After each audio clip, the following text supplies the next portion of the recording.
Chapter 1. Where am I? Lin Feng gazed around in bewilderment, taking in the dilapidated wooden deck, the air saturated with a pungent mixture of blood and salt from the sea, causing his stomach to churn. I've only seen scenes like this in movies. How'd I end up here? Could it be a film set?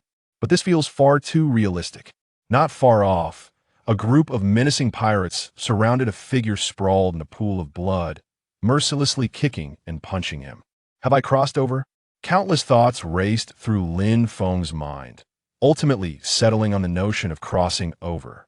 As a seasoned fan of pirate lore, he was no stranger to the concept of traversing worlds and had even fantasized about finding himself in the realm of One Piece. Yet when that day truly arrived, panic gripped him. In the world of pirates, strength reigns supreme. The weak are devoured by the strong. How could an ordinary person like him possibly survive? Clad in modern attire that starkly contrasted with the ruggedness of the pirates surrounding him, Lin Feng felt acutely out of place. His eyes brimmed with confusion and unfamiliarity as he glanced around, inadvertently drawing the attention of a burly pirate with a face full of scars.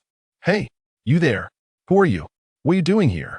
The pirate brandished a bloodied machete, eyeing Lin Feng with suspicion as he barked his inquiry. Lin Feng's gaze fixated on the gleaming blade, and his legs trembled involuntarily. "Two," he stammered, desperate to explain, yet the tension rendered him speechless. "Kid, who are you? Why are you lurking around here like a ghost?" "I came to." Lin Feng attempted to clarify, but the pirate interrupted him rudely. "Cut the crap. You look shifty, you must be up to no good." Clearly, the pirate had no patience for Lin Feng's explanations.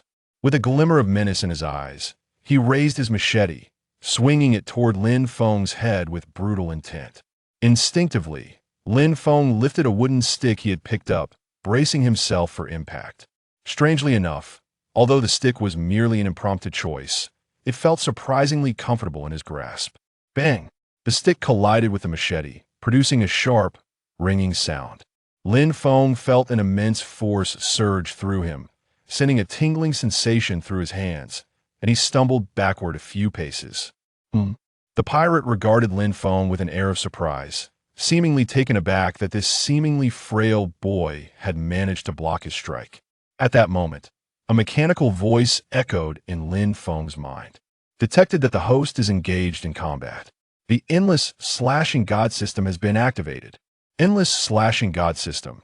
With every swing of the blade, whether it strikes a target or is used in combat, the host will earn slashing points. Slashing points can be utilized to enhance the protagonist's attributes, improve skill proficiency, and unlock new sword techniques and system functions. Current slashing points: 1. Novice weapon, ordinary wooden stick. Novice skill, none. Novice gift package, 1 sword style AI/automatically learned. Current task: challenge the imposing figure before you. Task reward: unknown. Task failure: annihilation. Lin Feng was momentarily stunned. A system? He too had acquired a system? And its name, the Endless Slashing God System? How imposing it sounded. But wait. Challenge Whitebeard. Lin Feng abruptly lifted his head, only to realize that at the opposite end of the deck stood a towering man, wielding a naginata, observing him with keen interest. The distinctive white crescent-shaped mustache and the overwhelming aura emanating from him clearly signified his identity: the world's strongest man, Whitebeard. Lin Feng's lips twitched. "System, are you trying to get me killed? You want a mere ordinary person who just crossed over to challenge the world's strongest man with nothing but a wooden stick? How is that any different from courting death? Gururara, one interesting little brat." Whitebeard's booming laughter reverberated like thunder, shaking the entire deck. "Old man, who is this kid?" A tall pirate approached Whitebeard, puzzled. "Not sure, but his attire reminds me of an old friend. There's something unique about this kid, albeit faint, yet intriguing." Whitebeard stroked his mustache, his eyes glinting with curiosity. "Old friend? Sword intent? Kid, what's your name?" Whitebeard turned his gaze toward Lin Feng, his tone carrying a hint of inquiry mixed with the casualness of an elder addressing a junior. I am Lin Feng." Lin Feng mustered the courage to reply. "Just now, you were wielding a wooden stick. What were you planning to do? Challenge me?" A playful smile crept across Whitebeard's face as he spoke. I. Lin Feng took a deep breath, gripping the wooden stick tightly. Although he was acutely aware of the disparity in strength, he raised his head, meeting Whitebeard's gaze directly, without a trace of retreat in his eyes. To be honest, he had no desire to challenge Whitebeard. However, the task set by the system loomed over him. Gururara, what a brave little brat.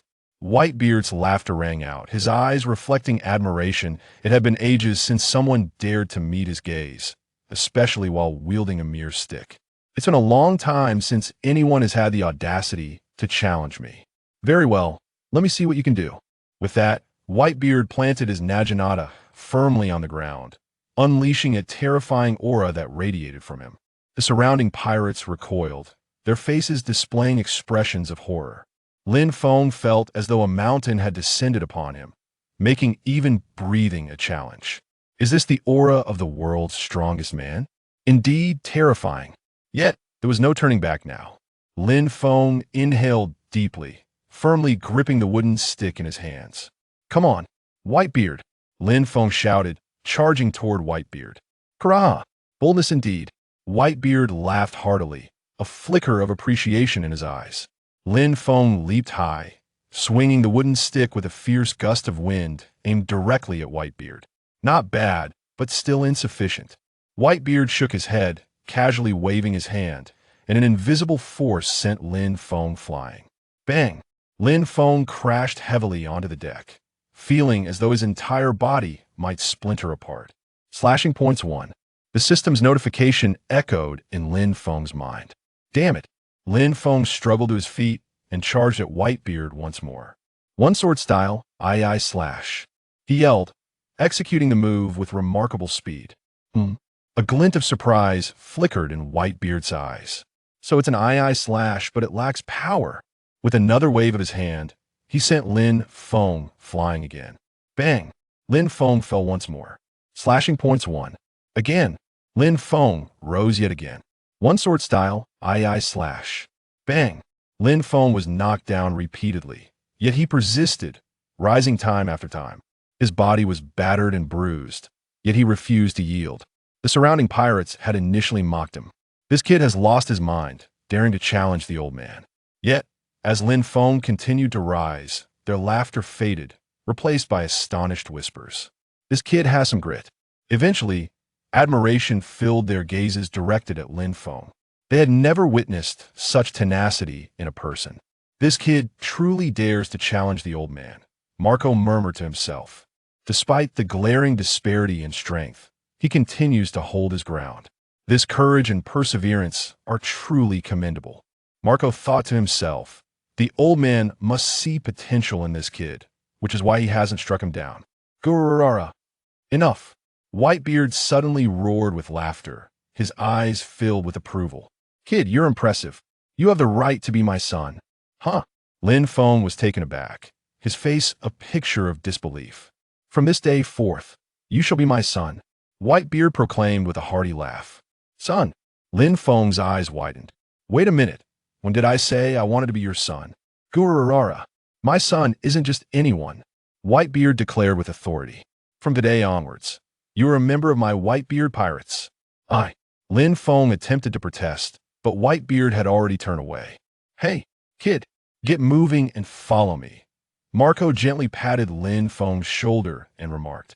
Oh, Lin Feng, feeling somewhat resigned, followed suit, internally lamenting, am I being forcefully adopted here? Congratulations, host, on completing the task. Challenge the Whitebeard figure before you. Task reward, 1,000 slashing points, 1 attribute point. Current slashing points, 1104. Current attributes, strength, 6, speed, 6, constitution, 6, reaction, 6, perception, 6. Current skill, 1 sword style, I80/proficiency, 10100. Lin Feng gazed at the system's notification, a surge of excitement coursing through him. Though the journey had been somewhat convoluted, the outcome was favorable. He now possessed the means to survive in the world of pirates. Not only had he gained slashing points and attribute points, but he had also boarded the ship of one of the 4 emperors, Whitebeard. Things were bound to get increasingly interesting from here on out. Gulalala! My lads, the banquet is commencing. Whitebeard's voice echoed from a distance. Let us celebrate the joining of our new member, Lin Feng. Oh! The pirates erupted in cheers. Lin Feng surveyed the scene before him, his heart brimming with emotion. His journey to become the Pirate King had finally begun. Lin Feng glanced at his attribute panel, silently resolving himself. I shall grow stronger. He intended to leverage his system to continuously enhance his abilities, ultimately aspiring to become the strongest in the world. Gulalalala. Lin Feng, come over for a drink. Whitebeard's voice resounded once more. I'm coming. Lin Feng replied loudly, a radiant smile illuminating his face. Lin Feng, try this roasted meat. It's a delicacy exclusive to the Grand Line, absolutely exquisite. Marco handed Lin Feng a sizable piece of golden brown roasted meat, his golden hair shimmering in the firelight. Lin Feng took the meat and bit into it, discovering it to be tender, juicy, and exceptionally delicious, his first meal since arriving in this world. Thank you, Marco, Lin Feng said sincerely. Haha, no need for thanks. From now on, we are family. Marco chuckled heartily, patting Lin Feng's shoulder, the muscular contours beneath his white shirt clearly visible. Gulalalala, my lads, revel to your heart's content. Whitebeard raised a massive barrel of liquor and bellowed triumphantly. Oh! The pirates responded with thunderous cheers, the jubilant clamor resonating throughout the Moby Dick. It was a tradition of the Whitebeard pirates to hold grand feasts whenever a new member joined. As Lin Feng beheld the vibrant spectacle before him, an inexplicable emotion surged within him. He had never witnessed such unrestrained freedom and exuberance. The pirates drank heartily, devoured meat voraciously, laughed boisterously, and freely expressed their passions. Is this the pirate banquet? Truly as exhilarating as depicted in the anime. Lin Feng mused to himself. Hey kid, why aren't you eating? Is it not to your taste? Whitebeard noticed Lin Feng's apparent distraction and inquired with concern. No, it's not that I'm just a bit unaccustomed to such a lively atmosphere. Lin Feng quickly clarified. Gulalalala, you'll soon grow accustomed. There will be even more joyous occasions ahead. Whitebeard laughed heartily. Here, kid, this is for you. With that, Whitebeard retrieved a long sword from behind him and handed it to Lin Feng. What is this? Lin Feng accepted the long sword, noting its slender blade glimmering with a cold light, clearly a remarkable weapon. Shuanglan, this is an exceptional blade. Although it may not rival the supreme great blade of 12 works, it certainly qualifies as one of the great blades of 21 works. Whitebeard elucidated, I asked this a gift for me. Lin Feng lifted his head, disbelief etched across his face. Whitebeard burst into a thunderous laugh, his voice resonating. Of course, you are my son now. How could you possibly go without a worthy weapon? Thank you, old man, Lin Feng replied, his voice quivering slightly. With a hand as large as a fan, Whitebeard struck Lin Feng's head with a forceful blow, exclaiming, You rascal, call me father. Ouch! Lin Feng cradled his head in pain, inwardly grumbling about the old man's excessive force, vowing that one day he would pull out his beard. On the deck of the Moby Dick, the wooden railings creaked under the influence of the ocean breeze. Lin Feng gripped Shuanglan tightly, a surge of grandeur swelling in his heart. This renowned sword was not merely a sign of Whitebeard's acknowledgement. It was destined to be his companion on future adventures. Lin Feng felt the chilling sensation emanating from the blade. Along with the immense power it harbored, a magnificent sword, Lin Feng couldn't help but exclaim as he swung it gently, the blade slicing through the air with a series of piercing whistles. Ha ha ha. Enjoy it. Whitebeard observed Lin Feng's enamored demeanor and laughed heartily. This sword will accompany you in your battles across the seas. Indeed. Lin Feng nodded solemnly, his eyes brimming with resolve. The festivities continued unabated, the pirates' enthusiasm showing no sign of waning.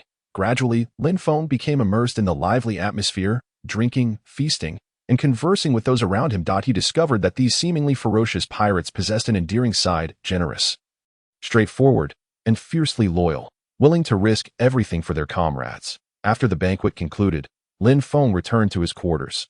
Lying on his bed, he reflected on the day's events, feeling as if he were in a dream. System, Lin Feng silently murmured. Host, do you have any commands? Open the system interface. The system interface is now open. A semi-transparent display appeared before Lin Feng, showcasing various attributes, skills, and slashing points. Host. Lin Feng slashing points, 1184 attributes, strength, 6. Speed, 6. Constitution, 6. Reaction, 6. Perception, 6 skills, 1 blade style, Iado / proficiency, 50100. Items, Shuanglan, Great Blade, Lin Feng suddenly noticed a new option labeled Exchange on the system interface. What is this? He inquired with curiosity. The exchange function has been activated. The host can use slashing points to exchange for basic attributes, dimensional skills, bloodlines, and more.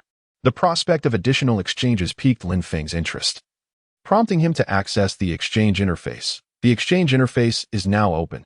Before him lay a new screen filled with an array of items available for exchange. Attribute category: 1 point of strength, 100 slashing points, 1 point of speed, 100 slashing points, 1 point of constitution, 100 slashing points. Skill category: Crescent Moon Sky Charge, 50,000 slashing points, Flying Sword Style, 9-headed Dragon Flash, 200,000 slashing points, 1 Blade Azura, 7th Secret Technique, Thunderlight, 1 million slashing points. Bloodline category: Fishman Bloodline, 100,000 slashing points, Giant Bloodline, 200,000 slashing points, Three-Eyed Clan Bloodline, 500,000 slashing points. Lin Feng was dazzled by the options. Many of these skills were ones he had encountered in various anime during his previous life. This was truly exhilarating. He rubbed his hands together in excitement, eager to exchange for everything at once. However, he quickly regained his composure. Slashing points were hard-earned. He needed to be judicious. First, let us examine the skills. Lin Feng shifted his gaze to the skill category. After browsing through, he recognized numerous familiar skills, such as 2-blade style, 3-blade style, and flying sword style. These skills were formidable, but alas, his slashing points fell short. Lin Feng expressed his regret. Suddenly, his eyes fell upon a particular skill. Sun Breathing Technique, 1,000 slashing points. Incomplete version, Sun Breathing Technique. Lin Feng's heart stirred. Was this not the breathing technique used by Tanjiro Kamado in the wildly popular anime Demon Slayer?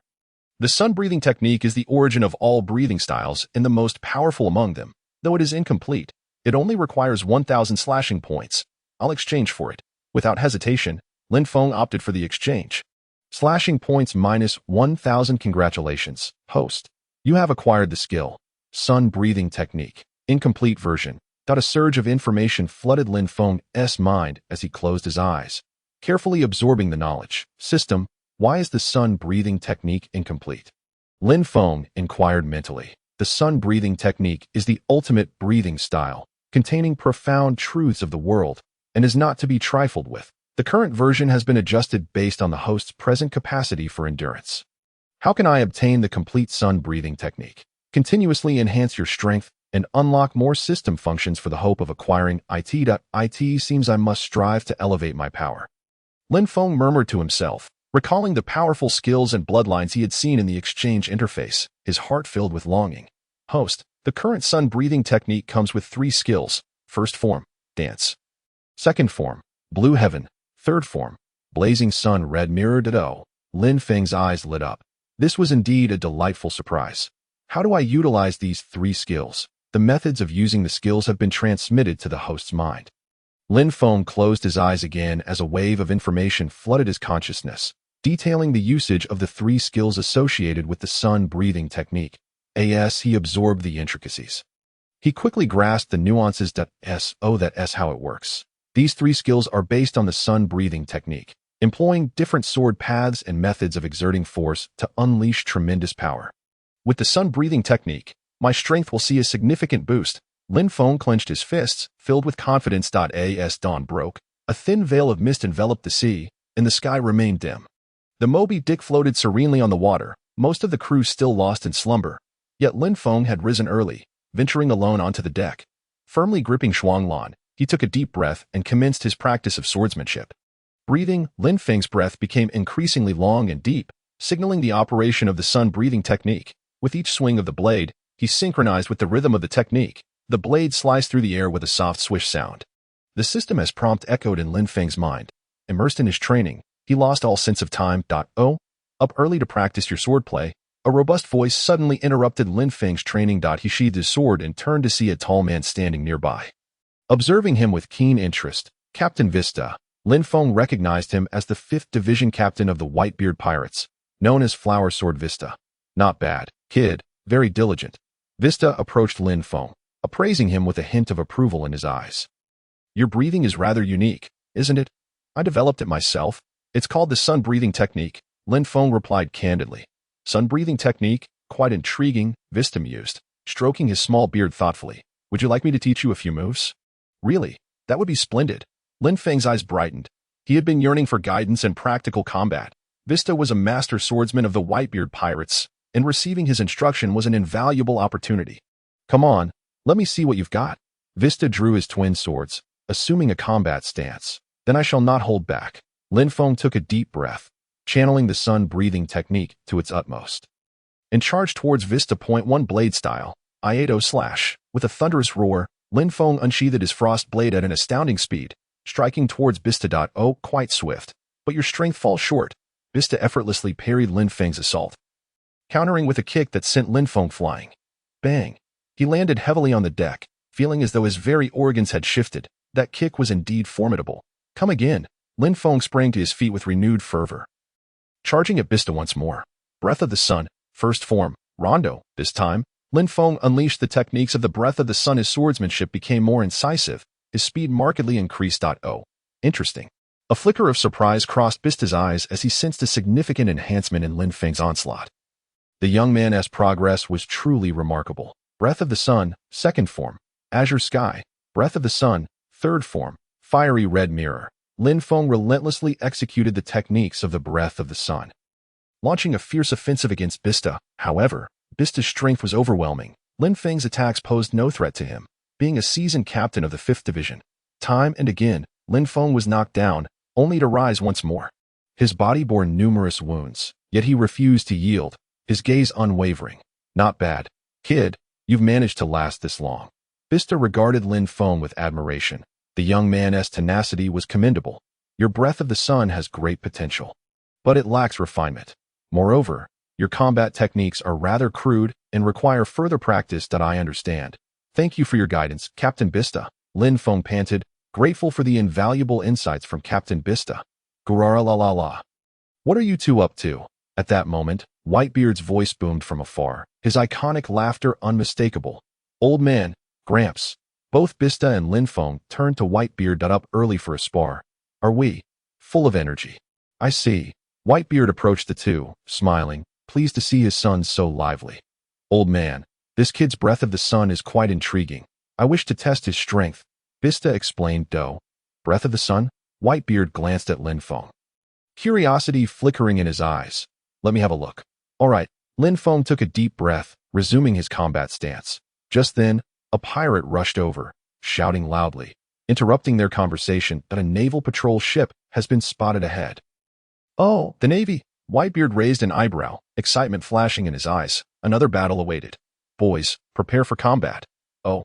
The pirates responded in unison, the atmosphere instantly charged with tension as everyone readied themselves for a fierce clash. Kid, this is your first real battle. Make it count. Whitebeard clapped Lin Feng on the shoulder, his eyes filled with anticipation. Of course. Lin Feng gripped his frost blade tightly, his gaze brimming with battle intent. Before long, a naval patrol ship appeared on the horizon, the distance between the two parties rapidly closing. Fire! A naval officer aboard the warship shouted, initiating the attack. Several cannonballs hurtled towards the Moby Dick, the air thick with the smell of gunpowder. Such a feeble attack is utterly useless, Vista scoffed, wielding his twin swords to deftly slice through the cannonballs, showcasing his formidable prowess. Charge! Whitebeard bellowed, leaping onto the naval vessel, his figure soaring like a cannonball. Kill them! The pirates followed suit, engaging in a fierce battle with the Navy, the air filled with war cries. Breath of the Sun, first form, Rondo. Lin Feng too plunged into the fray, his frostblade transforming into a series of glimmering arcs, claiming the lives of the Navy with precision and lethality. This was Lin Feng's first taste of battle and his first act of killing, though a sense of unease lingered in his heart. He understood that in the world of pirates, it was a matter of survival of the fittest. He must adapt to this harsh reality. One by one, the Navy fell before Lin Feng's blade, blood staining the deck, the air thick with the scent of carnage. The system's notifications rang incessantly, Lin Feng's kill points soaring with each strike, fortifying him further. Breath of the Sun, second form, Azure Sky. Lin Feng swung his blade, unleashing a fiery sword aura that cleaved a naval officer in two, blood gushing forth in a gruesome spectacle. Well done, Lin Feng. Marco flew in from a distance, offering words of praise upon witnessing Lin Feng's performance. This is merely the beginning, Lin Feng smiled, continuing to immerse himself in the battle. The conflict raged on for a considerable time, ultimately culminating in the resounding victory of the Whitebeard pirates. The naval patrol ship was sunk, and all aboard were annihilated. It was a triumphant and exhilarating victory. Clean up the battlefield, then let the festivities begin, Whitebeard announced loudly, his voice filled with grandeur and joy. The pirates cheered, the joy of victory radiating from every face. Standing on the deck, Lin Feng gazed at the sea of corpses and blood, his heart awash with myriad emotions. This was the world of pirates, brutal yet starkly real. He must continuously grow stronger to survive in this ruthless realm. Kill points 500. System feature unlocked. Marketplace. The host can purchase various items and equipment from the marketplace. Marketplace? Lin Feng's heart raced. This was a treasure indeed.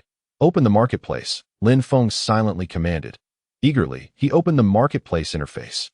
The array of goods dazzling his eyes and filling him with excitement. The offerings here far exceeded those in the exchange interface. It was akin to a vast trove of riches. Weapons, legendary blade. 3rd generation ghost slash, swift blade, 50,000 kill points. Legendary blade, He Dao Ewen Z, great swift blade. 21 forgings, 500,000 kill points. Legendary blade, Black Blade Knight, supreme great swift blade, 12 forgings 2,000 kill points, unlocked. Devil fruits, dog fruit, mythical beast type, werewolf form, 200,000 kill points. Shatter fruit, 300,000 kill points. Burn fruit, 800,000 kill points, unlocked. Skills, observation Haki LV1, 10,000 kill points. Armament Haki LV1, 15,000 kill points. Conqueror's Haki LV1, 100,000 kill points, unlocked. Special items, Sea Prism Stone Handcuffs, 1,000 kill points. Permanent Log Pose, points to Sabaody Archipelago, 5,000 kill points. Life Card Crafting Method, 1,000 kill points. I am about to strike it rich. Lin Feng's eyes widened in astonishment at the plethora of items. These treasures from the world of One Piece could incite tempestuous bloodshed if even one were to be revealed. Particularly the 3 types of Haki, which represent the most crucial power system in the later stages. This marketplace felt tailor-made for him. Lin Feng rubbed his hands in excitement, yearning to acquire every single item. However, upon viewing the prices attached to these goods, he was abruptly sobered. The kill points were insufficient. Lin Feng stared at his meager few hundred kill points, feeling utterly despondent. The prices of these items were astronomical. And with his current tally, he couldn't even afford a fraction that it seemed he would need to exert himself to earn more kill points. Lin Feng stroked his chin, delving into contemplation. Through his previous battles, he had discerned that acquiring slashing points was most effectively achieved not only through daily swordsmanship practice, but also through real combat. Moreover, the stronger the foes he vanquished in battle, the greater the number of slashing points he would amass. It seemed that aside from continuing to spar with Captain Bista, he needed to seek out more opportunities for actual combat. Lin Feng resolved this in his heart. His gaze shifted to the skills section of the shop, where he beheld the 2 skills, observation Haki and armament Haki. Haki, Lin Feng murmured to himself, recognizing it as a formidable power within the world of One Piece, an essential skill for every strong individual. Observation Haki allows one to sense the presence and emotions of nearby beings, and even foresee the future. Armament Haki enhances one's defensive and offensive capabilities and can even capture the physical form of a Logia-type devil fruit user. These 2 skills, I must learn them post-haste, Lin Feng resolved with determination. Though his current strength was commendable among ordinary individuals, it paled in comparison to true powerhouses. Only by mastering Haki could he establish himself in this world teeming with formidable foes. However, the prices were exorbitantly steep. Lin Feng winced at the cost of the 2 skills, 10,000 slashing points for observation Haki and 15,000 for armament Haki, totaling a staggering 25,000 slashing points, far beyond his current meager accumulation. Slashing points, Lin Feng muttered as he paced back and forth in his room, his resolve unwavering. Suddenly, his gaze fell upon another area of skills, the complete set of the 6 powers of the Navy. The complete set of the 6 powers, 5,000 slashing points, 0.5000 slashing points, I'm still a long way off. Lin Feng sighed and plopped down onto his bed. His total slashing points barely exceeded 1,000, leaving him significantly short of the required 5,000. The six powers, the essence of Navy martial arts, consisted of Saru, Tekai, Shave, Moonwalk, Gale Palm, and Finger Gun. Each a remarkably potent technique that left Lin Feng yearning for mastery. No matter, I shall give it my all. Lin Feng gritted his teeth and leaped from the bed. What's 5,000 slashing points? I'll work for it. For the next few days, Lin Feng trained relentlessly. Aside from eating and sleeping, every moment was dedicated to wielding his sword on the deck of the Moby Dick. Lin Feng's figure, drenched in sweat, became a daily sight. Swish, swish, the frost storm blade in his hand transformed into a flurry of afterimages. The very air around him tearing with a resounding howl. The system's notification chime became the most delightful melody in Lin Feng's training regimen. This kid is truly a monster. Indeed, has he really been at it for several days without rest? How terrifying his tenacity is. I am in awe. The members of the Whitebeard pirates were astonished by Lin Feng's fervent training.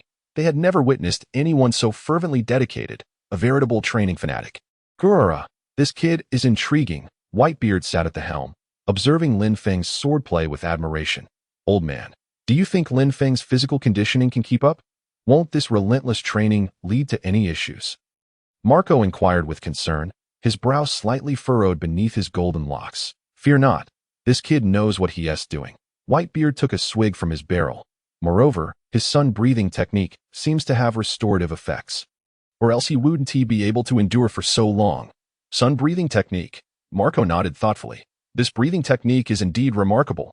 Yet, this kid truly resembles that person from years past. Whitebeard gazed at Lin Feng, a flicker of complex emotions crossing his eyes. Old man, are you referring to? Marco gasped, realizing who Whitebeard was alluding to, a hint of nostalgia flashing in his gaze. Gurura, it's nothing, merely a sentiment. Whitebeard chuckled softly, choosing not to elaborate further. However, this kid's future achievements may very well surpass that individual. He looked at Lin Feng with eager anticipation. On the deck, Lin Feng's speed with the sword increased exponentially, and his breathing grew more labored. 998, 999, 1,000. At last, I have completed it. Lin Feng collapsed onto the ground, gasping for breath, his chest heaving dramatically. Slashing points increased by 1,000. At last, I've gathered another 1,000. Lin Feng wiped the sweat from his brow, a smile gracing his face, still 3,000 points short. Onward. After a brief respite, Lin Feng rose once more, continuing his relentless sword practice. This kid is truly reckless. Just watching him exhausts me. How does he not feel fatigue? Such is the distinction between a genius and an ordinary person. The pirates murmured, their gazes toward Lin Feng filled with admiration. Days passed, and Lin Feng's slashing points surged rapidly. Finally, it's enough. On the third day, when the system notification chimed once more, Lin Feng had finally amassed the requisite 5,000 slashing points. Open the redemption interface, he exclaimed impatiently. The redemption interface materialized before him, and he swiftly navigated to the skills section. Locating the complete set of the six powers. Complete set of the six powers, 5,000 slashing points. Redeem. Lin Feng decisively selected the option. Slashing points -5,000. Congratulations, host has acquired the skill. Complete set of the six powers. A torrent of information flooded into Lin Feng's mind. Sorrow, Tekai, Shave, Moonwalk, Gale Palm, Finger Gun. Lin Feng closed his eyes, meticulously absorbing the knowledge within. This is the six powers of the Navy. Lin Feng opened his eyes, excitement gleaming within them, feeling an influx of strength coursing through his body. The six powers are indeed powerful. Standing on the deck, he reveled in the sensation of transformation, his heart brimming with exhilaration. Sorrow, Lin Feng called out, his form vanishing from sight, only to reappear 10 meters away in an instant. Moonwalk. He employed the skill again, soaring into the air and moving swiftly as if traversing the surface of the moon. Gale Palm. A swift kick in midair unleashed a blue wave of slashing energy, cleaving a distant plank in two. He followed up with Tekai and Shave, experiencing significant enhancements to both his defense and agility. Haha, my strength has surged tremendously. Lin Feng laughed heartily, realizing that with the six powers, his power had more than doubled. Now, he felt emboldened to face the forthcoming challenges. System, open my attribute panel, Lin Feng silently commanded. Host, Lin Feng slashing points, 84 attributes: Strength, 18, Speed, 18, Constitution, 18, Reaction, 12, Perception, 12 Skills, 1 Sword Style, Iato Slash, Proficiency, 5100, Sun Breathing Technique, Incomplete Version. Accompanying Skills: First Form, Round Dance. Second Form, Azure Heaven. Third Form, Scorching Sun Red Mirror. Complete set of the 6 powers. Proficiency, 100. His attributes had improved significantly. Lin Feng surveyed his attribute panel, nodding in satisfaction. After days of fervent training, his attributes had experienced immense enhancement, nearly doubling. While he might not yet claim victory over Captain Bista, at the very least, he would not face him without the means to defend himself. Lin Feng tightened his grip on Frost Storm, confidence radiating from his gaze. Yet, relying solely on this was insufficient. He required more slashing points to swiftly learn Haki. His eyes fell upon the wares in the system shop. Gleaming with desire, slashing points. As Lin Feng murmured, he began contemplating how to swiftly acquire slashing points. Suddenly, a system sound resonated within his mind. Ding. Task release. Challenge all members of the Whitebeard Pirates. Task requirements. Challenge ordinary crew members. 0100, second generation crew members. 030, captain level crew members. 03, and the captain. 01. Task rewards. Rewards will be distributed based on the challenge results, with a maximum of 100. 000 slashing points to be earned. Lin Feng was momentarily taken aback. This task was indeed thrilling. What a splendid opportunity! A glimmer of excitement flashed in Lin Feng's eyes. This was far more efficient than fighting alone.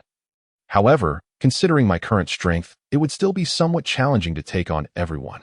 Lin Feng stroked his chin, deep in thought, before his gaze shifted towards the cabin where Whitebeard resided. Old man, I have something I wish to discuss with you. Lin Feng pushed open the cabin door and stepped inside. Oh, what is it, kid? Whitebeard inquired with a smile, seated in his chair with a drink in hand. Upon seeing Lin Feng enter, that I wish to challenge everyone in the Whitebeard Pirates. Lin Feng boldly declared, stating his intention outright. Cough cough. Whitebeard was momentarily caught off guard by Lin Feng's words, his eyes widening as he regarded Lin Feng as if he were a creature from another realm. Kid, you're not feverish, are you? Whitebeard set down his barrel, his expression filled with confusion. That I am not feverish. I am quite serious. Lin Feng replied with a grave countenance. I aim to enhance my strength through combat. Gololala, how interesting. Whitebeard laughed heartily, looking at Lin Feng with admiration in his eyes. You truly possess remarkable courage. However, are you certain you want to challenge everyone? Of course, Lin Feng nodded, unwavering and resolute. Very well, I shall grant your request. Whitebeard's palm slammed down onto the table, producing a thunderous sound akin to a clap of thunder. However, the order of the challenges must be arranged by me, he asserted, his tone leaving no room for argument. Not a problem, Lin Feng responded promptly, without an ounce of hesitation. Gololala. Whitebeard laughed again, his hearty laughter brimming with appreciation for Lin Feng. Kid, you've actually mastered the Marine 6 styles? He pivoted the conversation. Curiosity evident in his tone. Doesn't that just signify my exceptional talent? Lin Feng replied with a slight smirk, exuding the confidence characteristic of youth. Not long ago, during a skirmish with the Marines, I caught a glimpse and, with a bit of imitation, managed to grasp it. His tone was casual, as if he were discussing a trivial matter. Gololala. Whitebeard's voice turned contemplative, deep and reminiscent. Kid, you bear a striking resemblance to an old friend of mine. Marco. Whitebeard turned his head and commanded, go arrange things, make sure the lads are prepared, so they don't end up losing too disgracefully. Understood, Dad. Marco nodded and swiftly departed. Kid, don't let me down. Whitebeard's gaze bore into Lin Feng, filled with anticipation. Rest assured, old man. Lin Feng's lips curled into a confident smile. I shall astonish you. Soon, the news of Lin Feng's challenge to the members of the pirate crew spread within a small circle. What? Lin Feng wants to challenge us. How utterly arrogant. Haha, this is going to be entertaining. Among the crowd, one figure stood out, his expression dark and fists clenched, nails nearly digging into his flesh. Damn it, that bastard. He seethed, his voice low, as if forced from the depths of his throat. How dare a newcomer act so brazenly? Base, you must teach this arrogant kid a lesson. A subordinate chimed in, his tone dripping with flattery. Base, a second-generation member of the Whitebeard Pirates, possessed considerable strength and often wielded his seniority to assert dominance on the ship. However, now a newcomer had stolen his thunder, igniting a fire of fury within him. I don't need you to tell me. Base scoffed, turning to leave. His silhouette cold and foreboding, he strode purposefully towards the training grounds, each step echoing on the deck, as if he intended to unleash all his pent-up anger. A lively atmosphere enveloped the Moby Dick. Lin Feng stood at the center of the deck, the sea breeze tousling his black hair. Lin Feng, you rascal, you sure know how to stir things up. Vista approached, clapping Lin Feng on the shoulder, challenging everyone. Have you thought this through? We are not a bunch of pushovers. Of course, I've already discussed it with the old man. Lin Feng replied with a smile. You really have guts, Vista chuckled. Don't worry. Vista, I will show you my strength. Lin Feng proclaimed confidently. 2 days later, the deck of the Moby Dick was teeming with pirates eager to witness Lin Feng's challenges. Lin Feng, this is the challenge order arranged by Dad. Marco handed Lin Feng a list. You will begin with the ordinary members, then proceed to the elite members, and finally face the captain's dough. Lin Feng took the list and glanced at it. All right, let us start with them. He nodded and tucked the list away. Lin Feng, give it your all. Kid, don't lose too badly. Haha, let them see your prowess. The pirates rallied behind Lin Feng with encouragement. I will. Lin Feng smiled, stepping towards the crowd. Who is first? He called out loudly from the center of the deck. I will. A burly pirate stepped forward. I'm Ball, here to be your first opponent. Good, then let us begin.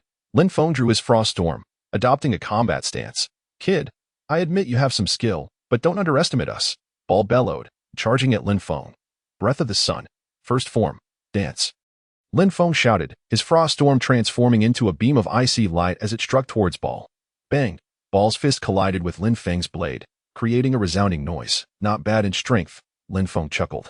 Continuing his assault, Breath of the Sun. Second form. Azure Sky. Breath of the Sun. Third form.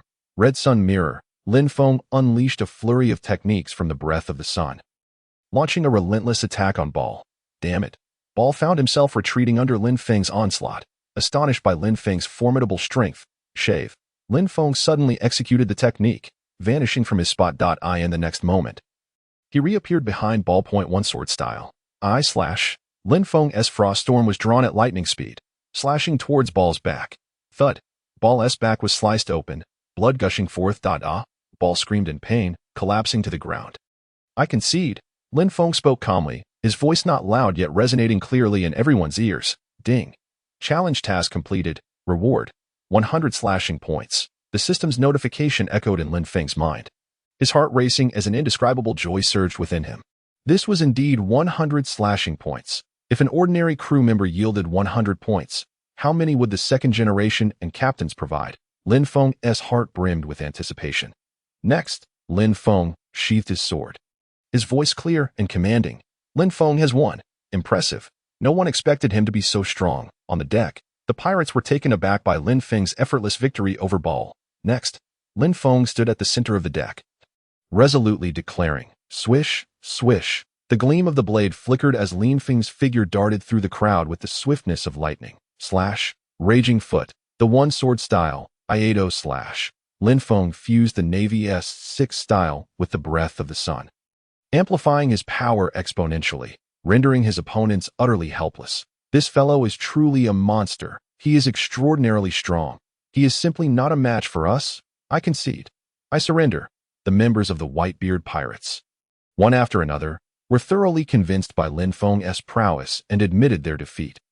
Next, Lin Feng proclaimed, standing proudly at the center of the deck, his voice resonating with an undeniable authority that evoked a sense of reverence among the onlookers. I shall. Another pirate stepped forward, but within mere exchanges, he was effortlessly defeated by Lin Feng. As time passed gradually, Lin Feng's challenges persisted. Among the ordinary members, he advanced through each match undefeated. This fellow truly on the verge of achieving 100 kills. How astonishing. How long has he even been with us? He is indeed an extraordinary individual. The pirates gazed at Lin Feng's silhouette, their eyes filled with astonishment and admiration. Gulalala, this lad is truly impressive.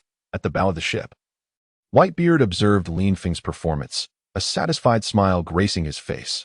Old man, do you think this lad can truly challenge everyone? Marco inquired, standing beside Whitebeard, his interest piqued. Who knows? Whitebeard took a swig of his drink. But I am eager to see how he performs. The 99th. With a single stroke, Lifeng felled the 99th ordinary crew member, announcing loudly, "Ding. Ordinary crew member challenge task completed. Reward, 10,000 slashing points." The system's notification echoed in his mind, and a smile spread across Lifeng's face. At last, it is accomplished. He exhaled deeply, his heart brimming with joy. Lifeng has won. Incredible. He has indeed completed the 100 kills. The pirates were astounded as they witnessed Lifeng defeat the 99th challenger. "Gulalala, well done, young lad," Whitebeard bellowed with laughter, thoroughly pleased with Lifeng's display. "Old man, you flatter me," Lifeng replied, scratching his head, a hint of bashfulness evident. "All right, that will be all for today. Tomorrow, your opponents will be even more formidable. Prepare yourself," Whitebeard warned. "Open the exchange interface," Lifeng urged eagerly. The exchange interface has been opened. Before him appeared the familiar exchange interface. He swiftly navigated to the skills section and found Observation Haki. Observation Haki LV1. 10,000 slashing points. Exchange. Lifeng chose to exchange without hesitation. Slashing points -10,000. Congratulations. Host has acquired skill. Observation Haki LV1. A warm current surged into Lifeng's mind, and he felt his perception greatly enhanced. Is this the Observation Haki? Lifeng shut his eyes. Immersing himself in the sensation, he could distinctly sense the presence of everyone around him, even hearing their heartbeats. Oh, marvelous. Lifeng felt a surge of excitement in his heart. With the Observation Haki, my strength will surely increase significantly. Opening his eyes, a spark of exhilaration shone within them. Next, it is time to challenge the elite members. Lifeng gripped his frost gale tightly, his fighting spirit ignited. The following day, the deck of the Moby Dick was once again filled with a multitude of pirates, all gathered to witness Lifeng's challenges. "Lifeng, today's opponents are far stronger than those from yesterday. You must be cautious," Marco cautioned. "Rest assured, Captain Marco, I shall not disappoint you," Lifeng replied confidently. "All right, then let me witness your abilities," Marco smiled, his eyes filled with anticipation. "Who shall be the first?" Lifeng called out boldly from the center of the deck. "I shall." A tall pirate stepped forth. "I am base, and among the elite members, I shall be your first opponent." The speaker was a towering figure, muscles rippling, a ghastly scar prominently displayed across his bare chest. His voice echoing like thunder across the deck. Lifeng's lips curled into a playful smirk. "Very well, let me see what you can do." He slowly raised his frost gale, the blade's tip angled towards the ground. "Humph, don't get too cocky, boy," Base grunted, his fists clenched, knuckles cracking ominously, his body leaning forward like a coiled leopard ready to pounce. "I will make you understand the difference between an elite member and an ordinary one." "The difference?" Lifeng chuckled lightly, his words laced with a barely perceptible mockery. "I look forward to you demonstrating it." "Arrogant," Base roared, his foot crashing onto the deck, his body launching like a cannonball, his fist propelled by fierce winds. Aimed directly at Lifeng's neck. "Come then," Lifeng shouted, unsheathing frost gale, a glint of cold light flashing through the air. "Boy, I will show you the meaning of power," Base bellowed, his fist enveloped in a layer of black substance. Gleaming like metal. Armament Haki. Lifeng raised an eyebrow, his smile widening. At last, he had encountered a worthy opponent. That layer of black substance was decidedly extraordinary. "Prepare yourself," Base roared, swinging his iron fist down upon Lifeng like a small mountain. Breath of the Sun, first form. Dance of the Circle. Lifeng dared not take the blow head-on, swiftly evading while counterattacking. Bang, bang. Base's fists fell like rain, each strike imbued with tremendous power. Utilizing his agile movements and the newly acquired Observation Haki, Lifeng narrowly dodged Base's relentless assaults. "This lad's Observation Haki," Marco observed from the sidelines, a glimmer of admiration crossing his eyes. "Impressive. He has mastered Observation Haki so quickly. This lad's talent is indeed remarkable. When did he learn it?" "This talent is astonishingly formidable. Just a few days, and he has evolved from a newcomer to this level." Not only Marco, but the surrounding pirates also displayed expressions of shock. "This lad's rate of progress is beyond that of a monster. It seems we have all underestimated him. Base is in peril now. Damn it. This lad is as slippery as an eel." Base, growing increasingly anxious after failing to land a hit, began to sweat. Although Base's offensive capabilities were formidable, Lifeng's speed was too great for him to connect. Shave. Lifeng suddenly utilized Shave, his form vanishing from the spot in an instant. Point one sword style. Iato slash. In the next moment, Lin Feng appeared behind base, frost gale drawn at an astonishing speed. Swish, a deep gash was carved into base's back, blood gushing forth. Base cried out in agony, collapsing to the ground. I concede. Lin Feng sheathed his blade, speaking calmly. Ding. Challenge task completed. Reward. 500 slashing points. The system's notification rang in Lin Feng's mind, filling him with joy. The rewards for elite members are indeed significantly higher than those for ordinary ones. Just one nets 500 slashing points, allowing for exchanges of many valuable items. Elated, Lin Feng returned Frost Gale to its sheath, his gaze sweeping across the crowd as he called out. Next, I shall. A lean pirate with a slender blade at his waist emerged. His eyes sharp as an eagle. I am Quick Blade Jim, here to be your opponent. Fixating on Lin Feng, his voice was low and filled with combat fervor. Very well, let us begin. Lin Feng once again drew Frost Gale. Assuming a battle stance, excitement glimmering in his gaze. Boy, I will show you what speed truly means. With a low growl, Jim surged forward like an arrow released from its bow, his speed so tremendous that he left a fleeting afterimage in the air. His velocity exceeded that of the previous competitor, Base, clearly marking him as a swordsman renowned for his swiftness. Though a contest of speed, is it? Lin Feng's lips curled into a slight, playful smile, revealing his heightened anticipation for this duel. Let us see whose speed reigns supreme. Lin Feng mused, his gaze sharpening as he focused intently on Jim's figure. Impressive speed. Lin Feng's eyes narrowed. Now, let's see how you evade. Jim's silhouette flickered like a specter, darting around Lin Feng, his swift blade transforming into a series of glimmering strikes that assailed from all directions. Shave. Lin Feng uttered softly, his form vanishing from sight, evading Jim's onslaught. Paper drawing. As Jim's strikes met emptiness, Lin Feng reappeared behind him, his frost gale gleaming with a vicious cold light as it aimed for Jim's back. What a rapid response, Jim thought, startled, quickly pivoting to block Lin Feng's attack with his blade. Clang, the clash of their weapons rang out, a clear, crisp sound echoing through the air. Your speed is indeed remarkable, but my observation Haki, Lin Feng, is not merely for show. A subtle smile graced Lin Feng's lips. Through his observation Haki, he had already anticipated Jim's trajectory. Let us see whose speed truly prevails. Jim snorted coldly and launched another assault on Lin Feng. The two figures danced across the deck at breakneck speed, the sound of clashing steel resonating endlessly. The surrounding pirates could only witness fleeting shadows intertwining, unable to discern their movements. These two fellows are incredibly swift. Indeed, they resemble two bolts of lightning colliding. Lin Feng's pace has escalated remarkably. The pirates who had once mocked Lin Feng exchanged glances, astonished. This guy is truly a monster. It's astonishing that in just a few days, he can contend evenly with Quick Sword Jim. The pirates murmured, their gazes toward Lin Feng filled with shock, admiration, and a hint of trepidation. Tempest Kick. Lin Feng suddenly unleashed a blue wave of cutting energy aimed at Jim. What?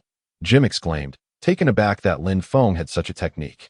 The speed of the cutting wave was too swift. Jim had no time to evade and could only brace himself with his blade.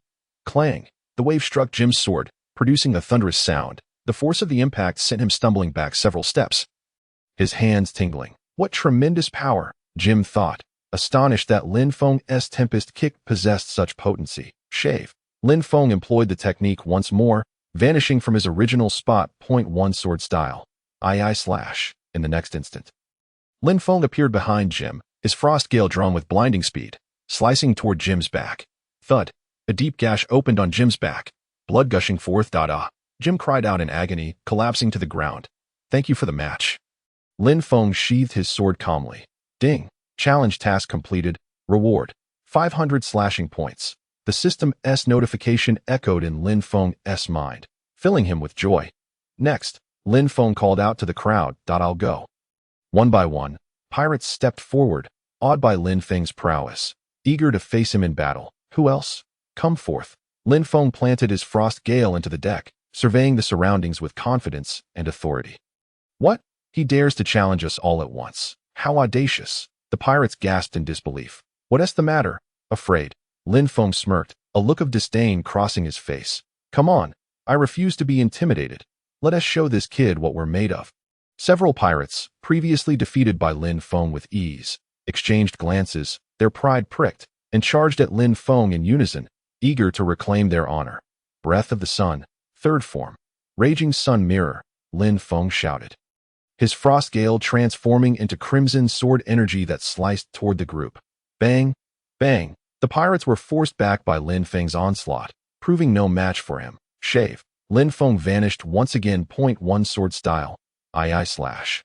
In an instant, Lin Feng materialized behind them, his frost gale drawn with incredible speed. Thud. Thud. Deep wounds opened on the backs of the pirates, blood spilling forth. They cried out in despair, collapsing to the ground. Thank you for the match, Lin Feng declared coolly as he sheathed his sword. Ding. Challenge task completed. Reward. 1,500 slashing points. The system's notification rang in Lin Feng's mind, bringing him joy. Next, Lin Feng shouted to the crowd. The battle continued, Lin Feng growing more formidable with each encounter, elite members falling before his blade. This guy is truly a monster. He is too powerful. We stand no chance. I concede. I concede. The elite members of the Whitebeard pirates, one by one, yielded, thoroughly impressed by Lin Feng's abilities. 29th. Lin Feng struck down his opponent, announcing loudly, Ding! Elite crew challenge task completed. Reward, 15,000 slashing points. The system's notification resonated in Lin Feng's mind, a smile spreading across his face. Finally accomplished, Lin Feng exhaled, his heart swelling with joy. Lin Feng wins. Remarkable. He truly completed the challenge against the elite members. The pirates were left in awe as they witnessed Lin Feng defeat the final elite member. Golalala, good lad. Well done. Whitebeard laughed heartily, thoroughly pleased with Lin Feng's performance. Open the exchange interface. Lin Feng silently commanded in his mind. The exchange interface has been opened. Before Lin Feng, the familiar exchange interface materialized. He quickly navigated to the skills section and located Armament Haki. Armament Haki LV1, 15,000 slashing points. Exchange. Lin Feng decisively selected the option. Slashing points -15,000. Congratulations. Host has acquired skill. Armament Haki LV1. A warm surge flowed into Lin Feng's body, making him feel significantly empowered. This is Armament Haki. Lin Feng clenched his fists, feeling an invisible armor enveloping them. Excellent. Lin Feng's heart raced with excitement. With Armament Haki, my strength will increase significantly. Opening his eyes, they shone with eager light. Next, it's time to challenge the captains. Lin Feng gripped the frost blade tightly, his spirit brimming with the ardor of battle. However, before proceeding, he suddenly recalled something and opened his attribute panel. Host, Lin Feng, slashing points, 3484. Attributes, strength, 33, speed, 33, constitution, 33, reaction, 33, perception, 25. Skills, 1 sword style, Iato slash, proficiency, 100. Sun breathing technique, incomplete version. Accompanying skills, first form, Rondo, second form, Azure Sky. Third form, Blazing Red Mirror, Navy 6 styles, proficiency, 5100. Observation Haki LV1, Armament Haki LV1. Items, Frostblade, one of the great blades of 50 craftsmen. The proficiency of Iato slash is maxed out.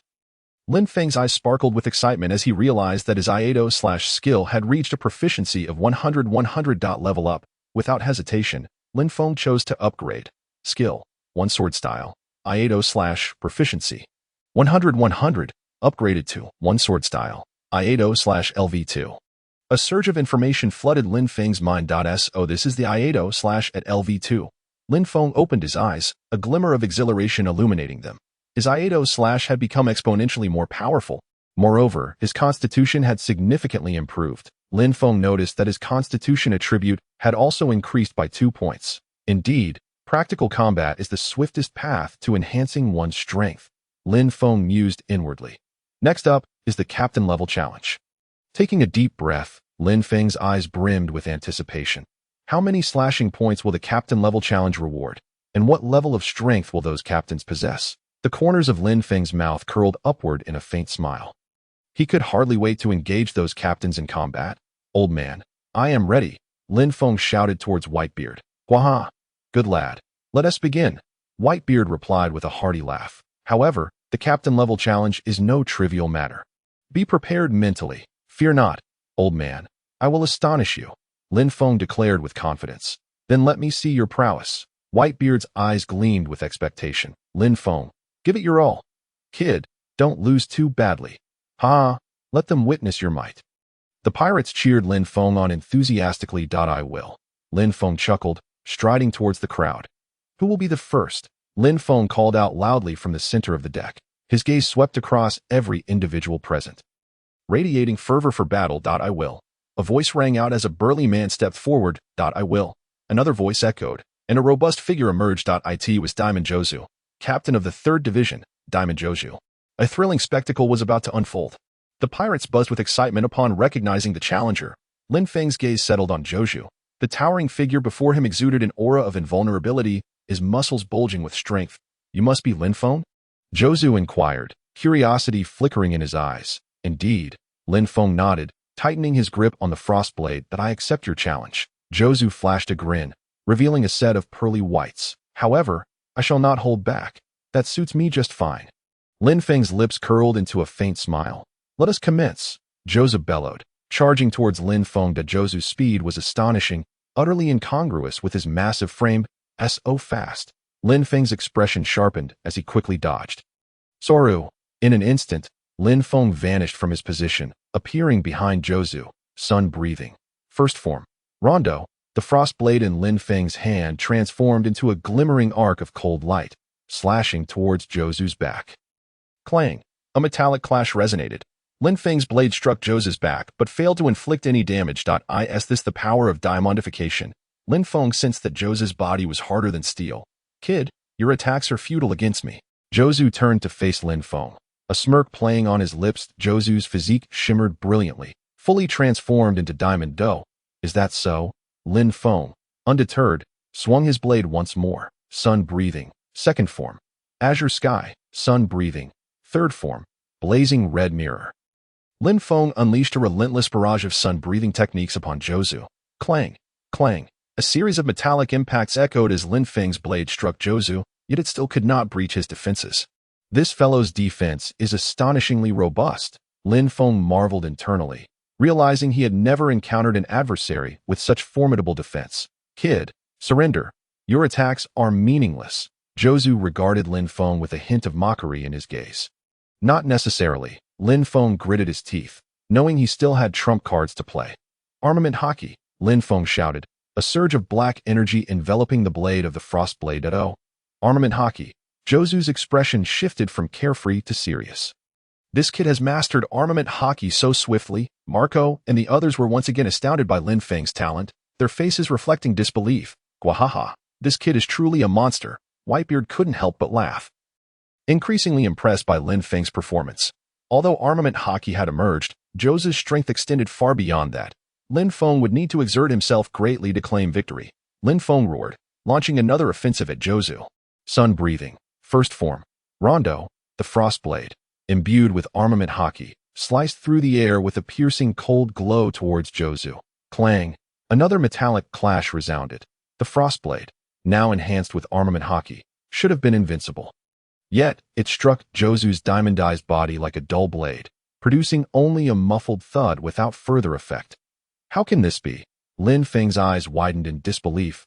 He had not anticipated that even with Armament Haki, he could not pierce Jozu's defenses. Is this the might of a captain-level powerhouse? Lin Feng pondered, recognizing the significant gap between himself and those of captain caliber. Kid, concede. Your attacks are futile, Jozu reiterated. Looking at Lin Feng. I concede. Lin Feng inhaled deeply and spoke. He understood he was no match for Jozu. Continuing would only lead to humiliation. You yield so soon. Jozu gazed at Lin Feng with slight surprise, not expecting such a swift concession. Your strength is formidable. I am not your match, Lin Feng stated calmly. However, I will challenge you again. Very well. I will await your return. Jozu grinned widely. Ding. Captain challenge progress. 13. The system's notification echoed in Lin Feng's mind. Lin Feng lay on the ground, gazing at the sky. Lin Feng, are you all right? Marco approached Lin Feng, concern etched on his face. I am fine. Lin Feng shook his head and rose from the ground. You have performed admirably, Marco reassured him, patting Lin Feng on the shoulder. Jaya's ability, Radiant Fruit, possesses unparalleled defensive strength across the vast seas. Losing to him now is not a disgrace. However, remember this. True strength lies in the ability to rise from countless failures. I understand. Lin Feng nodded. yet a hint of dissatisfaction lingered within him. Your swordsmanship has reached an exceptional level, but in the realm of physical training, you must strive with even greater diligence that a robust physique is the very foundation of all. Marco astutely identified Lin Feng's weakness, physique. Lin Feng murmured, recalling every detail of his battle with Jaya's. Jaya's diamond-like body stood as an insurmountable fortress. Impervious to Lin Feng's every strike. He had merely endured a few of Jaya's assaults before feeling utterly overwhelmed. Indeed, while my swordsmanship is steadily advancing, my physical strength remains my greatest shortcoming. Lin Feng clenched his fists, his nails digging painfully into his flesh. In this world, it is the physique that serves as the root of power. Just look at those top-tier warriors. Who among them does not possess an indomitable body? Whitebeard's mountain-like form could cause the earth to tremble with a mere wave of his hand. Kaido's terrifying defenses render him virtually immortal. And Shanks, the red-haired, can rival Mihawk with sheer physical prowess alone. The images of these formidable figures flashed through Lin Feng's mind, solidifying his resolve. My ambition extends far beyond merely becoming the world's greatest swordsman. I aspire to be the strongest entity upon these seas. To achieve this goal, I must possess a physique that matches it. I am destined for greatness. How could I be vanquished by such trifling obstacles? A confident smile crept onto Lin Feng's lips. Thank you for your insight, Marco, Lin Feng expressed, turning to him with gratitude sparkling in his eyes. No need for thanks. It's enough that you comprehend, Marco replied with a smile. However, enhancing your physical strength is no easy feat. It demands an effort that surpasses ordinary limits. I understand, and I am prepared, Lin Feng affirmed resolutely. Excellent. Such ambition. Marco regarded Lin Feng with admiration. If you need assistance, do not hesitate to ask. Not for now, Lin Feng contemplated before stating, I wish to try on my own first. The sudden mischievous grin spread across Lin Feng's face. In a month's time, I shall challenge you once more, and I will leave you all astounded. Oh, is that so? Marco's curiosity piqued as he regarded Lin Feng. Let us wait and see. Lin Feng laughed heartily before departing the deck. Haha, I shall await your return in a month. Marco chuckled, shaking his head as he watched Lin Feng's retreating figure. This lad is truly an enigma. Gulalala, this fellow possesses quite the intriguing spirit, Whitebeard mused, observing Lin Feng's silhouette with a glimmer of anticipation. What sort of surprise will he bring us in a month's time? The disparity in physical strength is truly vast. Lin Feng recalled the details of his confrontation with Jaya's, the memory vivid in his mind. Jaya's diamond-like physique was akin to an impenetrable wall. No matter how fervently he swung his sword, he could not make even the slightest dent. Clearly, I am still too weak. Lin Feng sighed, shaking his head in frustration. Yet, I shall not concede so easily. His gaze hardened with determination. Since my physique is my weakness, I shall commence my training there. Lin Feng recalled Zoro's rigorous training regimen. Indeed, that fellow is a true physical training fanatic. Swinging his sword 10,000 times each day. I can emulate his method. A glimmer of resolve sparkled in Lin Feng's eyes. From this day forth, I shall engage in grueling training. Let us begin with sword swings. Lin Feng rose to his feet, drawing Frost Gale, and commenced his practice. As he swung the sword, he counted aloud. 998, 999, 1000.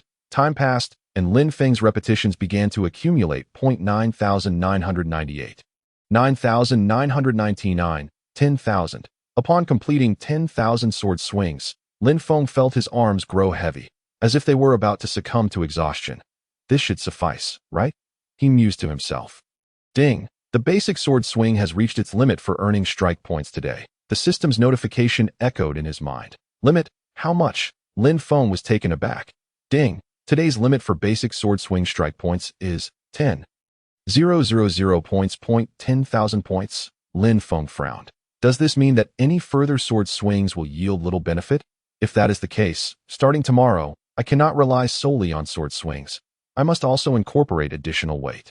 Lin Feng muttered to himself as he sheathed Frost Gale and turned to enter the cabin. The night fell and the sea breeze howled. The cabin of the Moby Dick was brightly lit.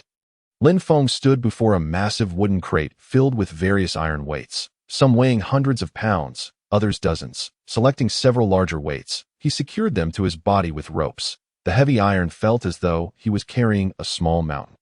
Lin Feng moved about, acclimating to the added burden. Training with weight not only strengthens my physique, but also allows me to earn strike points. Two benefits from one effort. He lifted Frost Gale once more and resumed his practice.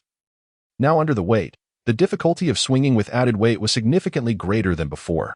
Each strike demanded greater exertion. So heavy. Gritting his teeth, he pressed on point 5,998, 5,999, 6,000. Phew, I can't go on. I need a break. Lin Feng halted, breathing heavily. This weighted training is truly exhausting. He wiped the sweat from his brow. Yet, the results are undeniably evident. Lin Feng could feel his muscles trembling. A sign that the fibers were tearing and repairing. If I persist, my physique will undoubtedly grow stronger. Determination gleamed in his eyes. Open the attribute panel. Lin Feng silently commanded. Host. Lin Feng strike points. 12. 984 attributes. Strength. 40. Speed. 40. Constitution. 43. Reaction. 37. Perception. 28 skills. 1 sword style. II/LV2. Proficiency. 12,200. Sun breathing technique.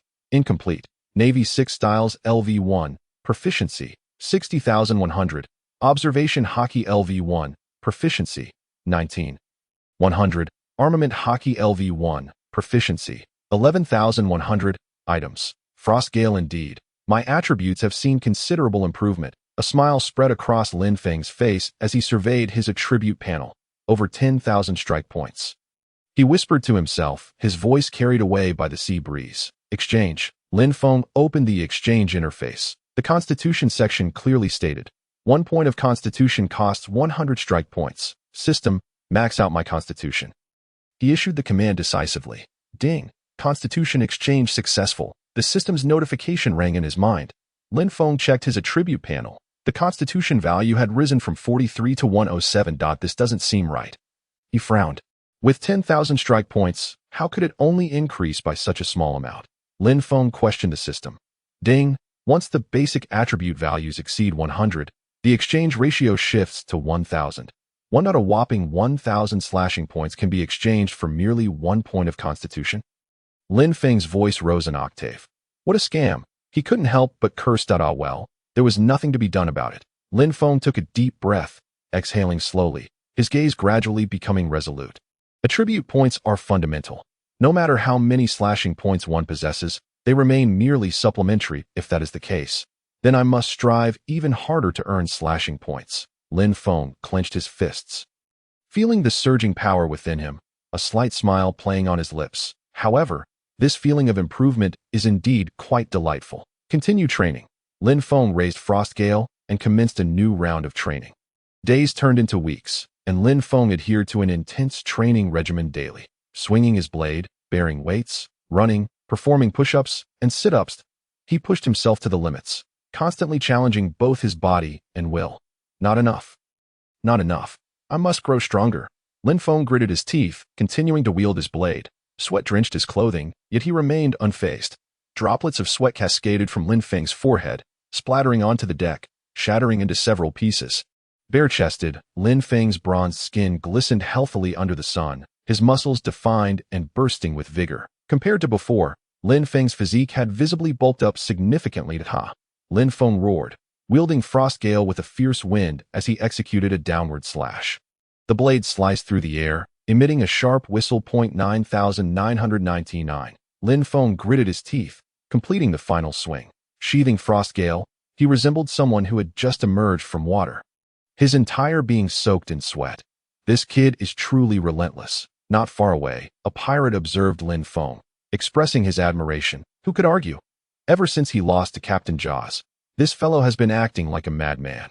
Training day in and day out, aside from eating and sleeping. His companion concurred, admiration gleaming in his gaze. I envy his tenacity. If only I had half of his determination, I wouldn't still be a mere underling. Enough of this envy. Instead of wallowing, I should train harder. Perhaps one day, I too could become a formidable force like him. Come on, with my aptitude, even 10 more years of practice would be futile. The pirate's chatter reached Lin Feng's ears, but he merely smiled faintly, choosing to ignore it. Over the past few days, he had grown accustomed to such gazes and discussions, from initial discomfort to now taking it in stride. Lin Feng's mindset underwent a subtle transformation. To become a strong warrior, one must endure loneliness and solitude, and dedicate more effort than the average person. This kid, Lin Feng, is increasingly reminiscent of his father in his prime. Marco stood at a distance, watching Lin Feng, drenched in sweat, with a glimmer of admiration in his eyes. Gulalala, the iconic laughter of Whitebeard echoed. However, mere perseverance is not enough. It remains to be seen how far he can go. Rest assured, father, with Lin Feng's talent and determination, you will undoubtedly become one of the top warriors of the seas in the future. Marco held unwavering confidence in Lin Feng. Gulalala, Whitebeard lifted his wine bowl and drank heartily. Opening the attribute panel, Lin Feng silently recited within. Host, Lin Feng slashing points, 284 attributes, strength, 100, speed, 100, constitution, 107, reaction, 41, perception, 30 skills, 1 sword style Iato/LV2, proficiency, 82200, breath of the sun, incomplete. Navy 6 styles LV1, proficiency, 90100, observation Haki LV1, proficiency, 19100, armament Haki LV1, proficiency, 11100, items. Frostgale. Finally, I have elevated all 3 basic attributes to 100 points. Lin Feng gazed at his attribute panel, a satisfied smile gracing his face. The frenzied training during this period has not been in vain. Lin Feng could sense a transformative change within his body. His strength, speed, and constitution had all achieved qualitative leaps. However, this is still far from sufficient. The determined light flickered in Lin Feng's eyes. During this time, Lin Feng had also attempted to train his Haki, but his proficiency did not increase. It appears that cultivating Haki is not as simple as merely unleashing it. Rather, it requires practical combat experience or specific training methods to enhance proficiency. It seems I must seek more guidance from Vista. Lin Feng mused inwardly. Vista, come practice with me. Lin Feng's voice rang out across the deck. Interrupting Vista, who was polishing his twin swords though. Lin Feng, are you looking to get beaten again? Vista raised an eyebrow, a playful smile gracing his lips. Hey, who knows who will beat whom? Lin Feng grinned widely, excitement sparkling in his eyes. Ever since his defeat to Jaws, Lin Feng had been harboring a fierce determination, training furiously for a week. Now, he could hardly wait to test the fruits of his labor. Good lad, you've got spirit. Vista sheathed his twin swords at his waist and stood up. Let me see what you've been practicing these past few days. The two positioned themselves in the center of the deck, facing each other. Watch out, Lin Feng shouted, launching the first attack. Shave 1 sword style shadow flash. Lin Feng's figure vanished in an instant. Vista's observation Haki detected Lin Feng's movement trajectory, but Lin Feng's speed was overwhelming. He had already appeared behind him. Frostgale glimmered with a chilling light as it slashed out at a speed imperceptible to the naked eye. This move flawlessly combined the speed of Shave with the explosive power of Iato slash, exponentially increasing its might. Clang! Vista swiftly drew his twin swords, blocking Lin Feng's assault. The clash of their blades resonated, producing a crisp sound. Again, Lin Feng bellowed, charging at Vista once more. Breath of the Sun first form Rondo. Breath of the Sun second form Azure Sky. Breath of the Sun third form Crimson Sun Mirror. Lin Feng unleashed a flurry of techniques from the Breath of the Sun, launching a relentless onslaught upon Vista. In an instant, the deck was filled with dazzling flashes of blades and the fierce energy of swords. This guy is progressing at an astonishing pace. Indeed, just a few days ago, and he can already hold his own against Captain Vista? Truly a marvel, the surrounding pirates murmured in astonishment, their gazes towards Lin Feng brimming with shock and admiration. This kid, Lin Feng, is truly impressive. Marco observed the battle from a distance, admiration evident in his eyes. To truly defeat Vista, Lin Feng still has a long way to go, Whitebeard remarked. Clang, clang. The battle between Lin Feng and Vista continued on the deck. Armament Haki, Lin Feng shouted, a surge of black energy enveloping Frostgale's blade. Oh, Vista's eyes narrowed. This kid has managed to elevate his Armament Haki to this level in such a short time. Observation Haki, Lin Feng shouted once more, his perception amplifying several-fold. Vista's movements appeared to slow in Lin Feng's eyes. Now's my chance. A glint of determination flashed in Lin Feng's eyes as he swung Frostgale at an incredible speed. Swish, a shallow wound appeared on Vista's chest, blood seeping out slowly. Good lad. You've even managed to wound me. Vista grinned, a flicker of excitement in his eyes. Again, the two resumed their fierce exchange. Has this guy gone mad? Indeed, aside from eating and sleeping, he spends all his time sparring with Captain Vista. Poor Captain Vista, tortured by him every day. Shoo, keep your voice down. Don't let Captain Vista hear. The pirates whispered among themselves, their gazes toward Vista filled with sympathy. Lin Feng, you rascal, haven't you had enough yet? Vista said while fending off Lin Feng's attacks. Hee, Vista, I'm merely preparing for the challenge a month from now. Lin Feng grinned broadly. You truly are relentless. Vista shook his head in resignation. However, I admire that. Come on, let me see where your limits lie. All right, Lin Feng shouted, his eyes sharpening with intensity. Utilizing his observation haki to anticipate Vista's movements, he slightly tilted his body to evade Vista's slash, simultaneously lunging forward to stab at Vista's open flank. The battle raged on for several hours, both combatants panting heavily. Enough already, let's call it a day. Vista waved his hand. You, my friend, are indeed a monster. Hee, I appreciate the compliment. Lin Feng sheathed his sword, a smile gracing his face. Ding, challenge progress. 23. Does this count? Nevertheless, thanks to these recent sparring sessions, my Haki level has increased, and I've accumulated quite a few slashing points. Lin Feng stood on the deck, stretching lazily, speaking to himself. Over the past few days, aside from eating and sleeping, Lin Feng had been practicing with Vista, his slashing points skyrocketing like a rocket. Opening the shop interface, Lin Feng silently thought. The shop interface is now open. The familiar shop interface appeared before him. A dazzling array of products leaving Lin Feng in awe. Weapons aren't necessary for now, and I'll set aside the devil fruits for the moment. Lin Feng's gaze swept across the shop interface, finally landing on the special category. Lin Feng's eyes suddenly lit up. He discovered something remarkable. Gravity training room. Training can be conducted under 1 to 500 times gravity. Price, 500,000 slashing points. Lin Feng's eyes widened. Fixated on the words gravity training room, his breath quickening, rubbing his chin, his eyes sparkled, and an involuntary smile crept onto his lips. However, upon seeing the long string of zeros behind the gravity room's price, it felt as though a bucket of cold water had been thrown over him, instantly calming him down. 500,000 slashing points is no small sum. Lin Feng furrowed his brow, shifting his gaze away from the gravity room. Nonetheless, this gravity room is crucial for me. I must find a way to quickly accumulate slashing points. Can Conqueror's Haki also be upgraded with slashing points? Lin Feng's gaze fell on the skill category for Conqueror's Haki. Instantly invigorated. Conqueror's Haki LV1. 100,000 slashing points, not unlocked. Conqueror's Haki LV2. 500,000 slashing points. 500,000. Why is it always 500,000? Lin Feng felt as though he was at odds with this number today. Forget it, I won't need Conqueror's Haki for now. I should focus on enhancing Armament Haki first. Lin Feng shook his head, shifting his gaze to Armament Haki. Armament Haki LV3. 50,000 slashing points. Armament Haki LV4. 80,000 slashing points. 50,000 slashing points. That's something I can accept. Lin Feng stroked his chin. The current slashing points weren't too far from 50,000. Armament Haki LV3 requires 50,000 slashing points, though not too distant. I can't squander them carelessly. I still need to reserve some slashing points for emergencies, such as exchanging for certain skills. Lin Feng calculated in his mind. However, upgrading Armament Haki is indeed the top priority. After all, it's a tangible boost in combat power. I just wonder what changes will occur once Armament Haki reaches LV3. Vista, care to spar? Lin Feng turned around and saw Vista standing not far away, calling out with a smile.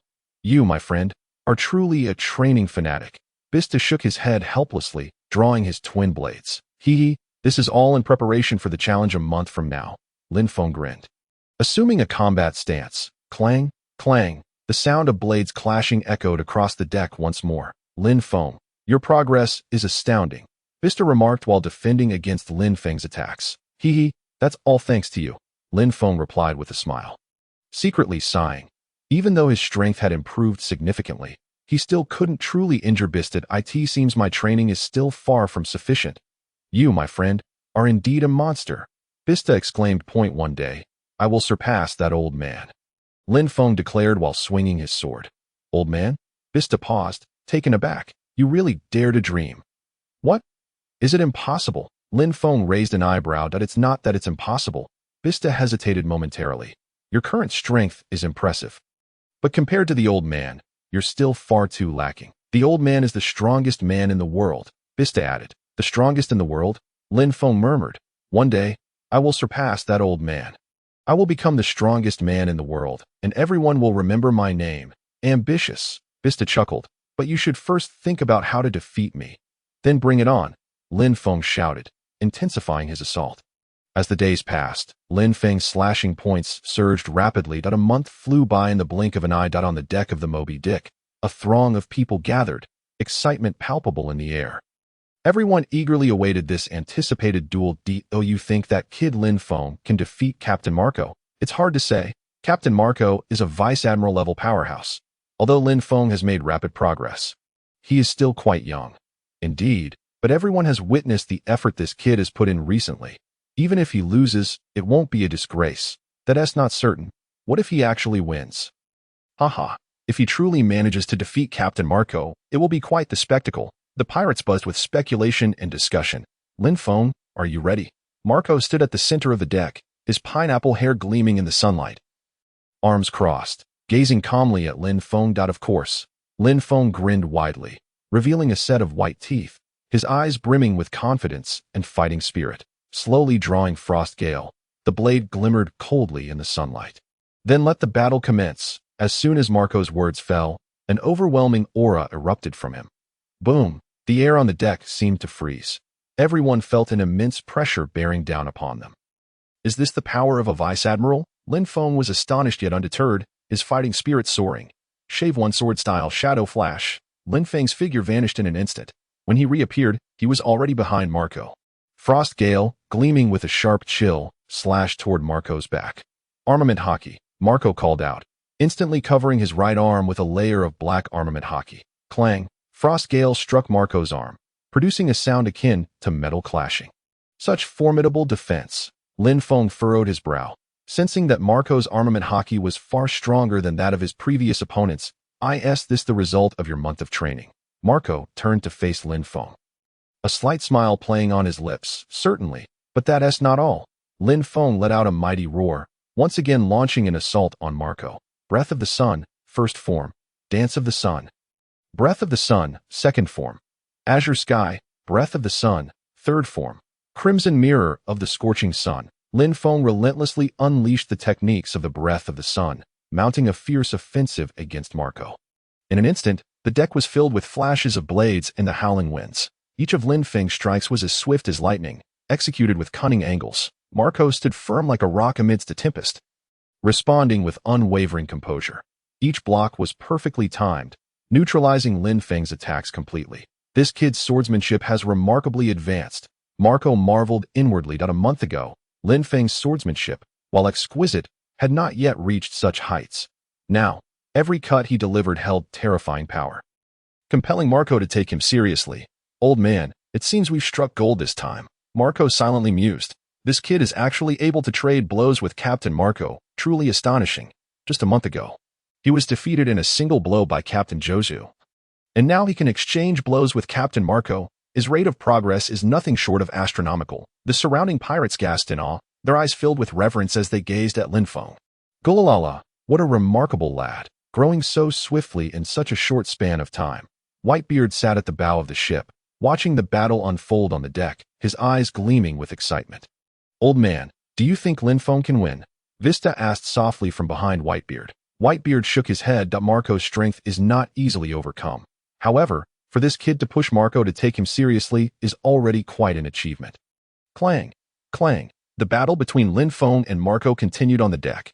Lin Feng's offensive grew fiercer, his speed increasing. Marco's defense became increasingly impenetrable, flawless in its execution. Armament Haki, hardening, Marco shouted.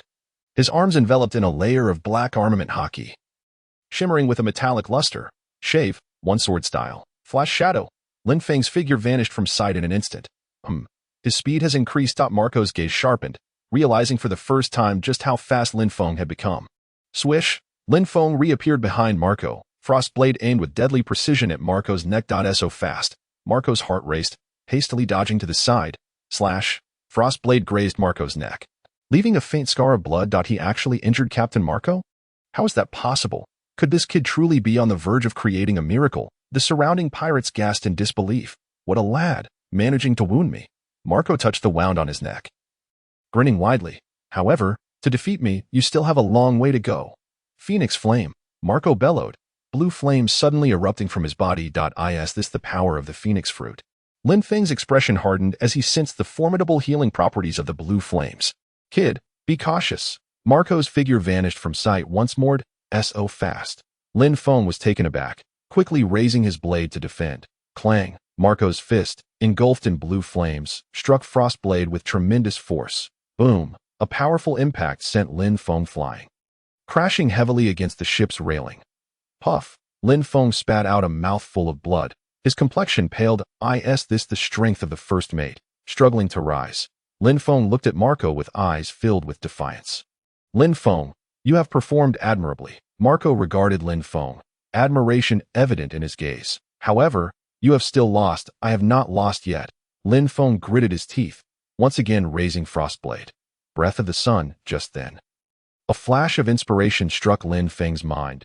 He recalled the essence of the breath of the sun. The breath of the sun is the origin of all breathing techniques in the world, encompassing all, and ever-flowing. Ever-flowing, Lin Feng murmured, suddenly feeling the power within him begin to surge. This is, Lin Feng's eyes widened in surprise. I understand now. The breath of the sun is not merely a sword technique but a pathway of breathing. Through a special breathing method, one can awaken the power within, unleashing even greater might. Breath of the sun, total concentration. Lin Feng took a deep breath, then exhaled slowly. His breathing became elongated and deliberate, each breath seemingly in harmony with the universe. This is, Marco stared at Lin Feng, a flicker of astonishment crossing his features. He could sense Lin Feng's aura steadily rising. Ding! Congratulations, host, for unexpectedly completing the breath of the sun, automatically comprehending the full version of total concentration and all associated skills. The system's prompt echoed in Lin Feng's mind. Ha ha ha. So that's how it is. Lin Feng laughed heartily, a powerful aura erupting from him. What is happening? Why has Lin Feng's aura suddenly become so formidable?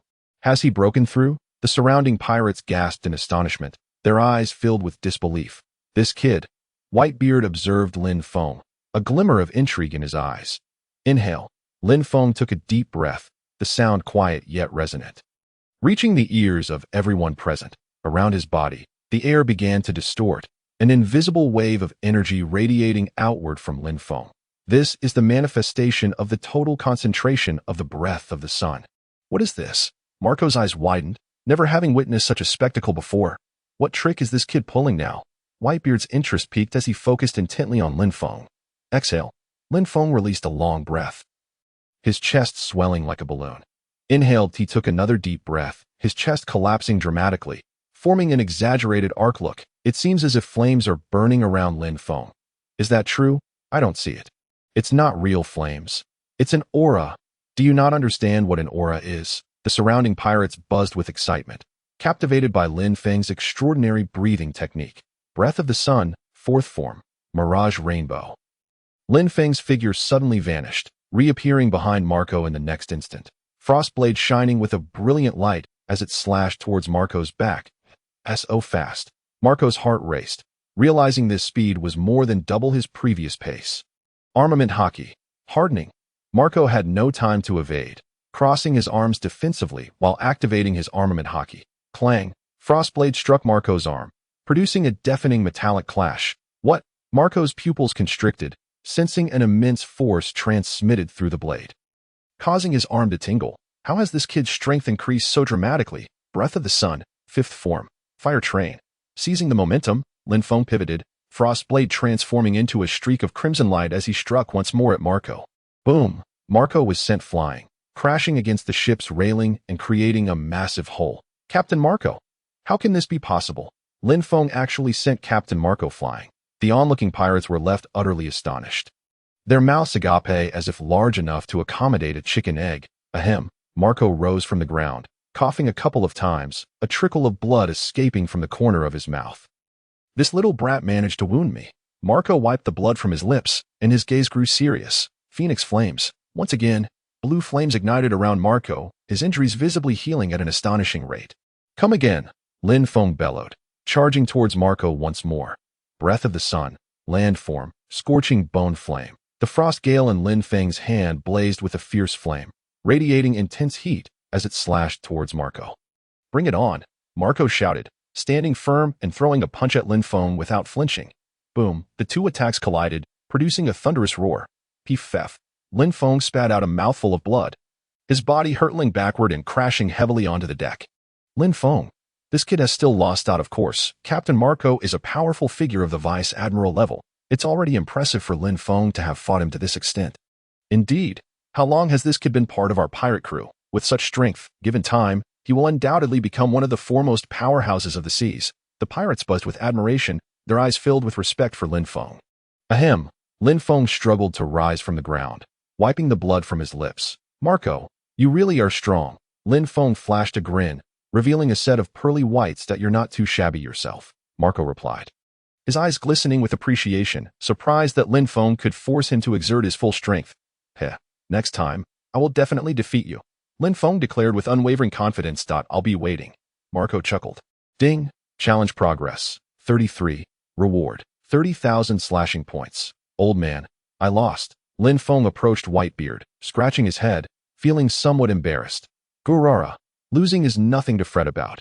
Whitebeard laughed heartily. "Indeed, Lin Feng, you have shown great prowess." Vista stepped forward, patting Lin Feng on the shoulder. "Heh, I am destined to become the strongest in the world. How could I possibly concede so easily?" Lin Feng grinned, his eyes shimmering with determination. "Excellent. Such ambition."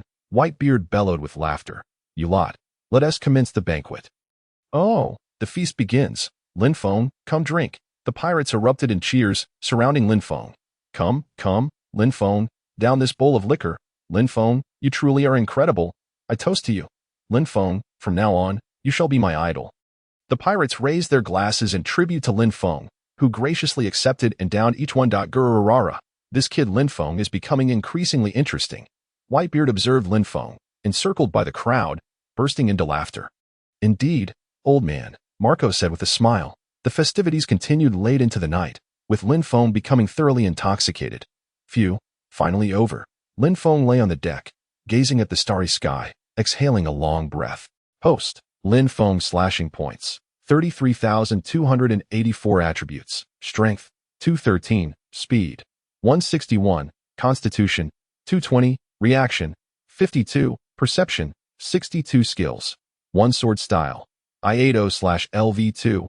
Proficiency, 182,200. Breath of the Sun, complete version.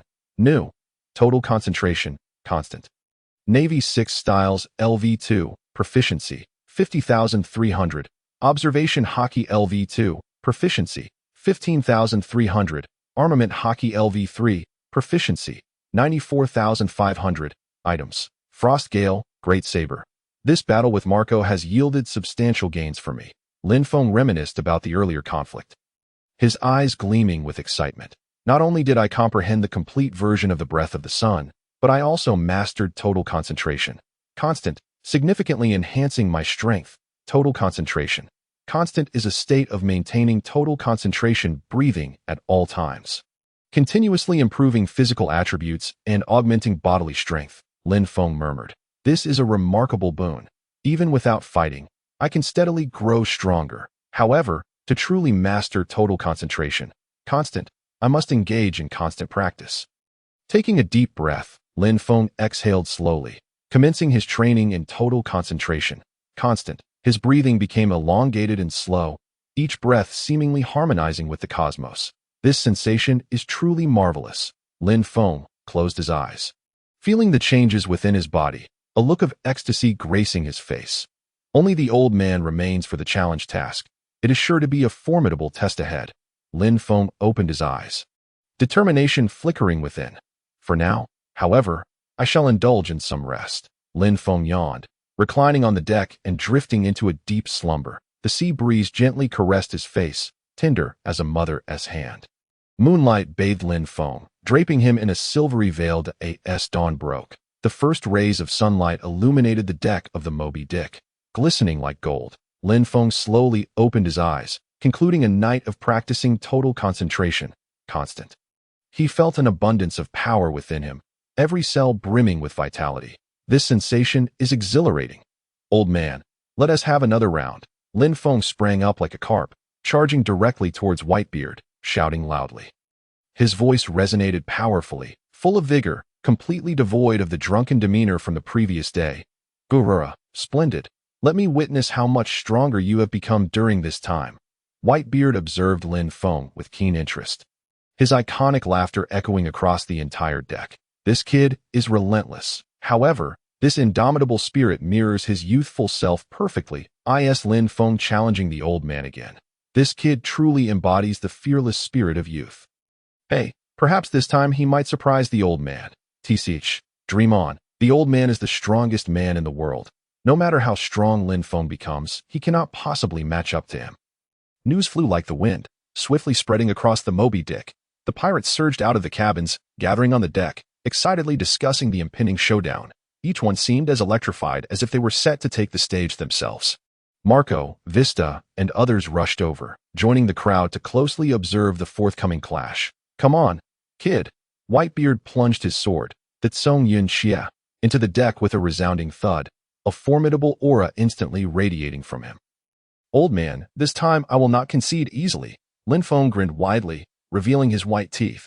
Taking a deep breath, he initiated the breath of the sun, total concentration. With each breath, Lin Feng's inhalations grew long and deliberate, each one seemingly connecting him with the universe. Around him, the air began to distort, an invisible wave of energy emanating outward from his centered dough.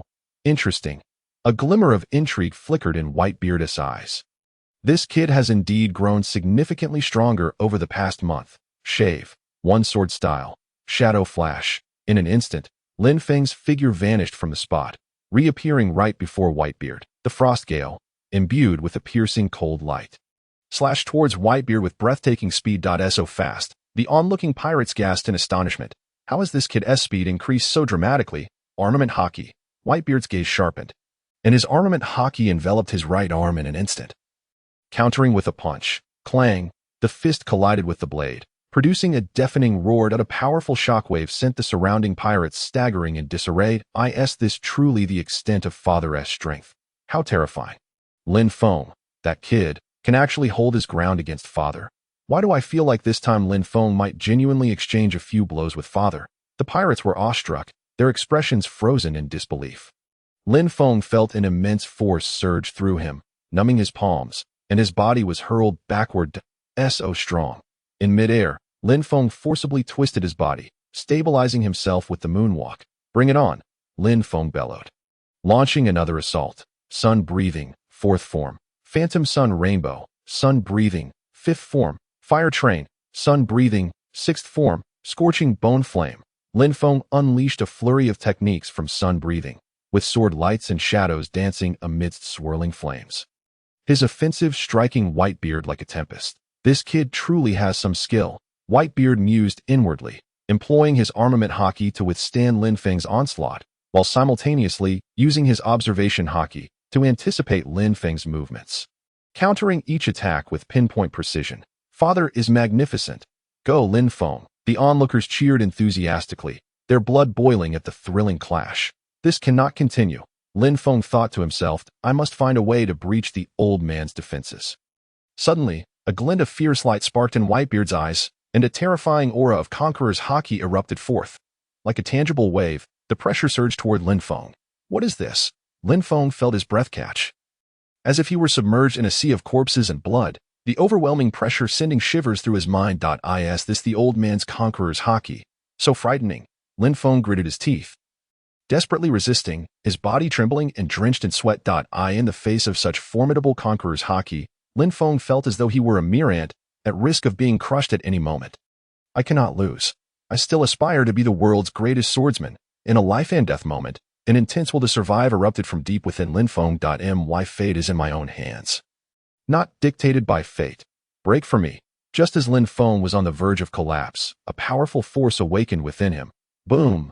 A similar aura of Conqueror's Haki erupted from Lin Feng, matching Whitebeard's might.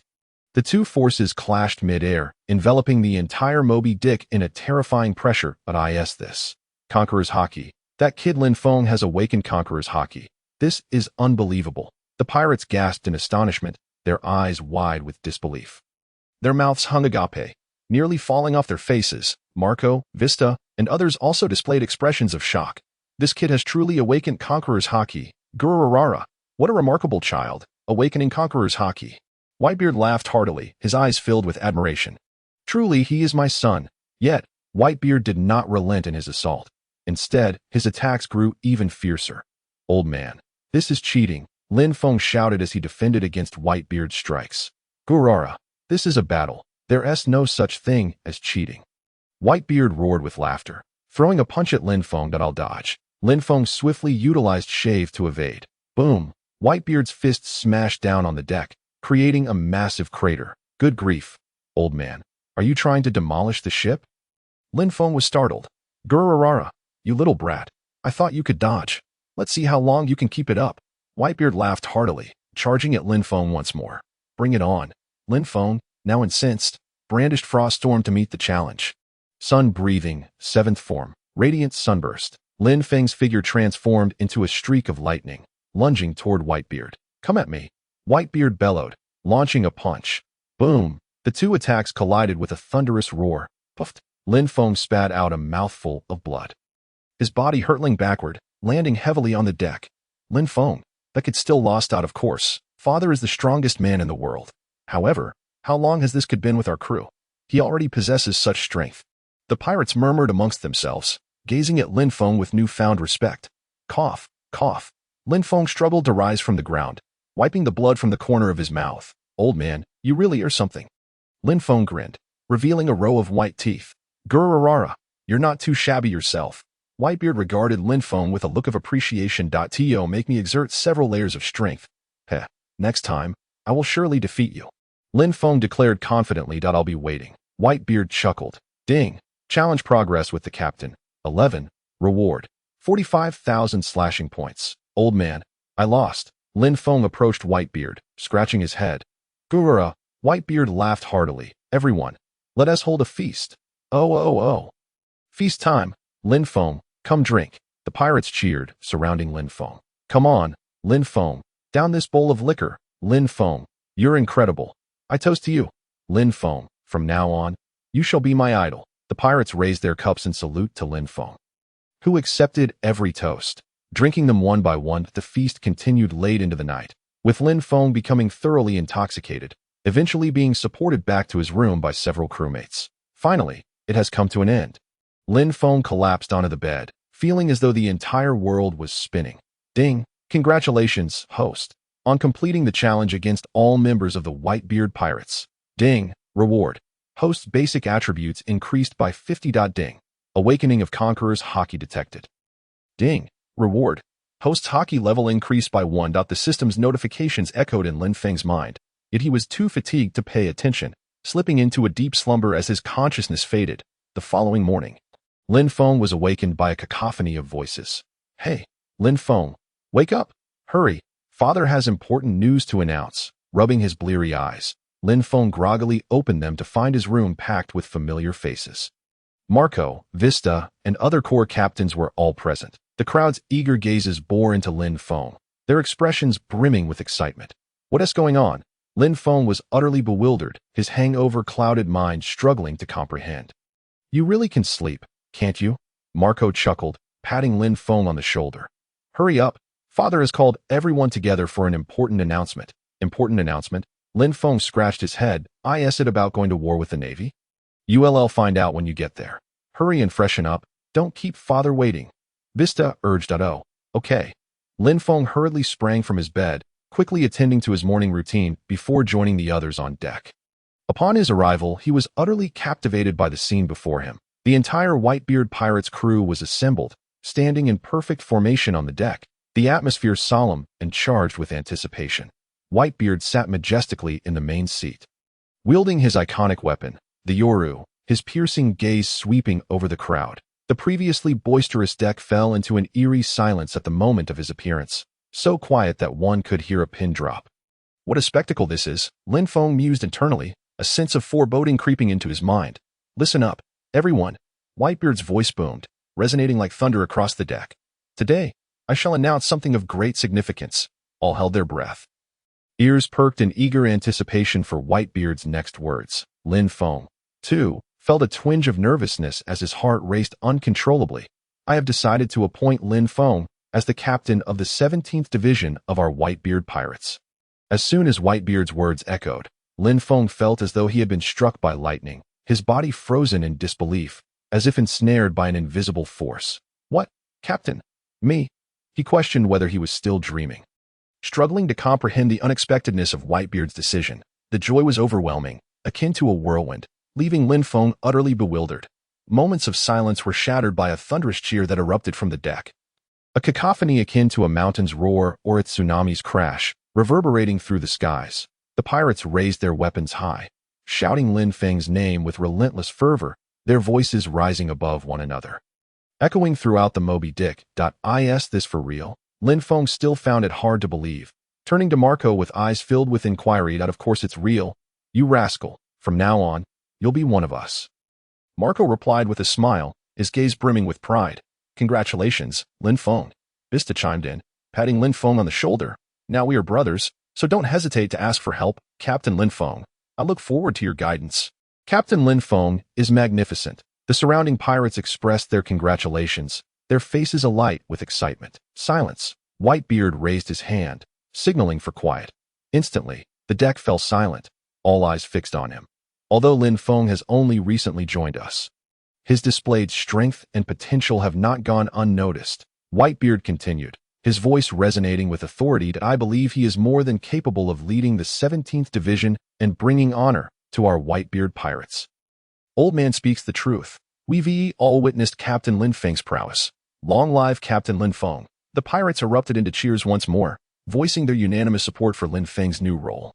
After all, his strength spoke volumes, having challenged Jozu, Bista, Marco, and even exchanged blows with Whitebeard himself within just a month. His capabilities were undeniable. To celebrate Lin Feng's ascension as captain of the 17th Division. We shall continue the festivities tonight. Ho ho ho. Long live Captain Lin Feng. Feast. Feast. The pirates cheered exuberantly, enveloping the Moby Dick in a jubilant atmosphere. The news of Lin Feng's appointment spread like wildfire throughout the Whitebeard pirates, creating a tremendous stir. Numerous pirates expressed their desire to join Lin Feng's 17th Division, especially among the formidable second-generation members, eager to align themselves with this rising star of the Whitebeard pirates, whose future seemed boundless. This kid really knows how to stir things up, Marco chuckled, observing Lin Feng surrounded by admirers. Indeed, in such a short time, he has leaped from being a newcomer to captaincy. This pace is faster than a rocket. Bista exclaimed, ho ho ho. This lad will undoubtedly become one of the fiercest warriors of these seas. Whitebeard observed Lin Feng being enveloped by the crowd, his gaze filled with expectation. Old man, do you think Lin Feng will surpass you? Marco hesitated before voicing his curiosity. Ho ho ho. Who knows? Whitebeard laughed heartily. But I eagerly await that day. This brat certainly invokes envy. Indeed, at such a young age, he is already a captain, with a boundless future ahead. If only I could join the 17th Division, even as a mere underling. Dream on. Did you not see how those second-generation members are clamoring to join? You don't stand a chance. Ah, truly, comparison breeds resentment. The pirates murmured, their gazes toward Lin Feng filled with envy and jealousy. Meanwhile, Lin Feng stood at the center, basking in the congratulations and flattery from those around him. Feeling somewhat elated, Captain Lin Feng, I look forward to your guidance. Captain Lin Feng, you are truly remarkable. Allow me to toast to you. Captain Lin Feng, please accept me. I am proficient in many tasks, Captain Lin Feng. Do you need someone to warm your bed? Get lost. This feeling is rather delightful. Lin Feng thought to himself, reveling in the newfound joy of being a captain. Yet, this was merely the beginning. His ambition was to become the world's greatest swordsman, surpassing the old man and becoming the strongest man upon these seas. A resolute glimmer shone in Lin Feng's eyes as he recalled a system prompt indicating a reward, prompting him to open his attributes panel. Host, Lin Feng slashing points, 79134 attributes, strength, 279, speed, 201, stamina, 305, reaction, 74, perception, 103 skills, 1 sword style Ido/LV2, proficiency, 182200, sun breathing technique, complete, new, total concentration constant, marine 6 styles LV2, proficiency, 50300. Observation Haki LV3, Proficiency, 23300. Armament Haki LV4, Proficiency, 1011000. Conqueror's Haki LV2, Proficiency, 0500. These attribute points are quite substantial. Lin Feng gazed at the soaring numbers on the attributes panel, his eyes nearly popping out in astonishment. Strength nearing 280 and stamina surpassing 300. Lin Feng felt as though he could now strike down a bull with a single punch. No, 10 bulls. Moreover, his Conqueror's Haki had even reached level 2. Lin Feng noticed that the Conqueror's Haki level had prominently increased from LV1 to LV2, with a proficiency of 0500 following it. This ability can also be upgraded. Lin Feng scratched his head in confusion. He recalled that in the anime, Conqueror's Haki was supposedly innate, with no mention of it being trainable or upgradable. Could it be due to the system? Lin Feng pondered, finding this explanation to be the most plausible. Regardless, becoming stronger is always a good thing. Lin Feng beamed, revealing his signature white grin. However, accumulating these slashing points seems rather arduous, he thought, looking at the daunting total of over 70,000 slashing points. Initially, he had anticipated amassing hundreds of thousands of points from challenging the entire crew, only to find the system rather stingy that it appears he would need to swing his sword more often. Lin Feng muttered to himself, now realizing that the consumption of slashing points is akin to a bottomless pit. No amount ever seems sufficient. Days later, aboard the Moby Dick, the lookout's excited voice rang out across the deck. "Look, it's Ace Pursuer. Ace has returned." Engaged in his routine sword training, Lin Feng halted his movements upon hearing a sound. Lifting his gaze that eye in the distance, he spotted a small vessel engulfed in flames, bravely battling the waves as it raced towards the Moby Dick. Could that be Ace? Lin Feng narrowed his eyes, filled with curiosity intertwined with a hint of gravity. As a time traveler well versed in the narrative, he fully understood the implications of Ace's return. Blackbeard Teach, that ambitious scoundrel, was undoubtedly already fixated on Ace. Consequently, Ace's fate would undergo a monumental transformation. Lin Feng's expression deepened. The curtain on the Battle of Marine Ford was about to rise, and the Whitebeard pirates would face unprecedented challenges. On the deck, the pirates erupted in jubilant cheers to welcome Ace's return. Ace, the captain of the Whitebeard Pirates' 2nd Division and a user of the Mera Mera no Mi, was renowned for his formidable strength and passionate personality. Earning him the admiration of the crew, boom, the striker docked securely alongside the Moby Dick, and Ace leaped onto the deck. "Hey, everyone, I'm back." Ace removed his hat, revealing a radiant smile as he waved at the crowd. "Ace, was your mission a success?" Marco approached with concern. Of course, everything went smoothly. Ace patted his chest confidently. "By the way, I heard there's a new recruit on board who's quite impressive and even fought with Pops."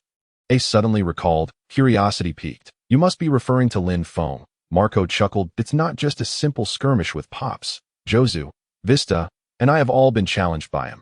Moreover, he has awakened Conqueror's Haki and is now the captain of the 17th Division." "What? He's that formidable?" Ace's eyes widened in disbelief. "Where is he? Take me to meet him." "He's over there training." Marco pointed to Lin Feng, who was diligently practicing with his sword. "Come on, let us go see." Ace eagerly tugged at Marco as they made their way toward Lin Feng. "Lin Feng, Ace is back," Marco called out. Lin Feng turned upon hearing his name and spotted Ace beside Marco. "You must be Lin Feng." "I am Ace. It's a pleasure to meet you." Ace extended his hand with a smile. "Hello, Ace. I'm Lin Feng. I've heard much about you." Lin Feng grasped Ace's hand, returning the smile. Their eyes met, both sparkling with excitement. "Lin Feng, I've heard quite a few tales about you. Marco says you're exceptionally strong, particularly with the sword. I'm very interested." Ace exclaimed enthusiastically. "Heh, it's nothing special. Fighting with the old man is beneficial for both body and mind." Lin Feng scratched his head modestly. "You truly are humble." Ace laughed. "By the way, I heard you've become the captain of the 17th Division. Congratulations. That was all Pop's arrangement. I was merely thrust into the role." Lin Feng replied. "Haha, you really are taking advantage of the situation." Ace roared with laughter. "Say, Ace, could you demonstrate your Mera Mera no Mi abilities for me?" Lin Feng inquired with curiosity. "Of course," Ace replied, extending his right hand as a flame erupted from his palm. "Impressive," Lin Feng marveled. "How about we have a friendly match?" Ace suggested eagerly. "Sure, I'm keen to experience your strength." Lin Feng readily agreed. "Shall we begin here?" Ace asked, Right here works. It'll be entertaining for everyone. Lin Feng responded with a grin. All right, let us go. Ace declared as flames surged around him, enveloping his entire being. Breath of the Sun, first form. Lin Feng inhaled deeply, activating the Breath of the Sun technique. The air around him began to warp, an invisible wave of energy radiating outward from Lin Feng. Oh, is this your power? Truly impressive. Ace felt the formidable aura emanating from Lin Feng, a flicker of surprise in his eyes. Come on, show me what you can do. Lin Feng unsheathed Frost Gale, directing it towards Ace. Fire Fist. Ace reacted swiftly, his right arm transforming into blazing flames as he launched a powerful punch. Ace's Fire Fist streaked through the air like a meteor, trailing a long fiery tail as it hurtled towards Lin Feng. Unfazed by the fierce attack, Lin Feng wore a slight smile of excitement. Bring it on, he exclaimed, as the Frost Gale shimmered in the sunlight. With a burst of energy, he activated the Suru, vanishing from sight. Boom! The Fire Fist missed its target, crashing onto the deck and igniting a massive blaze, splintering wood everywhere. Where is he? Ace, startled by the miss, began scanning for Lin Feng's figure. Right here. Lin Feng's voice suddenly rang out from behind Ace, who turned swiftly only to find Lin Feng poised behind him. Frost Gale slicing through the air aimed at Ace's midsection. Breath of the Sun. Second form, Azure Sky. Ace reacted instinctively, elementalizing his body just in time to narrowly evade Lin Feng's strike. That was close. Ace thought, relieved. Had that blow landed, it might have been catastrophic. Quick on the uptake, aren't you? Lin Feng grinned, his fighting spirit intensifying that he pushed off again, activating Jep to soar into the air, looking down at Ace. Breath of the Sun, fourth form, Mirage Rainbow. Lin Feng's figure split into multiple afterimages in midair, bewildering Ace. This technique. Ace's pupils constricted, sensing the imminent danger. Fire Fist. Ace, not daring to underestimate the threat, unleashed another Fire Fist towards the myriad of illusions in the sky. Ineffective. Lin Feng chuckled, his Frost Gale gleaming with dazzling light as he slashed at Ace's Fire Fists. Clang! The clash of blade against flame reverberated, producing a thunderous sound that sent shockwaves through the surrounding pirates, leaving them reeling. Are these two monsters? This is terrifying. It seems Captain Ace is at a disadvantage. Who exactly is Lin Feng? The onlooking pirates buzzed with astonishment, captivated by the fierce duel between Lin Feng and Ace. Again, Lin Feng bellowed, slashing with Frost Gale once more. Breath of the Sun, fifth form. Fire Train. Frost Gale transformed into a brilliant crimson arc, radiating intense heat as it surged towards Ace. Damn it. Ace gritted his teeth, fully channeling the power of the Mera Mera no Mi, causing his flames to blaze even brighter. Ace unleashed a barrage of fire fists that collided with Lin Feng's fiery train. Boom, boom, boom. The explosive sounds echoed as the entire deck was engulfed in flames. Are these two trying to dismantle the Moby Dick? Marco remarked, observing the fierce battle with bemusement. Haha, now this is interesting. Vista watched with rapt attention. Old man, who do you think will win? Marco turned to Whitebeard. Gurara, it's too early to say, but Whitebeard stroked his chin. A glimmer of intrigue in his eyes. It seems this kid Lin Feng's Haki has grown even stronger. What? Upon hearing this, Marco scrutinized Lin Feng closely and indeed noticed that Lin Feng was enveloped in an even more solidified layer of armament Haki. This lad is truly enigmatic, Marco mused. Ace, do you wish to continue? Lin Feng's voice echoed through the flames. Of course. Ace replied, his tone brimming with determination. Great Flame Ring. Flame Emperor. Ace roared, the colossal fireball above him resembling a true sun, radiating a destructive aura that evaporated the surrounding seawater into a white mist. Yet, in the face of this terrifying assault, Lin Feng displayed no fear. Taking a deep breath, his chest swelled, muscles taut, and veins bulging. Straining against his shirt. Armament Haki, hardening. Breath of the Sun, seventh form, radiant burst. Lin Feng growled, his voice deep and powerful. The black Haki enveloped him as if it were a tangible entity, transforming Lin Feng into a dark war god. The frost storm in his hand emitted a low hum, as if sensing its master's resolute battle intent. Lin Feng concentrated all his strength at the tip of his blade and thrust forward with ferocity. A dazzling brilliance surged forth, akin to the rising sun, dispelling the darkness and charging towards Ace's Flame Emperor. Go, Flame Emperor. Ace bellowed, hurling the fireball at Lin Feng. Boom. The clash of sword energy against the Flame Emperor erupted into a thunderous roar, causing the entire Moby Dick to tremble violently, the overwhelming shockwave forcing both combatants back several steps. Cough, cough. Lin Feng staggered back, steadying himself, a trickle of blood escaping the corner of his mouth, yet his eyes sparkled with exhilaration. Lin Feng, Captain Lin Feng, the pirates exclaimed in astonishment. Ace, you truly are formidable. Lin Feng struggled to rise from the ground, wiping the blood from his lips. You are not too shabby yourself, capable of withstanding my Flame Emperor. Ace remarked, his complexion somewhat pale, clearly indicating that the previous attack had taken a toll on him as well. Hee, let us go again. Lin Feng grinned widely, charging towards Ace once more. Who is afraid? Ace retorted defiantly, meeting him head-on. The two clashed again, a whirlwind of blades and flames, locked in an intense struggle. These two fellows are indeed brimming with vitality. Marco watched the renewed battle, shaking his head in resignation. Haha, that's how young people should be. Vista chuckled. Gulalala, this is truly entertaining. Whitebeard sat regally in his chair, observing the fierce combat with admiration in his eyes. Once more, Ace, Armament Haki, hardening, pitch black. Lin Feng escalated his Armament Haki to its zenith, his already dark skin now gleaming like coal. What is this? Ace's pupils constricted sharply as he sensed a dangerous aura emanating from Lin Feng. Breath of the Sun, 8th form, Flying Will Solar Flame. In an instant, Lin Feng vanished from his original position, reappearing before Ace with the frost storm glinting ominously, slashing toward him. Not good. Ace's heart raced with alarm. He attempted to evade, but it was too late. Clang. The frost storm struck Ace, producing a metallic clash. Puff. Ace spat blood, his body propelled forward. Ace? Captain Ace! The pirates cried out in shock. Cough, cough. Ace struggled to rise, blood trickling from his mouth. You truly are impressive. Ace gazed at Lin Feng, his eyes wide with astonishment. Hee, I concede. Lin Feng grinned, revealing his white teeth. That I have lost, Ace declared, his face devoid of despair, instead filled with excitement. However, I shall not continuously lose. Next time, I will surely defeat you. I await that day, Lin Feng replied with a smile. Gulalala, splendid, splendid. Whitebeard laughed heartily. All right, everyone, let the feast begin. Oh, a feast. Lin Feng. Ace, come drink. The pirates cheered, encircling Lin Feng and Ace. Come, Lin Feng. Ace, let us down this cup. Lin Feng, you are truly remarkable. I raise a toast to you. Ace, you are not bad either. From now on, we are brothers. The pirates toasted to Lin Feng and Ace, who readily accepted and drank one after another. Gulalala, Lin Feng. Ace, you both are remarkable. Whitebeard beamed at the two, surrounded by everyone. Indeed, old man, these two lads have a promising future, Marco chuckled. The celebration continued late into the night, the Moby Dick illuminated with lights and filled with laughter. Lin Feng, Ace, you two are simply delightful, Vista exclaimed, raising his cup. From now on, our Whitebeard pirates will be lively.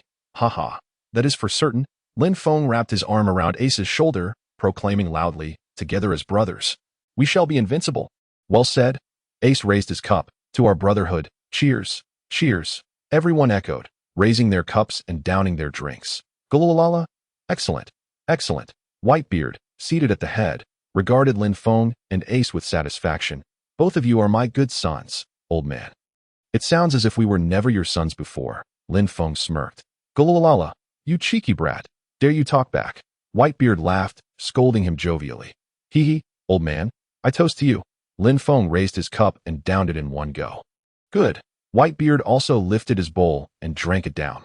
Lin Feng, your Breath of the Sun technique is quite unique. It possesses fiery characteristics akin to the Mera Mera no Mi. I can sense its potential.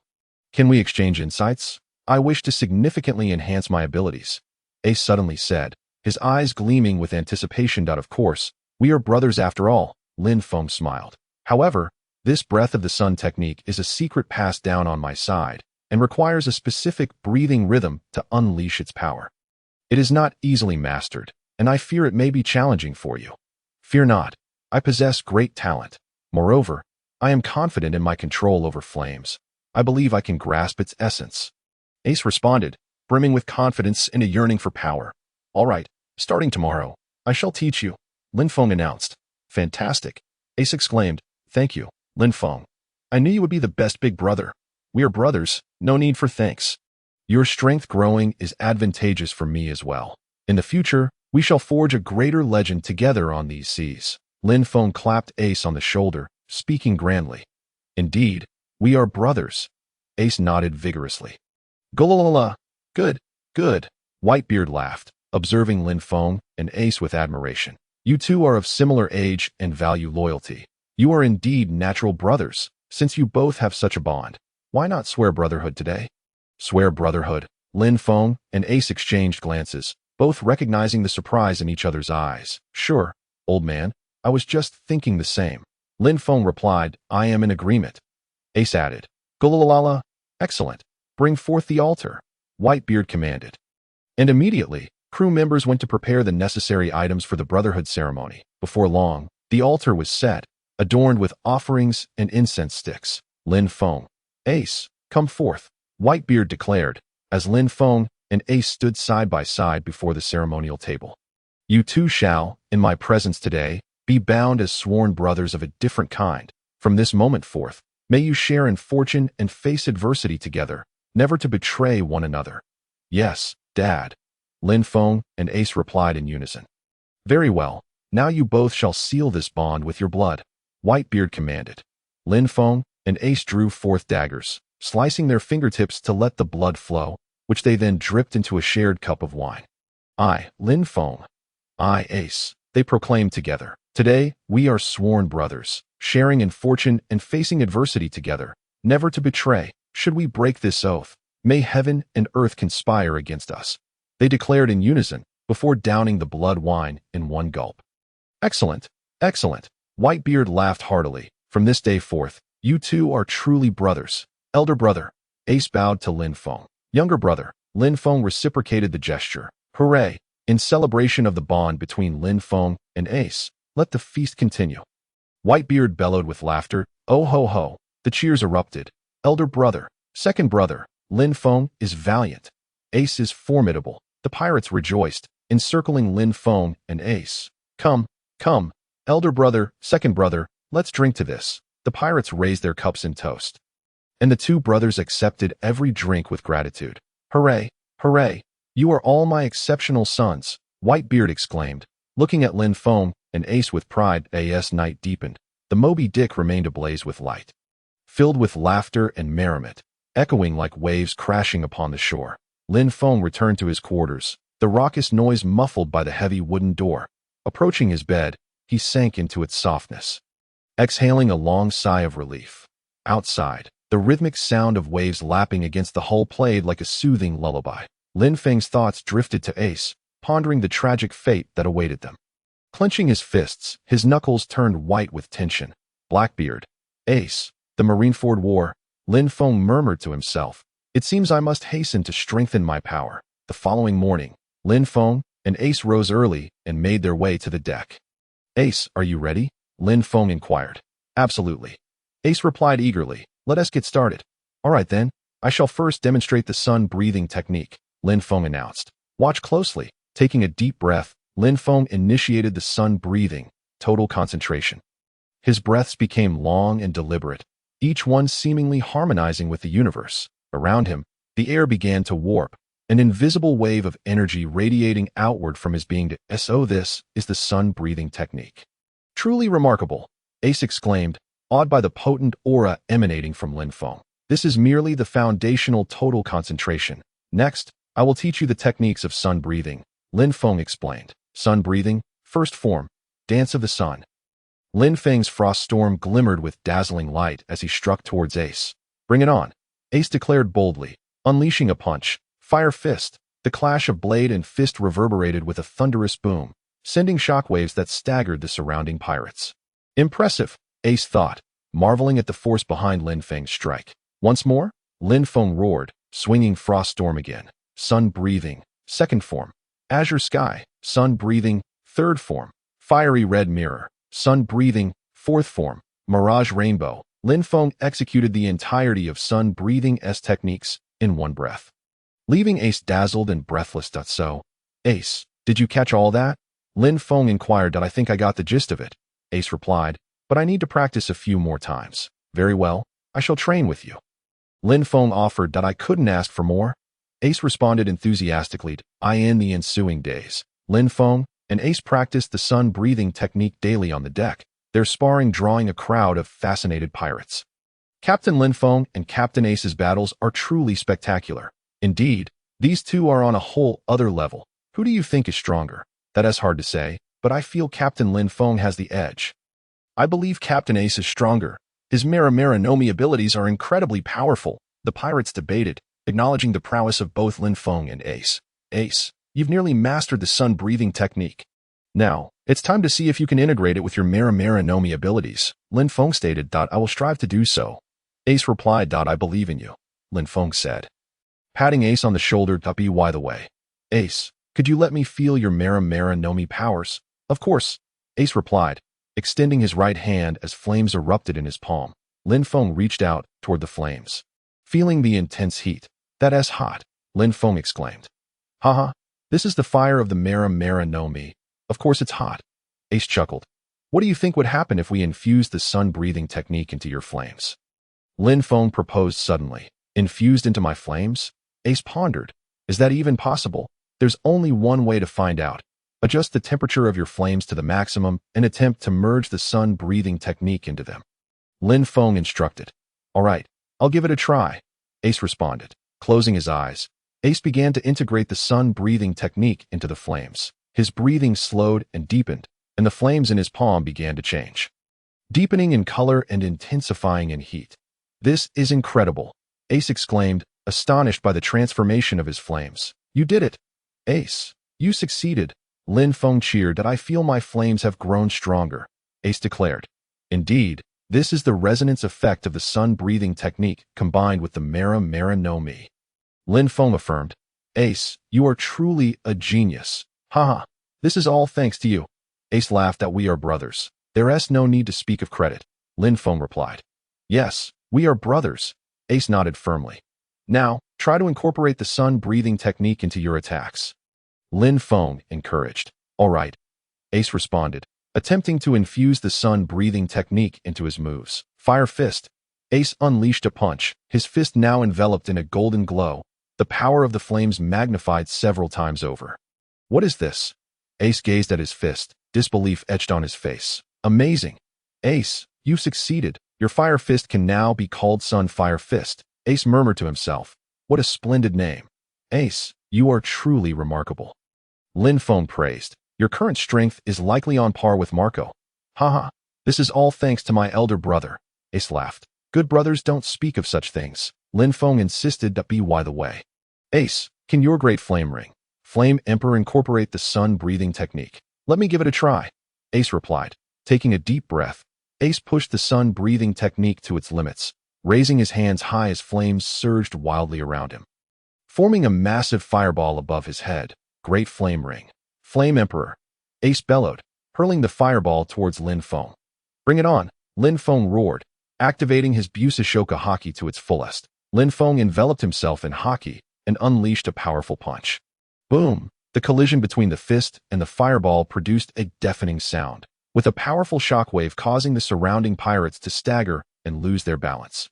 Cough, cough. Lin Feng was thrown backward by this tremendous force, a trickle of blood escaping from the corner of his mouth. Brother, are you all right? Ace inquired anxiously. I'm fine. Lin Feng wiped the blood from his lips. Ace, your Flame Emperor has significantly increased in power. All thanks to the breath of the sun. Ace chuckled. Brother, you truly are remarkable to have created such a formidable breathing technique.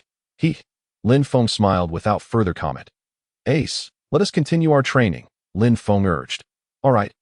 Ace nodded. In the days that followed, Lin Feng and Ace trained together daily, their strengths soaring rapidly. Captain Lin Feng and Captain Ace are truly becoming increasingly powerful. Indeed, these two are practically monsters. Do you think they will surpass Old Man? It's hard to say, but I believe they will carve out their own path on this sea. The pirates engaged in lively discussions, filled with anticipation for Lin Feng and Ace's future. Old Man, we have completed the mission. Ace concluded his sparring with Lin Feng and returned to Whitebeard's side, reporting on recent task developments with a serious demeanor. Well done, Ace, Whitebeard said with a smile, raising his cup and drinking it all in one go. However, old man, there is something I must report to you. Ace suddenly stated, his tone laced with anger and resentment that, oh, what is it? Whitebeard asked, noting the change in Ace's expression that IT concerns Blackbeard teach. Ace gritted his teeth as he uttered the name. That scoundrel killed the 4th Division captain, Sachi, to seize the dark fruit and then fled. Ace recounted in detail the events surrounding Blackbeard's treachery, each word seemingly squeezed out through clenched teeth, brimming with rage and hatred. Upon hearing this, Whitebeard's previously relaxed demeanor instantly solidified. His iconic crescent mustache quivered slightly, and the surrounding air seemed to thicken, the atmosphere becoming exceedingly oppressive. Gurura, that bastard teach, Whitebeard roared, his voice booming like thunder, causing the Moby Dick to tremble slightly. The powerful conqueror's Haki erupted in an instant, stunning some of the weaker crew members into unconsciousness. Old man, please allow me to pursue Blackbeard. Ace knelt on one knee, beseeching Whitebeard that I cannot forgive his betrayal, nor can I condone his brutal murder of a comrade. Ace spoke earnestly, his gaze resolute, his tone filled with determination. Ace, Whitebeard regarded him, remaining silent for a long while. Teach is bound by fate, and all is preordained. You should not force it. Ultimately, Whitebeard denied Ace's request. But, old man, Ace struggled to comprehend Whitebeard's decision, his emotions flaring as he argued his case. Sachi's revenge must not go unavenged. I cannot stand by while the murderer of my comrade roams free. Ace, this is an order. Whitebeard's tone grew firmer, leaving no room for dissent. Lin Feng watched the escalating conflict between the two with mounting anxiety. He understood Ace's character and recognized Whitebeard's concerns, as well as the cruel fate that loomed behind this contention. Ace, calm down. Lin Feng attempted to dissuade him. The old man has his own considerations. Your obstinacy will only increase his worry. Lin Feng, you do not understand. Ace shook his head, his eyes filled with anguish and struggle. Sachi was an important comrade to me. I cannot bear to watch him die in vain. But, Lin Feng wished to say more, yet was interrupted by Ace. Lin Feng, I know you mean well, but this is something I must do. Ace was resolute, unwilling to heed any counsel. He is one of my crew. How could I turn a blind eye? Lin Feng understood that both he and Ace had their own convictions and paths to tread. He could not forcibly alter Ace's decision and could only offer silent support. Ace, take care. Lin Feng patted Ace's shoulder, his eyes filled with concern. That I will. Ace nodded, turning towards his ship, the assailant. Ace. Lin Feng wished to say something more, but ultimately fell silent. At that moment, any words would be futile. Ace piloted the assailant alone, setting sail for the boundless sea. Lin Feng stood on the deck, watching Ace depart, his expression complex, filled with worry and helplessness. Old man, do you truly believe in fate? Lin Feng quietly asked Whitebeard. Gurura. Whitebeard did not respond, merely releasing a long, sorrowful laugh that held a hint of bitterness. Lin Feng understood that Whitebeard did not genuinely believe in fate. He simply wished to protect Ace from peril. However, the wheel of destiny had begun to turn, and none could halt its course. Lin Feng clenched his fists tightly. Ace, you must return safely. He silently prayed. He hoped that everything was still salvageable. Lin Feng gazed in the direction Ace had departed for a long time, lost in thought, his heart a tumult of emotions. Returning to his quarters, Lin Feng closed the door. Isolating himself from the clamor of the outside world, he retrieved a wooden box from beneath his bed, opening it to reveal a neatly arranged collection of katana. These were the sacrifices from his recent sword training.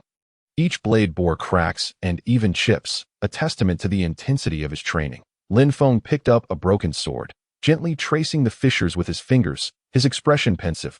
Ace, you fool, always so impulsive. Lin Feng muttered to himself, his tone laced with concern. That scoundrel Blackbeard will not be easily dealt with. Taking a deep breath, Lin Feng returned the broken sword to the box and picked up Frost Storm from the side. Now, all I can do is grow stronger. Gripping Frost Storm tightly, his gaze resolute. Only in this way can I protect those I wish to safeguard amidst the storms to come. Lin Feng exited his room and made his way to the deck. Standing at the ship's railing, he gazed toward the direction Ace had departed, his eyes deep with contemplation. System, Lin Feng called out in his mind. Display a tribute panel, a blue screen, visible only to Lin Feng. Materialized before him. Host, Lin Feng slashing points.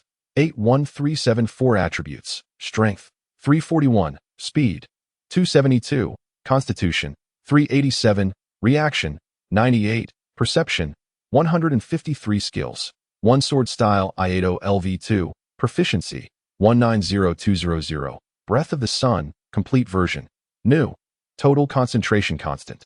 Navy 6 Styles LV2, Proficiency, 60300, Observation Haki LV3, Proficiency, 37300, Armament Haki LV4, Proficiency, 1231000, Conqueror's Haki LV2, Proficiency, 0500, Evaluation. You have preliminarily qualified to become a strong individual, but further effort is required. Lin Feng scrutinized his attribute panel, his brow furrowed. His frenzied training had indeed bolstered his strength considerably, yet it was still insufficient. Far from enough. His gaze fixated on the slashing points. Over 80,000 slashing points seemed substantial. Yet they fell short for redeeming the gravity chamber, but it appears I must continue my sword practice. Lin Feng mused aloud. Sheathing Frost Storm at his waist, he closed his eyes, beginning to recall every detail of his battle with Ace. Ace Flame Emperor was indeed terrifying in its might. Lin Feng reminisced about the dazzling fireball that resembled the sun, still feeling a profound shock within his heart. Had it not been for the formidable strength of my armed Haki, that strike would likely have left me grievously injured. As Lin Feng opened his eyes, a glimmer of enlightenment flashed within them. My offensive power is still insufficient. Lin Feng realized he required a more potent force to gain the upper hand in future battles. It appears to be time to elevate my Breath of the Sun. He mused silently. He closed his eyes once more, commencing an internal rehearsal of the various techniques of Breath of the Sun. The essence of Breath of the Sun lies in the flawless amalgamation of breathing techniques with swordsmanship, unleashing an overwhelming might. Lin Feng practiced tirelessly, continuously adjusting his breathing and the angle of his strikes. He aimed to master every move of Breath of the Sun to perfection. Only then could he forge an even more formidable technique. Abruptly, Lin Feng opened his eyes, excitement gleaming within them, drawing Frost Gale. He began to swing his sword.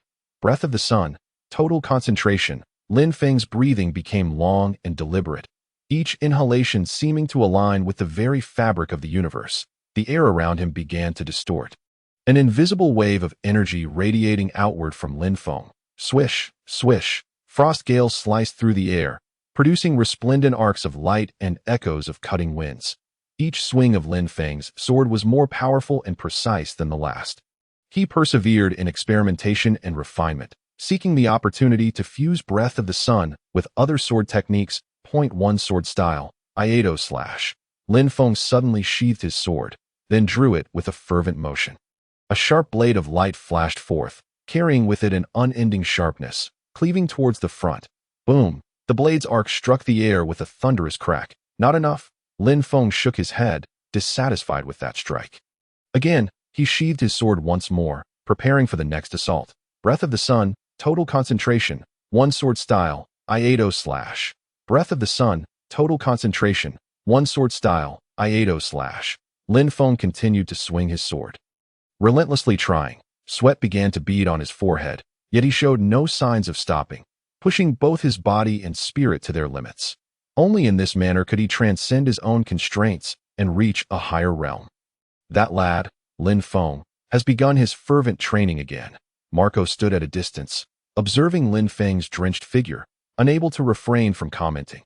This boy is indeed a training fanatic, Vista chuckled. However, such diligence is commendable. Only by ceaselessly growing stronger can one survive in this brutal sea. Indeed, Marco nodded. That I wonder how Ace is faring now. Rest assured, that fellow Ace, his resilience is remarkable, remarked Flower Sword Vista. Let us hope so. Marco sighed, a flicker of concern crossing his eyes. Waha! Whitebeard sat in the main seat, watching Lin Feng train, erupting into hearty laughter. This boy is truly becoming more like me. Old man, you ought to refrain from praising him. If you continue, his tail will surely soar to the heavens, Marco jested. Wah! What of it? If he has strength and a proud tail, Whitebeard countered. This sea ultimately belongs to the youth, that lad Lin Feng. His future is limitless. Indeed, old man, Marco nodded. On the deck, Lin Feng's blade strikes continued unabated. Swish, swish, each slash was sharper than the last. Each stroke was more powerful than ever. Lin Feng's gaze grew ever more resolute. As long as he persevered in his efforts, he would undoubtedly grow stronger. He would certainly protect those he wished to safeguard. Ace, wait for me. Lin Feng silently declared within that I will become stronger. A fierce determination glimmered in Lin Feng's eyes. Blackbeard, this debt will be settled in due time. For Sachi and for Ace, I must grow stronger. Swish. Lin Feng swung his sword once more. Open for me, he bellowed, as frost gale erupted in a dazzling radiance. Boom! A colossal blade of light soared into the sky, cleaving the clouds in twain. The pirates on the deck were awestruck by this earth-shattering strike. Captain Lin Feng has grown even stronger, terrifying. That strike could practically split the sea. Captain Lin Feng, how majestic! The pirates erupted in cheers, exhilarated by Lin Feng's might. Waha! Whitebeard laughed heartily. Good lad. You possess the spirit of my youth. Old man, you need not be modest, Marco chuckled. This lad indeed bears a semblance of your former glory. Waha! Whitebeard laughed. The Moby Dick cleaved through the waves, steadily sailing across the vast seas of the new world that I in a corner of the deck. Lin Feng leaned against the gunwale, toying with frost gale. His gaze drifting toward the horizon. Old man, I wish to venture out. Lin Feng turned and called to Whitebeard, who sat nearby. Wah! What? Have you grown weary of the Moby Dick? Whitebeard inquired with a deep voice. Taking a swig of his drink. Not at all. Lin Feng chuckled, scratching his head. I was merely contemplating that staying aboard too long might leave one feeling rusted. Moreover, I wish to test the fruits of my recent training. You little rascal, have you grown wings and wish to fly solo? Vista chimed in, teasingly. Not at all. I will forever be a member of the Whitebeard crew. Lin Feng immediately clarified his stance, eager to avoid any misunderstanding. Wahaha, having ambitions is a good thing. Whitebeard laughed, expressing that the youth should indeed venture out and explore. Old man, you truly approve. Lin Feng's eyes brightened. What, do you fear I might impede you? Whitebeard shot him a sidelong glance. Hee. How could I? I was merely concerned about your worries. Lin Feng replied with a playful grin. Wahaha. You little rascal. Whitebeard reprimanded with a chuckle. Very well. If you wish to go, then go. However, the outside world is not like the ship. Exercise utmost caution. Rest assured, old man. I am no pushover. Lin Feng patted his chest in assurance. Are you truly leaving, little one? Marco approached, his expression tinged with reluctance. Yes, I wish to train outside. Lin Feng nodded. Once I grow stronger, I will return. Take care on your journey, Marco said, patting Lin Feng's shoulder. Understood, Phoenix. Lin Feng grinned widely, revealing his white teeth. Gua, crew members, prepare a boat for Lin Feng. Whitebeard commanded, and the crew immediately sprang into action. Soon, a small sailing vessel was ready, docked beside the Moby Dick. Lin Feng, this swift wind is a parting gift for you. Vista pointed at the small boat, declaring that while it may be small, it is swift and well suited for him. Thank you, Vista. Lin Feng expressed his gratitude and leaped onto the swift wind. Old man, Marco, Vista, and everyone, I am off. Lin Feng stood at the bow of the boat, waving farewell to those aboard the Moby Dick. Lin Feng, may the winds be in your favor. Return soon. Do not bring shame to the Whitebeard pirates. The crew responded in a chorus. Gwaha. Lin Feng, go forth and explore. The old man eagerly awaits the day you make your name across the seas. Whitebeard bellowed with laughter. Fear not, old man. I will surely grow stronger and return to fight alongside you all. Lin Feng responded loudly, his tone brimming with confidence. The swift wind set sail, gradually distancing itself from the Moby Dick, heading towards the boundless sea. Standing at the bow of the ship, Lin Feng gazed at the receding Moby Dick, a torrent of emotions surging within him. Memories of his time with the Whitebeard pirates replayed in his mind like a cinematic reel, the tense atmosphere during their first encounter, the exhilarating sparring sessions with Ace, the joyous laughter at the banquets, and Whitebeard's paternal care. All of it filled Lin Feng with an overwhelming sense of warmth and nostalgia. Old man, Ace, and everyone, wait for me. Lin Feng murmured to himself. Once I grow stronger, I will certainly return. The sea breeze caressed his cheeks, carrying a faint hint of saltiness. Lin Feng took a deep breath, suppressing his reluctance. He had a long journey ahead, with vast horizons awaiting his exploration. Yet, relying solely on his current skills was insufficient. He needed more trump cards. Lin Feng stroked his chin, lost in thought. Blackbeard's dark fruit ability was enigmatic and unpredictable, and Ace's impulsive nature compelled him to rapidly enhance his strength to protect them in the forthcoming storms. Suddenly, Lin Feng recalled Luffy and the Straw Hat crew, according to the original storyline. They should soon be entering the Grand Line. Should he go and meet them? Lin Feng hesitated. With his current power, he faced no significant threats in the first half of the Grand Line. Unless he encountered a pirate with a bounty exceeding 100 million ding, the quest to find companions was activated at that moment. The system's voice echoed in his mind.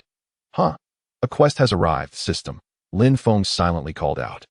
View quest. A blue light curtain materialized, displaying new quest information. Quest. Find companions. Quest description. Sailing alone is indeed liberating, but ultimately too lonely. Seek like-minded companions to create your own legends upon this vast sea. Quest reward. Unknown. Find companions. Huh? Lin Feng stroked his chin, deep in contemplation. The original tale spoke of the East Blue producing future strong individuals. Thus he too would traverse the first half of the Grand Line. It seemed the time had come to embark on an adventure upon these waters. Excitement sparkled in Lin Feng's eyes as he turned the ship's bow towards the unknown seas at sun's breath. Total concentration, constant. Lin Feng settled into a meditative position on the deck, beginning his training. Breathing. His breath became long and slow, each inhalation seemingly harmonizing with the universe. The swift wind floated upon the tumultuous waves like a delicate leaf. While Lin Feng stood at the bow, allowing the sea breeze to flutter his clothes, his gaze was profound, peering into the distance as memories of his time aboard the Moby Dick replayed in his mind. Reveling in camaraderie with the old man, sparring with Marco, jesting with Vista, and Ace. Thinking of Ace brought an involuntary smile to Lin Feng's lips. That foolish lad was always so impulsive. He wondered how Ace was faring now. Sighing, a flicker of worry surged within him. However, with Ace's strength, he should manage without issue. Lin Feng shook his head, casting aside these chaotic thoughts. The most crucial matter now was to enhance his own abilities. Only then could he protect those he cherished amidst the storms that lay ahead. A glimmer of determination flashed in Lin Feng's eyes, his gaze fixed on the horizon, brimming with anticipation, the Grand Line. Here I come. Just then, a series of cannon fire erupted in the distance, jolting Lin Feng back to reality. Boom, boom. The thunderous cannon blast resonated, accompanied by billowing clouds of smoke that spread across the sea. Lin Feng furrowed his brow and turned towards the source of the sound. Witnessing two ships engaged in fierce combat on the horizon, that a pirate ship flying a skull flag was relentlessly pursuing a merchant vessel adorned with white sails. Cannonballs detonated around the merchant ship, creating monstrous waves as it teetered perilously amidst the onslaught. The situation dire. On the pirate ship, a burly, one-eyed captain with a face full of scars stood at the bow. Maliciously directing his subordinates, he brandished his curved blade and shouted, "Men, fire at will. Reduce that merchant ship to rubble." The pirates erupted into maniacal laughter, intensifying their barrage of cannon fired on the merchant ship. Panic ensued as people frantically dodged cannonballs, their cries and screams merging into a cacophony reminiscent of hell on earth. A blonde-haired, blue-eyed girl clutched a package tightly in her arms, her face pale and eyes filled with despair. "Damn those pirates! Is there no one who can come to our rescue?" The girl silently cried out in desperation, tears streaming down her cheeks. It seems a heroic rescue is in order. The playful smile curled at the corners of Lin Feng's lips. With a swift pull of the sails, he adjusted the ship's course. The swift wind surged towards the battlefield like a bolt of lightning, its speed astonishing. Sun's breath, total concentration, constant. Lin Feng called out softly, the air around him beginning to warp as an invisible wave radiated outward from his center. Shave. In an instant, he vanished from sight, reappearing on the deck of the pirate ship with a speed akin to a phantom. One sword style, I slash. Lin Feng drew Froststorm, a blinding flash of steel cutting through the air, delivering a lethal strike to the surrounding pirates. Thud, thud. A number of pirates barely had time to react before being cleaved in two, blood gushing forth and staining the deck. Help! Enemy! Cries of anguish echoed as the pirates finally registered Lin Feng's sudden appearance. Who are you? The one-eyed pirate captain, taken aback by the unexpected turn of events, stared wide-eyed at Lin Feng, who stood amidst the fallen crew. How dare you meddle in the affairs of One-Eyed Bartle? One-Eyed Bartle roared, brandishing his curved blade as he charged at Lin Feng, while the other pirates raised their weapons, closing in for the attack. Humph, a bunch of rabble. Lin Feng scoffed, his figure darting effortlessly through the throng of pirates, as if he were a specter. Frost Storm swung repeatedly, each strike precisely claiming lives at a pace that left onlookers bewildered. Thud. Ah, thud. Help. Blood splattered. Severed limbs littered the ground, transforming the deck into a hellish scene. The pirates shrieked in terror, scattering in all directions, their previous bravado vanishing into thin air. What kind of monster is this? So terrifying. Run. Some pirates, paralyzed by fear, leaped overboard to escape, while others fell to their knees in supplication. The chaos overwhelming. One-eyed Bartle was left dumbfounded by Lin Feng's overwhelming prowess. He swung his blade. It could not even graze Lin Feng's hem. Too weak. What a waste of time. Lin Feng shook his head, disappointment flickering in his eyes. In a flash, he appeared before One-eyed Bartle, delivering a powerful kick to his chest. Bang! One-eyed Bartle let out a pained cry. His body soaring through the air like a kite with its string cut, crashing heavily onto the deck, blood spilling from his mouth. Incapacitated, the battle concluded swiftly. On the pirate ship, aside from Lin Feng, not a single person remained standing. Sheathing his sword, Lin Feng strolled over to One-eyed Bartle, looking down at him from a position of authority. "Who are you?" One-eyed Bartle trembled as he asked, his eyes filled with fear. Unable to fathom how he had fallen to a mere nameless youth. "Me. I'm just a passing pirate." Lin Feng spoke softly, then placed his foot on the chest of One-eyed Bartle, rendering him unconscious. Mission accomplished. Lin Feng clapped his hands, turned, and leaped back onto the gale. Hoisting the sails, he set his course towards the merchant ship. The onlookers aboard the merchant vessel were left in utter astonishment. They could hardly fathom that someone would come to their rescue, and with such formidable prowess, "We are saved." How wonderful. The crowd erupted in cheers, tears of joy streaming down their faces. The young girl gazed at Lin Feng with excitement, her eyes brimming with gratitude and admiration. "Thank you. Thank you for saving us," she exclaimed as she approached him. "It was merely a trivial matter," Lin Feng replied with a smile, his heart stirred by the sight of the girl before him. He thought to himself, the beauties in the world of pirates are indeed striking. The girl's golden hair cascaded down her shoulders like a waterfall, intricately braided and tied with a pale blue ribbon. Her azure eyes sparkled with clarity, as if capable of piercing one's soul. Her skin was as fair as snow, with finely sculpted features, a high nose, rosy lips, always adorned with a gentle smile. She possessed a tall, slender figure, exuding elegance and nobility, with a necklace adorned with emerald gemstones gracing her neck. "Are you all right?" Lin Feng inquired with concern. "I am fine, thank you," Lilith replied, shaking her head, a tender smile gracing her face. "What is your name?" Lin Feng asked. "I am Alice D. Lilith, but you may call me Lilith," she said, her voice slightly fragmented by the sea breeze. "Lilith, a lovely name," Lin Feng responded, a ripple of intrigue coursing through him. "Is she of the D lineage? And you? What is your name?" Lilith inquired. "I am Lin Feng." "A pirate," he answered. "A pirate." Lilith was taken aback, a flicker of complex emotions crossing her cerulean eyes as she instinctively took a half-step back. Her gaze tinged with wariness and resistance. "Oh, you despise pirates?" Lin Feng keenly observed her reaction, raising an eyebrow with keen interest. Lilith opened her mouth, seemingly on the verge of saying something, but ultimately fell silent. She bit her lip tightly, her eyes flickering as if deep in thought. Lin Feng discerned her apprehension, realizing that this noble young lady harbored a rather unfavorable impression of pirates, which was hardly surprising. After all, pirates were often synonymous with pillaging and cruelty in the eyes of most. "You saved me, and regardless of your identity, you are my benefactor." After a pause, Lilith finally spoke, her voice soft yet earnest. "Therefore, please allow me to express my gratitude properly. There is no need for thanks. I acted out of convenience." Lin Feng waved his hand dismissively. "That simply won't do," Lilith insisted. "You saved the lives of all of us. This is an immense favor, and I must repay you."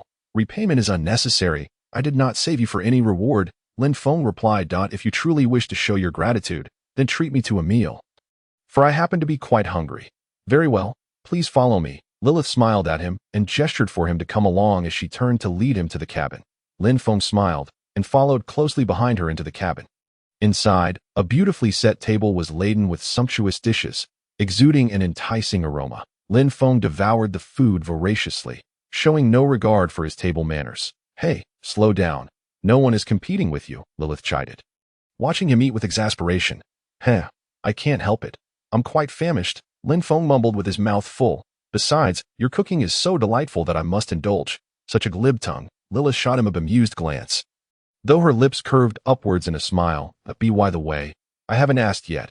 How did you end up being pursued by pirates? Lin Feng swallowed his food and inquired with curiosity. Lilith's expression dimmed at his question, her previously radiant smile fading away. She lowered her head in silence, as if harboring an unspeakable burden. I apologize if my question was inappropriate. Please disregard it, Lin Feng said quickly upon noticing her demeanor. It's not that it's inconvenient. Lilith lifted her head, forcing a smile. I set sail this time in search of the legendary Tree of Life. The Tree of Life? Lin Feng was taken aback, having never heard of such a name before. Yes, Lilith nodded. According to legend, the Tree of Life can heal all ailments and is a sacred relic for all healers. And I am a doctor, not a doctor? Lin Feng looked at Lilith in surprise. You are so young, yet you are a doctor. Is that so strange? Lilith retorted. I have been learning medicine from my father since childhood and have over 10 years of experience. Impressive, indeed, Lin Feng said, giving her a thumbs up. Have you found the Tree of Life yet? Not yet, Lilith shook her head. However, I have some clues. She produced a yellowed piece of parchment from her bosom and handed it to Lin Feng. This is a treasure map passed down from my ancestors. It details the location of the Tree of Life. Lin Feng took the map and examined it closely. It was adorned with strange symbols and patterns that appeared quite mysterious. Can you decipher this? Lilith asked. I cannot. Lin Feng shook his head. The writing here is unfamiliar to me. This is an ancient script that only those who have studied it can comprehend, Lilith explained. What are your plans moving forward? Lin Feng asked. I intend to head to Sabati Archipelago. There are clues I seek there, Lilith stated. I understand. Lin Feng nodded. Do you need my assistance? No. Thank you, Lilith replied, shaking her head. This is my own matter, and I do not wish to burden you. What do you mean by burden? Lin Feng countered. We are friends now, and it is only natural for friends to help one another. Friends? Lilith's heart swelled with warmth at his words. She gazed into Lin Feng's sincere eyes, momentarily lost in thought. What is it? Lin Feng noticed her dazed expression and couldn't help but ask. It's nothing. Lilith quickly looked down, trying to mask her moment of vulnerability. Thank you, Lin Feng. Now that I am full, I shall attend to the injured crew members, Lilith suddenly declared, rising to her feet and moving towards the cabin door. May I come along? Lin Feng inquired. Of course. Lilith turned back and smiled at him. On the deck, the injured lay on stretchers, groaning in pain. Lilith approached them, crouched down, and began her treatment.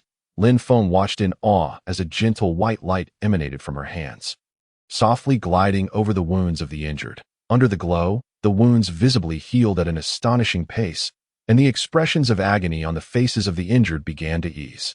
Is this the power of a devil fruit? Lin Feng marveled at the miraculous scene before him. Yes, I possess the healing fruit ability, Lilith replied softly, a hint of pride in her tone. The healing fruit. What an extraordinary ability, Lin Feng praised, while contemplating the implications. If such a powerful healing ability could be harnessed by having Lilith join his crew, it would undoubtedly provide a significant advantage in future adventures. Lilith, would you be interested in joining my pirate crew? Lin Feng suddenly asked. Upon hearing this, Lilith paused her movements, looking up at Lin Feng with a complex expression. I'm sorry, Lin Feng, I cannot agree to that. After a long silence, she finally shook her head. Why not? Lin Feng queried, puzzled. Aren't you seeking the Tree of Life? If you join my crew, we could search for it together, which would be more efficient, wouldn't it? The Tree of Life is merely one of the reasons, Lilith softly remarked. I have more pressing matters to attend to. What matters? Lin Feng inquired. His curiosity piqued. Lilith hesitated, her words caught in her throat, ultimately deciding against voicing them. I'm sorry, Lin Feng, but I cannot reveal it to you just yet. Very well, Lin Feng acquiesced, sensing her reluctance, and chose not to press further. In that case, I shall not impose upon you. However, the doors of my pirate crew shall always remain open to you. You are welcome to join us whenever you desire, he said sincerely. Thank you, Lin Feng, Lilith replied gratefully. You are truly kind. Haha, that goes without saying. Lin Feng responded with bravado. I aspire to become the strongest pirate. Pirate, Lilith murmured, a glimmer of intrigue flashing in her eyes. What's the matter? Are you also averse to pirates? Lin Feng asked. Not at all. Lilith shook her head. I merely feel that you are quite different from those pirates, though. In what way am I different? Lin Feng asked, intrigued. You lack the off-putting aura that they possess, Lilith stated. Instead, you evoke a sense of reassurance. Ha! That's because you do not yet know me well. Lin Feng laughed heartily. In time, you shall discover that I am even more fearsome than those pirates. Is that so? Lilith chuckled softly, but said nothing further. Her focus returning to tending to the wounded with diligence and care. Lin Feng gazed at her profile, thinking to himself, what a kind and beautiful young lady she is. The swift wind lay quietly alongside the merchant vessel, the gentle sea breeze carrying a hint of briny salt. Lin Feng stood at the ship's railing, contemplating the merchant ship that had just endured the ravages of cannon fire, a wave of inexplicable emotion washing over him. On the deck, sailors busily repaired the damaged hull, the air thick with the scent of wood and seawater. Lilith stood beside Lin Feng, her gaze lingering on the industrious figures, a trace of sorrow evident in her eyes. They are all good people, Lilith spoke softly, her voice tinged with a barely perceptible tremor. Indeed, Lin Feng nodded, choosing to remain silent, simply keeping her company. After considerable effort, the merchant ship regained its sailing capability. Lilith approached Lin Feng, an apologetic smile gracing her features. Lin Feng, I am truly sorry, but I still cannot join your pirate crew, she expressed, her tone heavy with resignation. It's all right, Lin Feng replied with a smile, adopting a nonchalant demeanor. Everyone has their own aspirations. I shan't press you. However, Lin Feng continued. Shifting his tone, he produced a card that shimmered faintly from within his pocket and handed it to Lilith. This is for you. What is this? Lilith asked, curiosity piqued as she accepted the card, which bore strange symbols and exuded an air of mystery. This is my specially crafted life card, Lin Feng explained with a hint of intrigue in his smile. In times of danger, simply hold this card and silently call my name in your heart, and I shall sense it that I will come to your rescue. Is that true? Lilith regarded the card skeptically, a look of doubt crossing her face. Of course it is, Lin Feng assured her, thumping his chest confidently. I am Lin Feng, the captain of the 17th Division of the Whitebeard Pirates. Such a trivial matter is well within my capabilities. The Whitebeard Pirates? Lilith echoed, surprise flickering in her eyes. You are actually the captain of the Whitebeard Pirates? Indeed, Lin Feng nodded proudly. What do you think? Impressive, I assented. Yes, quite impressive, Lilith acknowledged, carefully stowing the life card away. Thank you, Lin Feng. I must take my leave now. Farewell, Lin Feng called, waving goodbye. Lilith returned the gesture, and Lin Feng leapt back onto the swift wind, standing at the bow and gazing at Lilith on the deck of the merchant vessel. Goodbye, Lilith, Lin Feng silently vowed, hoping they would meet again. The swift wind hoisted its sails, gradually departing from the merchant ship and venturing into the vast ocean. Lin Feng stood at the bow, watching the receding vessel, lost in thought. Lilith, what secrets do you harbor? Why do you choose to brave the world alone rather than join my crew? Nevertheless, he reassured himself, a confident smile gracing his lips. One day, I shall earn your willing companionship. The sea breeze howled, whipping around Lin Feng's attire as he stood resolutely at the bow, his gaze fixed upon the horizon, brimming with anticipation. Haki Marine Headquarters, Marineford in the Marshal's office, Sengoku, draped in a cloak of justice, sat behind a large desk, his brow furrowed in concentration as his fingers rhythmically tapped the surface, producing a dull sound. Opposite him, Garp lounged back, his feet propped up casually, nonchalantly picking his nose, exuding an air of indifference. Garp, are you truly so unbothered as to relax here? Are you aware of the recent stirrings at sea? Sengoku finally broke the silence, his voice low and serious. What is there to know? Just a bunch of kids causing a ruckus. Garp waved dismissively. By the way, Sengoku, do you have any tasty sunbae? I've finished my stash. You rascal, Sengoku retorted angrily that a remarkable newcomer has recently emerged from the Whitebeard Pirates.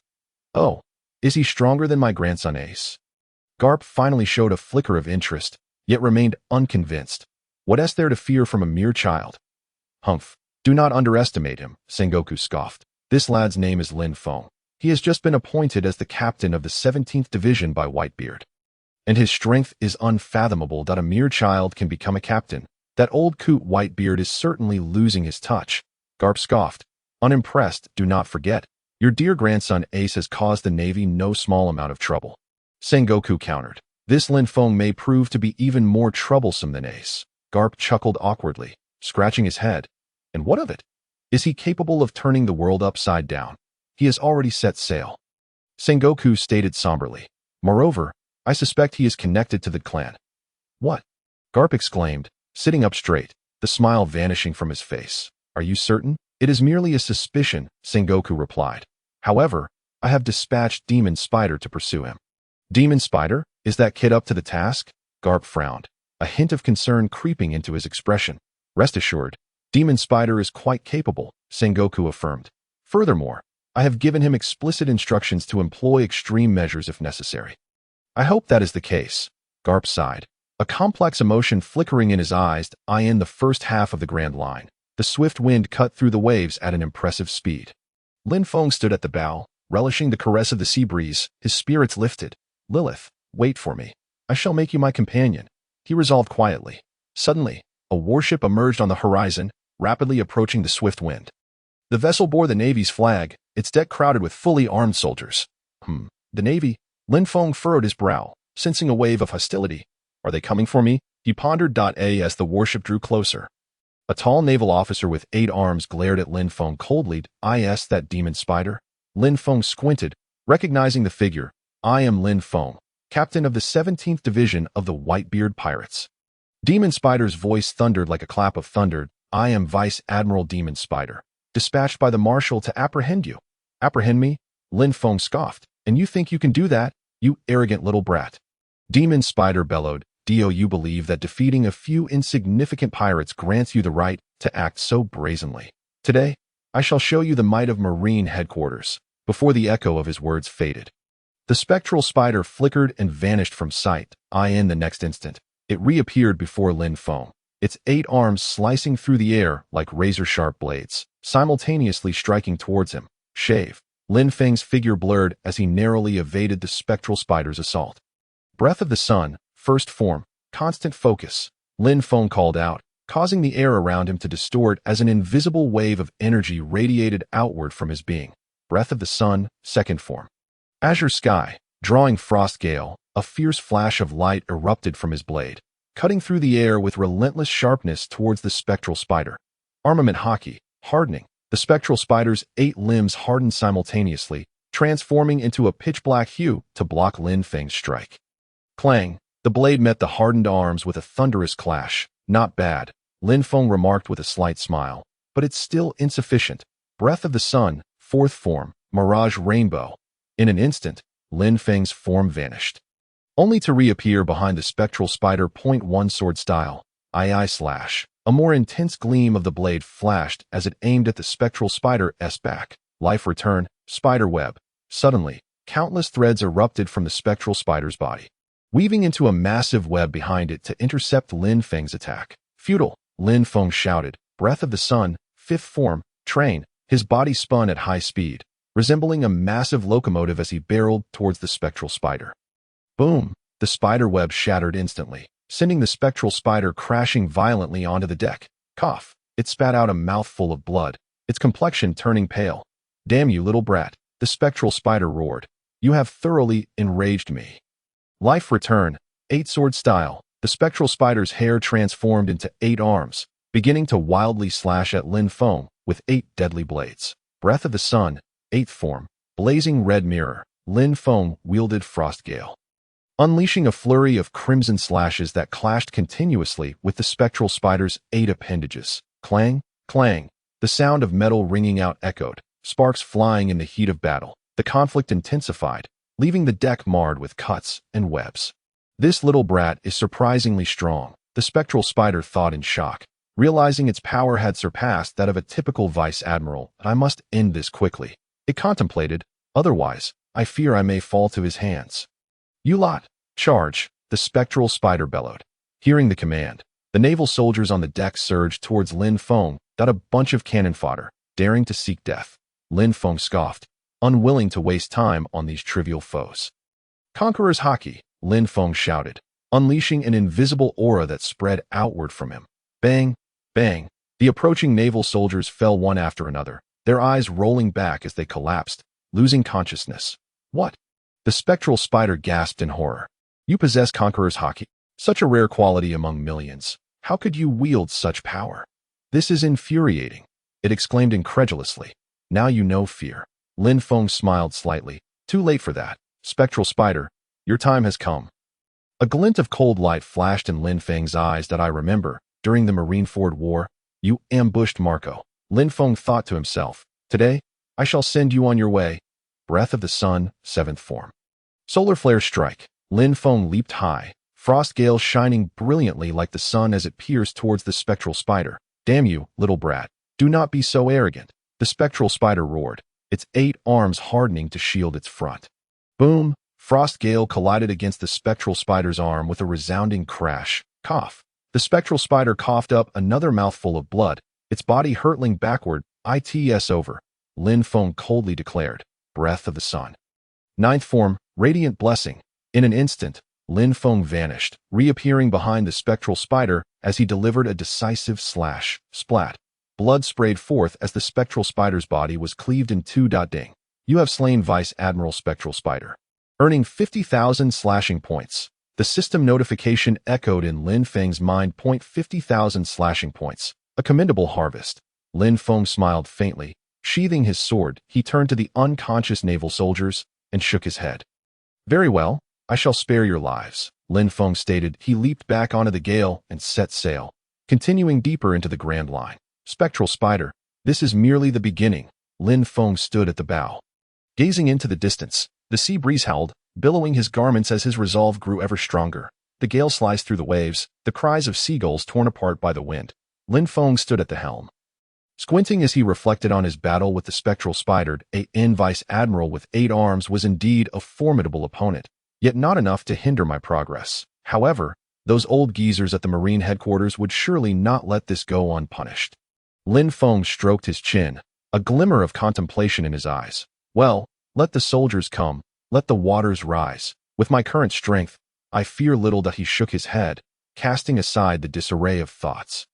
50,000 slashing points, a substantial gain, he mused, a slight smile forming at the corners of his mouth. Defeating the spectral spider would enhance his strength further, yet it was still far from adequate. To establish a foothold in these perilous seas teeming with powerhouses, he must grow stronger. What should he do next? Lin Feng pondered deeply. His original plan was to venture to the first half of the Grand Line, seeking companions to form his own pirate crew. Yet now, Ace was already out at sea pursuing Blackbeard, and the shadow of the Marineford War loomed closer. He must swiftly elevate his strength to protect those he wished to safeguard in the coming storms. It seemed time to explore some uncharted waters, where new opportunities might await. Clenching his fist, his gaze resolute. Suddenly, a silhouette of a small island emerged in his sight. The island was shrouded in mist, appearing faintly yet radiating an ancient and powerful aura. At the bow of the gale, Lin Feng grasped the hilt of his sword, his brow furrowing. What is this? A pulse resonated in his chest, resonating with the island. Let us investigate. Lin Feng yanked the sail, and the gale surged forth like an arrow towards the mysterious isle. Meanwhile, at Marine headquarters, Marineford, in a vast conference room, the atmosphere was thick with tension. Stifling. High-ranking naval officers filled the long tables, their faces etched with shock and disbelief. The spectral spider is dead. Sengoku's deep voice shattered the suffocating silence. Though soft, it struck like a thunderbolt, intensifying the oppressive atmosphere in the room. Indeed, Admiral, a naval soldier reported, head bowed, his voice trembling slightly. According to the surviving soldiers' accounts, Vice Admiral Spectral Spider met his demise while pursuing Lin Feng, captain of the Whitebeard Pirates, 17th Division. Lin Feng, Sengoku repeated the name, an unmistakable trepidation lacing his tone. A mere newcomer to the Whitebeard Pirates had managed to defeat the Spectral Spider. Akiji stroked his chin, unable to mask his astonishment. He must be eliminated swiftly. Akainu clenched his fists, his words dripping with murderous intent. How could this be possible? Could it be that his strength has already reached the level of a vice admiral? Inside the conference room, naval commanders engaged in fervent discussions, their faces etched with astonishment. Silence. Sengoku slammed his hand on the table, the resounding thud silencing everyone in an instant. Carp, seated nearby, picked his nose, muttering, nothing special. Now is not the time for such discussions. Sengoku's gaze swept across the crowd. The pressing matter at hand was to reassess Lin Feng's capabilities and formulate a new strategy.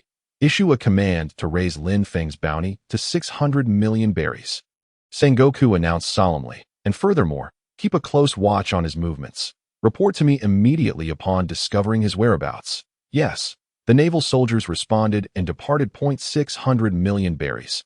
Once again, the conference room erupted in discussion. It is worth noting that Ace's bounty was merely 550 million berries. Yet Lin Feng, a newcomer who had just set sail, commanded a bounty surpassing that of Ace. This was utterly unprecedented. Who exactly is this Lin Feng? Is his strength truly so formidable? It seems we have all underestimated him. The naval commanders debated amongst themselves, each expression revealing their gravity. Lin Feng's bounty had been elevated to 600 million berries, exceeding Ace's 550 million berries. This news spread across the world like a tempest in the new world, amidst the vast seas of various nations. A newcomer with a bounty of 600 million berries. How intriguing! A colossal woman, resembling a mountain of flesh, emitted a peculiar cackle. Wano country, Onagashima Oro. That old man Whitebeard has taken in another remarkable son. A burly man with horns on his head took a swig of alcohol and laughed heartily. 600 million berries. Good heavens. Who is this Lin Feng? How can his bounty exceed that of Fire Fist Ace? This is simply unfathomable. It appears the Grand Line is about to become quite lively once more. Across the globe, people buzzed with curiosity and astonishment towards Lin Feng, in a certain sea area of the first half of the Grand Line. Aboard the Straw Hat Pirates going merry. 600 million berries. Luffy's eyes widened in disbelief as he stared at the bounty poster in his hand. This Lin Feng fellow is truly impressive.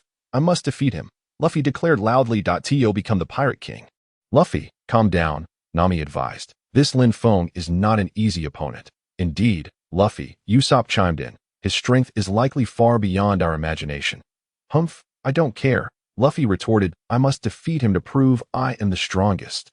Haha, Luffy is as spirited as ever, Zoro chuckled, a glint of battle intent flashing in his eyes. Lin Feng.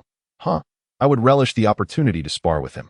Sanji lit a cigarette and exhaled slowly, saying, that Lin Feng seems to be a dangerous character. However, we are not afraid of him. But indeed, his bounty is rather exorbitant. Yes, 600 million berries is no small sum, Nami remarked. It seems we must put in even greater effort. Agreed. Everyone responded in unison. On a certain island in the Grand Line. 600 million berries. This Lin Feng is also a master swordsman. A tall man wearing a cowboy hat gazed at the bounty poster in his hand, a playful smile creeping onto his lips. Aboard the Moby Dick of the Whitebeard pirates. Old man, take a look at this, Marco said, hastily approaching Whitebeard with the bounty notice, his tone brimming with barely concealed excitement. Whitebeard, who had been drinking heartily from a bowl, paused at Marco's words. His thick white beard quivered as he took the poster, his eyes scanning its contents. That kid Lin Feng has truly become remarkable. Marco stood by, arms crossed, wearing a proud smile. Whitebeard raised an eyebrow, intrigued by the details on the bounty notice. Wahaha, 600 million berries. This kid is growing quickly. Whitebeard's hearty laughter resonated like a bell, causing the deck to tremble slightly. Indeed, old man, Marco nodded, his eyes filled with pride. Lin Feng's strength has far surpassed our initial expectations. This kid truly brings honor to our captain. Waha, of course. Whitebeard slammed his bowl down on the table, his eyes sparkling with pride. After all, he is my son. By the way, Whitebeard suddenly recalled something, his smile diminishing slightly as he turned to Marco, asking, how is Ace faring? Ace. Marco's expression grew complex, hesitating momentarily before finally saying, he is still pursuing Blackbeard. Sigh, that foolish boy. Whitebeard sighed deeply, shaking his head in exasperation. He truly is a source of worry. Don't worry, old man, Marco quickly reassured him. Ace will be fine. I hope so. Whitebeard raised his bowl again, taking another swig, seemingly seeking solace in the drink. Waha, enough of that. Whitebeard suddenly burst into laughter, raising his bowl high. To my son, Lin Feng, let us celebrate, he bellowed, his voice echoing throughout the Moby Dick. On the deck, the pirates erupted into thunderous cheers, raising their cups in jubilance, celebrating heartily. Meanwhile, Lin Feng was at the helm of the Wind Rider, slowly approaching a mysterious deserted island. The Wind Rider glided across the shimmering sea like a nimble leopard, leaving a white wake in its trail. The cries of seagulls echoed in his ears, and the salty sea breeze carried the scent of the unknown island, filling Lin Feng's nostrils. This island. Lin Feng stood at the bow, gazing intently at the island shrouded in mist in the distance, furrowing his brow. The island, though not large, was lush and verdant, its dense foliage resembling a massive emerald set against the azure sea. The outlines of ancient structures became faintly visible, their weathered forms casting a sense of history under the sunlight. This aura feels strangely peculiar, Lin Feng murmured to himself. The island emanated an ancient and potent energy, unlike any place he had ever visited. This sensation stirred something within Lin Feng, as if something were calling out to him. Could it be related to the tree of life that Lilith mentioned? Lin Feng's heart raced, recalling his earlier conversation with Lilith. She sought the tree of life and that treasure map inscribed with ancient characters. Could this deserted island harbor the secrets of an ancient civilization? A powerful curiosity burgeoned within Lin Feng, akin to wild grass growing uncontrollably. He resolved to set foot on the island and uncover its mysteries. Forget it. Let me take a look first. Lin Feng abruptly pulled the sails, adjusting the course as the Wind Rider obediently veered toward the enigmatic island. He anchored the Wind Rider at a secluded shore, where jagged rocks formed a natural harbor. After ensuring the vessel's safety, Lin Feng leaped ashore.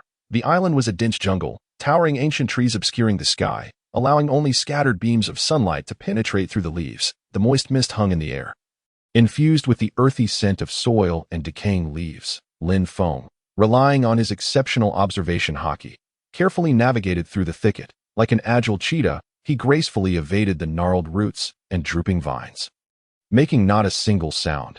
The deeper he ventured, the dimmer the light became, and the surrounding scenery grew increasingly eerie.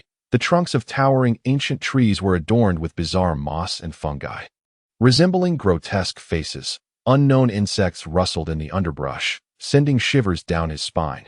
Yet, Lin Feng remained undaunted, his courage emboldened by his expertise, and continued to explore further. After an indeterminate passage of time, Lin Feng found himself in a clearing, where he discovered the entrance to a hidden relic obscured by vines and massive stones. At the entrance stood a colossal stone door, firmly shut, engraved with strange letters and symbols. These inscriptions bore an uncanny resemblance to the script on the treasure map gifted to him by Lilith. Yet they appeared older and more intricate. Indeed, something peculiar was afoot. Lin Feng's eyes sparkled as he meticulously examined the carvings, attempting to decipher their meaning. The symbols seemed to exude a unique energy, arranged in a specific sequence. Could they be hints to a mechanism? Speculating within, Lin Feng experimented with various breathing techniques and his Haki to make contact with the symbols on the stone door. Suddenly, one of the symbols illuminated, and the entire stone door began to tremble violently. Boom! The door creaked open, revealing a shadowy passage akin to an entrance to the abyss. Had he triggered a mechanism? Lin Feng's heart raced. He had stepped into an unknown realm. Rather than retreating, he felt an exhilarating thrill. He was determined to uncover the secrets within. Gripping his frost blade tightly, Lin Feng cautiously stepped into the passage. Inside, the darkness was so profound that he could not see his own hand in front of him. He retrieved a torch from his pocket, igniting it, and the flame illuminated his surroundings. The walls of the passage were adorned with exquisite murals. The murals depicted ancient rituals, hunts, and daily life, so vividly rendered that they appeared ready to leap from the walls. The style and technique of these paintings bore striking similarity to those he had encountered in an ancient tome from his previous life, which had chronicled a style prevalent in the Lost Era hundreds of years ago. Was this mere coincidence? As Lin Feng marveled at the murals, he continued onward. Suddenly, a series of whooshing sounds pierced the air. Countless arrows shot from the walls of the passage, raining down upon Lin Feng like a deluge. Shave! Lin Feng reacted with lightning speed, activating the shave technique and vanishing from his original position. Concurrently, he entered the total concentration state of sun breathing, enhancing his reflexes to their utmost potential. The arrows whizzed past where he had just stood, embedding themselves in the ground with a resounding thud. Close call. Lin Feng silently rejoiced. This was merely the beginning of the relic's defenses. With heightened caution, he employed his observation Haki to anticipate the triggers of various mechanisms. Using his frost blade to clear obstacles, along the way, Lin Feng encountered an array of traps, poison arrows, pitfalls, and massive boulders, each of which he deftly navigated through his formidable strength and unparalleled intellect. He moved through the relic like a seasoned adventurer. After what felt like an eternity, Lin Feng finally reached the end of the passage, emerging into a vast underground chamber. This space was far larger than he had imagined, resembling an underground palace. In the center stood a massive altar, upon which rested an ominous blade. Lin Feng's gaze fixed upon the knife, his pupils narrowing in alarm. He sensed a potent aura of malevolence emanating from it, chilling him to the core. It was a cursed blade, a weapon that had claimed countless lives. He could almost perceive the wails of countless tormented souls surrounding it. In that moment, Lin Feng inexplicably resonated with the blade. What was happening? A tempest of emotions surged within him. This was the first time he had encountered such a phenomenon. This cursed blade was capable of eliciting a response from the system. Did a hidden connection exist between them? Just then, a deep voice echoed from behind the altar. Who dares trespass in this place? The voice was rich and authoritative, reverberating through the expansive underground chamber, sending chills down his spine. Lin Feng spun around to find a towering figure standing nearby, coldly scrutinizing him. The man, nearly 2 meters tall, was a mass of muscle, resembling a living fortress. A scar stretched from his forehead to his chin, rendering his visage terrifyingly fierce. Is he one of the Navy's pursuers? The man spoke, his voice low and gravelly, laced with suspicion. Who are you?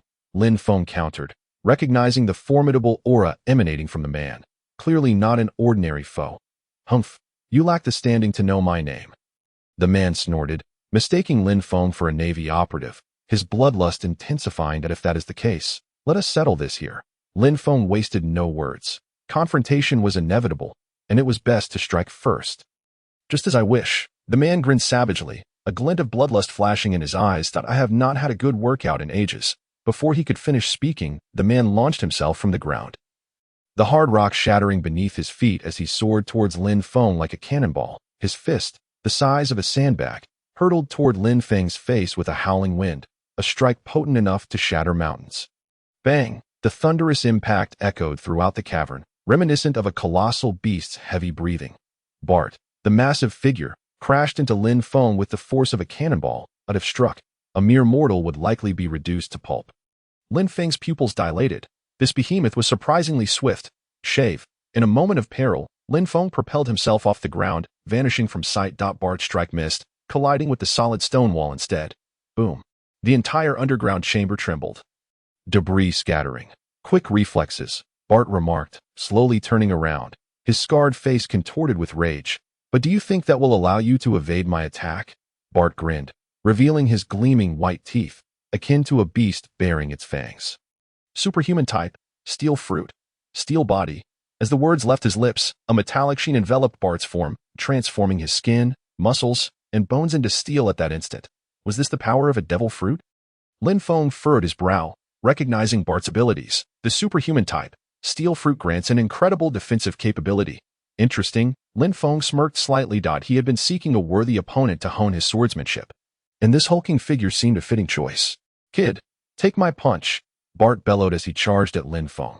Each heavy step caused the ground to tremble, as if an earthquake were imminent. His massive fist, akin to a hammer, hurtled toward Lin Feng's head.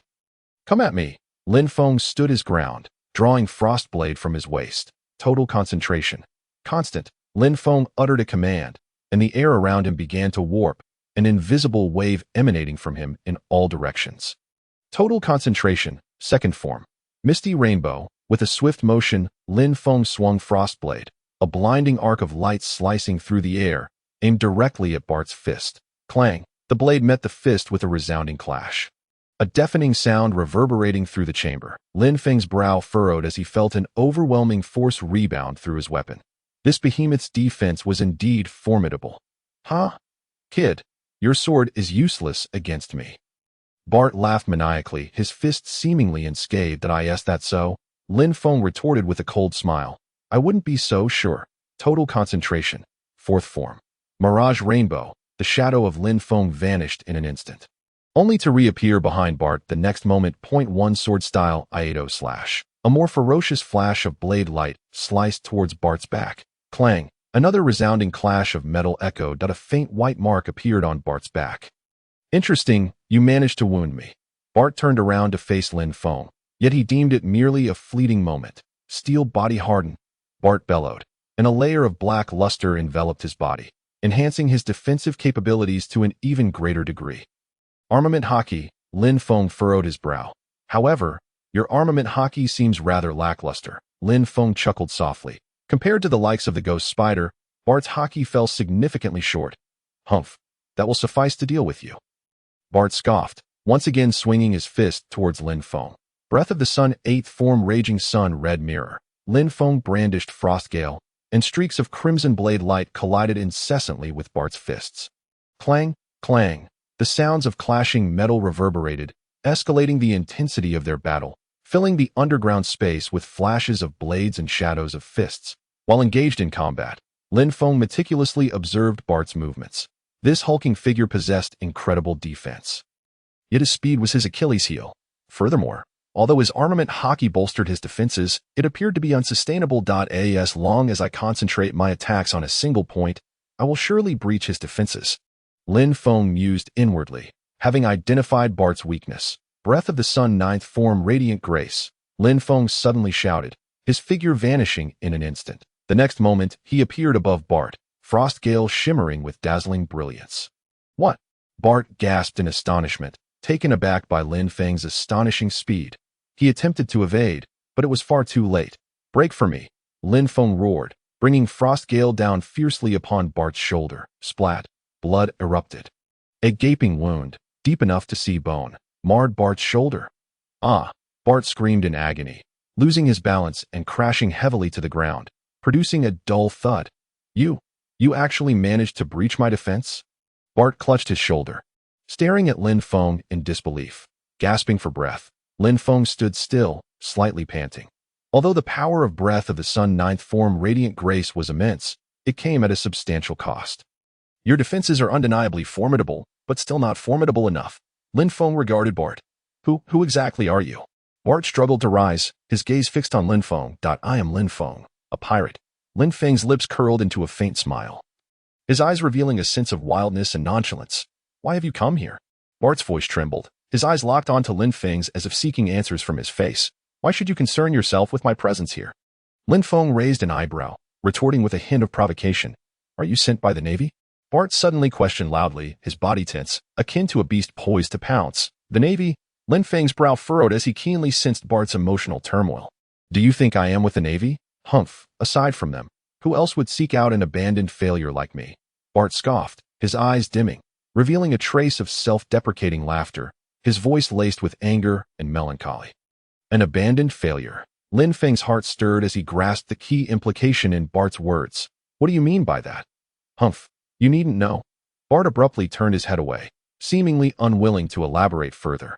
Yet his fists remained tightly clenched, knuckles whitening from the strained, "I am Bart Romanoff." After a prolonged silence, Bart finally spoke again, his voice low and hoarse, each word seemingly forced from the depths of his throat.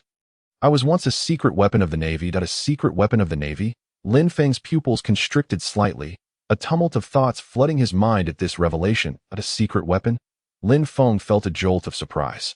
This was indeed a significant piece of information. "Indeed, I am a paramecia steel fruit user, an experimental subject they intended to mold into a humanoid weapon." Bart's voice was low and raspy, each word dripping with anguish and fury, the already grotesque scars on his body twisting in response to his agitated emotions. "Could you elaborate on that?" Lin Feng inquired cautiously. He sensed that the scar within Bart's heart ran far deeper and caused more pain than the visible wounds on his face. It was a torment that penetrated to the very marrow of his being. Bart fell silent, lowering his head as if lost in the recollection of some unbearable past, his eyes glistening with unshed tears. After a long pause, he finally spoke, his voice rough as if sanded down. "I was born in a humble fishing village, living with my grandfather. From a young age, I relied solely on him. My greatest wish was to protect him." But Bart's voice suddenly caught in his throat, his fists clenched tightly, nails digging deep into his flesh, veins bulging on the back of his hands. "At the age of 10, I experienced a day I could never forget. A band of ruthless pirates attacked our village, pillaging and wreaking havoc. To protect me, my grandfather fought fiercely against those pirates, only to be brutally slain before my very eyes. I will never forget the sight of my grandfather collapsing in a pool of blood, using his last breath to tell me, 'Bart, live on.' After his grandfather's death, I was captured by the Navy. They cared nothing for my feelings, treating me like livestock. They claimed I was a once-in-a-century perfect match for the steel fruit, destined to become the most powerful weapon. Damn their weapons. I loathe the Navy. If only they had arrived sooner." My grandfather would not have died. At this, Bart abruptly raised his head, his eyes bloodshot, the veins in his gray-blue irises pulsating like a wounded beast. "Oh, you know what they did to me." Bart's voice rose sharply, trembling with a piercing edge. "Every day, I was subjected to inhumane training. Those instructors were like demons, forcing me to withstand the side effects of the steel fruit, compelling me to endure various extreme trials. A moment's disobedience meant a brutal beating. They filled my body with all manner of tubes, injecting me with unknown concoctions, pushing me to the brink of death on several occasions. They regarded me not as a human, but as an emotionless killing machine. I witnessed my fellow experimental subjects perish one by one in agony. Their screams still haunt me to this day. Some succumbed to the torment and went mad. Caged like beasts, even vivisected. I was terrified. I didn't know when I would become like them." But Bart's voice grew increasingly agitated, his body trembling violently as the powers of the steel fruit involuntarily activated. His form beginning to metallicize. "That I refused to become a monster like them. I refused to be a killing machine. Countless times, I contemplated suicide, but I remembered my grandfather. He urged me to live on. And I cannot simply give up. I must escape. I will escape." Thus, during one mission, I seized the opportunity, killed my captor, and fled with all my might that I have been evading and hiding for an indeterminate period, until I found myself on this desolate island, seeking refuge within these ancient ruins. Bart's voice gradually faded into a whisper as he slowly crouched down, cradling his head in his hands, his body trembling slightly. "I have nowhere left to go. I am uncertain of my destination, yearning only for a place where no one knows me, to quietly spend the remainder of my days." Lin Feng listened intently to Bart's narrative, feeling as though an immense stone was pressing upon his heart, rendering him breathless with its weight. It was unexpected that this seemingly cold and unfeeling man harbored such a tragic past. "Is that why you distrust me, believing I am a naval officer sent to hunt you down?" Lin Feng inquired softly, a hint of compassion lacing his voice. "Is it not true?" Bart suddenly lifted his head, fixing Lin Feng with a piercing gaze filled with skepticism and wariness. "You possess such formidable strength and appear in this desolate place. Who else would come searching for a discarded failure like me? If not the Navy, will you not relent?" "I am not a naval officer," Lin Feng replied, shaking his head, his gaze earnest. "I am Lin Feng, a pirate, the captain of the 17th Division of the Whitebeard Pirates." "A pirate?" Bart paused, seemingly taken aback, his once steel-like demeanor softening. "The Whitebeard Pirates? The crew of the world's mightiest man, Whitebeard?" "Indeed," Lin Feng affirmed with a nod. "I have come here solely in search of something." "In search of something?" Bart furrowed his brow, the scars on his face tightening. "What exactly do you seek?" "A blade, a rather extraordinary one." Lin Feng gestured toward the cursed sword resting at the center of the altar, its blade shimmering ominously. "I can feel it calling to me. I must possess it, that sword." Bart's expression shifted dramatically, his gray-blue eyes narrowing in alarm, his body trembling slightly. "No, you cannot touch it." "Why not?" Lin Feng asked, puzzled. Although the sword exuded an unsettling aura, he believed that with the system at his disposal, he could attempt to wield it. "It is a cursed blade. It devours one's sanity, transforming them into a mindless killer." Bart exclaimed, his agitation palpable, as if recollecting a horrific memory. "I once witnessed a companion fall under its thrall. He slaughtered everyone. Those were comrades with whom he had trained. Ultimately, he took his own life with that very blade. It is terrifying, a true embodiment of evil. A cursed blade." Lin Feng gazed at the sword, an unusual glimmer sparking in his eyes. Indeed, it radiated a sinister energy that sent chills down one's spine. Yet simultaneously, he sensed an inexplicable connection to it, a feeling akin to blood ties, and the system responded in kind. "I know what you are thinking," Bart said, observing Lin Feng with a sigh, shaking his head in resignation. "You believe you can control this cursed blade, do you not? I concede that your strength is formidable, perhaps even surpassing mine. However, trust me, no one can master that sword. No one." Bart's voice rang with despair, a numbness born from countless cycles of hope and disappointment. "I have witnessed too many arrogant souls perish beneath its edge. Leave now, while you still can." Bart closed his eyes, seemingly unwilling to witness Lin Feng embark on a path to destruction. "I can no longer bear to see another life extinguished here." Lin Feng fell silent, contemplating Bart's warning as he glanced from the man to the cursed sword, his heart wavering, gripped by a fear of the unknown. Bart's words instilled a sense of caution within him. Yet, the blade's call was irresistible, a yearning that resonated deep within his soul. "Thank you for your warning, Bart," Lin Feng finally spoke, a slight smile gracing his lips. "However, I still wish to try. After all, the old man once said, one who possesses Conqueror's Haki should not fear a mere blade.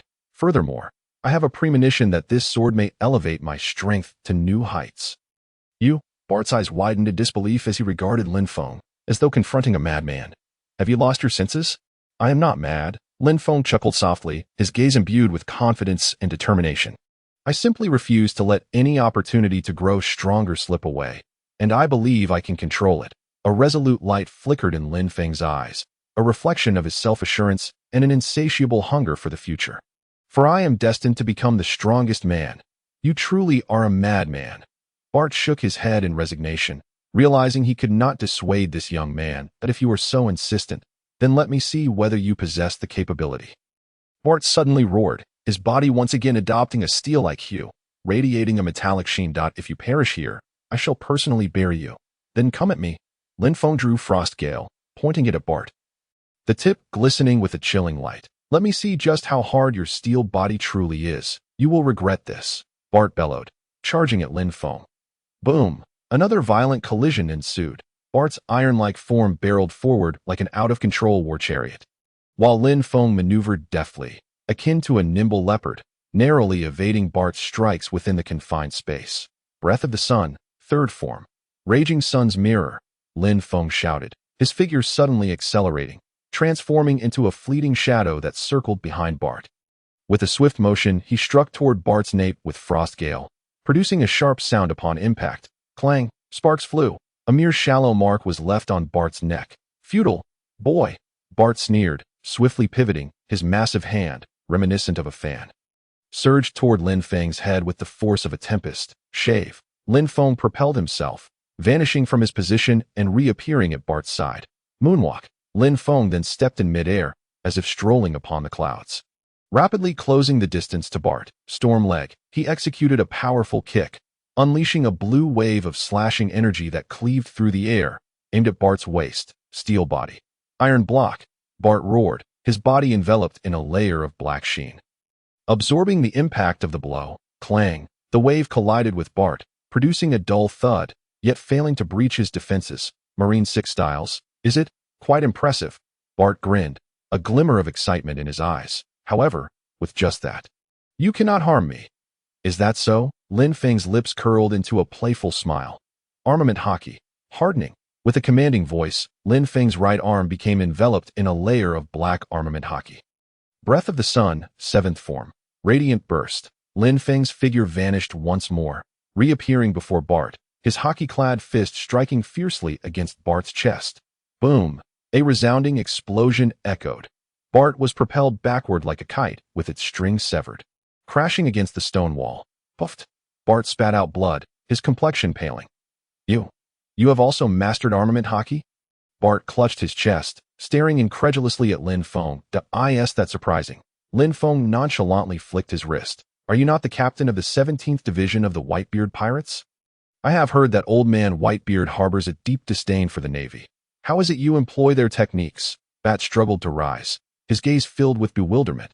"Who told you that pirates cannot utilize naval techniques?" Lin Feng retorted. "Though the old man is formidable, he merely imparts his own methods. These techniques are of my own devising. After all, what suits oneself is paramount. Wouldn't you agree, big guy? Who on earth are you?" Bart's voice quivered slightly, as he found himself increasingly perplexed by the young man before him. "But I have already introduced myself. Haven Ti, my name is Lin Feng, and I am a pirate," Lin Feng replied with a smile. "As for how I acquired these techniques, that is of no concern to you." "Humph, regardless of who you are, you shall not leave here alive today," Bart bellowed, charging once more at Lin Feng. Steel body. Iron fist. Bart's fist became encased in a thick layer of steel, radiating an aura of annihilation as they descended towards Lin Feng. "Come at me." Lin Feng stood his ground, wielding Frost Gale in response. Breath of the Sun, 3rd form. Blazing Sun Mirror. A series of crimson blades flashed, clashing repeatedly with Bart's iron fists. Clang, clang. The sound of metal striking metal echoed, sparks flying. The battle once again reached a stalemate. Bart's defense was astonishing, Although Lin Feng's strikes were fierce, they failed to inflict any fatal damage upon him. Conversely, Lin Feng's speed and reflexes far surpassed Bart's, rendering Bart's ferocious attacks consistently ineffective. This brood is quite the nuisance, Lin Feng mused internally as he fought.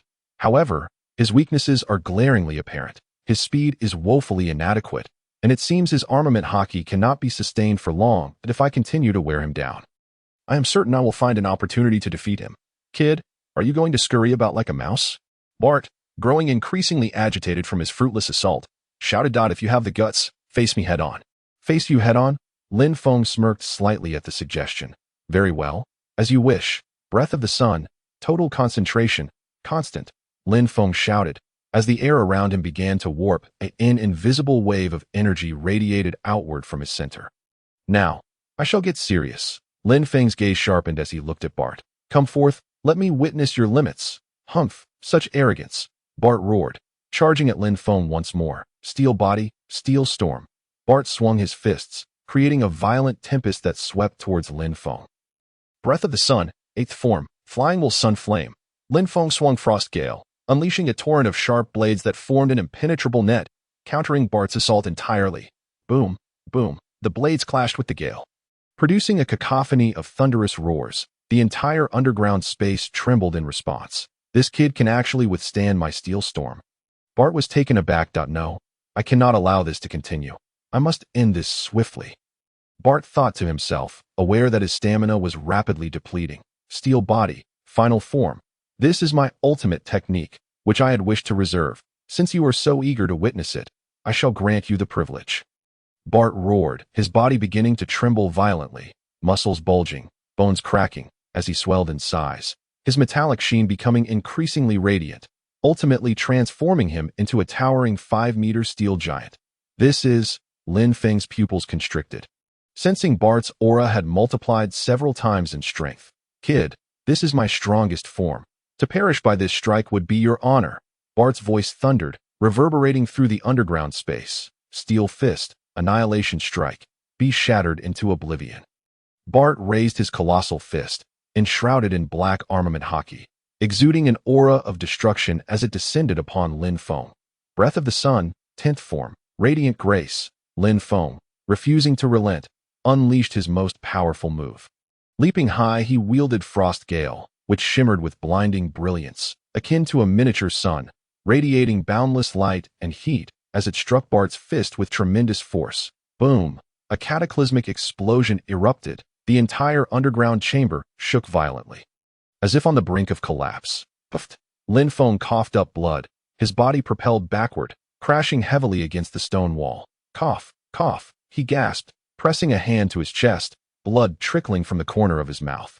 How incredibly powerful! Lin Feng struggled to his feet, staring at Bart, his eyes wide with astonishment. Ha ha ha.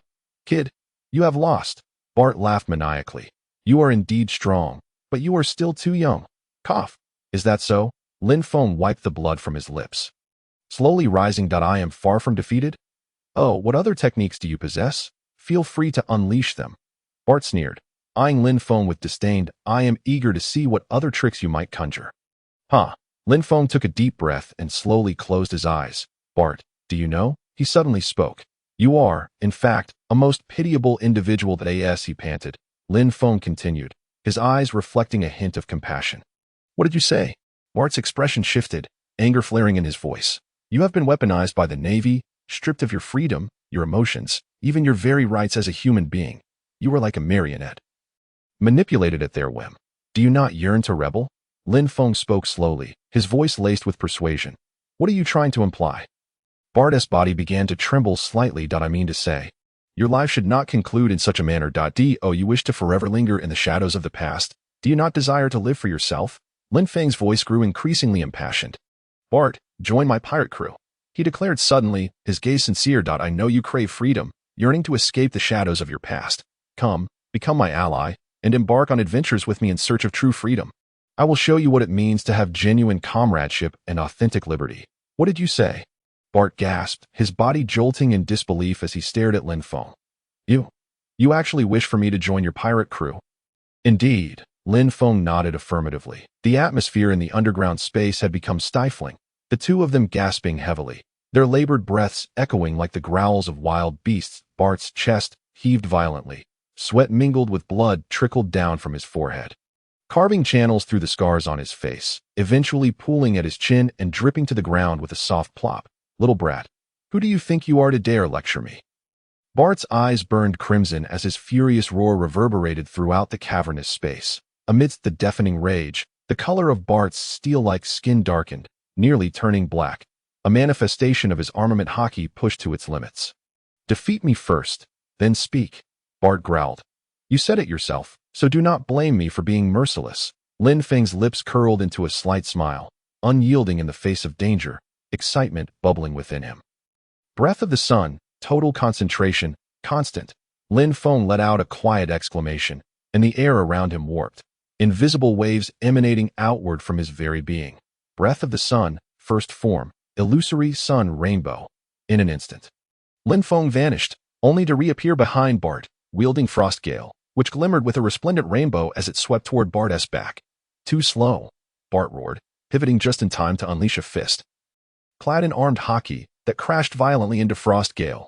Clang! The blade met the iron fist with a thunderous clash. Lin Feng felt an immense force reverberate through him, his palm tingling as Frostgale nearly slipped from his grasp. Breath of the sun, second form, azure sky.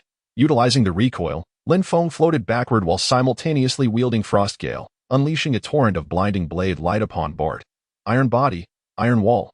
Bart stood resolute, braving Lin Feng's assault. His skin, as tough as steel, bore only shallow white marks. Ha ha, kid, your strikes are futile against me. Bart laughed maniacally. Now, it's my turn. Iron body, final form, hyper mode. Bart bellowed again, his physique swelling to an astonishing 6 meters. Muscles bulging like forged steel, exuding a terrifying aura. This is my final trump card, one I had hoped to reserve, but you've successfully provoked me. Now, perish. Iron fist, annihilation strike. Bart raised his colossal fist, imbued with an aura capable of obliterating all, and swung it down toward Lin Feng. This punch seemed as if it could shatter space itself. Breath of the sun, final form, solar halo dragon, dragon head dance, in response to Bart's cataclysmic blow. Lin Feng summoned forth his most powerful technique. A colossal dragon of flames coiled around him, entwining Frostgale, radiating an infinite sharpness as it surged forth to meet Bart's iron fist. Boom! The earth-shattering explosion reverberated, causing the entire subterranean space to tremble as if the apocalypse had arrived. Both Lin Feng and Bart were engulfed in a cloud of dust and debris. The cursed blade, Muramasa, at the altar's center, seemed to sense something, emitting eerie resonances that sent chills down one's spine. This sound seemed to herald a portentous omen.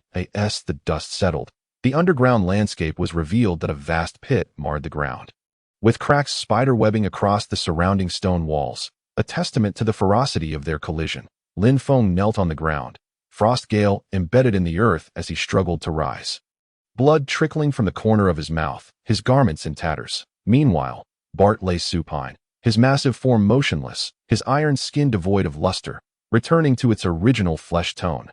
Cough, cough, Lin Feng rasped, laboriously rising to his feet, swaying as he approached Bart.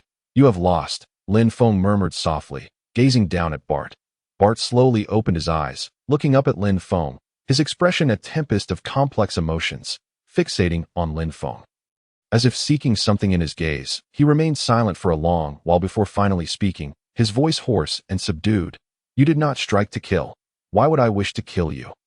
Lin Feng flashed a grin, revealing a set of pearly teeth. Have you not already been defeated by me? Moreover, I perceive your eyes reflect a yearning, a desire. Desire? Bart paused, as if pierced by the weight of those words, instinctively touching the gruesome scar on his right cheek, his gaze dimming, laced with bitterness and self-mockery. What right do I have to speak of desire, being but a forsaken weapon of the Navy? A creature forged only for slaughter? Why not? Lin Feng stood tall, inching closer to Bart. You yearn for freedom, to break free from your past, to be acknowledged. Are you willing to be a weapon for all your days? Do you not wish to live for yourself? Is there not someone you long to protect? Do you not desire to live honorably in this world? With each word, Lin Feng stepped closer, his declaration striking Bart's heart like a hammer. You know nothing of my trials, Bart growled, resembling a wounded beast, attempting to mask his inner turmoil with a roar. "Oh, you think I do not crave freedom? Do you think I do not yearn for comrades? Yet, who can I trust? Who can I believe in? I may not know your entire past, but I see your discontent in your battles. You are not content to remain a weapon forever." Lin Feng locked eyes with Bart, his gaze fervent. "Your eyes reveal unfulfilled dreams and things you wish to safeguard. That pocket watch you carry, the photograph within, surely it is what you wish to protect." Bart fell silent, his head bowed, heavy breaths echoing in the expansive subterranean space. "Join my pirate crew, Bart," Lin Feng urged once more, his tone resolute. "I will not turn you into a weapon, nor will I compel you to do anything against your will. I will show you a broader world. Let you experience magnificent adventures and help you seek what you truly desire. I will reveal to you what true companionship is, what genuine freedom entails, what it truly means to live, and that you do not fight alone. All you need to do is be yourself, nothing more." Lin Feng's words illuminated the dark recesses of Bart's heart like a beacon. "Pirate crew," Bart murmured, these words both foreign and distant to him. Once, he too had yearned for companionship, for comrades to whom he could entrust his back. Yet, in that sunless laboratory, amidst brutal training and slaughter, under the cold gazes and merciless commands, that yearning had long been buried deep within him. So much so that he believed he had forgotten it entirely. "Is it truly possible for me?" Bart raised his head, his eyes shimmering with a tumult of emotions, confusion, hope, and a hint of barely perceptible anticipation, alongside profound trepidation. "Can I still have companions?" "Of course you can." Lin Feng extended his hand, a confident smile gracing his face. "I aim to become the strongest man. I cannot afford to lack a powerhouse like you on my ship." "The strongest," Bart mused, gazing at Lin Feng's outstretched hand, which, though marred and scarred, brimmed with strength and hope, as if it possessed some enchanting power, beckoning him toward the light. After a lengthy hesitation, the glimmer in Bart's eyes intensified. Ultimately, he slowly extended his own rough, blood-stained hand, trembling slightly. As their hands clasped tightly, Bart felt a surge of warmth flood his heart, dispelling the shadows that had lingered for far too long. "I join." Those two simple words seemed to drain Bart of all his strength, yet they carried within the weight of his aspirations for the future. "Ha ha ha. Splendid." Lin Feng grasped Bart's hand tightly, laughter bursting forth, his excitement palpable. "Excellent, Bart. I knew you wouldn't let me down. From this day forth, you shall be my first companion. Together, let us conquer these seas." Ding. The system detected the host has recruited their first companion. Ding. Bart Romanoff qualifies as a bond character per system judgment, awarding 200,000. Ding. The bond function has been activated.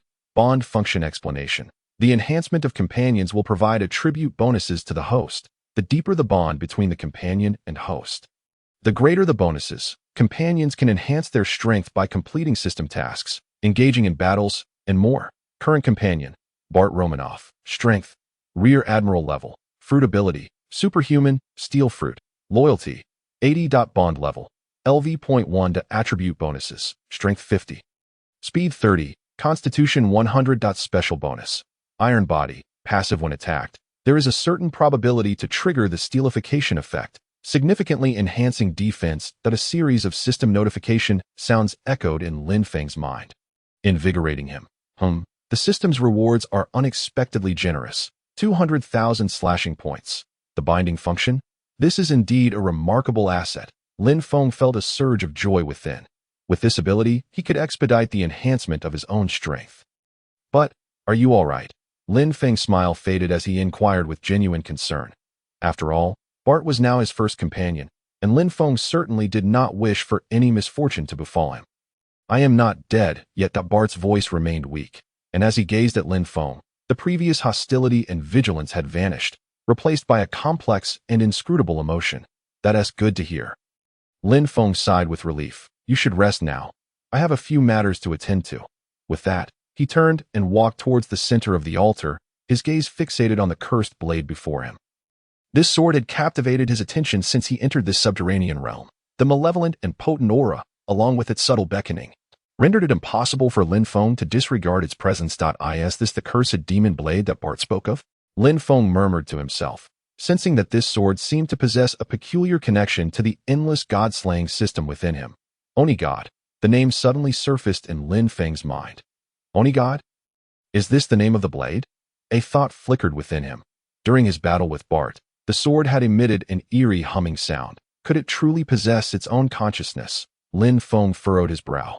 Recalling Bard's warning that this demon blade could devour a person's mind, transforming them into a mindless killer, should he dare to test it? Lin Feng found himself torn, intrigued by the secrets of the blade, yet apprehensive about succumbing to the fate Bard had described. Regardless, he resolved to investigate further. Gritting his teeth, he chose to take the risk. Taking a deep breath, he slowly approached the altar as Lin Feng drew nearer. The demon blade Oni God emanated an increasingly potent aura. It was a frigid, sinister presence, suffused with a sense of destruction, as if it yearned to consume everything around it. Lin Feng could even feel his blood boiling within, akin to countless ants crawling through his veins, inducing waves of tingling and pain. This sensation ignited an unusual glimmer in his eyes. The blade did not seem to repel him. Rather, it appeared to resonate with him. This feeling was extraordinary, as if the sword craved to be grasped by Lin Feng. Yearning for unity, could it truly acknowledge me?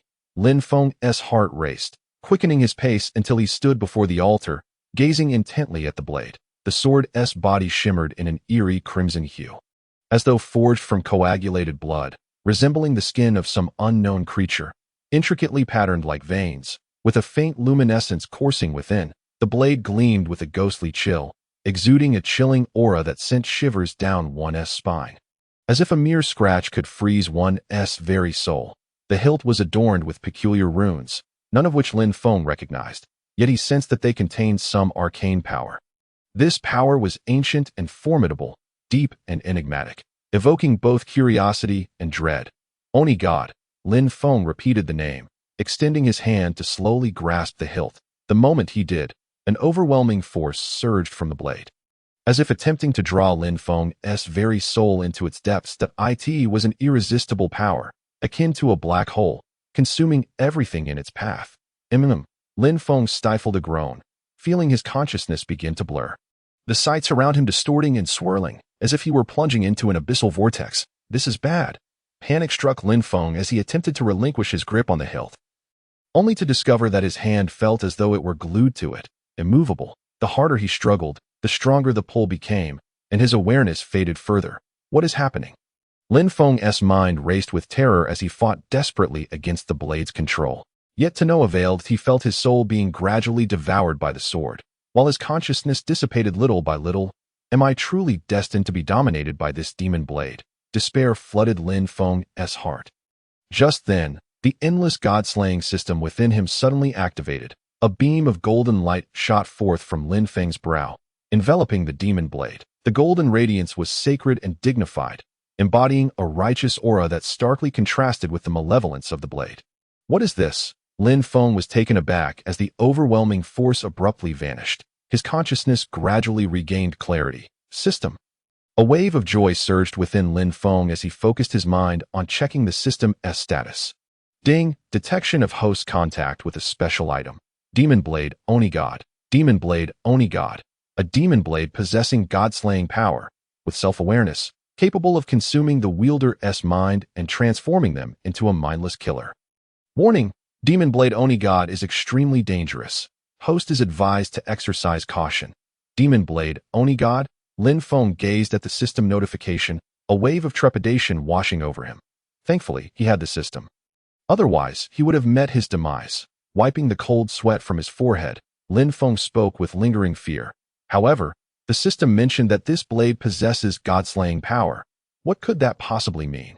Lin Feng pondered.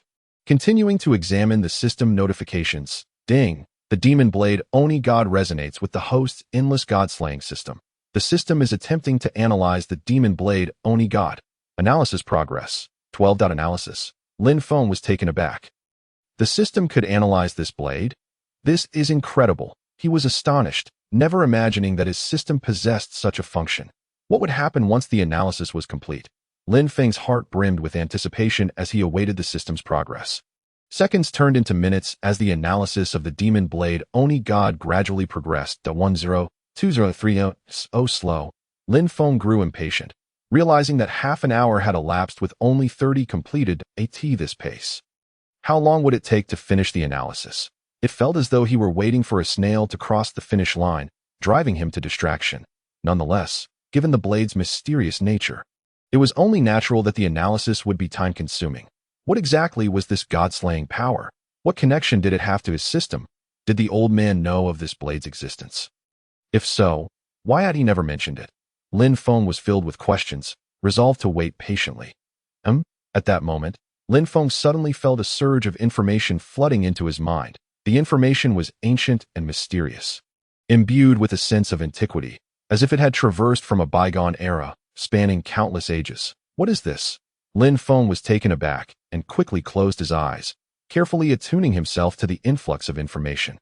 Were these fragments of the demon blade Oni God's memories? Lin Feng's heart raced. This information was indeed shards of the demon blade Oni God's memories. Vivid scenes from ancient times flashed through Lin Feng's mind like a revolving lantern, overwhelming in their abundance. Within these fragments, Lin Feng beheld formidable sword masters, some clad in battle armor, others in simple robes. However, without exception, they wielded the demon blade, traversing the world with unmatched prowess. Among them was a swordsman clad in black attire, adorned with a conical hat, and at his waist hung the long blade known as the demon blade. Lin Feng found himself immersed in the fragmented memories of the demon blade, where breathtaking scenes flashed through his mind.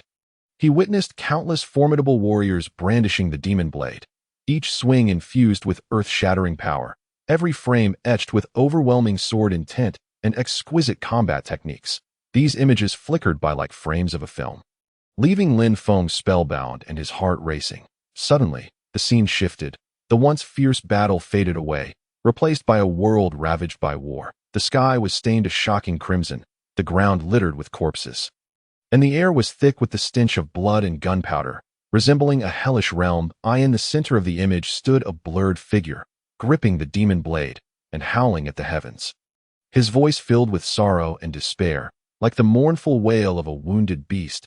It sent chills down one's spine.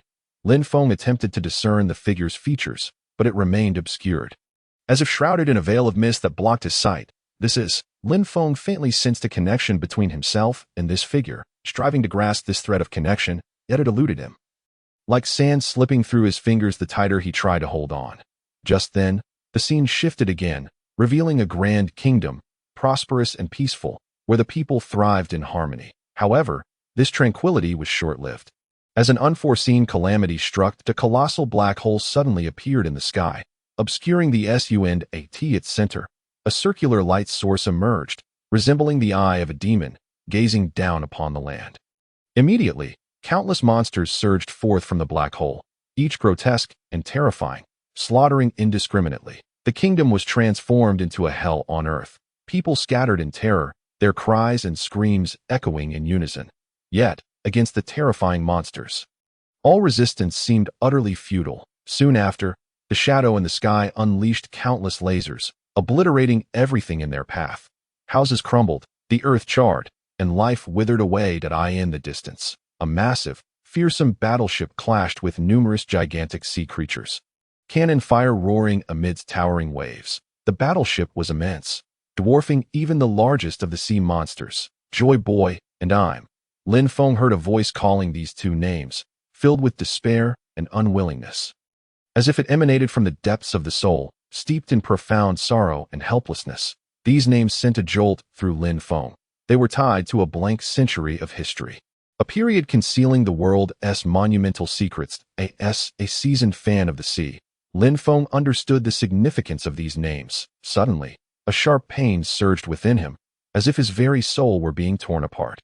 He opened his eyes wide, finding himself still standing before the altar, the demon blade firmly in his grasp.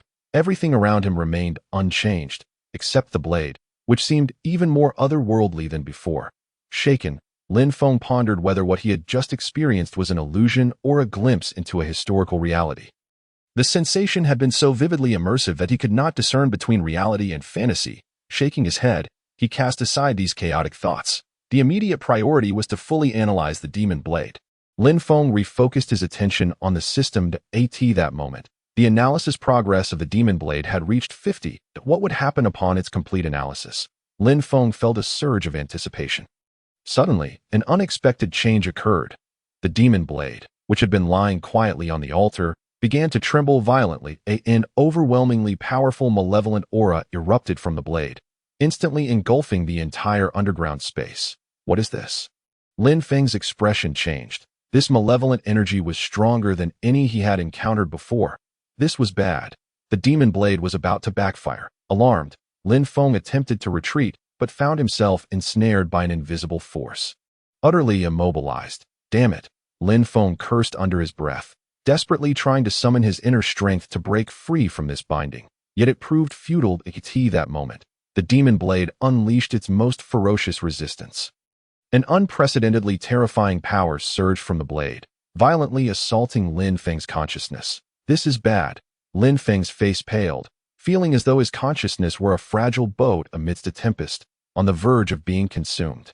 Kid, there's still time to regret. The demon blade's malevolent voice echoed within Lin Feng's mind that if you relinquish your resistance, I shall make you my host, granting you supreme power. In that moment, the entire world will tremble beneath your feet. Nonsense, Lin Feng retorted furiously. The old man had once said that true strength would never be controlled by external forces. You think I would submit? Dream on. Lin Feng recalled Whitebeard's teachings and the purpose of his arrival in this world. He was determined to become the strongest man. He intended to seize control of his own fate, not become a puppet of a blade. Be suppressed, Lin Feng roared, his formidable willpower merging with the system's power, transforming into a golden dragon that charged fiercely towards the demon blade's consciousness. No. The demon blade let out a piercing scream. In the face of this overwhelming force, its malevolent consciousness began to crumble and dissipate. Ultimately, all returned to tranquility. Lin Feng slowly opened his eyes, a flicker of exhaustion crossing his gaze, yet overshadowed by exhilaration. Phew, Lin Feng exhaled deeply, feeling as if he had narrowly escaped the gates of hell. Drenched in sweat, did I succeed? Lin Feng gazed at the demon blade, which lay quietly on the altar, uncertainty filling his heart. Tentatively, he reached out towards the demon blade. This time, he felt no resistance. His hand successfully grasped the hilt of the demon blade. A chilling sensation coursed through him, invigorating his spirit. A glimmer of surprise lit up Lin Feng's eyes that he sensed a wondrous connection had been established between him and the demon blade, akin to a blood bond, making the blade feel as though it had become a part of his very being. Demon blade, Lin Feng softly called out its name. The blade quivered slightly, as if responding to his summons. Ha ha, splendid. Lin Feng could not help but laugh heartily. He had finally succeeded in subduing this blade. From this day forth, it would be mine. Lin Feng drew the demon blade from the altar, a powerful aura erupting from him. With the demon blade in hand, the world was mine. He swung the demon blade, a sharp arc of light slicing through the surrounding stone walls, leaving a deep gash. What a magnificent blade. Truly remarkable. Lin Feng admired the demon blade in his grasp, growing more enamored by the moment. The name of the demon blade shall resonate throughout the world, he proclaimed, raising the blade high. Buzz, the demon blade seemed to respond, emitting a clear, ringing sound. Ha ha ha, splendid. Lin Feng laughed once more. Ding, congratulations, host, on successfully subduing the demon blade. Analysis progress. 100, ding. A special connection between the demon blade and the endless slashing god system has been detected. The system is undergoing deep integration. Integration progress. 123 to 80. That moment, the system's notification chimed again. Integration? Lin Feng was taken aback. The system was merging with the demon blade? What was happening? Filled with confusion, Lin Feng hurriedly checked the system's details. Ding. Host permissions insufficient. Please explore independently. Damn it. As Lin Feng perused the system's instructions, a surge of frustration welled within him. It became evident that he must swiftly enhance his capabilities and unlock further functionalities of the system to unveil the secrets it harbored. System, how long does the fusion process require? Lin Feng inquired. Ding. Fusion time unknown. Please be patient. Host. Unknown. Lin Feng furrowed his brows, perplexed by such a response. Nevertheless, he resolved to accept the situation. Shaking his head, he cast aside these concerns. It was time to depart from this place. Lin Feng glanced at Bart, who lay on the ground, and strode purposefully towards him. Bart, wake up! Lin Feng approached Bart with urgency, a hint of worry etched across his face. He crouched down and gently patted Bart's cheek. Cough, cough. Bart coughed a couple of times, gradually opening his eyes, his gaze somewhat unfocused. Where is this? Bart surveyed the unfamiliar surroundings, his voice weak, clearly still recovering from the recent fierce battle. We are still in that underground space, Lin Feng replied calmly, his tone laced with a barely perceptible concern. You have tamed that cursed blade? Suddenly, Bart recalled something, his pupils constricting sharply as he asked. His voice filled with astonishment and disbelief. Indeed, I have subdued it, Lin Feng nodded, retracting the god-slaying blade into its sheath and presenting it to Bart for a clearer view. How is this possible? Bart's eyes widened in disbelief, fixated on the god-slaying blade in Lin Feng's hand, his face a canvas of shock, as if witnessing the extraordinary. You truly have tamed it? His voice trembled, imbued with incredulity. Unable to accept this revelation. What is impossible? Lin Feng flashed a confident smile, revealing a set of pearly white teeth. I aim to become the strongest man. How could I possibly fail to tame a mere blade? Bart opened his mouth, momentarily at a loss for words, staring at Lin Feng's self-assured demeanor. He had initially thought that Lin Feng would succumb to the cursed blade, transforming into a mindless killer. Yet, to his astonishment, Lin Feng had indeed tamed it, and appeared to have gained some formidable power, completely overturning his understanding. Bart, how do you feel now? Lin Feng's smile faded as he inquired with genuine concern. I am fine, Bart shook his head, his expression complex, though he still struggled to fully recover. That's good. Lin Feng nodded. Let us leave this place down. Bart took a deep breath, slowly rising to his feet. Although his body remained somewhat weak, he was now able to walk independently. Lin Feng, observing this, nodded and gestured for Bart to follow as they made their way towards the exit. As they walked, they remained vigilant, scanning their surroundings for any unknown traps or dangers that might linger within the ruins. By the way, Bart, you previously mentioned you had an unfulfilled dream. What is it? Lin Feng suddenly asked, his tone brimming with curiosity. Dream? Bart stiffened. The term felt utterly foreign to him. His singular aspiration had once been to become the most powerful weapon. Yet now, he was no longer a weapon, but a person, an individual with free will. Bart opened his mouth, unsure of how to respond, a flicker of confusion crossing his gaze. That I wished to find them. After a long moment, Bart finally spoke, his voice hoarse and low, tinged with an imperceptible tremor. He trembled as he retrieved a pocket watch from his chest, gently opening its cover to reveal a worn, black and white photograph. In the image were a young woman and a little girl, both radiant with smiles, exuding happiness. They are. Lin Feng gazed at the figures in the photograph, a stirring within him as he began to piece together the truth. My family. Bart's voice was soft, yet imbued with profound affection, his gaze softening. That I want to find them, to know if they are well. Lin Feng fell silent, taken aback by Bart's past, unsure of what to say. Rest assured, I will help you find them, Lin Feng declared suddenly, his tone resolute, his eyes unwavering. Really? Bart's head snapped up, hope igniting in his eyes as he fixed his gaze intently on Lin Feng. Of course, Lin Feng affirmed, nodding emphatically. We are partners. Partners, Bart murmured, the term both strange and comforting to him, as if a warm current flowed into his heart. Thank you, Lin Feng. Bart looked at Lin Feng, gratitude evident in his eyes. His voice choked with emotion. What for? We are partners. Lin Feng beamed, revealing his bright smile and giving Bart a hearty pat on the shoulder. Yes, partners. Bart nodded firmly, determination gleaming in his gaze, a hopeful outlook for the future. The two exchanged smiles, continuing towards the exit with resolute steps. Lin Feng, do you truly believe that cursed blade won't backfire on you? Bart suddenly inquired, a note of concern in his voice. That I certainly do. Lin Feng grinned, his smile radiant. The old man once said that true strength cannot be controlled by external forces. How could a mere cursed blade compel me to submit? His lips curled slightly upward. Moreover, I sense that blade harbors some hidden secrets. Secrets? Bart paused. What secrets? I do not yet know. Lin Feng shook his head. But one day, I will uncover them. At that time, you shall know. His eyes sparkled with self-assuredness.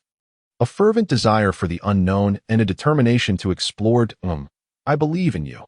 Bart nodded, trust evident in his gaze. They continued onward, their destination set towards the boundless expanse of the sea.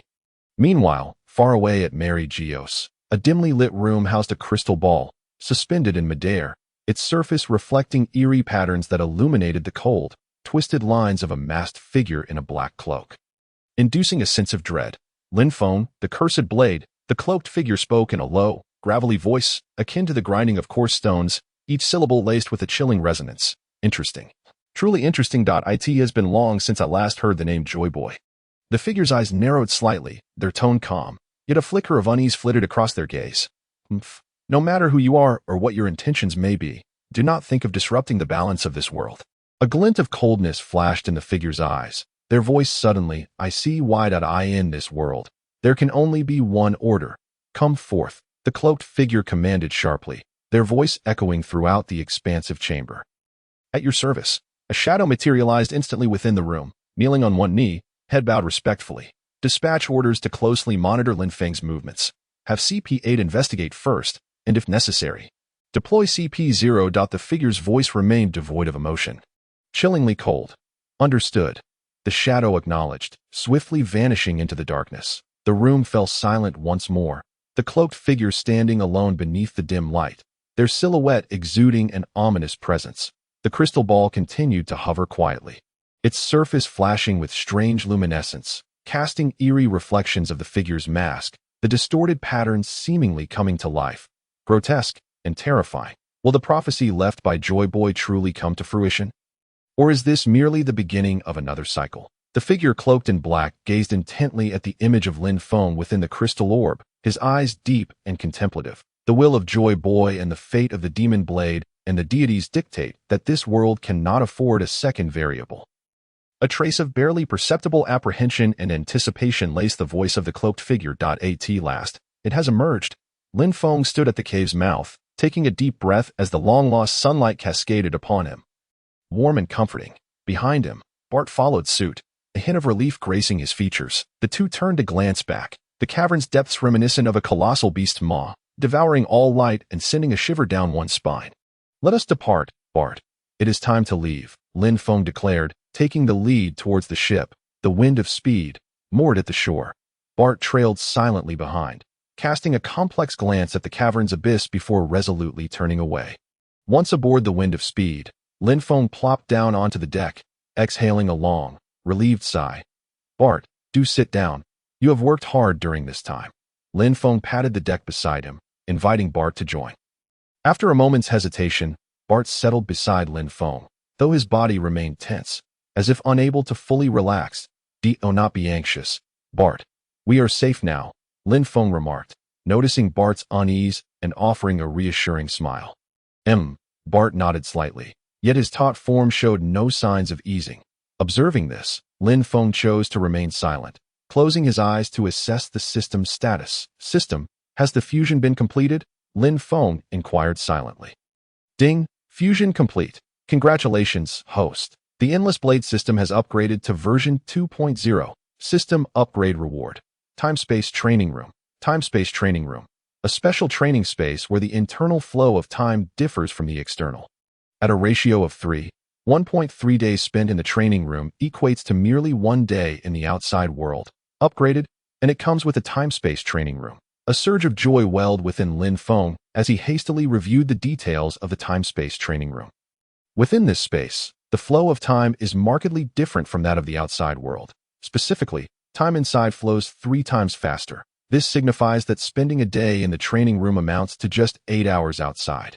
3 days of training translates to merely 1 day passing externally. This truly is a miraculous tool, Lin Feng exclaimed inwardly, realizing that this time-space training room would significantly enhance his training efficiency, allowing for tremendous growth in a short span of time.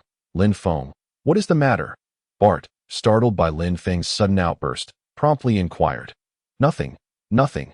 I am merely overwhelmed with joy. Lin Feng waved dismissively, striving to compose his exhilaration. By the way, system, what of the demon blade and deities? Lin Feng suddenly recalled the demon blade and eagerly asked. Ding. The demon blade and deities have been upgraded to the supreme fast blade. Demon blade and deities, supreme fast blade, attributes, godslaying, soul-devouring, bloodthirsty godslaying. When attacking a target, inflicts additional damage with a chance to ignore the target's defenses. Soul-devouring, upon slaying a target, can consume their soul to enhance one's own strength. Bloodthirsty, upon slaying a target, can absorb their blood to heal one's own wounds. Deity's descent. activates the power of the deities, significantly boosting all attributes for 10 minutes. With a cooldown of 24 hours, a glimmer of brilliance shone in Lin Feng's eyes. The Supreme Fast Blade truly lived up to its name. These attributes are simply extraordinary. God-slaying, soul-devouring, bloodthirsty. Each ability is immensely powerful. Particularly, soul-devouring. Does this not imply that I can continuously grow stronger by defeating enemies? The power of the demon blade and deities is indeed formidable. A confident smile crept across Lin Feng's lips. My strength has notably increased. System, you previously mentioned that you and the demon blade and deities share a common origin. What exactly does that entail? Lin Feng, having calmed his excitement, posed his lingering question. Ding! The system and the demon blade and deities are both connected to the century of disappearance. System permissions insufficient to disclose further information. Please enhance your strength promptly to unlock more permissions. A century of disappearance. It seems there is indeed a profound secret concealed within. A spark of determination flashed in Lin Feng's eyes as he pondered. It appears I must swiftly uncover the historical text to unravel this shrouded past. Lin Feng recalled memories from his previous life. In the world of One Piece, the historical text documented the vanished century, key to unraveling the world's mysteries, just as Lin Feng was lost in thought. The system's notification chimed again. Ding! Detection of the host's subjugation of the demon blade and deities has triggered a hidden quest. Seek the historical texts. Quest description. The historical texts record the history of the blank century. Concealing the truth of the world, please gather the scattered historical texts from across the globe to unveil this buried history. Quest reward. Based on the number of historical texts collected, the system will bestow generous rewards upon the host. Quest hint. The first historical text is located in Alabasta. Alabasta. Lin Feng's eyes lit up. He remembered that in the original story, Robin first appeared in Alabasta, where indeed there exists a historical text. It seems our next destination is Alabasta. Lin Feng turned to Bart and declared, Alabasta? Bart blinked in surprise. What place is that? A desert kingdom and our first stop in the search for the historical texts. Lin Feng explained. Historical texts?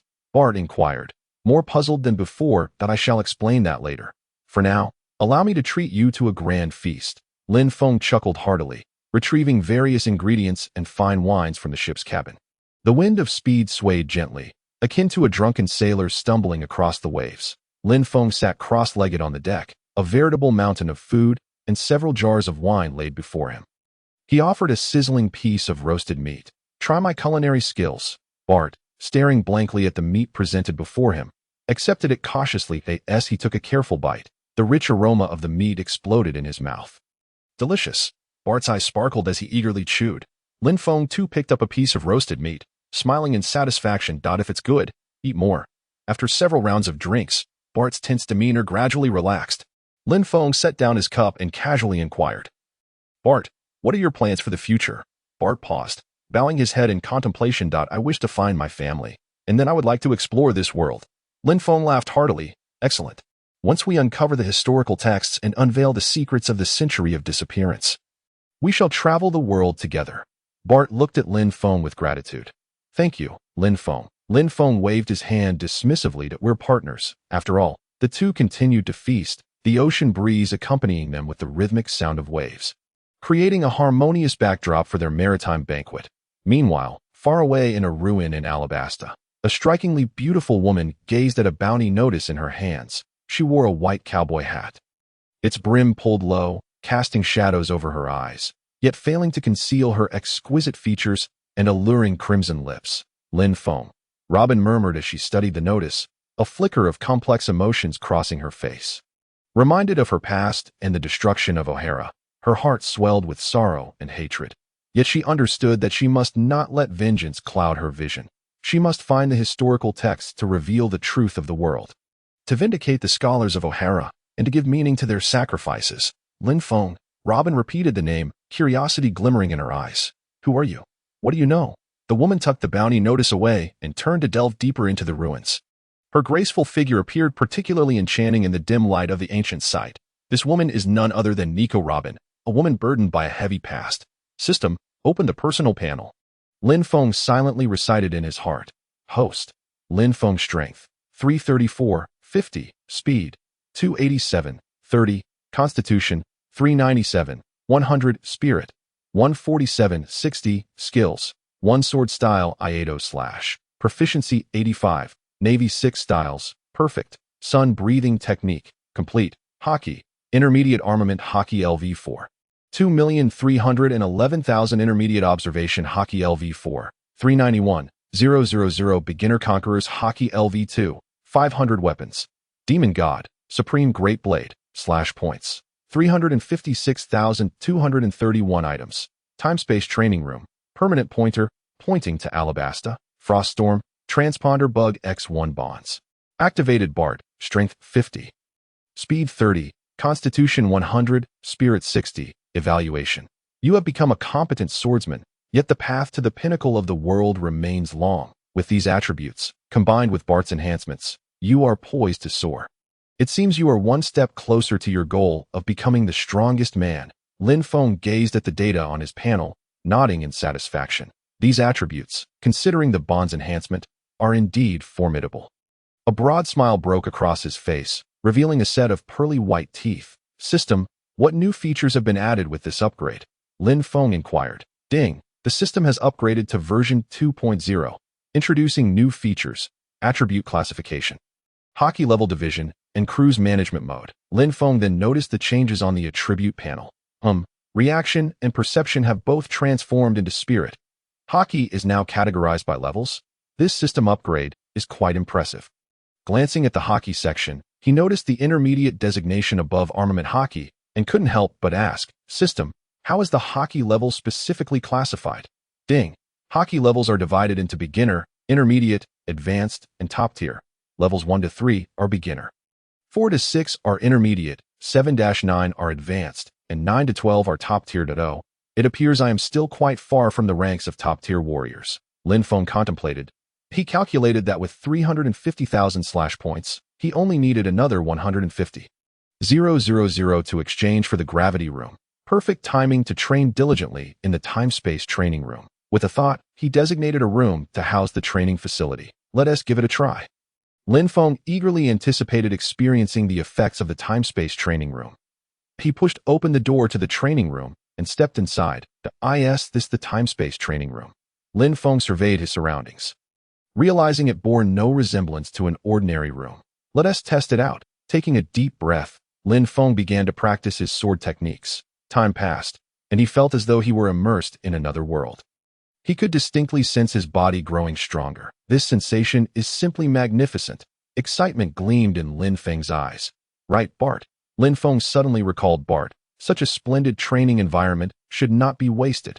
At that moment, he remembered the system upgrade included a cruise management mode and quickly inquired, what is this feature? Ding, cruise management mode. The system can take over the ship, automatically navigating along the route set by the host. It can do that? Lin Feng's eyes lit up. What if the ship comes under attack? The system will notify the host immediately. Remarkable. This saves us the need for a helmsman. Lin Feng couldn't help but exclaim. Internally praising, the system truly is powerful, with increasingly comprehensive features. Bart. Lin Feng hurriedly exited the training room to find Bart. Lin Feng. What is the matter? Bart asked, observing Lin Feng's frantic demeanor with curiosity. Lin Feng threw an arm around Bart's shoulder, excitedly declaring, Bart, I've discovered a treasure trove for enhancing our strength. Come, let me show you. What is this? Bart looked bewilderedly at the unfamiliar room before him. This is the time-space training room. Training here for 3 days is equivalent to 1 day outside. Lin Feng explained. What? Bart's eyes widened in disbelief. How is that possible?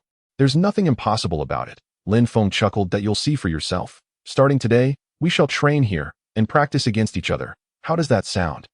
Sounds good. Bart nodded firmly, his eyes brimming with determination. 5 days swiftly passed in their training. Phew, finally done. Lin Feng exhaled deeply. System, exchange for the gravity training room.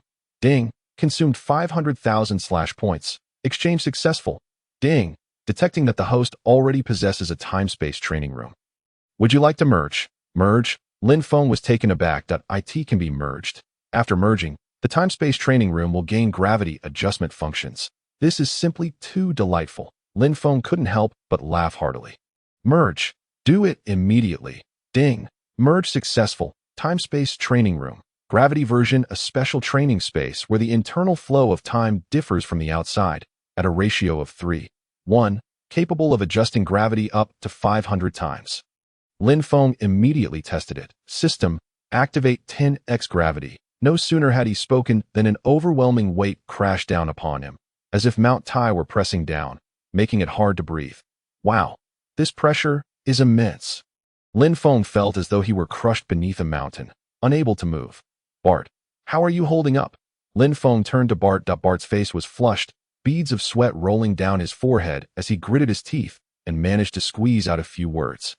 I am managing. System, set it to 5x gravity. Lin Feng quickly instructed. Breathe slowly. Let us adapt first. Lin Feng shook his slightly numb arms and said to Bart, Okay.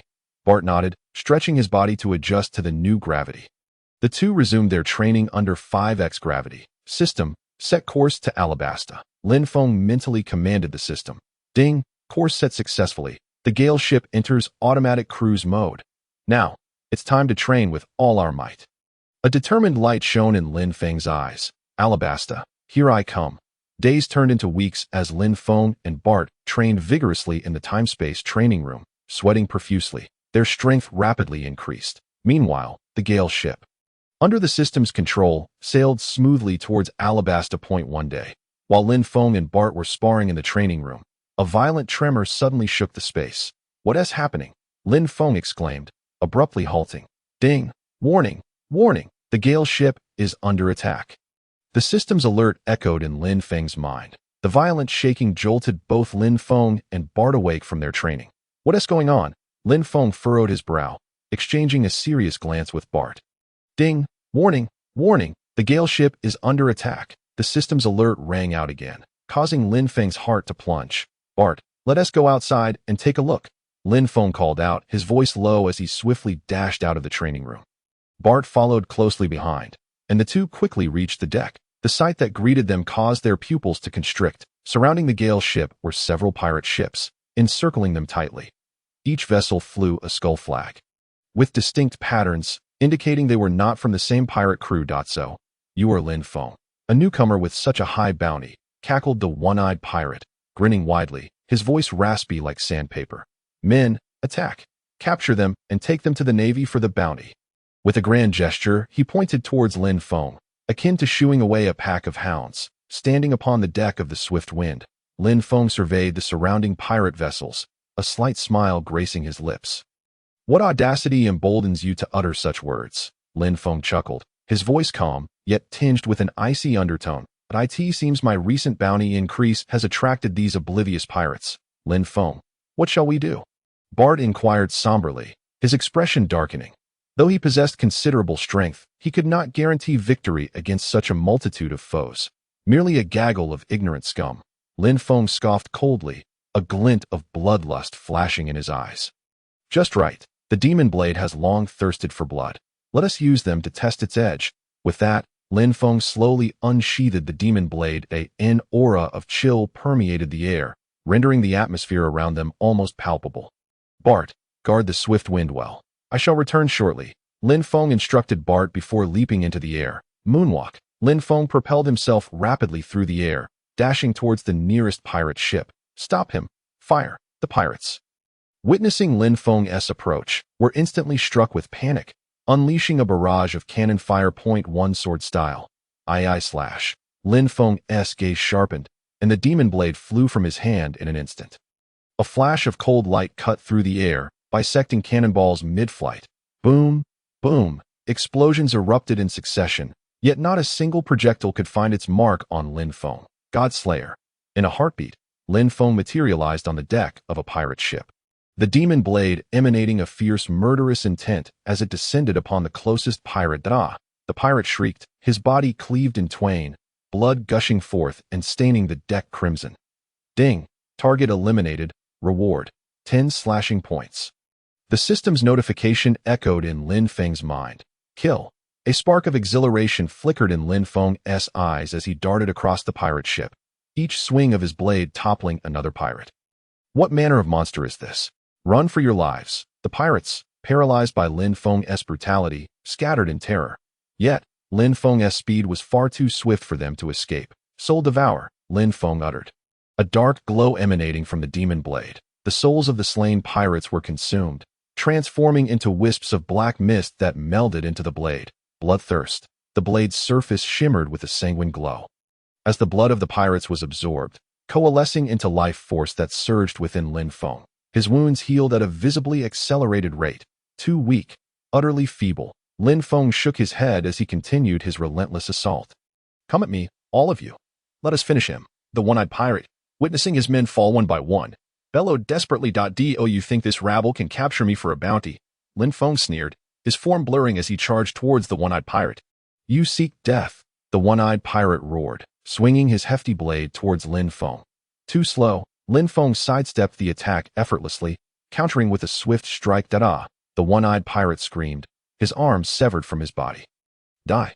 A glimmer of cold light flashed in Lin Feng's eyes as he unleashed another strike with the demon blade. No. The one-eyed pirate cried out in terror, but it was already too late. With a sickening thud, the pirate's head soared into the air, his body collapsing to the ground. Ding. Target eliminated. Reward. 1,000 slashing points. The system's notification resonated in Lin Feng's mind. The captain is dead. Run for your lives. The pirates, witnessing the demise of their leader, fell into utter disarray, leaping into the sea in a frantic bid for survival. Lin Feng made no move to pursue. Instead, he stood upon the deck, observing the fleeing pirates with a contemplative expression. Lin Feng, are you all right?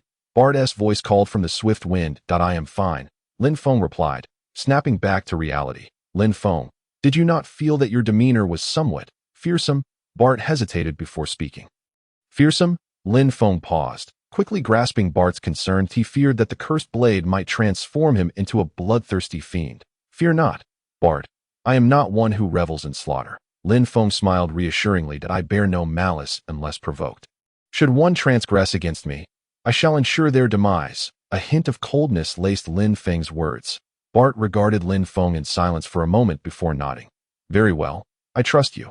Are we nearing Alabasta? Then, Bart changed the subject. Indeed, we are close, Lin Feng affirmed, his gaze drifting towards the horizon. Alabasta? I am on my way. Excitement shimmered in Lin Feng's eyes. Meanwhile, the deck of the swift wind lay in ruin. Littered with the corpses of pirates and stained with blood, an acrid scent permeating the air, Lin Feng stood at the bow, unperturbed by the gruesome scene before him. This is the world of pirates. A realm where the strong prey upon the weak. To survive in such a world, one must grow ever stronger. Bart, please tend to the battlefield, Lin Feng instructed. Understood. Bart nodded, beginning to clear the deck. Once Bart had finished his task, Lin Feng approached the bow, gazing out at the vast sea. He quietly embraced the sea breeze, feeling it caress his face, carrying with it a hint of the metallic scent of blood. He glanced down at the demon blade in his hand, its blade still bearing the remnants of dried blood, reflecting Lin Feng's stern visage. Though the battle had been effortless, the cursed blade seemed more exhilarated than ever, and within Lin Feng, an unusual emotion stirred. Gripping the blade tightly, he cast his gaze once more towards the distance. Old man, wait for me. I shall become the strongest man and surpass you. He vowed silently, determination and fighting spirit igniting in his eyes. The swift wind sliced through the waves, speeding towards Alabasta. As they approached the coastal waters of Alabasta, the heat-laden sea breeze enveloped them, a stark contrast to the previous coolness of the ocean. Lin Feng stood at the bow, eyes scanning the horizon, witnessing an extraordinary vista where swirling sands met the azure sea, forming a surreal tableau. The sweltering heat seemed to vaporize the very air, revealing a desolate landscape as far as the eye could see. This Alabasta, Lin Feng murmured, curiosity reflecting in his gaze, recalling the storyline of One Piece. Ace should encounter Luffy here, but I wonder if I shall cross paths with them? A faint smile of anticipation tugged at Lin Feng's lips. Behind him, Bart furrowed his brow, clearly discomforted by the oppressive heat. Accustomed to the coolness of the sea, the scorching waves of the desert presented a novel challenge for him. Bart, how are you faring? Lin Feng turned to Bart, concern evident in his voice that it's a bit hot. Bart replied tersely, yet his tone hinted at his unease. Ha! This is merely the beginning. It will only grow hotter from here. Lin Feng chuckled, patting Bart on the shoulder. Now, let us seek a suitable place to dock. As Lin Feng activated the system's cruising hosting function, the vessel, Swift Wind, gradually navigated towards a concealed coastline under the system's control. Upon docking, Lin Feng set up precautions to avert any unnecessary troubles. The two stepped onto the land of Alabasta, the scorching sand instantly radiating a searing heat through the soles of their shoes. The temperature was almost sufficient to fry an egg, Lin Feng remarked, unable to suppress his discomfort as the burning sensation surged beneath his feet. Bart silently followed, his expression growing more furrowed with each step. The duo ventured deeper into the desert, the relentless sun beating down upon them, inducing waves of dizziness. Suddenly, a rustling sound broke the silence as a group of desert lizards darted out from behind the dunes. These lizards moved with astonishing speed and bore potent venom, their gaping maws aimed directly at Lin Feng and Bart. Be careful, Lin Feng hissed, his form flickering as he executed a swift maneuver.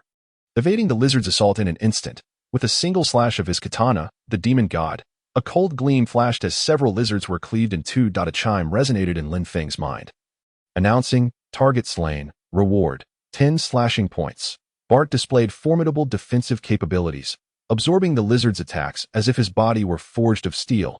Their venomous fangs could not pierce his skin. The two worked in perfect harmony, swiftly dispatching the remaining lizards. Those lizards were surprisingly quick. Lin Feng wiped the sweat from his brow and remarked, "Indeed," Bart replied, his demeanor still stern. As they continued their arduous trek through the desert, they stumbled upon the remnants of an abandoned caravan. Scattered goods and bones bore witness to a fierce battle that had once taken place here.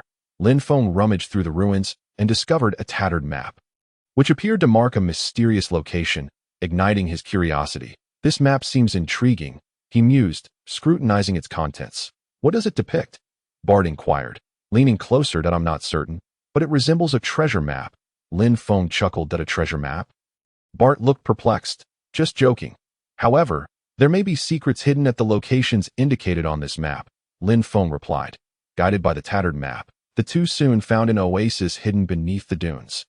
Towering date palms flourished there, and clear spring water flowed gently, creating a stark contrast to the desolate surroundings. "This truly is a splendid place," Lin Feng exclaimed, his spirits lifted by the sight before him. The two took a respite at the oasis, replenishing their water and nourishment. The cool spring water washed away their fatigue, revitalizing Lin Feng with a refreshing sensation. "This water is exquisite," he said with a smile after taking a sip. "Indeed," Bart agreed, nodding as he too drank. After resting for a while and regaining their strength, a tattered girl cautiously approached them. "Are you outsiders?" she asked timidly. Lin Feng observed the girl. Her ragged clothing and timid demeanor contrasted with the glimmer of determination in her eyes.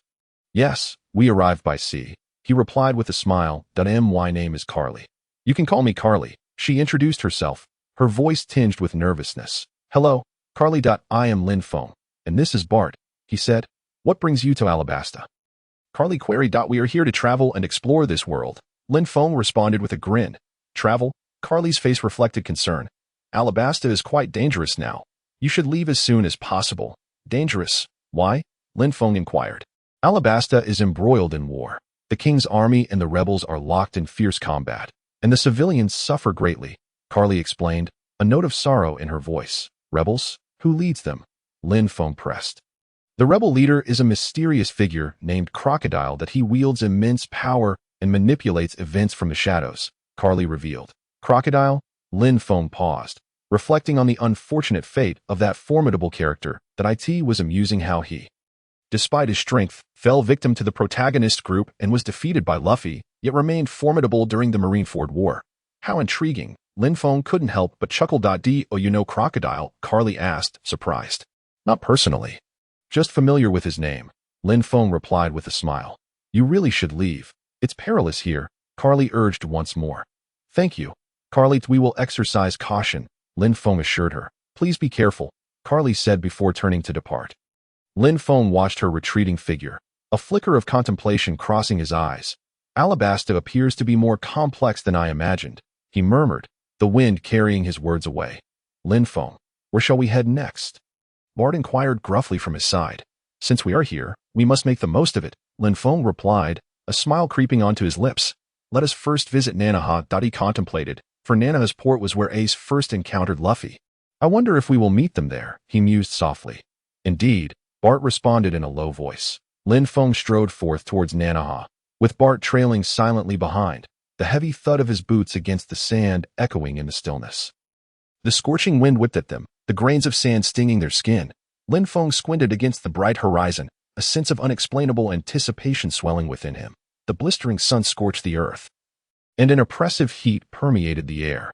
After a lengthy trek through the desert, Lin Feng and Bart finally reached the bustling port of Nanaha. From a distance, the towering structures and the throngs of people created a vivid contrast against the surrounding desolation.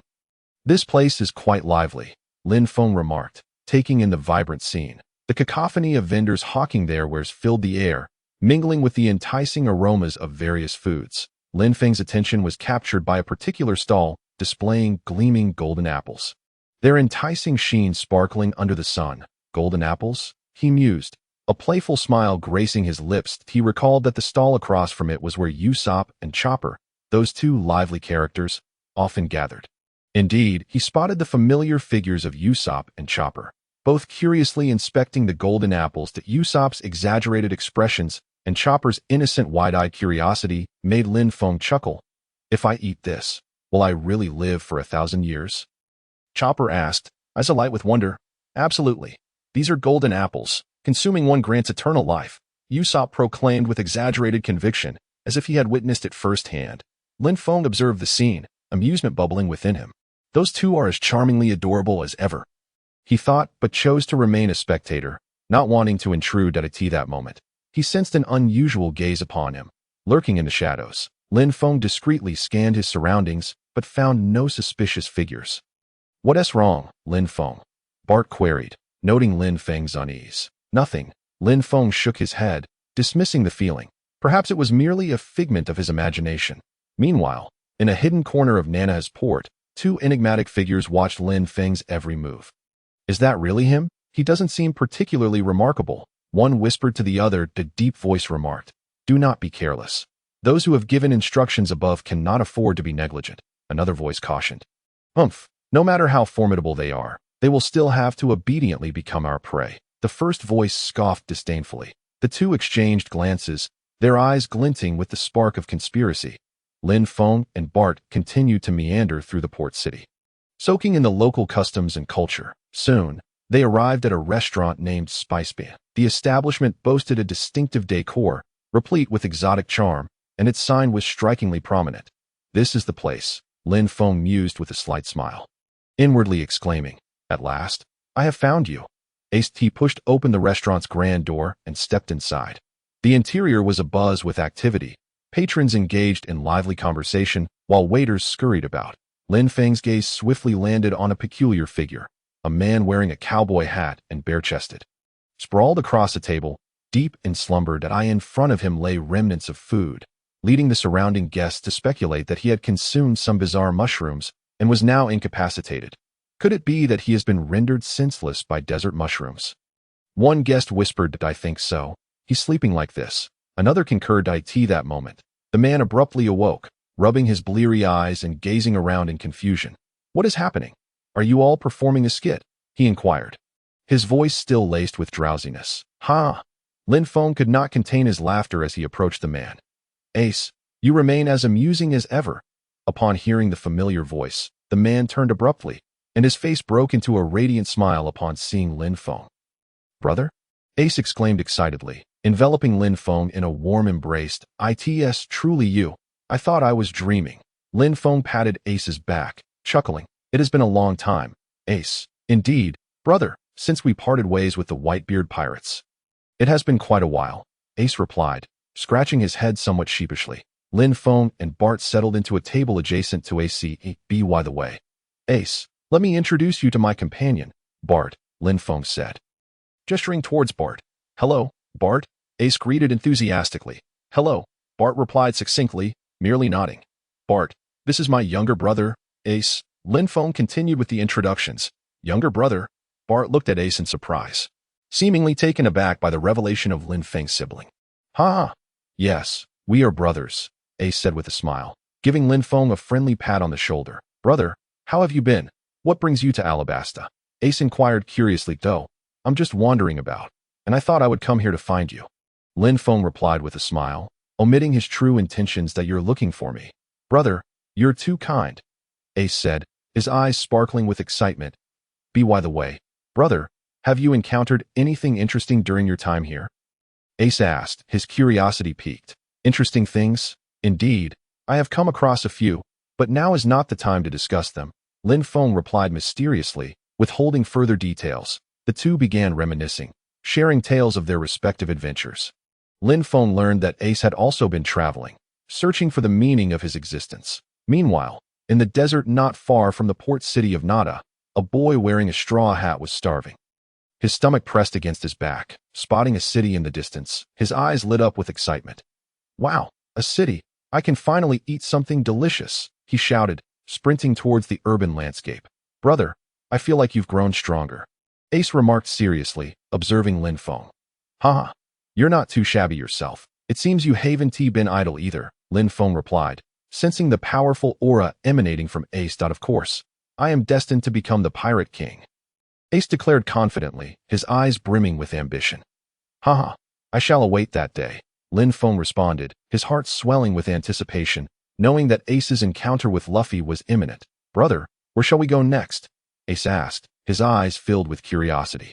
Let us rest here for a moment, and then we shall explore this country, Lin Feng suggested, casting his gaze towards the horizon. All right, Ace replied enthusiastically, his face aglow with expectation.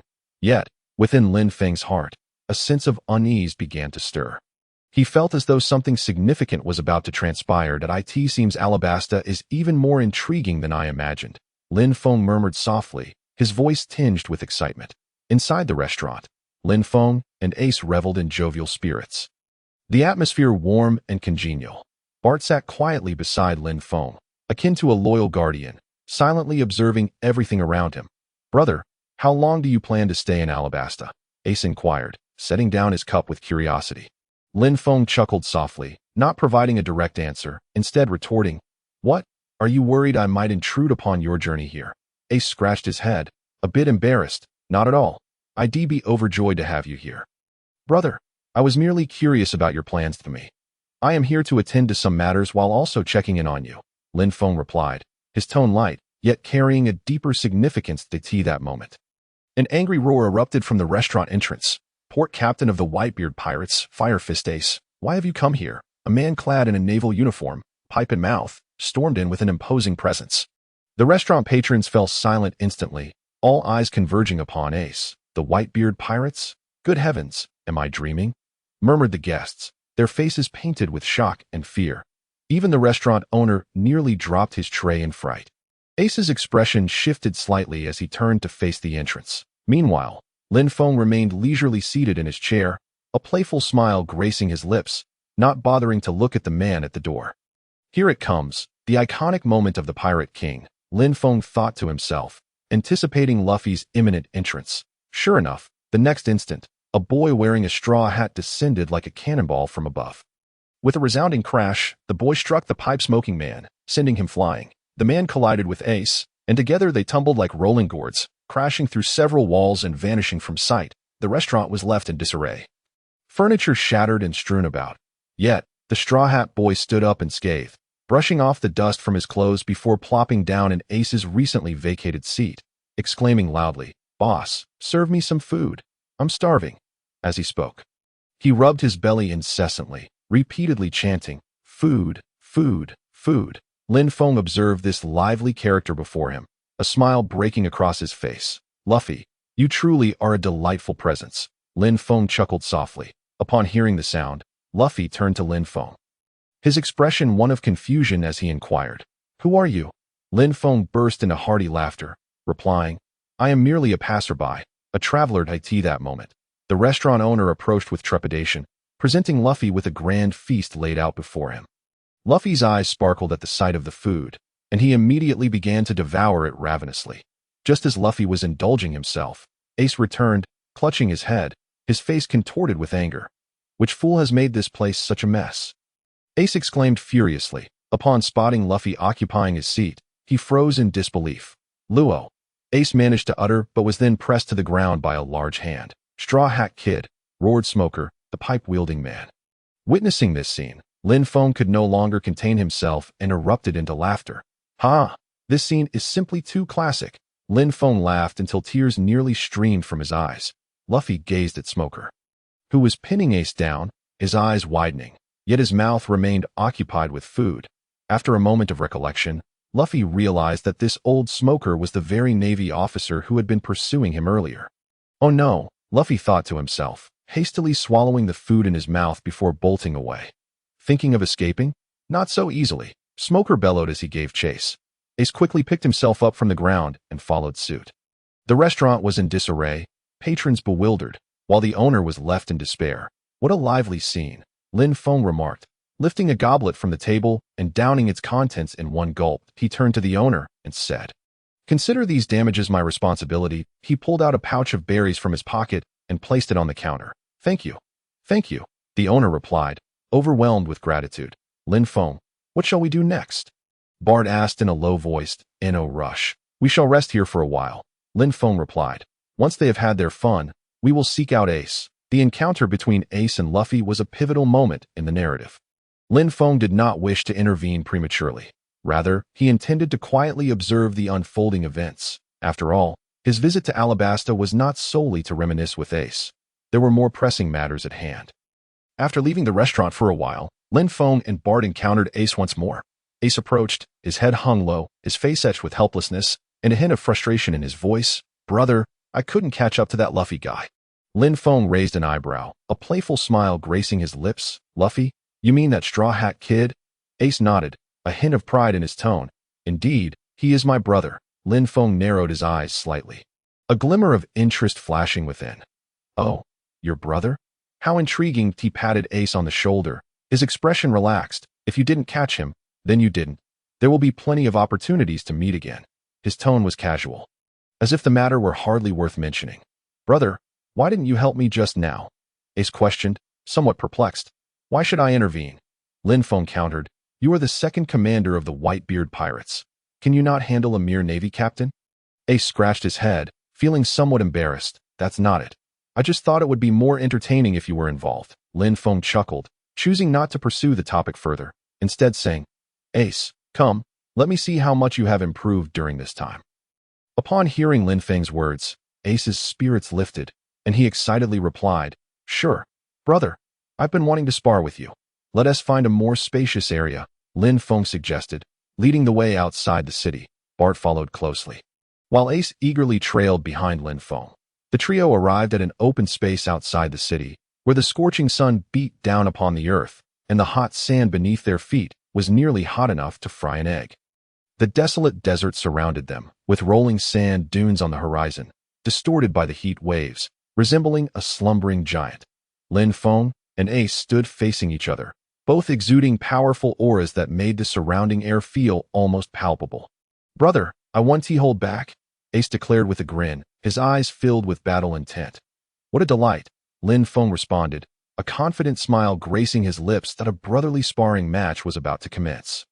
Meanwhile, in a shadowy corner of Alabasta, a greater conspiracy was quietly brewing. In the midst of the desert, the heat waves swirled around them as Lin Feng and Ace stood poised for combat. The atmosphere charged with tension. Bart silently stepped aside, leaving the battlefield to the two brothers. "Brother, I'm coming," Ace shouted, launching the first attack. Flames erupted from his entire body, transforming him into a blazing fireball hurtling toward Lin Feng. The speed was so swift that it was nearly imperceptible, leaving only afterimages in its wake. Lin Feng's lips curled into a slight smile as excitement coursed through him.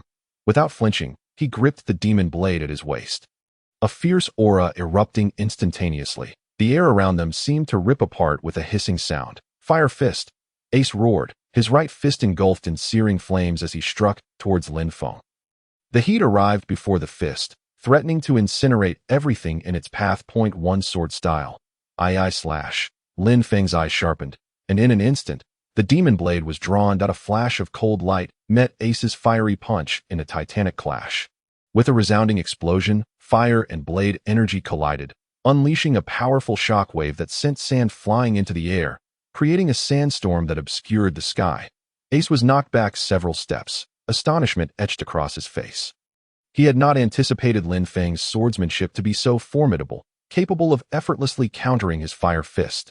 Lin Feng, however, remained steadfast, unmoving. The demon blade emanated a faint glimmer, illuminating his stern visage, shrouding him in an aura of inscrutability. "Brother, you have indeed grown much stronger." Ace inhaled deeply, steadying his emotions, his eyes ablaze with combat fervor. "But I shall not concede so easily."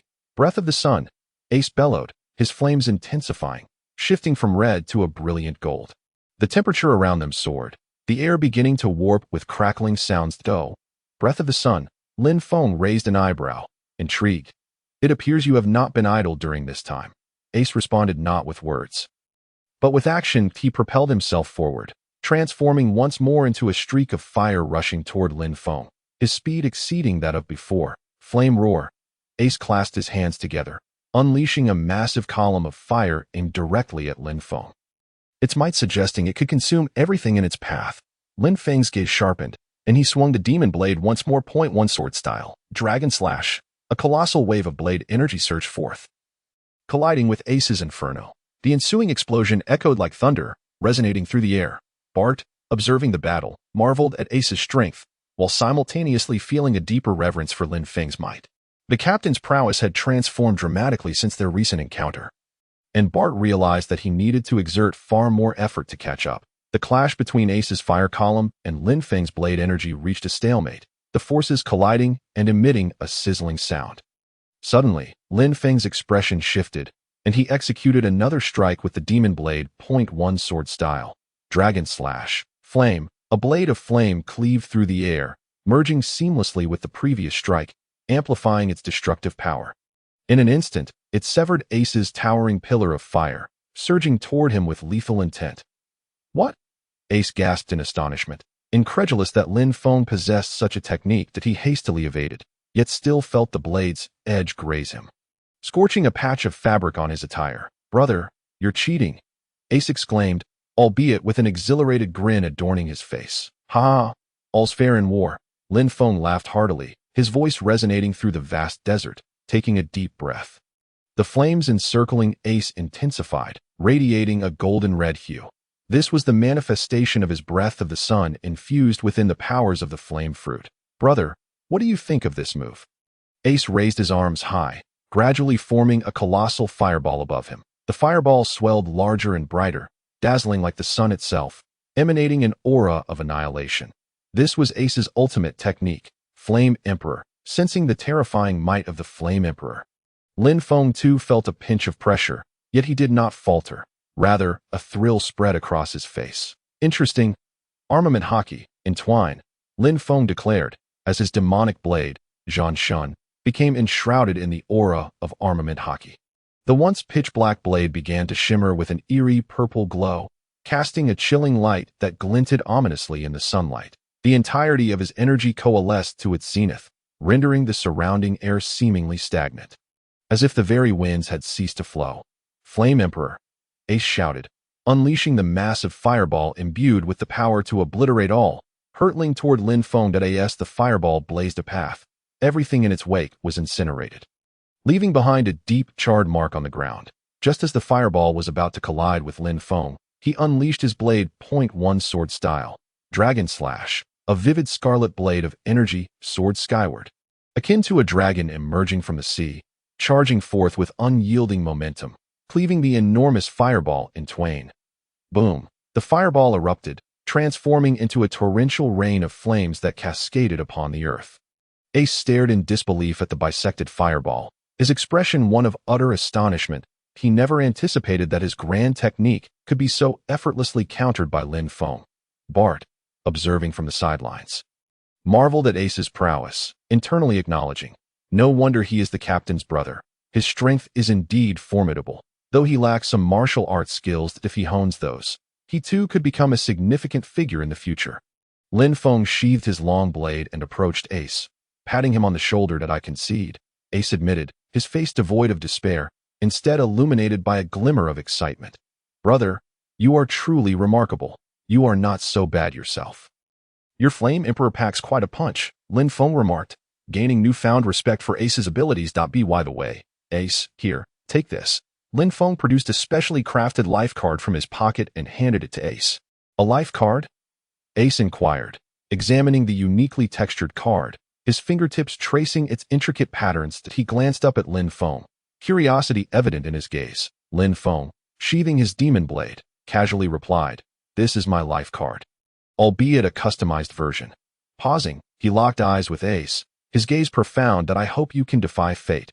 Ace felt a shiver under Lin Feng's penetrating stare, sensing that his words concealed an unknown secret. Scratching his head, he pressed, "Brother, what do you mean by that? What fate are you speaking of?" Holding the life card before him, he scrutinized it closely, feeling an inexplicable sense of reassurance emanating from the small card, as if it harbored potent life energy. "Nothing much, just hoping for your safety," Lin Feng said, patting Ace's shoulder with a relaxed smile, as if the earlier gravity of his words had vanished. "All right, Ace, we must take our leave." With that, Lin Feng turned and strode toward the horizon. "Brother, where are you headed?" Ace called out, sensing that Lin Feng's visit to Alabasta held significant purpose. "A place I must go," Lin Feng replied over his shoulder, raising his right hand in a casual wave, his voice carrying through the air. "Bart, let us depart." "Understood," Bart responded, falling in line behind Lin Feng. The two figures gradually receded, disappearing into the vast expanse of the desert. Ace watched Lin Feng's retreating silhouette, his heart brimming with confusion. "Brother, where exactly are you going?" he murmured to himself. "And what do you mean by breaking fate?" Ace gazed down at the life card in his hand, his eyes reflecting his uncertainty. Lin Feng must have his own plans. "Brother, I believe in you." Ace tucked the life card away and turned to head in another direction. "Luffy, wait for me. I will surely find you." Ace's voice echoed in the wind, marking the conclusion of a brotherly duel. Lin Feng and Bart walked side by side, advancing toward the capital of Alabasta, Alyabarna. Amidst the swirling sands, their figures appeared somewhat solitary. "Lin Feng, why did you give the life card to Ace?" Bart broke the silence, his tone deep and assertive, tinged with confusion. Lin Feng paused momentarily, turning to meet Bart's resolute gaze, a faint smile gracing his lips as he posed the question. "Do you think Ace will die?" "Die?" Bart was taken aback, his brow furrowing as he contemplated the issue. Ace was the second commander of the Whitebeard pirates, immensely powerful. How could he perish so easily? "You don't understand." Lin Feng shook his head, his eyes becoming somber, as if traversing time and space to witness a heartbreaking future. Taking a deep breath, he slowly articulated, "Some things cannot be avoided merely by strength. In any case, I cannot allow him to die." Though Lin Feng's voice remained calm, it resonated with an undeniable resolve. His mind was plagued by vivid images of tragic events. Akainu's magma-formed arm ruthlessly piercing Ace's chest, blood gushing forth and staining the land of Marineford. Luffy's heart-wrenching cries, along with the old man's furious roars, like a wounded beast echoing through the heavens, sending shivers down one's spine. Lin Feng clenched his fists tightly, his nails digging into his palms, nearly drawing blood, his gaze filled with determination and a hint of barely detectable anguish. Bidding farewell to Ace, Lin Feng and Bart continued on their journey toward Alyabarna. Akin to two inconsequential grains of sand cast into the boundless desert, the blazing sun above seemed like an enormous fireball, mercilessly unleashing its wrath, waves of heat enveloping them as if they were trapped in a colossal steamer. The air shimmered from the intense heat, and distant vistas turned hazy, resembling a mirage. Bart remained taciturn, closely trailing Lin Feng, vigilantly scanning their surroundings. Each step he took was deliberate and steady, akin to a leopard lurking in the shadows, poised to confront any sudden threats. In contrast, Lin Feng appeared at ease, seemingly indifferent to the harsh environment, with his hands nestled in his pockets and a light-hearted gait. A subtle smile lingered on his lips, as though he were leisurely strolling rather than traversing the arid landscape. Suddenly, Lin Feng halted, a playful smile curving his lips. "Have they finally arrived?" "Sooner than I anticipated," he murmured, his voice imbued with an almost imperceptible excitement. Upon hearing Lin Feng's words, Bart immediately fell into a defensive stance, his sharp eyes scanning the vicinity like a hawk, searching for hidden foes in the shadows. "What's the matter?" Bart inquired in a low voice, brimming with vigilance. "Nothing much, just an old acquaintance has shown up." Lin Feng spoke softly, his gaze directed towards the horizon. In the distance, a formidable sandstorm was rapidly approaching, its might obscuring the sky and blocking out the sun. The tempest moved with astonishing speed, soon arriving before Lin Feng and Bart. The howling winds carried grains of sand like countless sharp blades, slicing through everything in their path, producing a chilling sound that sent shivers down one's spine. Against the backdrop of this violent sandstorm, the figures of Lin Feng and Bart appeared diminutive, as if they could be consumed at any moment. However, the two stood resolute like steadfast boulders, unwavering amidst the chaos. At the heart of the sandstorm, a tall silhouette gradually emerged, draped in a black cloak, a cigar clenched between his teeth, and bearing a long scar across his face. His eyes glinted with a cruel intensity. The powerful aura he emanated was palpable, pressing down on those nearby like a suffocating weight. That it was none other than Crocodile, one of the 7 warlords of the sea. "Who are you?" Crocodile inquired. His voice low and gravelly, laced with an undeniable authority. His piercing gaze swept over Lin Feng and Bart, as if attempting to see through them. "We are merely travelers passing through," Lin Feng replied casually. A faint smile gracing his lips, seemingly disregarding Crocodile entirely. "Travelers, you say?" Crocodile scoffed, a cruel smirk curling at the corners of his mouth. "This desert is not a place for just anyone to traverse. Your strength does not resemble that of ordinary travelers, though. And what do you suppose we are?" Lin Feng countered, a hint of provocation in his tone. "Humph, regardless of your identities, since you have ventured onto my territory, be prepared to pay the price." A glint of cold malice flashed in Crocodile's eyes, his murderous intent unabashedly radiating from him. The very air around them felt as though it had solidified, rendering it difficult to breathe. "Is this the power of the sand fruit? Quite intriguing," Lin Feng remarked, sensing the formidable aura emanating from Crocodile, a smile of excitement creeping onto his face. Old Crocodile still enjoys provoking others. He turned to Bart behind him, saying, "Bart, step back a bit."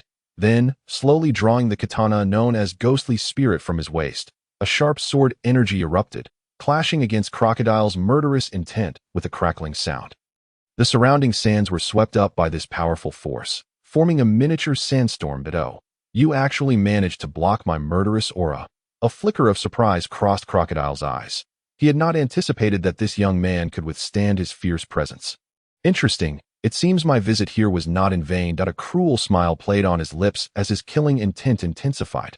"Kid, state your name." "I do not slay nameless individuals," Crocodile declared, his voice brimming with confidence. "Lin Feng," came the calm reply. Though it was soft, it resonated clearly in Crocodile's ears. "Lin Feng?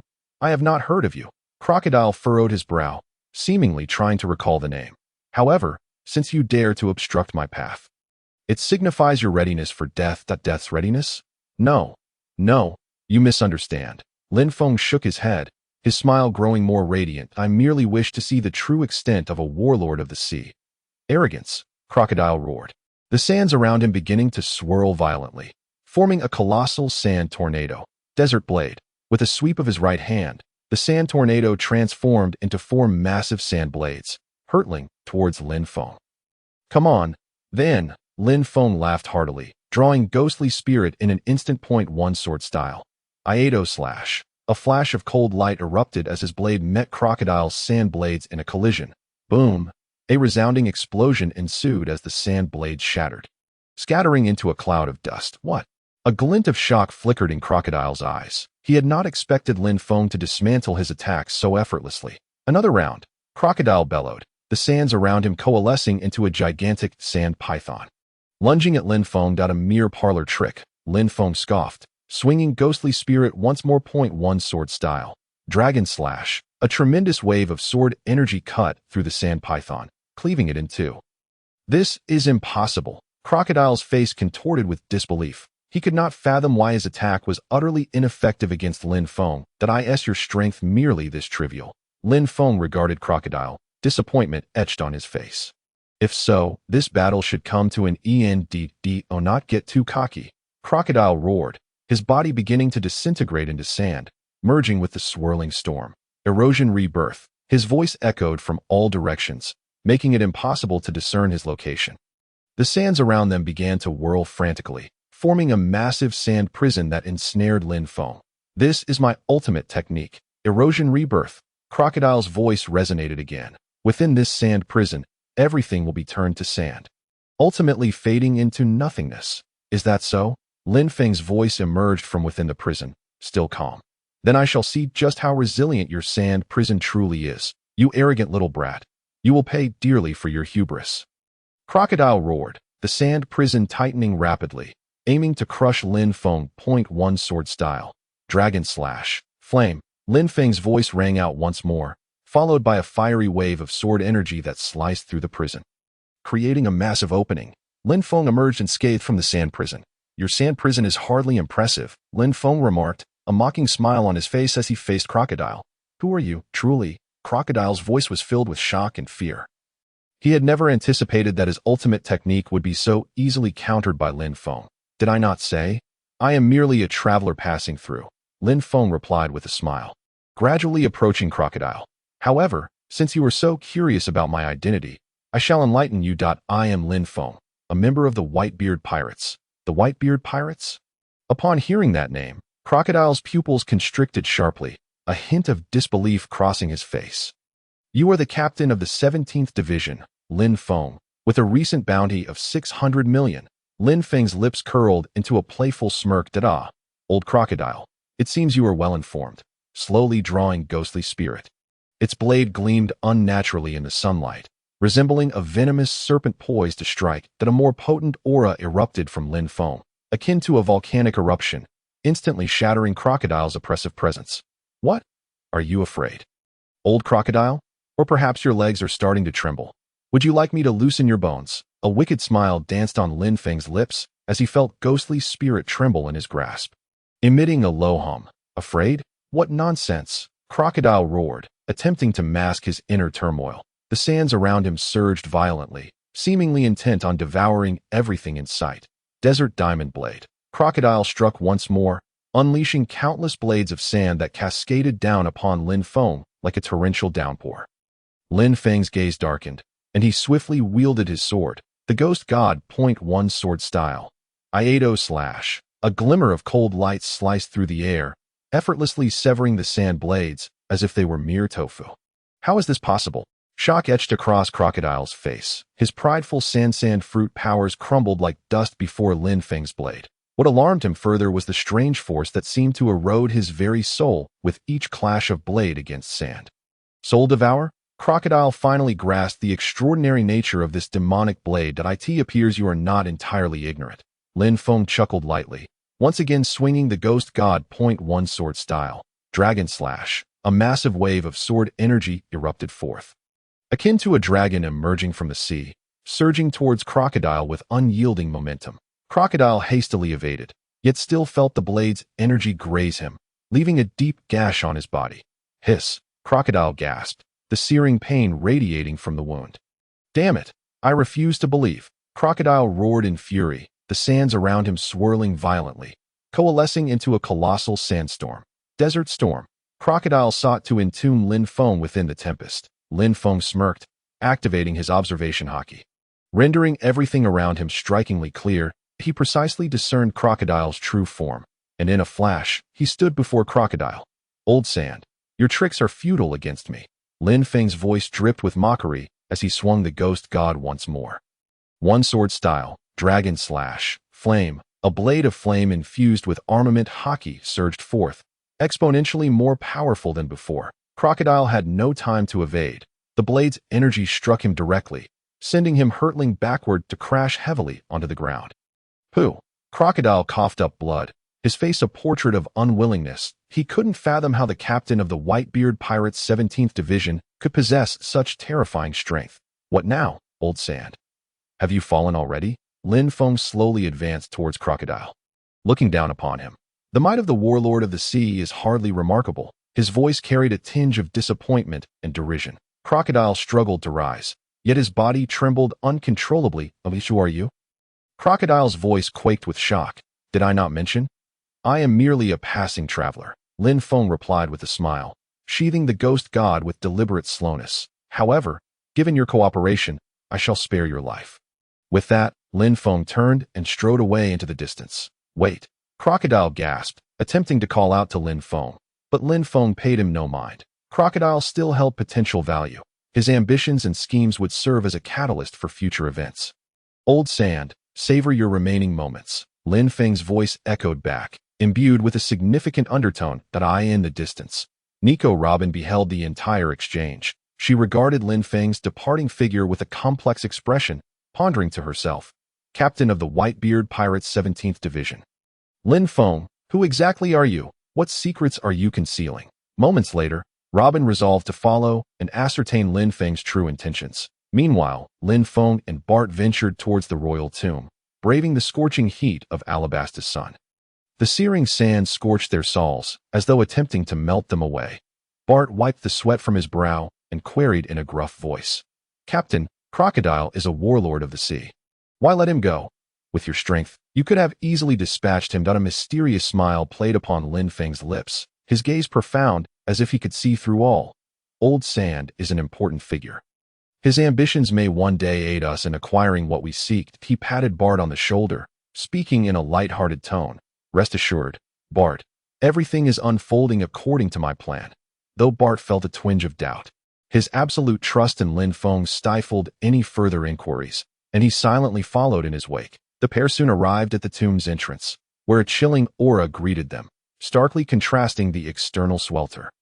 Lin Feng's eyes sharpened as he activated his observation Haki, meticulously sensing the movements within the tomb. Let us proceed, Bart. Our treasure hunt begins, Lin Feng declared, taking the lead into the tomb, with Bart closely trailing. Vigilantly scanning their surroundings, the interior of the tomb was dark and damp, its walls adorned with ancient murals that chronicled the history of the Alabasta Kingdom.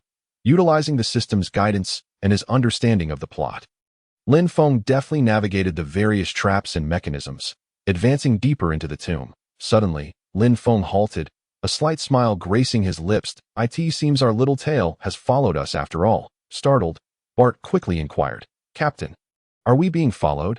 Lin Feng nodded, speaking softly. It is Nico Robin. Pay her no mind. Let her follow us. They continued onward, swiftly arriving at a hidden chamber. In the center of this chamber stood a colossal stone tablet, inscribed with ancient text. This was the very record of the history of the Pluto. A brilliant light flickered in Lin Feng's eyes as he approached the tablet, scrutinizing the inscriptions. At last, I have found it. Taking a deep breath, he silently commanded, System, commence analysis of the historical text. Ding. Analysis of historical text initiated. Progress. 15. A deluge of information regarding Pluto flooded Lin Feng's mind, encompassing design schematics, manufacturing methods, and concealed secrets. Concurrently, the system's notification chimed again. Ding. Historical text analysis successful. Congratulations, host. You have acquired 100,000 slashing points. Reward. Haki level increased by 1. Guide the host to the next target. Sky Island. A gleam of excitement flickered in Lin Feng's eyes as he mused. Sky Island? That is where the rumble fruit lies. Enel, how intriguing. Just then, a cold voice resonated in the chamber. Who are you? Why do you seek the historical text? The voice was frigid, akin to a spring water striking rock. Shattering the silence of the chamber, Robin emerged, stepping forth from the shadows. Her gaze fixated on Lin Feng. It was an inquisitive stare, laced with wariness, as if she sought to penetrate Lin Feng's very soul. The air thickened, the atmosphere suddenly oppressive. Bart tightened his grip on the hilt of his sword, his eyes trained on Robin, ready to spring into action at Lin Feng's signal. Yet Lin Feng remained unfazed. Instead, turning to face Robin, a curious smile playing upon his lips, he surveyed Robin with keen interest, as if appraising a work of art. One could not deny Robin's beauty. She was mature, intelligent, exuding a unique charm. Like a rose blooming in the night, mysterious and perilous. My dear, your voice is truly enchanting. Lin Feng whistled playfully, his tone frivolous and teasing. What? Are you intrigued by me? Adopting a deliberately flippant demeanor, he shattered the solemn atmosphere Robin had attempted to cultivate.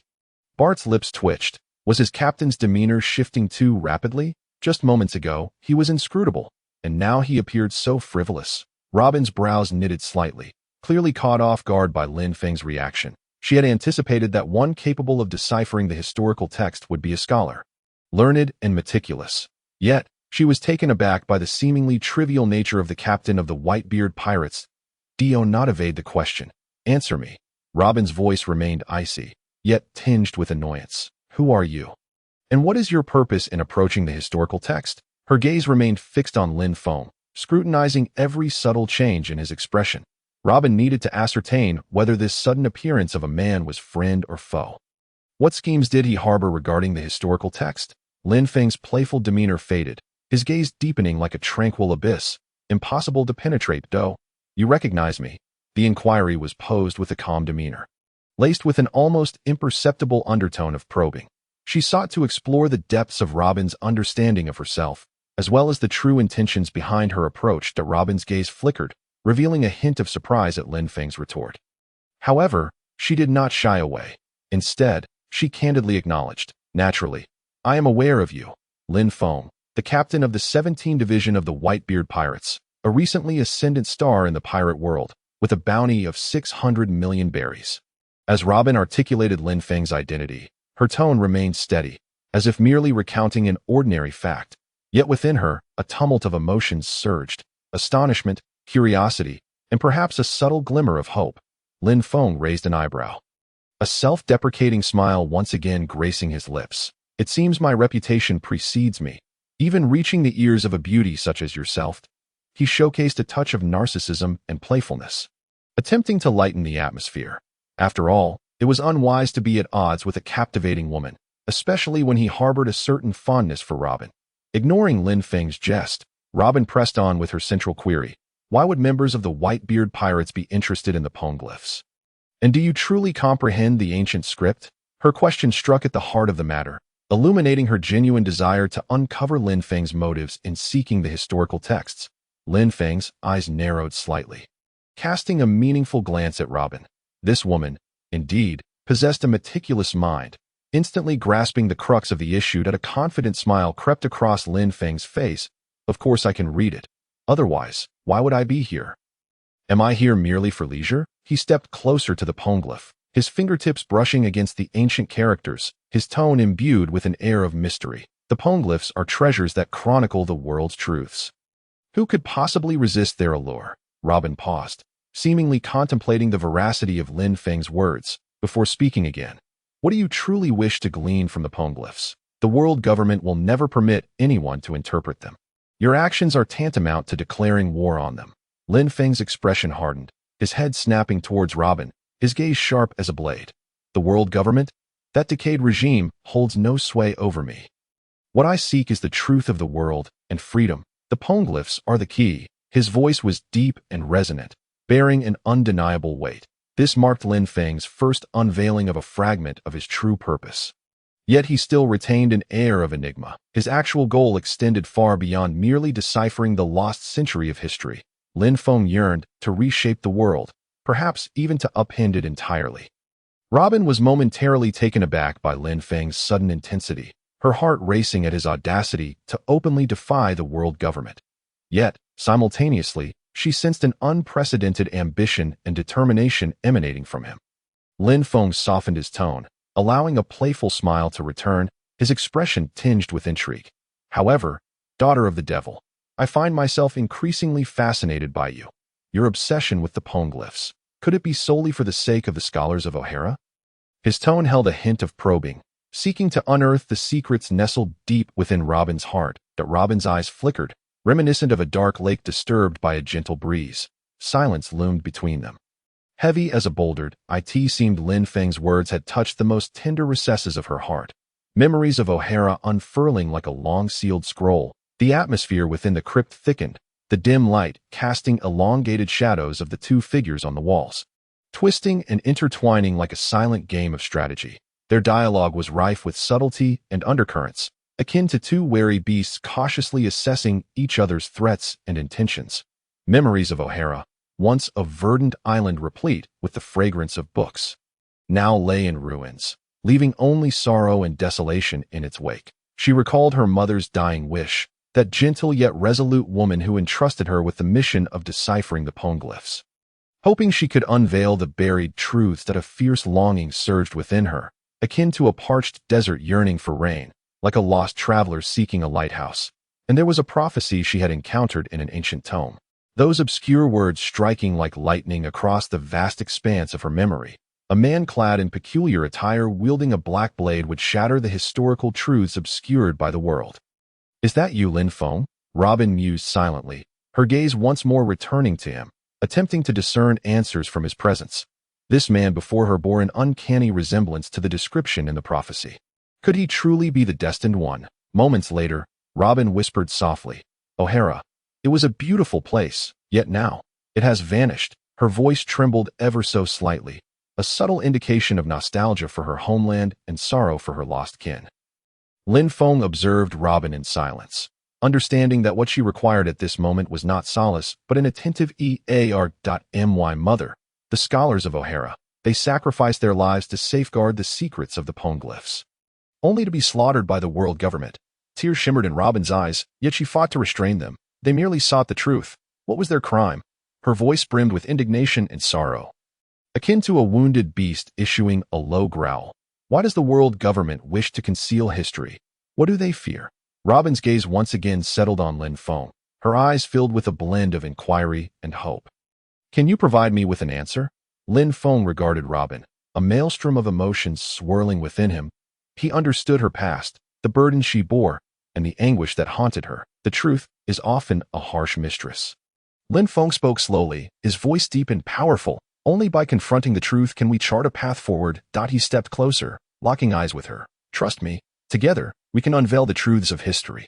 Robin regarded Lin Feng, surprise flickering in her gaze, swiftly followed by a glimmer of hope. Is that truly the case? Certainly, Lin Feng replied with a smile, exuding confidence and sincerity. For I, too, am a seeker of truth. Moreover, I find myself quite intrigued by you, daughter of the devil. Lin Feng's tone took on a playful edge, attempting to alleviate the tension in the air. You. Robin found herself momentarily speechless, unsure of how to respond.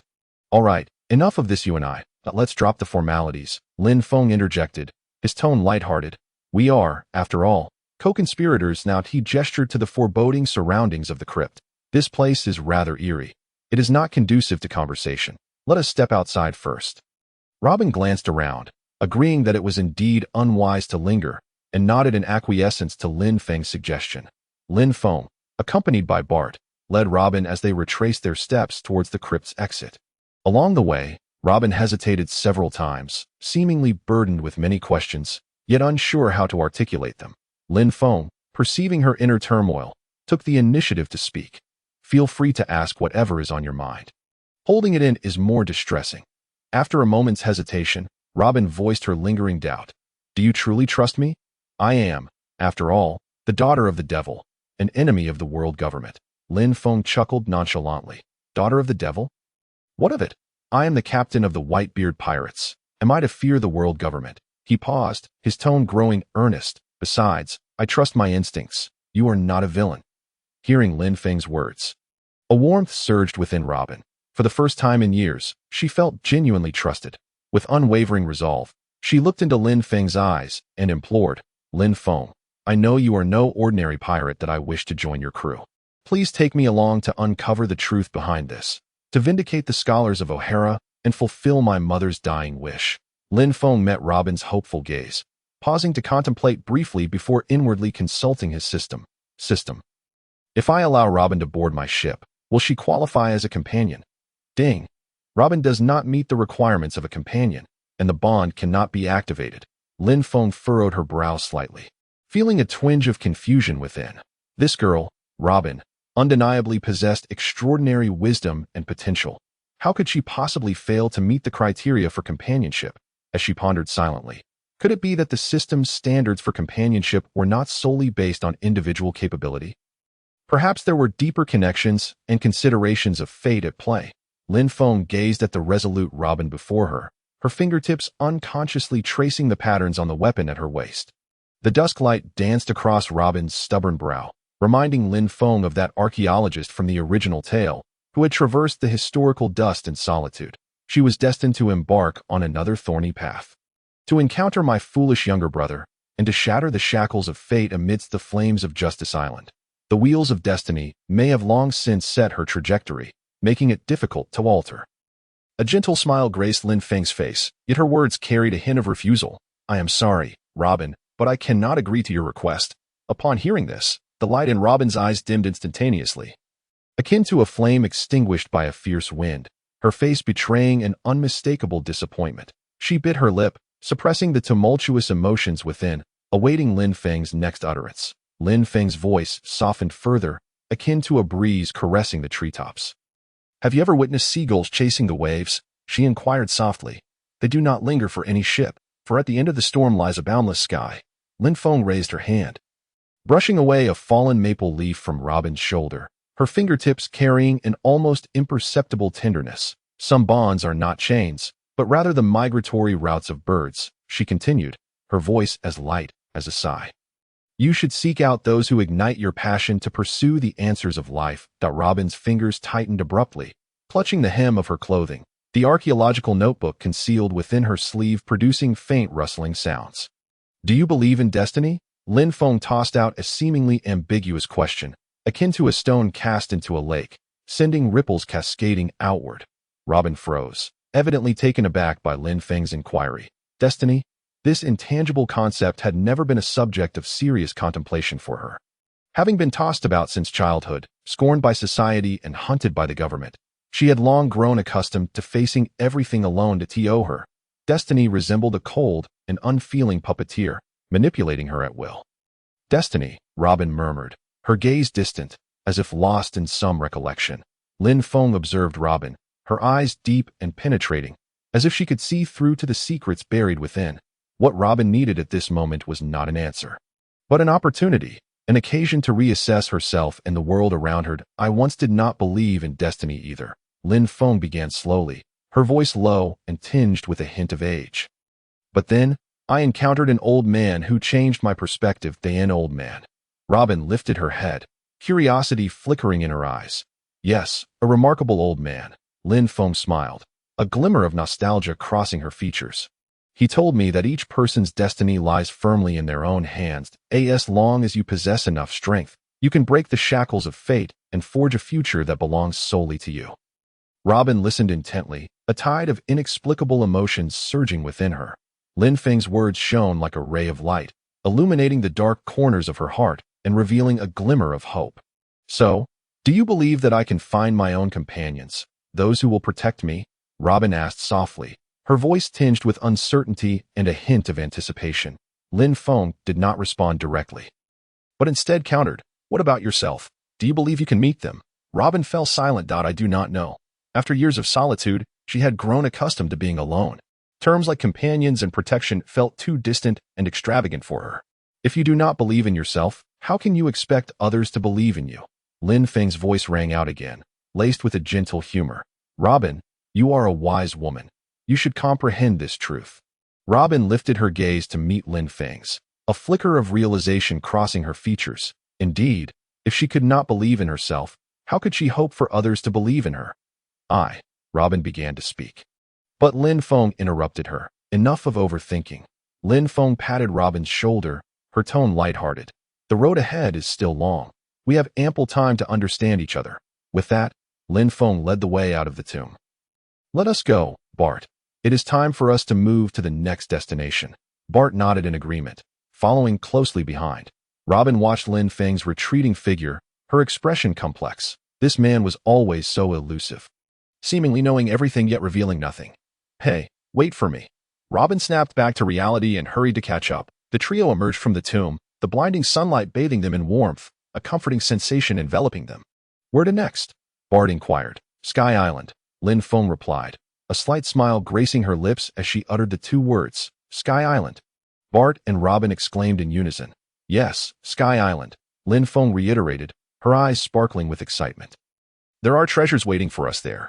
Robin and Bart exchanged glances, astonishment and confusion evident in their eyes. Sky Island, a legendary existence. Did it truly exist? "Captain, are you certain you're not joking?" Bart scratched his head, still incredulous. "Do you think I would jest about such matters?" Lin Feng retorted, her expression earnest. "Then we shall part ways here." Lin Feng addressed Robin, saying, "Until we meet again." "Until we meet again," Robin echoed. Lin Feng and Bart turned to leave, and Robin stood rooted in place, watching them disappear into the distance. "Lin Feng, why did you not allow Robin to board the ship?" Bart asked, puzzled. "She is the daughter of the devil, possessing the ability to interpret historical texts. She should be quite useful to us." "Bart, what kind of person do you think Robin is?" Lin Feng countered without responding directly to his question. Bart pondered for a moment, is a very strong person. Despite enduring countless hardships, she has not abandoned hope. Precisely, Lin Feng nodded. Robin is indeed strong, intelligent, and kind-hearted. Her desire to interpret historical texts is not for selfish reasons, but to unveil the truth of history, to vindicate the scholars of O'Hara, and to fulfill her mother's dying wish. Such a person deserves our respect. However, she is not suited to become our companion. Why not? Bart was even more perplexed. Because she has her own destiny and mission. While the path I must tread will be far more arduous, my enemies may be the entire world. I am destined to stand against the world. Lin Feng gazed at Bart, her eyes calm and deep as a tranquil pool. Bart, have you truly made up your mind to follow me? My enemies are formidable, unprecedentedly formidable. Of course, Bart replied without hesitation, a steadfast determination etched on his weathered face. From the moment you rescued me from that hellish place, I decided to follow you, Captain. Lin Feng patted Bart's shoulder, saying nothing more, her gaze growing even more profound. Lin Feng, you just mentioned that Robin has her own destiny. Bart scratched his head, his voice gruff. Do you know something? Perhaps just a little, Lin Feng replied ambiguously, a mysterious smile gracing her lips. This world is far more complex than we perceive. Each individual has their own trajectory, and forcibly altering it may not yield favorable outcomes. Trajectory of destiny, Bart murmured to himself, his simple mind struggling to grasp such esoteric concepts. Lin Feng observed Bart's bewildered expression and couldn't help but smile softly. Ah well, if you cannot comprehend it, then do not dwell on it. She patted Bart's shoulder lightly, her tone relaxed. In time, you will gradually come to understand these truths. Before his words had fully escaped his lips, Lin Feng abruptly halted his laughter. His expression transforming into one of intense seriousness, he swiftly turned his head, his gaze sharp as a blade, piercing the air towards the imposing cactus that loomed in the desert's expanse in the distance. Two indistinct shadows lay in silent ambush. The aura surrounding Lin Feng shifted dramatically, the previous languor dissipated, replaced by an aura of chilling menace. It was as if a slumbering beast had suddenly awakened, exposing its predatory gaze. In stark contrast to the ethereal notions that had just been discussed, Lin Feng's voice deepened, laced with an almost imperceptible pressure. Now, we have far more pressing matters to attend to.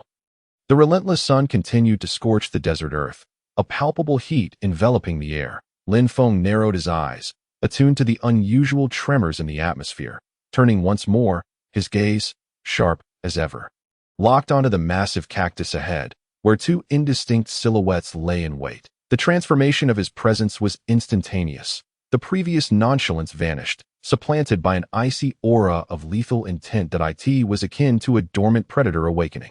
Its ferocious eyes now wide open. Sensing the anomaly, Bart tightened his grip on his knife, surveying the surroundings with vigilance. Who goes there? Come out from your shadows. Bart's rugged voice echoed across the vast desert. Imbued with an undeniable authority, no sooner had he spoken than two dark figures emerged from behind the cactus. One was clad in a form-fitting black suit, sporting a pair of enormous wings, its hawk-like eyes brimming with murderous intent. The other wore a white training outfit, black gloves adorning his hands, exuding an aura of formidable prowess. Members of the CP organization, Lin Feng raised an eyebrow, a playful smirk curling at the corners of his mouth. It seems my notoriety has indeed grown of late. I am Buies, a member of CP8, with the codename Sky Eagle, the winged man rasped, his voice grating like sandpaper. Under orders from the world government, I have come to investigate you. The man in white chimed in, his voice resonant and assertive. I am Carl, here to assist Lord Buies. Investigate me? Lin Feng chuckled lightly, a glint of coldness flashing in his eyes. What is it you wish to investigate? My extraordinary good looks? Enough of your nonsense, Buies barked, unfurling his wings, a powerful gust of wind swirling around them. The world government suspects you of subjugating the demon blade and having ties to the true history. Thus, we have been dispatched to eliminate you if necessary. Oh, the lapdogs of the world government?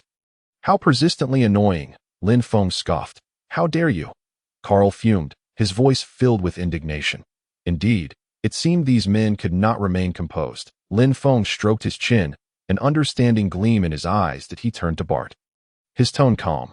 Bart, I leave this martial artist to you. Leave it to me, Captain. Bart grinned, his teeth gleaming white, his eyes ablaze with the thrill of battle. I've been eager to test the limits of my strength. No sooner had he spoken than he charged forward, fists raised, directly at Carl. Carl snorted derisively, adopting a fighting stance, his muscles taut like a coiled spring, ready to pounce. Arrogant fool, today you shall witness the true might of CP8. The two clashed instantly, their fists and feet colliding with resounding thuds, dust swirling around them as shockwaves rippled through the air. Lin Feng, meanwhile, shifted his attention to Bui's, an excited smile playing upon his lips. Now let us truly enjoy ourselves. As if on cue, Bui's activated his devil fruit ability. His body began to swell, bones cracking audibly, feathers enveloping him, his arms transforming into colossal wings. In an instant, he morphed into a titanic celestial eagle, casting an immense shadow over Lin Feng. With a piercing cry that sliced through the air, the eagle's shriek reverberated, causing a painful ringing in the ears. The vast shadow descended, completely engulfing Lin Feng. Quite swift, he mused, activating his observation Haki to predict Bui's attack trajectory. However, not swift enough. With a powerful push of his legs, Lin Feng propelled himself forward like an arrow released from its bow.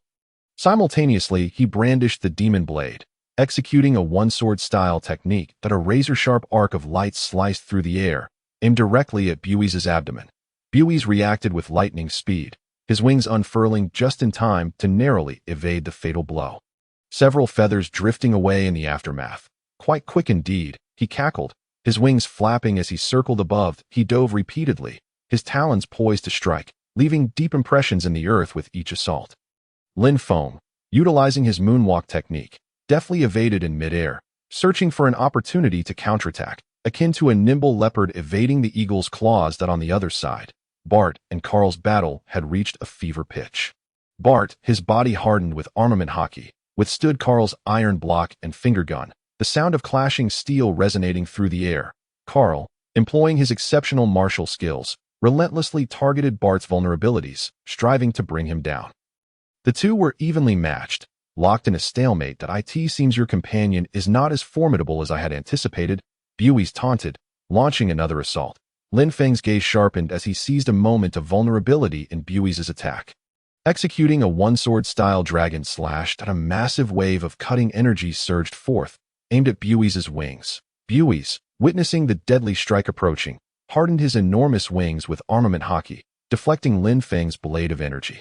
Yet the fierce determination in both their eyes revealed no hint of retreat. Lin Feng squinted, sensing the charged energy in the atmosphere. He could feel the immense celestial eagle bearing down on him with unparalleled ferocity. Prepare to perish. Armament Haki, Sky Eagle dive. Bui's roared, his voice thick with murderous intent. The sharp beak and lethal claws sparkled ominously in the sunlight, as if they sought to rend everything asunder. Lin Feng felt the power of Bui's strike, his blood surging with intensity. Come at me, Lin Feng shouted, excitement flickering in his eyes. The demon blade in his grasp ignited with golden-red flames, radiating brilliance akin to the sun. Breath of the sun, 7th form, sunlight strike. With a fierce cry, Lin Feng surged forward, propelled by unstoppable momentum, meeting Bui's head-on.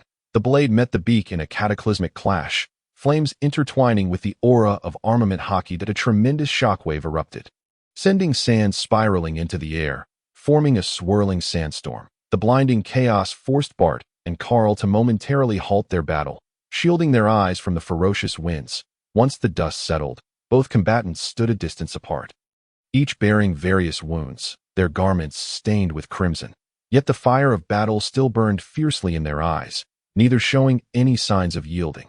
Remarkable, you've managed to wound me, Bui smirked, licking the blood from the corner of his mouth.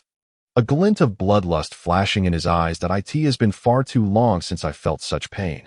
This sensation is quite nostalgic. Your strength exceeds my expectations. Lin Feng spoke softly, the ghostly blade in his hand vibrating slightly, emitting a low, ominous hum, as if yearning for more blood. However, the game must come to an end. Bui's gaze sharpened, his aura surging once more. I shall demonstrate to you the awakened power of the Zoan Devil Fruit. Awakened Zoan Devil Fruit? Lin Feng raised an eyebrow. Upon awakening, the user of a Zoan Devil Fruit experiences a substantial enhancement in physical capabilities. Furthermore, they gain superior regenerative abilities, becoming increasingly difficult to kill. The merciless sun of the desert continued to scorch the earth, the air thick with a stifling heat. Lin Feng squinted, Sensing the unusual fluctuations in the atmosphere, Bue's presence was undergoing a monumental transformation. Suddenly, a dark purple gas erupted from Bue's, enveloping him like flames, shrouding him entirely. His aura grew more ferocious, his feathers sharpened, each glimmering with a metallic sheen, resembling a multitude of razor-sharp blades. Keek keek, boy.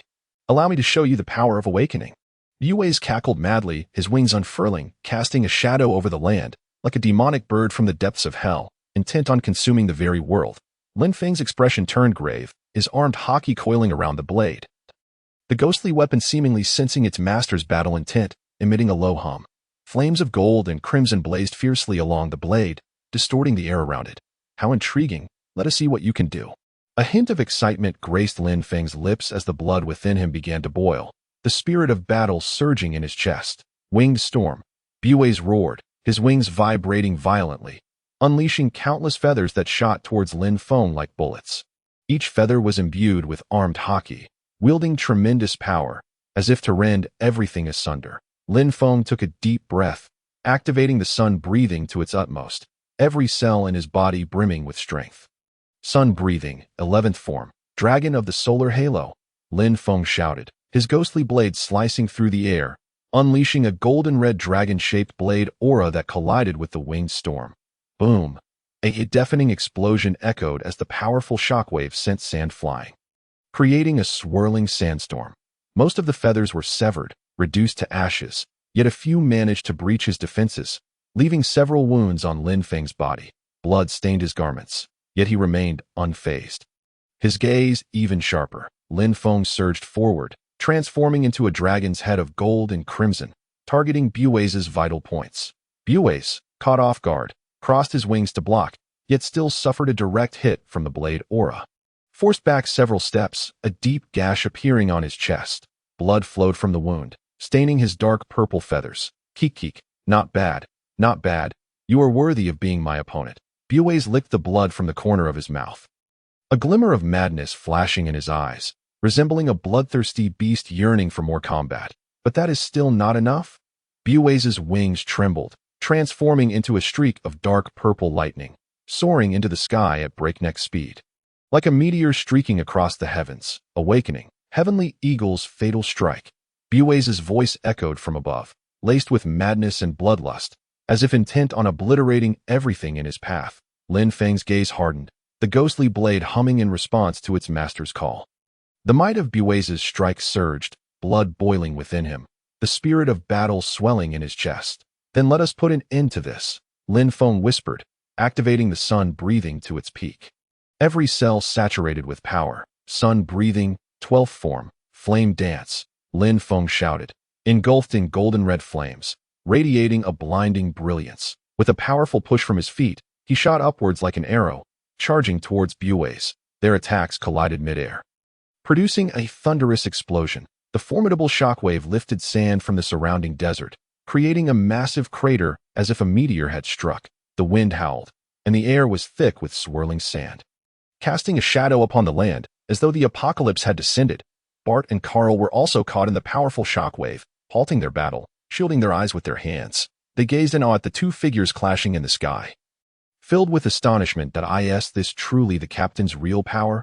Bart murmured, his eyes filled with reverence and admiration. Carl, equally stunned, could hardly fathom that the captain of the Whitebeard pirates possessed such terrifying strength.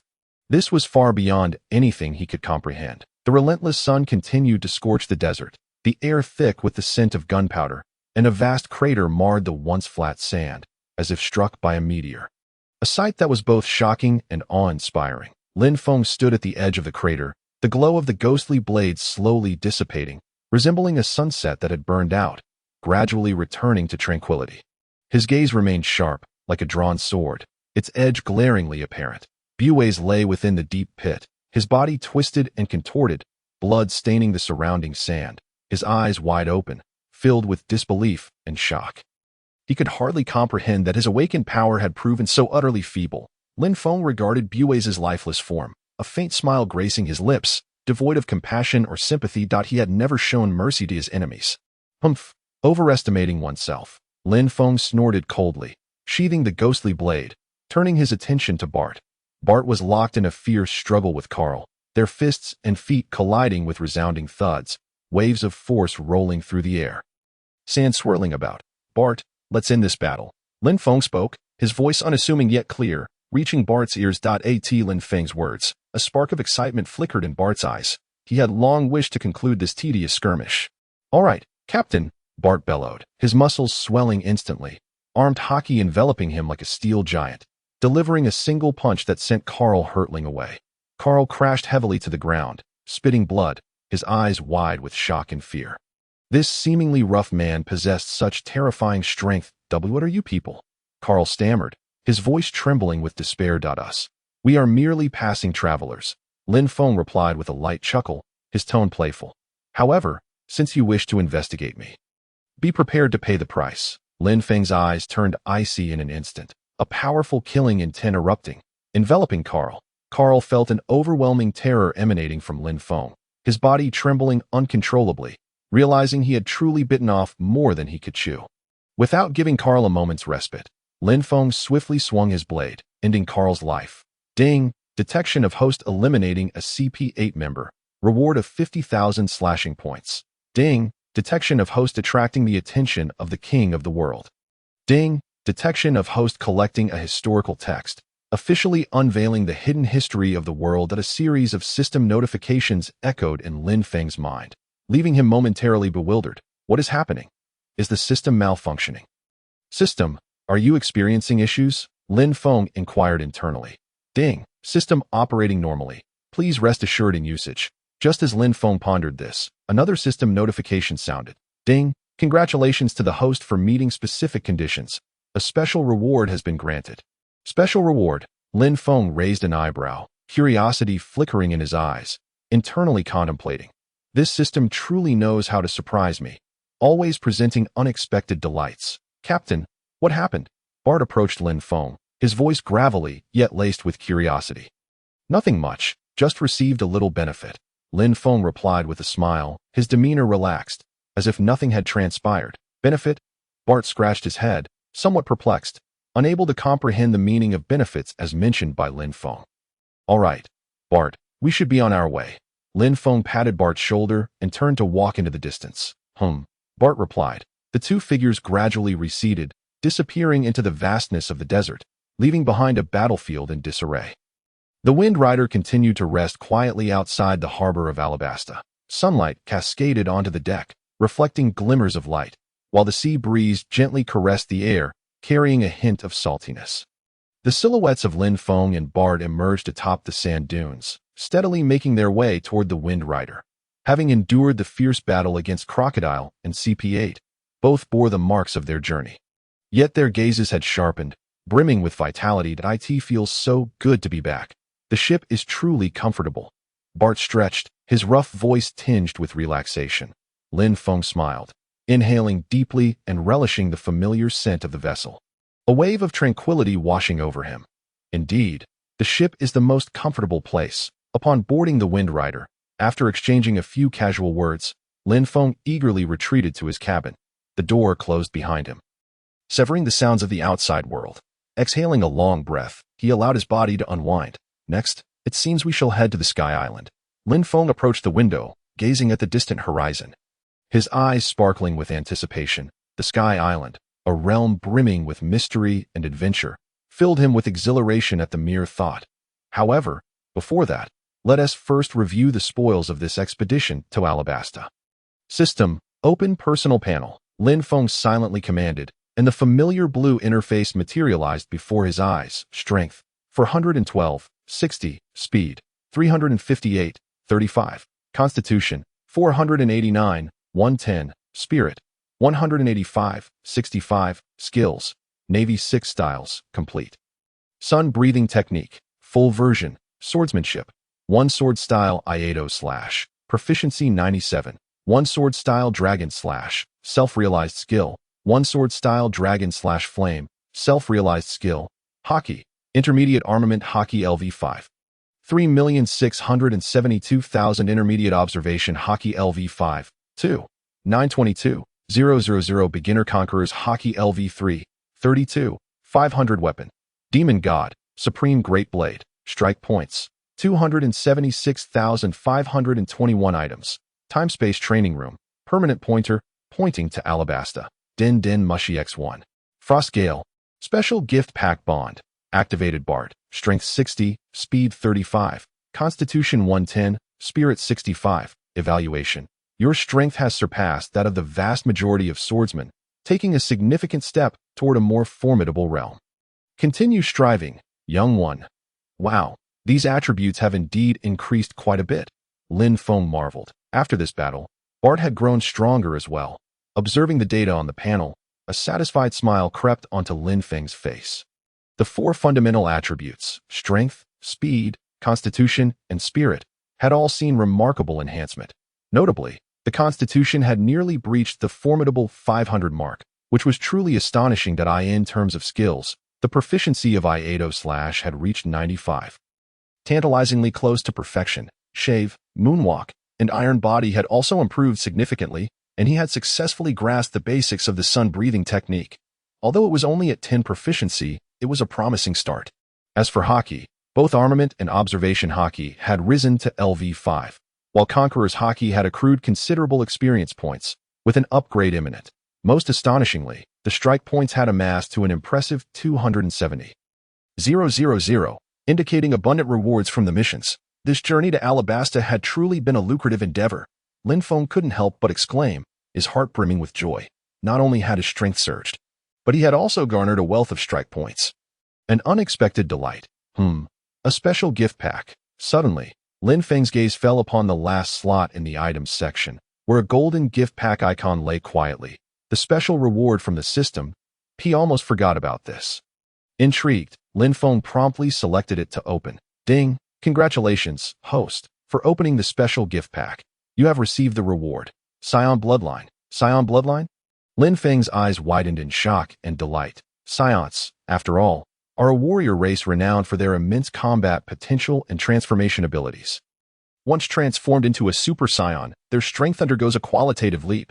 System, this scion bloodline, it can't possibly be what I imagine, can it? Lin Feng eagerly inquired, his voice quivering with anticipation. Ding. The scion bloodline contains the powerful combat genes of the scions. Upon integration, it will significantly enhance the host's physical strength, granting greater power, speed, defense, and recovery abilities. The system's response confirmed Lin Feng's speculation. He had indeed acquired the scion bloodline. Wow, this is truly the path to invincibility. Lin Feng exclaimed, excitedly pumping his fist, feeling an overwhelming surge of power coursing through him. The scion bloodline, combined with the endless god-slaying system, constituted a perfect synergy, promising limitless potential for future strength. However, just as Lin Feng basked in his elation, the system's voice chimed in again, dousing his enthusiasm with cold water. Ding! Detection indicates that the rules of this world are unique. Upon merging with the scion bloodline, certain limitations will apply. Ding! In this world, the scion bloodline can only enhance the host's physical body and cannot facilitate the transformation into a super scion. Please be aware, host. Unable to transform into a super scion, Lin Feng's smile instantly faltered. As if doused by a bucket of ice water, chilling him to the core. This is utterly ridiculous. The most essential ability of the scion bloodline is the transformation into a super scion. Without that, what is the point of having the scion bloodline? System, are you sure you're not joking with me? Lin Feng questioned incredulously, a hint of skepticism lacing his tone. Ding, the system functions normally. This is a limitation imposed by the rules of the world. And the system is powerless to alter it. The system's response remained cold and mechanical, devoid of any emotional fluctuation. Lin Feng took a deep breath, striving to quell his disappointment. All right, while it is regrettable that I cannot transform into a super scion, upon reflection, it seems somewhat reasonable. After all, the power of a super scion is exceedingly overwhelming. Should it manifest in the world of One Piece, it would likely disrupt the balance of power, leading to a series of unpredictable consequences. Moreover, the system mentioned that the scion bloodline can still enhance my physical body, boosting my power, speed, defense, and recovery abilities, which is already incredibly formidable. It's worth noting that scions are renowned for their physical strength as warriors. Even without transformation, their physical prowess far exceeds that of ordinary individuals. Furthermore, I, Lin Feng, possess the endless god-slaying system, which allows me to continually enhance my strength and compensate for the shortcomings of the bloodline. Oh well, if I can't transform, then I can't transform. The ability to enhance my physicality is already quite impressive. Lin Feng shook his head, quickly coming to terms with in life. The most important thing is to find joy. One should not let minor regrets dampen their spirits. Besides, the gains from this journey have been substantial enough, so there is no need to be overly demanding. System, integrate the Scion bloodline. Lin Feng silently commanded. Determined to proceed with the fusion, for becoming stronger is the true path to success. Ding. Commencing integration of the Scion bloodline. Ding. Integration successful. Congratulations, host, for acquiring the Scion bloodline. The system's notification rang out, and a wave of warmth surged through Lin Feng's entire being. Each cell feeling as if it had come alive, fervently absorbing this newfound power. Lin Feng sensed a transformation within his body. His bones felt denser, his muscles firmer, and his skin more elastic. Power surged within him, as if it sought to rend everything asunder. This sensation was exhilarating. Lin Feng could not help but clench his fists, reveling in the surging strength within, a confident smile once again gracing his lips. The Scion bloodline truly lived up to its reputation. Even without the ability to transform into a Super Scion, it remained astonishingly potent. Now, let me fully experience the power of this Scion bloodline. In Lin Feng's eyes, excitement sparkled as he eagerly sought a place to thoroughly test his newfound abilities. He sighed, reclining backward, his body sinking into the soft bed, emitting contented murmurs. The journey to Alabasta had been quite arduous, exhausting him completely. Old Sha, CP8, Lin Feng muttered, his mind racing like a film reel, replaying the events of the past few days, ultimately fixating on the intense confrontation with that eagle man. Bues, TSK, that fellow's wings are indeed formidable. He raised his hand, rubbing his still painful fist, but deemed it worth the struggle. The Scion bloodline, what a thrilling concept. System, shop, Lin Feng silently chanted, his foremost concern being the advanced armed Haki, which he needed to procure promptly. With a flash of blue light, the shop interface materialized, displaying a familiar array of enticing options that made his head spin. Lin Feng swiftly navigated to the section for Haki upgrades, his gaze fixated on the price following the Emperor's Haki LV4. Emperor's Haki LV4, 1 million slashing points. 1 million. Lin Feng nearly leaped from the bed, incredulous. Is this a scam, system? 1 million slashing points. What a staggering figure. After all his exertions, from defeating Old Sha to confronting CP8 head-on, he had only amassed over 270,000 points. Was the Emperor's Haki truly that exorbitant? He couldn't help but grumble under his breath, fully aware that the Emperor's Haki would not come cheap, yet the price still stung. However, upon reflection, the Emperor's Haki represented kingly potential, a rare treasure amongst millions that IT promised the ability to shake the very foundations of the world. Perhaps 1 million was not entirely unreasonable. After all, it was the hallmark of true titans. He continued to peruse, discovering that upgrading armed Haki from LV6 to LV7 would also require 200,000 slashing points, while the leap from LV5 to LV6 demanded a staggering 100,000, an outrageous increase. System, this price escalation is rather steep. Lin Feng couldn't help but complain. Ding. LV7 serves as the watershed between advanced armed Haki and intermediate armed Haki, necessitating a significant proficiency gap for upgrade, thus the corresponding price increase. The system's voice remained as mechanical as ever, yet the rationale was somewhat acceptable. LV7, advanced armed Haki. Just the sound of it evoked a sense of superiority, capable of withstanding the mightiest of attacks and allowing for even more sophisticated applications. While 200,000 was indeed pricey, it paled in comparison to the Emperor's Haki. Let's upgrade to advanced armed Haki, Lin Feng swiftly decided, realizing he was merely 30,000 points short, and with some effort, he could soon gather enough. After all, enhancing advanced armed Haki would tangibly boost his strength, which he could employ immediately. With this thought, Lin Feng sprang from the bed, racing towards the temporal training chamber. Enhancing his power was paramount. What was there to hesitate about? Upon entering the training room, he adeptly activated the gravity mode. Click. Once the door sealed shut, the world fell silent. Lin Feng inhaled deeply. The lingering scent of sweat from his previous training mingled with the cold metallic air. A familiar aroma. Tenfold gravity. Activate. No sooner had he spoken than the weight of gravity intensified, pressing down on his shoulders, causing his legs to weaken as if he bore the weight of a small mountain. Each movement becoming a laborious task, yet a broad grin spread across his face, revealing his white teeth. Exhilarating, with his scion bloodline surging, he bellowed, feeling the blood within him boil, every cell clamoring for battle. This sensation was akin to emerging from a sauna only to plunge into icy water, sending shivers throughout his body. That it had been far too long since he had sweated so liberally. Lin Feng tugged at his collar, deciding to shed his shirt, revealing a robust upper body, bronzed skin, and well-defined muscles brimming with power. He moved to the center of the training room, slowly drawing out his weapon, the ghost god, its blade reflecting a cold gleam under the lights, resembling a coiled venomous serpent. Old friend, it's time to stretch your limbs. Lin Feng caressed the blade tenderly, as though comforting an old companion. His eyes filled with trust and camaraderie, he commenced his warm-up with 1,000 swift strikes. Ha! He barked, anchoring his feet firmly, channeling his strength into his waist, the ghost god slicing through the air with a whistling sound, again and again, as swift as lightning and as thunderous as a storm. 1 strike, 2 strikes, 3 strikes, sweat streamed down his cheeks, splattering onto the ground with a rhythmic patter, akin to war drums echoing in his heart. 10 strikes, 100 strikes, 1,000 strikes. Lin Feng's movements accelerated, the blade's light becoming increasingly dense, until it culminated in a blurred flurry of slashes, enveloping him in an impenetrable web of steel. After completing his 1,000 strikes, Lin Feng sheathed his blade, standing resolute, his chest heaving as if he were a bellows. Refreshing. He wiped his brow and smiled, revealing his gleaming teeth. The scion bloodline was indeed remarkable. His strength, speed, and endurance had all surged significantly, transforming him into a veritable powerhouse. Yet, mere swordplay was insufficient. Lin Feng mused aloud, a glimmer of contemplation crossing his gaze. Future adversaries would undoubtedly grow ever stronger.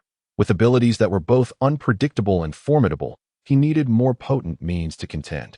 The advanced armed Haki must be acquired post-haste. Lin Feng's eyes narrowed.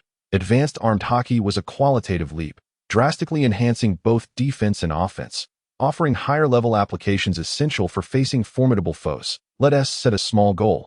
Advanced armed Haki. Lin Feng clenched his fists, rallying himself, and he also needed to practice the breath of the sun, a vital life-preserving technique. Additionally, the observation Haki would be crucial. Places like Skypiea were fraught with peril, demanding constant vigilance. Lin Feng quietly devised a comprehensive training regimen, acknowledging the heavy burden ahead. That he sighed, yet his eyes held no fear, only anticipation and excitement. After all, he was determined to become the strongest man. What were a few obstacles in comparison? Lin Feng grinned widely, his gaze brimming with confidence and dominance. Come forth, storm, unleash your fury. With a mighty roar, he lifted the ghost god once more, embarking on a new round of training. Sweat once again saturating the metallic chamber, watering Lin Feng's indomitable spirit.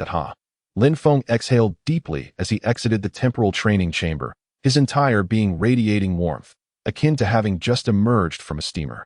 He lifted a hand to wipe the sweat from his forehead, which felt sticky and carried a saline tang. That it felt invigorating yet exhausting. That he smiled, revealing his white teeth. Over the past 3 days, Lin Feng had truly engaged in an all-out battle with himself. Aside from eating and sleeping, he had spent every moment in the training room, more diligent than a hermit. Nevertheless, the rewards were substantial. System, open panel, Lin Feng silently commanded, and the azure luminescent screen materialized, displaying a cascade of data in clear alignment. Strength, 459, 60, speed, 398, 35, constitution, 522, 110, spirit, 201, 60, skills, Navy 6 styles, complete. Breath of the Sun, full version, swordsmanship, 1 sword style II/, complete, 1 sword style dragon/, self-comprehended skill, 1 sword style dragon/flame, self-comprehended skill, Haki, advanced armed Haki LV7. 210,000, intermediate observation Haki LV5, 4, 922,000, beginner emperor's Haki LV3, 32, 500 weapon, ghost god supreme great blade, slashing points, 24,521. Hey, these attributes are quite pleasing. Lin Feng's gaze lingered over the data, his heart swelling with joy. Strength nearing 500, speed approaching 400, and constitution soaring past 500, this scion bloodline was truly extraordinary. In terms of skills, his II/ had finally reached completion, and aside from paper drawing, the rest of the Navy 6 styles were nearly perfected. Yet, what thrilled Lin Feng the most was the Haki. The advanced armed Haki was finally within his grasp. Lin Feng stroked his chin, his eyes sparkling. This was a treasure indeed. Not only did it significantly bolster his defenses, but it also allowed for more advanced applications that in future encounters with formidable opponents, he would no longer find himself in a precarious position. Now equipped with advanced armed color Haki, encountering an opponent like Bui's would be far more manageable. With over 20,000 slashing points remaining, Lin Feng's gaze fell upon the slashing points column. Mindful of conserving his resources, as the Conqueror's Haki still had a long way to go to side. The Conqueror's Haki was indeed a substantial financial burden, requiring a staggering 100,000 slashing points for an upgrade, a truly astronomical figure. Slowly but surely, Lin Feng reassured himself. First, I will enhance everything I can. The Conqueror's Haki will come in due time. Closing the panel, he stretched languorously, his joints cracking like popping beans. His eyes turned toward the window, filled with anticipation and a hint of eager excitement for the Sky Island, a legendary realm, a kingdom above the clouds. Just thinking about it was exhilarating. Lin Feng and Bart piloted the gale through the waves, continuing their adventure on the Grand Line. The sea breeze, infused with a salty tang, caressed his face, offering a refreshing respite. Life at sea is truly unpredictable, Lin Feng mused, standing at the bow and gazing at the ever-changing ocean ahead. The navigation log was densely filled with their encounters over the past few days, bizarre weather patterns, sudden storms, and an array of peculiar sea creatures. Captain, when do you think we will reach Sky Island? Bart's voice chimed from behind, imbued with sincerity and eagerness. Soon, as long as we follow this course, we should be able to locate the ascending current indicated on the log, Lin Feng replied without turning, his gaze still fixed on the horizon. Suddenly, the previously tranquil sea began to churn violently.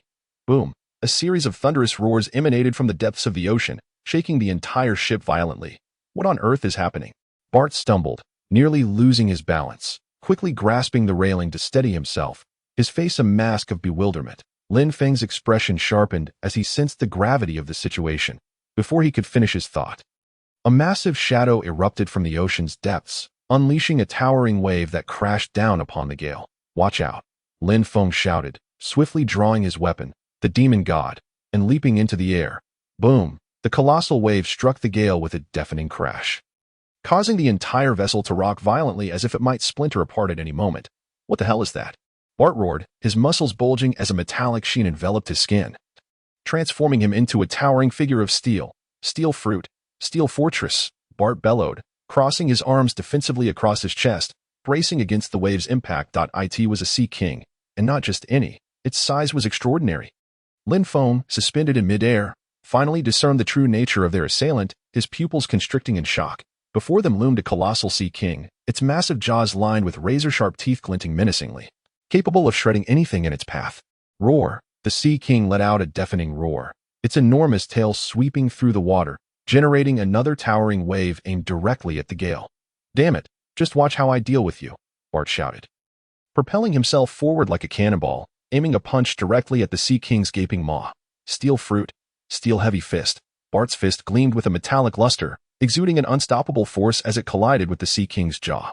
Bang! The sound resonated, causing the sea king to momentarily falter in pain, but it quickly regained its composure and lunged back at Bart. Roar! The sea king opened its cavernous mouth, revealing its menacing teeth as it attempted to bite Bart. Unflinching, Bart retaliated with another punch. Bang! Bang! Bang! The dull thuds of their clash echoed, reverberating painfully in their ears. Bart and the Sea King engaged in a fierce struggle, their blows landing with brutal intensity. However, this approach was not sustainable. They needed a strategy to deliver a crippling blow. Lin Feng, observing the stalemate from the air, furrowed his brow. The Sea King's immense size and formidable defense rendered Bart's ferocious attacks ineffective in delivering any lethal damage. Breath of the Sun, total concentration, constant. Lin Feng inhaled deeply, channeling the breath of the sun to its utmost potential, simultaneously enveloping the demon god with armed color Haki. Swish! A golden red sword aura erupted from the demon god. brimming with a cataclysmic energy aimed at the Sea King's eye. Roar! The Sea King sensed the impending threat, its massive body twisting in an attempt to evade the blade. Yet, the speed of the sword aura was too great. It could not completely escape. Thud! The blade struck the Sea King's right eye, causing blood to spurt forth, staining the surrounding waters crimson. Roar! The Sea King emitted a piercing wail, thrashing violently in the water, sending waves crashing around them. What an opportunity! Lin Feng's eyes gleamed as he seized the moment of the Sea King's injury to launch another attack, point one sword style. Dragon Slash, Flame. A massive golden-red sword aura surged forth from the demon god, radiating an incinerating force directed at the Sea King. Thud! The blade struck the Sea King fiercely, carving a deep wound visible to the bone, blood gushing forth like a fountain. Roar! The Sea King cried out in agony, its massive form beginning to sink slowly into the depths. It's over. Bart! Lin Feng shouted, urging Bart to cease his assault. Upon hearing this, Bart halted his attack and leaped back onto the gale. Phew, that creature certainly had some strength. Bart gasped, wiping the sweat from his brow, excitement evident on his face. Indeed, this Sea King is likely more formidable than the average one, Lin Feng acknowledged, gazing contemplatively at the sinking carcass of the Sea King. Meanwhile, in the nearby waters, a small boat glided forward at a man wearing a wide-brimmed hat and a black trench coat leisurely sipped red wine aboard the vessel, with piercing hawk-like eyes and a short stubble on his chin. He exuded an aura of lethal intensity. This was none other than Dracul Mihawk, one of the 7 warlords of the sea. Suddenly, Mihawk lifted his head, his keen gaze fixed on the distant sea. His brow slightly furrowing at the presence of that young man. He murmured, a flicker of intrigue flashing in his eyes, recalling the formidable aura he had sensed near Alabasta not long ago. Along with the subsequent battle vibrations, he mused, it seems quite a few interesting events have unfolded in Alabasta. A smirk crept across his lips, revealing a hint of amusement. That fellow named Lin Feng appears to be even more intriguing than I anticipated. Setting down his wine glass, he picked up his black blade. Yuru, gently caressing its blade. Let us take a look. I hope he does not disappoint. Mihawk whispered, a note of anticipation lacing his voice. He maneuvered his small boat towards the direction of the gale. Swiftly vanishing from sight across the ocean. On the gale, Lin Feng stood at the bow, gazing into the distance when suddenly, he felt a wave of foreboding wash over him, as if a powerful presence were fixating upon him. Could this feeling be? Lin Feng's brow furrowed, an ominous premonition swelling within him. Turning to Bart, he spoke in a low, serious tone. Bart, we have company. Prepare for battle. Company? Bat was momentarily taken aback, a look of confusion spreading across his face. What guest? A rather formidable guest. Lin Feng took a deep breath, slowly unsheathing the demon god from his waist, his gaze sharpening to an extraordinary intensity. The sea suddenly stirred, the previously tranquil waters roiling as if lashed by an unseen whip. Ripples swiftly expanding outward. The atmosphere aboard the gale was instantly suffused with tension. Captain, we have a situation. Bat's voice was low, tinged with anxiety, his iron-like muscles tensing further, resembling a beast poised to pounce. Lin Feng squinted, fixating on the horizon. Those unusual waves felt like an omen, heralding an unsettling arrival. Amidst the surging waters, a small boat abruptly entered view, moving with astonishing speed, almost skimming the ocean's surface. Its design bore an eerie resemblance to a coffin, with sharp lines and a menacing demeanor, unmistakably not a vessel of good intentions. What kind of ship is that? Bat couldn't help but inquire, his tone laced with suspicion and wariness. Lin Feng remained silent, his expression darkening. He recognized the style of that small craft and the palpable sense of pressure it exuded. Eagle Eye, Lin Feng muttered to himself, his voice barely above a whisper, yet laden with gravity. The small boat drew closer, maintaining its relentless pace. It charged directly towards the gale. On board sat a figure clad in a black trench coat, the wind whipping at the fabric, a wide-brimmed hat obscuring most of his face. However, the half that was visible displayed harsh, angular features, with a distinctive tuft of facial hair adorning his chin. It was none other than the world's greatest swordsman, Dracul Mihawk. Lin Feng inhaled deeply, tightening his grip on the hilt of the demon god. Why has this man come here so suddenly? Bat too recognized the visitor, his breath hitching in shock. Eagle Eye. What brings him here? His intentions are not benevolent. Lin Feng replied, his tone steady, though only he understood the seething battle spirit simmering beneath his calm exterior. At that moment, the system notification chimed in. Ding! Task triggered. Challenge the world's greatest swordsman. Reward unknown. Challenge Eagle Eye. A smirk played at the corners of Lin Feng's mouth, delighting in the unexpected thrill of this voyage. It was an excellent opportunity to test just how far his strength had progressed. As Mihawk's small boat approached, it slowed down just before reaching the gale, finally leaping gracefully alongside it. In the next instant, Mihawk made his move. His figure flickered and appeared on the gale's deck like a phantom. Landing soundlessly, his grace almost ethereal. Whitebeard pirates. Lin Feng. Mihawk's voice was low and resonant, imbued with a metallic quality that suggested sharpness. I've been waiting for you for a long time. Lin Feng met his gaze. Unwavering. The world's greatest swordsman was indeed a rare visitor. Mihawk's eyes scanned Lin Feng, as if appraising a fine piece of art. I've heard about the events in Alabasta, he stated slowly, his tone neutral, void of any discernible emotion. Quite intriguing. I merely did what needed to be done. Lin Feng shrugged, remaining non-committal. I find you far more interesting. Mihawk suddenly shifted the conversation, a subtle curve appearing at the corner of his mouth. The smile akin to a blade's scrutiny. Care for a few exchanges? Lin Feng was momentarily taken aback, then chuckled. This was indeed Mihawk, direct and unambiguous. That suits me perfectly. Lin Feng drew the demon god. Its blade pointed straight at Mihawk, his battle intent exploding forth. Mihawk too sprang into action, his black blade, Yoru, gliding from its sheath, its dark surface seemingly absorbing all light. Merely holding it emanated an overwhelming sense of pressure. Breath of the sun, total concentration, constant. Lin Feng initiated the assault, activating his breathing technique to its zenith. With a powerful push, he surged forward like an arrow released from a bow. One sword style, slash. The draw and strike fused seamlessly, the blade glowing with golden red flames, crashing towards Mihawk like thunder. Fast, too fast. Bat could barely register the motion. Lin Feng already before Mihawk, the blade flashing with such speed, it was almost imperceptible. Mihawk's gaze flickered. In response to this fierce onslaught, he merely sidestepped slightly, Yoru casually slicing through the air. Clang! The sharp sound of metal colliding reverberated, ringing in the ears like a bell, sparks flying.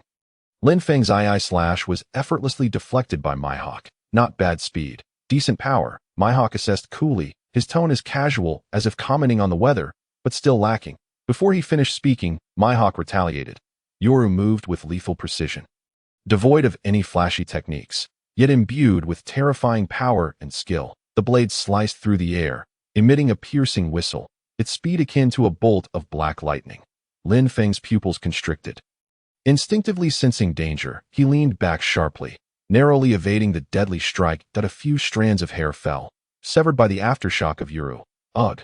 Lin Feng inhaled sharply, realizing how perilous the situation was. This man's attacks were truly fearsome. Was this the might of the world's greatest swordsman? A thrill coursed through Lin Feng, his face breaking into an excited smile.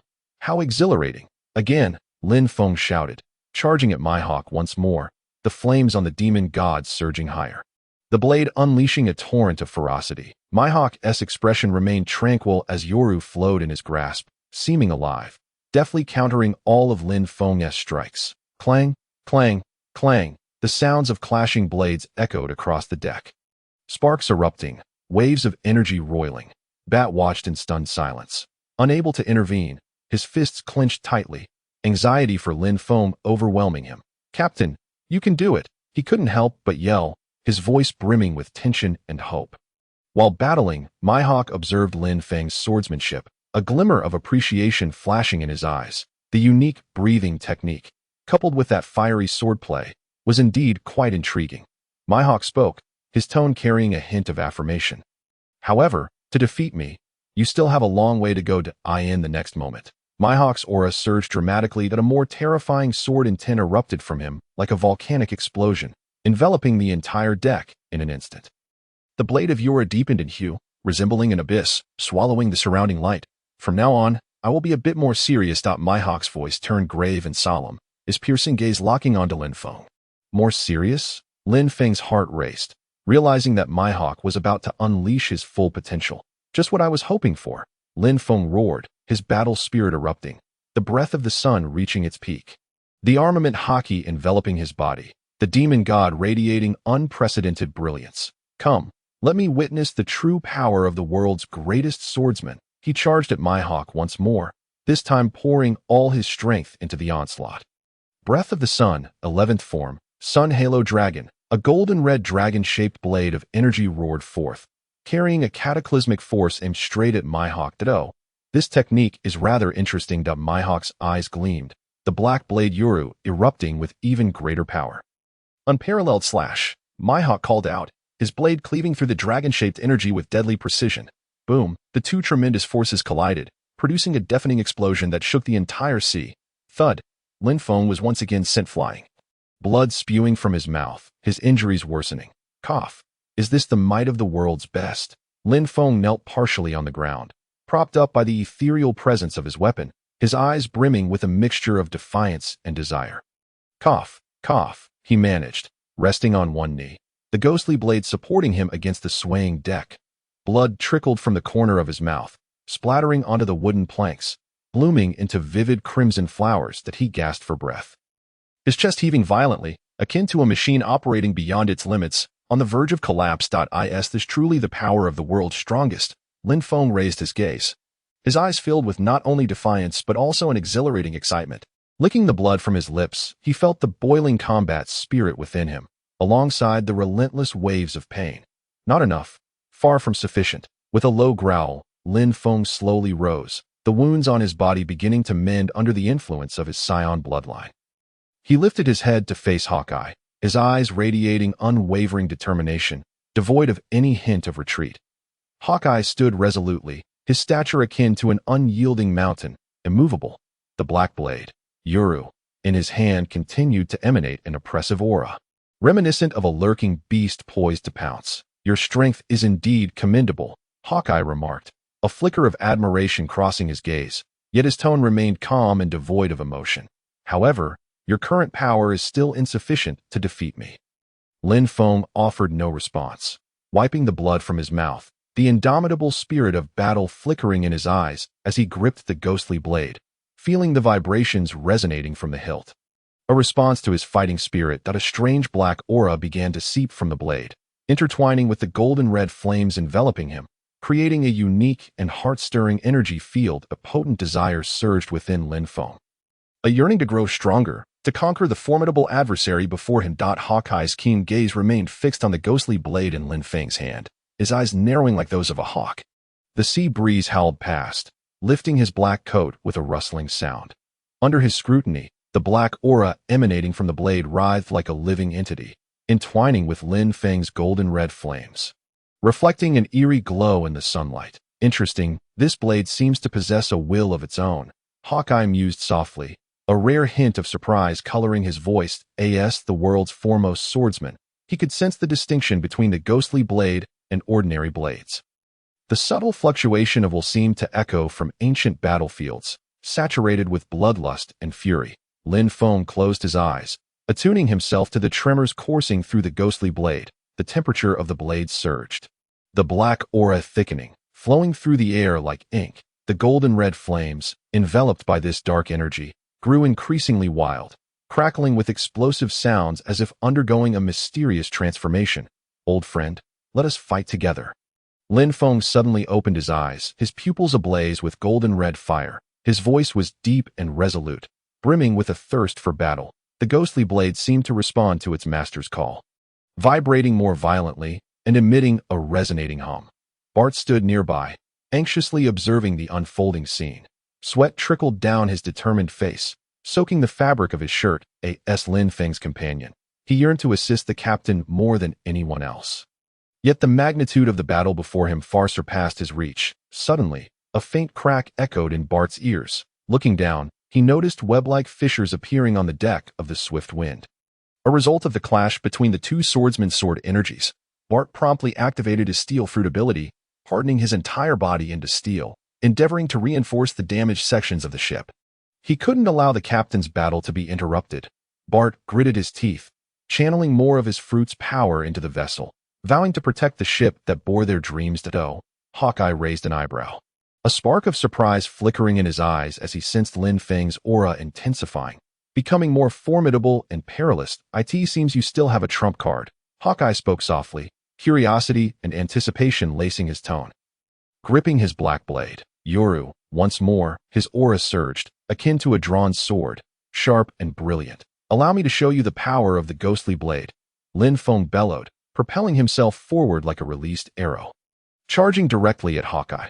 Breath of the Sun, 12th form, flame dance, Lin Feng shouted. Enveloped in golden red flames, radiating blinding light, the ghostly blade in his grasp erupted with even greater power, carrying an overwhelming momentum as it sliced toward Hawkeye. Quite intriguing, Hawkeye murmured. The black blade. Yoru, responding with enhanced strength to meet Lin Feng's assault. The clash resounded with a deafening metallic ring, sparks flying as a powerful shockwave erupted, sending the surrounding seawater into the air.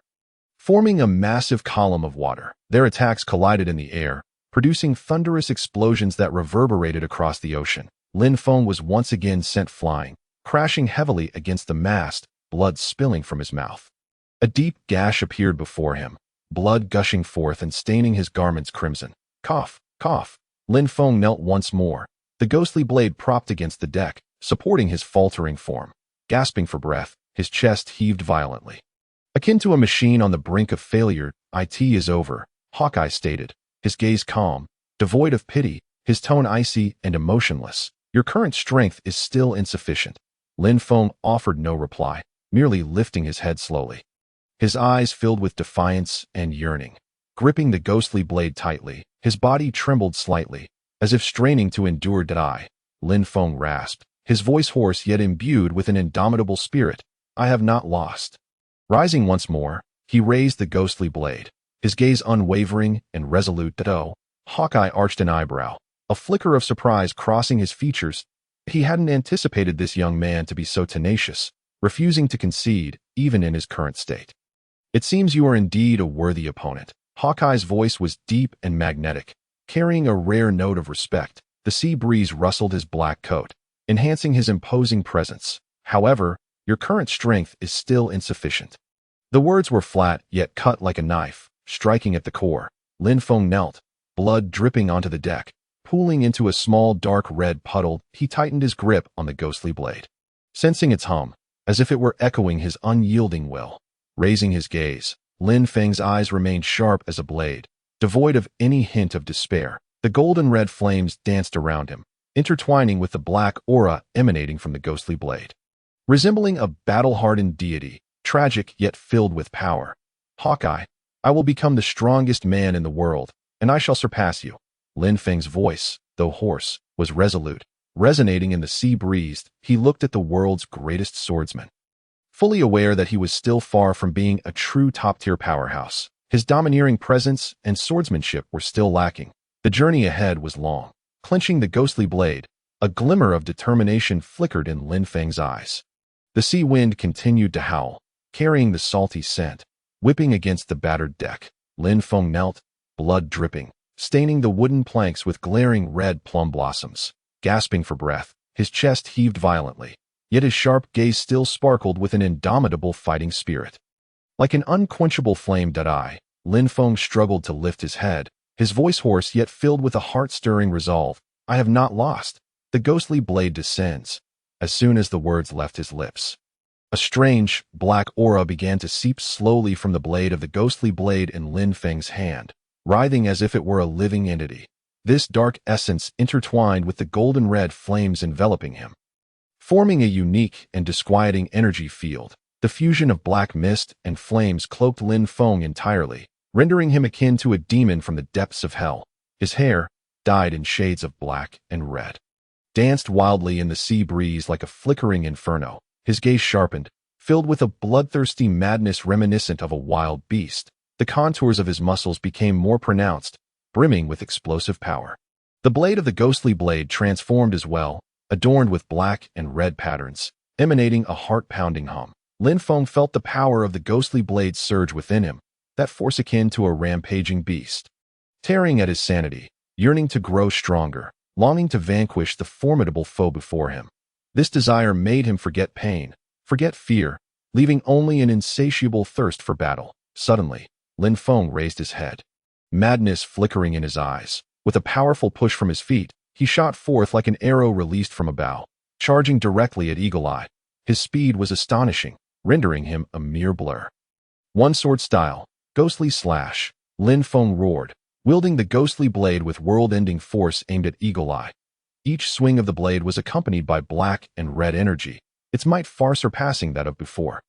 As if it sought to rend everything asunder, Eagle Eye's expression turned grave. Confronted with Lin Feng's sudden transformation, a hint of surprise finally broke through his otherwise stoic facade. He wielded the black blade.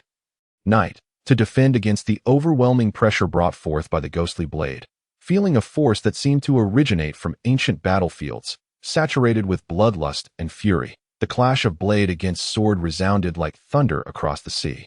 Sparks flying, energy waves shaking the waters and raising towering waves. The light of their weapons intertwined at blinding speeds, revealing only fleeting afterimages, as if countless blades were dancing in the air. The sea churned violently beneath their fierce duel, appearing as if it were to be torn apart. Massive waves crashing relentlessly against the swift wind, threatening to engulf the small vessel. The shockwaves from their battle shredded the deck of the swift wind, splintering wood flying like leaves caught in a tempest. Bart stood aside, pale-faced, drenched in sweat. He exerted every ounce of his strength to use his iron fruit ability to reinforce the ship, suffering in silence. The power Lin Feng exhibited at this moment far exceeded Bart's imagination, instilling a sense of dread within him. "Is this truly the captain?" Bart murmured, his voice laced with shock and concern. Eagle Eye's eyes flickered. Lin Feng's power had reached a level sufficient to contend with him. Acknowledging Lin Feng's current strength, yet his gaze remained tranquil. "It is truly astonishing that you have managed to elevate your power to such heights," Eagle Eye remarked softly, his tone tinged with admiration and curiosity. Lin Feng offered no reply, instead continuing to wield the ghostly blade, launching a frenzied assault upon Eagle Eye. The clash of blades resumed, a whirlwind of speed and intensity, each strike echoing with ferocity. The sea continued to heave under the onslaught of their conflict, as if it too were on the brink of disintegration. Eagle Eye was taken aback by the rapid growth Lin Feng exhibited. His strength was climbing relentlessly, seemingly limitless, as Eagle Eye realized he had underestimated this young man before him. "It seems you indeed possess some skills," Eagle Eye said, his tone turning serious. "But is this truly sufficient?" Gripping the black blade, Knight, once more, a surge of pressure enveloped him as if he were a drawn sword, ready to unleash its lethal edge. "Now, I shall reveal my true power," Eagle Eye whispered, his voice carrying a hint of excitement and anticipation. The black blade erupted with an even more formidable black slash, imbued with world-shattering force aimed directly at Lin Feng. "Unmatched slash," Eagle Eye shouted, the black blade cutting through the air, meeting Lin Feng's assault head-on. "Breath of the Sun, 12th form, Flame Dragon Dance," Lin Feng bellowed, the ghostly blade unleashing a more powerful force, a golden-red dragon-shaped blade of energy howling forth, colliding with Eagle Eye's black slash. The two immense forces met with a deafening explosion, shaking the entire expanse of sea. Lin Feng was once again hurled backward, crashing heavily against the mast, blood spilling from his mouth. A deep gash appeared before him, blood gushing forth, staining his garments crimson. Lin Feng launched another assault, but his momentum was clearly diminished, his speed slowing as he gradually fell into a disadvantageous position. Seizing the opportunity, Eagle Eye swung the black blade. Knight, its sword energy surging like a rainbow, completely suppressing Lin Feng. Lin Feng felt the vast chasm separating him from the world's top-tier powerhouses. Eagle Eye's strength was unfathomable, akin to an insurmountable mountain. "This ends here," Eagle Eye said, his gaze devoid of any pity or sympathy, his tone remaining calm and unwavering. "Your current power is insufficient to defeat me." With that, he sheathed the black blade. Knight, its radiance dissipating as tranquility returned. He regarded Lin Feng with a glimmer of appreciation in his eyes. "So, what will it be? Do you wish to continue?" Lin Feng knelt on one knee, blood dripping steadily from his chest wound, pooling on the deck into a small dark red puddle. Clutching the ghostly blade tightly, he sensed its vibrations, as if it were responding to its master's indomitable will. Raising his head, his gaze remained as sharp as ever, devoid of any hint of defeat. With great effort, Lin Feng stood upright, his eyes resolute as he declared, I will surpass you and claim the title of the world's greatest swordsman. Eagle Eye found Lin Feng's tenacity amusing. A smirk playing at the corners of his mouth, though? Is that so? He replied, a hint of disdain coloring his voice. That I look forward to that day, but do not let it be mere words. I shall remain at the pinnacle, awaiting your arrival. As his words faded, Eagle Eye leapt from the swift wind, boarding a small vessel and setting sail, his figure vanishing into the vastness of the sea. Lin Feng gazed in the direction of Eagle Eye's departure, his heart brimming with resentment, gripping the ghostly blade tightly, feeling its tremors as if echoing his own discontent. That all. Not even a few more words exchanged. The immense gap between himself and the world's elite still loomed large, yet he vowed to grow stronger, until the day he could surpass the man before him. Lin Feng pondered, his chest still aching from the previous blow. Realizing it had been a fierce one. Eagle Eye, I will surely surpass you, Lin Feng shouted in his heart, his voice deep yet resolute. Eagle Eye's figure faded into the horizon where sea met sky, leaving only the tumultuous waves to recount the astonishing duel that had just transpired. Lin Feng stood at the bow of the ship, gazing intently, the flame within him not only undiminished but burning ever brighter. The world's greatest? He whispered softly, his voice barely audible yet imbued with undeniable conviction. The ghostly blade seemed to sense its master's emotions, resonating with a series of hums, as if in response or encouragement. Ding! Mission accomplished. Challenge the world's greatest swordsman. Reward: sword technique, sky-splitting slash, 100,000 slashing points. The system's notification jolted Lin Feng from his reverie. Sky-splitting slash. Lin Feng's eyes brightened, a surge of exhilaration flooding his heart. This was the reward for challenging the world's greatest swordsman. Just hearing its name exuded an aura of dominance, promising unparalleled power. Eagerly, Lin Feng checked the system's description, the formidable nature of this sword technique igniting his enthusiasm, making him impatient to test it out. Bart, I will retreat to my quarters for some training. Call me if anything arises, Lin Feng instructed Bart, who was still mending the ship's structure. Understood, Captain, Bart replied. Bart, without glancing back, responded with a grunt, continuing to wield the iron hammer, the clanging sound resonating across the deck. Lin Feng turned and entered the ship's cabin, hastily making his way to his room, eager to step into the time-space training chamber. He needed to swiftly master the sky-slicing sword technique, accumulating strike points to prepare for the enhancement of his conqueror's Haki. With a soft click, the door to the training room closed, shutting out the clamor of the outside world. Lin Feng sat cross-legged, closed his eyes, and sank his consciousness into the system space, beginning to learn the sky-slicing sword technique. Ding! Commencing the study of the sky-slicing sword technique. Ding! Learning the sky-slicing sword technique in progress. Ding! Completion of the sky-slicing sword technique training. A torrent of immense information surged into his mind, the myriad profundities of the sky-slicing sword technique being swiftly absorbed by Lin Feng as if he were receiving divine enlightenment. He felt as though he had transformed into an ancient sword deity, wielding a long sword in the endless void, slicing through the heavens and severing the rivers of stars. With a deep breath, Lin Feng slowly opened his eyes, a flicker of brilliance shining within them, as a formidable sword intent radiated from his being. The sky-slicing sword technique was indeed powerful. He couldn't help but exclaim. For this sword skill emphasized a decisive strike, concentrating all one's strength into a singular moment to unleash the most potent blow. Let us give it a try. Lin Feng unsheathed the demon god. Gradually assuming a sword-drawing posture, he closed his eyes once more, attuning to the power flowing within him and the rhythmic pulsing emanating from the demon god. Suddenly, he opened his eyes wide, a glimmer of cold light flashing as the demon god was drawn forth. Imbued with an aura capable of cleaving heaven and earth, slicing forward that sky-slicing sword technique, a golden red sword aura erupted from the demon god, carrying a devastating momentum as it struck ahead. Boom! A thunderous crash reverberated.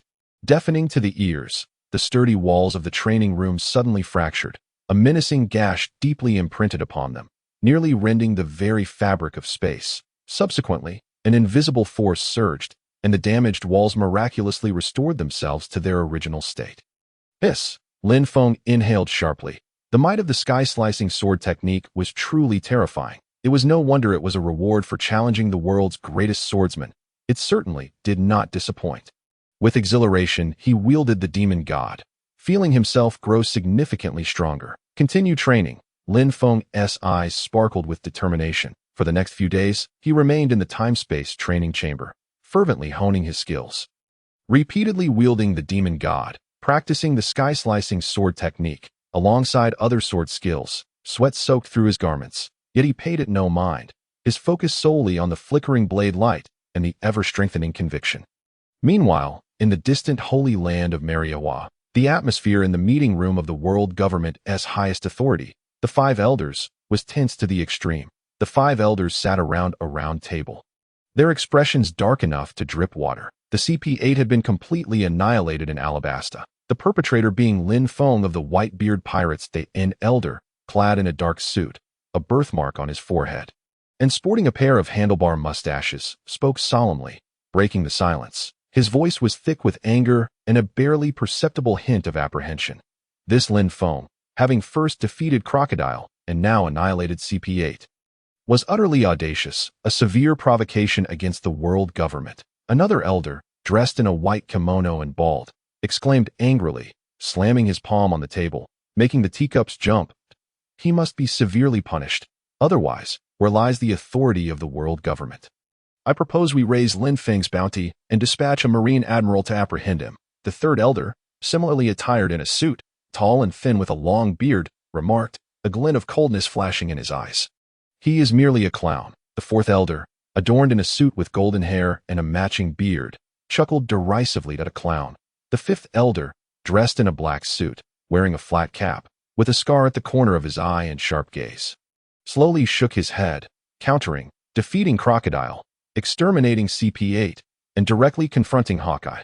Such power is beyond that of an ordinary newcomer. Moreover, let us not forget, he may harbor the secrets of the demon god and the poneglyphs.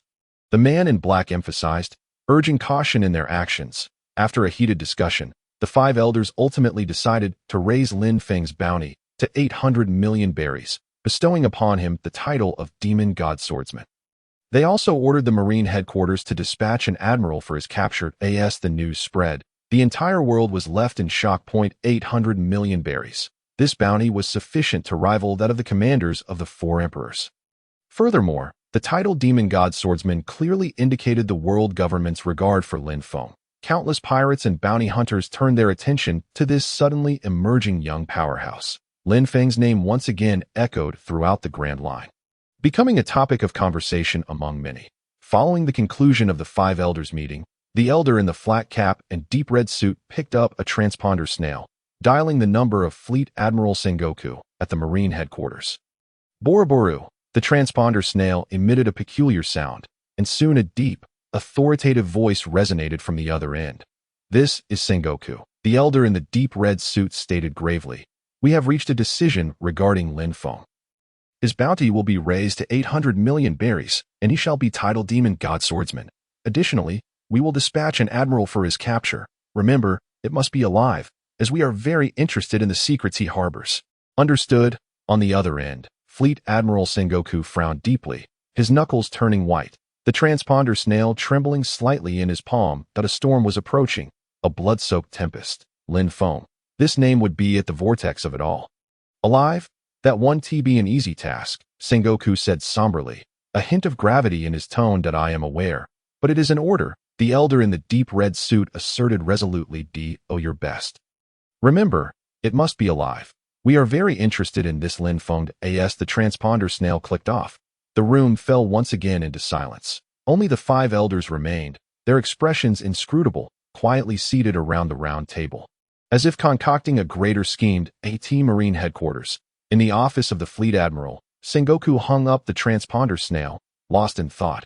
Lin Feng, the Demon God Swordsman, 800 million berries, Sengoku murmured to himself, a complex expression flashing in his eyes. The Grand Line was about to become lively again. Meanwhile, Lin Feng remained blissfully absorbed in his training, completely unaware that he had already caught the attention of the world government. The sea breeze, laden with a hint of saltiness, swept across the battered sails of the Swift Wind. After the battle with Hawkeye, the Swift Wind was indeed left in tatters, with numerous damages to the hull, and several massive cracks stretching from bow to stern, as if it might disintegrate at any moment. The main mast was even severed in two, leaving only a bare stump standing forlornly on the deck. Like a defeated soldier hanging his head in despair, the deck was a scene of utter devastation, marred with intersecting gashes of varying depths, a shocking sight, remnants of the fierce clash between Hawkeye and Lin Feng. Each scar bore witness to the tremendous power unleashed during that breathtaking duel. Bart, having thoroughly inspected the ship's damage, approached Lin Feng with a grave expression. "Captain, the situation of the Swift Wind is not optimistic." Bart's voice was low, tinged with concern.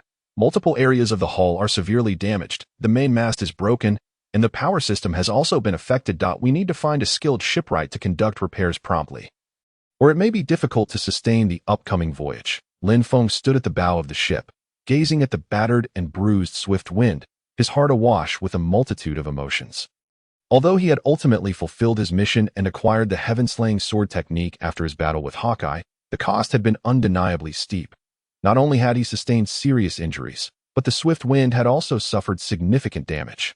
This confrontation profoundly illuminated his inadequacies in strength and underscored the crucial importance of possessing a sturdy vessel, in the vast ocean teeming with formidable adversaries.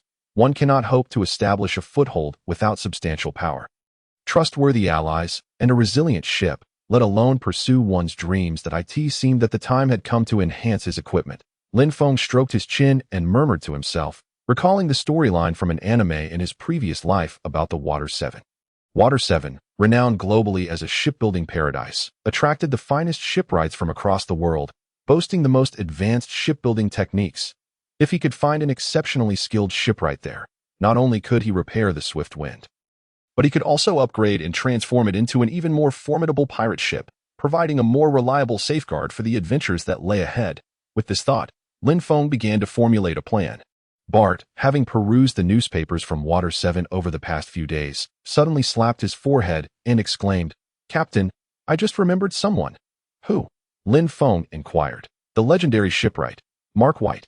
Bart's voice brimmed with excitement. It was said that he had once collaborated with the Old Tom to craft the Oro Jackson, the legendary pirate ship that conquered the Grand Line. The shipbuilding prowess of Old Tom and Mark was nothing short of miraculous, unmatched by any other. If we could locate him, not only could we repair the Swift Wind, but crafting an entirely new and even more powerful pirate ship would also be within reach.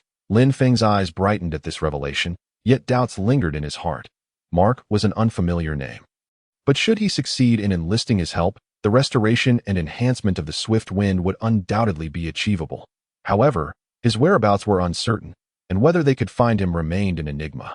Moreover, according to the original storyline, Mark seemed not to have made an appearance. Lin Feng shook his head, casting these disordered thoughts aside. Regardless, Bart's suggestion was valid. If that did not pan out, they could seek assistance from others. As Frankie should still be in Water 7, it appeared that a visit to Water 7 was imperative. With determination gleaming in his eyes, Lin Feng declared, "Bart, we must alter our course. Our destination is Water 7. "Understood, Captain," Bart replied enthusiastically. After deliberating, the duo resolved to set Water 7 as their next destination. On one hand, they needed to expedite the repairs of the severely damaged Swift Wind, while on the other, they aimed to search for Mark's whereabouts, hoping to gain the assistance of this legendary shipwright. Thus, Lin Feng and Bart navigated the battered Swift Wind, adjusting their course as they sailed forth toward Water 7. The sea breeze tousled their garments, carrying with it a hint of briny tang and a whisper of unknown hope. Although the path ahead was fraught with challenges, Lin Feng's eyes held not an ounce of trepidation, but rather a glimmer of anticipation. As long as he continued to grow stronger, he would undoubtedly realize his dream of becoming the world's mightiest man. Throughout their voyage, Lin Feng remained steadfast in his training. Even amidst the ship's tumultuous rocking, he diligently practiced the heaven-slaying sword technique, striving to master this formidable swordsmanship as quickly as possible. The technique's potency had already been validated during his clash with Hawkeye. If he could completely grasp it, his strength would undoubtedly ascend to new heights. Heaven-slaying sword technique. Lin Feng stood on the deck, unsheathing the demon god and striking a pose for drawing the sword. Closing his eyes, he attuned himself to the power coursing through him and the vibrations emanating from the demon god. Suddenly, he opened his eyes wide, a flash of cold light slicing through the air as the sword sprang forth with an awe-inspiring momentum. Cleaving forward, golden red sword energy erupted from the demon god, tracing an elegant arc through the air as it slashed toward the distance. Boom! A thunderous sound echoed as a towering column of water erupted from the distant sea. A sight both impressive and formidable. Indeed, the power has increased somewhat. Lin Feng nodded in satisfaction as he sheathed the demon god once more. However, he still lacked the requisite proficiency and needed to continue practicing. He muttered to himself, then resumed his sword-drawing posture, embarking on another round of training. Bart watched from the sidelines, feeling a mix of admiration and concern. He admired Lin Feng's tenacity and resolve but worried for his health. After all, Lin Feng had sustained considerable injuries in his battle with Hawkeye, and now, with such intense training, he feared he might not be able to endure. "Captain, perhaps you should take a break?" Bart couldn't help but suggest. "No need, Bart. I'm fine," Lin Feng replied without turning his head. "Time is of the essence. I must swiftly enhance my strength to face the challenges ahead." But Bart attempted to interject, but Lin Feng interrupted him. "Rest assured, Bart, I know what I'm doing." Lin Feng's voice radiated conviction. "It is only through continually pushing my limits that I can grow stronger. This is my creed and the path I must walk to become the world's strongest." As Bart gazed at Lin Feng's resolute figure, an inexplicable surge of emotion welled up within him. He realized he could neither stop Lin Feng, nor should he, for this was his captain, a man who would never relinquish his dreams. "Captain, I understand," Bart proclaimed with a voice as thunderous as a storm, his eyes sparkling with determination. "I, too, shall grow stronger." Bart's booming voice reverberated like thunder, resonating in the air. He looked at Lin Feng, his gaze as steadfast as a rock, embodying an unyielding spirit akin to Lin Feng's. "Excellent." Lin Feng grinned, revealing a radiant smile. "Then let us march forward together toward greater strength." He patted Bart on the shoulder and turned toward the training room. His silhouette exuding a reassuring presence, Bart followed closely behind, and together they entered the training chamber. With a decisive click, the door to the training room closed, isolating them from the cacophony and chaos beyond. Here, it was their battlefield, a sanctuary where they could sweat and challenge themselves. Lin Feng took a deep breath. The air in the training room seemed infused with a metallic, cold essence, intermingled with a faint scent of sweat, a testament to their prior training. "Tenfold gravity, activate," he declared, and as the words left his lips, gravity surged, pressing down on him as if an invisible weight had been thrust upon his shoulders, causing his legs to tremble. Bart, too, let out a muffled groan, clearly feeling the sudden pressure. "This sensation is," Lin Feng grinned, acclimating to the gravitational shift. "Captain, I shall commence my training as well." Bart gritted his teeth, enunciating each word with determination. His muscles tensed, his skin taking on a metallic sheen, transforming him into a veritable statue of steel. Steel fruit, steel body. Bart roared, initiating a series of push-ups under the weight of the intensified gravity. Thud, thud. The dull thuds echoed throughout the training room, the sound of Bart's body colliding with the ground reverberating like a battle drum. Stirring the blood within Lin Feng, observing Bart's fervent efforts ignited Lin Feng's own passion. "All right, let us see who can endure longer." He laughed heartily, unsheathing the demon god to commence his sword practice. Heaven-slaying sword technique. The golden red sword energy danced through the training room, imbued with an aura that seemed capable of severing anything in its path. Boom, boom. The sword energy collided with the walls, producing a series of resounding blasts that made the entire training room tremble.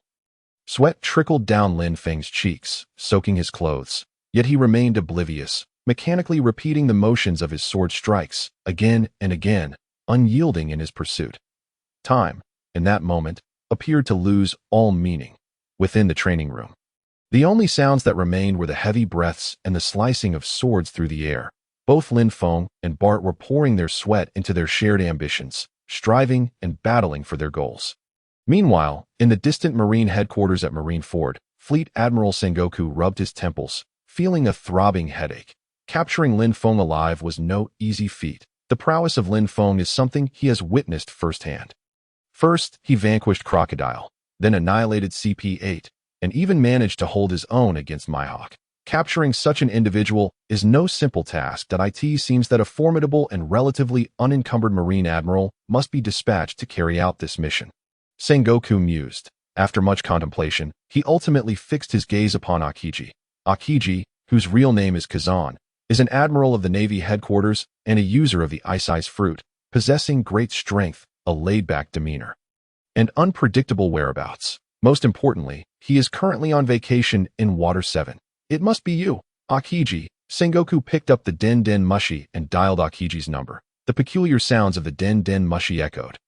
And soon a lethargic voice came through. Moshi Moshi, who is this? Kazan. It's me, Sengoku. Sengoku replied in a serious tone. Oh, Admiral Sengoku. What's the matter? Akiji's voice retained its languid quality. There is a mission that requires your execution. Sengoku stated directly. A mission? But I'm on vacation right now. Akiji yawned, seemingly reluctant. I understand. But this task is of utmost importance, Sengoku emphasized. The Gorosei have personally ordered the capture of the demon god, swordsman Lin Feng. Lin Feng? Akiji paused, as if recalling something. Isn't he the one who defeated Crocodile, wiped out CP8, and even had a skirmish with Mihawk? Indeed, that's him, Sengoku nodded. Interesting, Akiji's voice finally exhibited a hint of intrigue. Very well, I shall go meet him. Remember, he must be captured alive, Sengoku reiterated. Arara, what a hassle, Akiji complained before hanging up the phone. On an island not far from Water 7, Akiji lay on the grass, partially shaded by a large rock, basking leisurely in the sun. After receiving Sengoku's call, he sighed in resignation and sat up. So much for my vacation, he muttered to himself, his expression inscrutable, betraying neither joy nor disappointment. Slowly rising, he brushed off the grass from his clothes, then mounted his iconic bicycle, pedaling leisurely towards Alabasta. Meanwhile, the Wind Rider sailed steadily across the ocean, thanks to the system's cruise control mode, allowing Lin Feng and his companions to devote themselves to rigorous training in the training room. 7 days swiftly passed. Lin Feng emerged from the training room, exhaling deeply, feeling every muscle in his body relax as if he had shed a heavy burden. This sensation is utterly exhilarating. He couldn't help but exclaim. His body brimming with power, almost yearning for a sparring partner to engage in a fierce battle. Stepping out of the training room, Lin Feng felt as if he had undergone a metamorphosis. Vitality coursing through him. For a full 21 days, he and Bart had not left that small training room. Aside from meals and sleep, they had trained relentlessly, surpassing even the most austere ascetics. Captain, you're out. Bart also emerged from the training room, a hearty smile spreading across his face upon seeing Lin Feng. Yes, I'm out, Lin Feng replied with a grin, flexing his wrists. How do you feel? I trust this training has proven fruitful. Absolutely. The gains are tremendous. Bart nodded vigorously, excitement evident in his voice. I feel lighter, and my strength has increased significantly. That's splendid, Lin Feng said with satisfaction, walking to the ship's railing, stretching leisurely while relishing the ocean breeze on his face. By the way, system, open the panel, Lin Feng silently commanded. A blue light curtain unfurled instantly, revealing a cascade of data before his eyes. Strength, 689, 80, speed, 598, 65, physique, 762, 130, spirit, 291, 80, skills, marine 6 styles, perfected.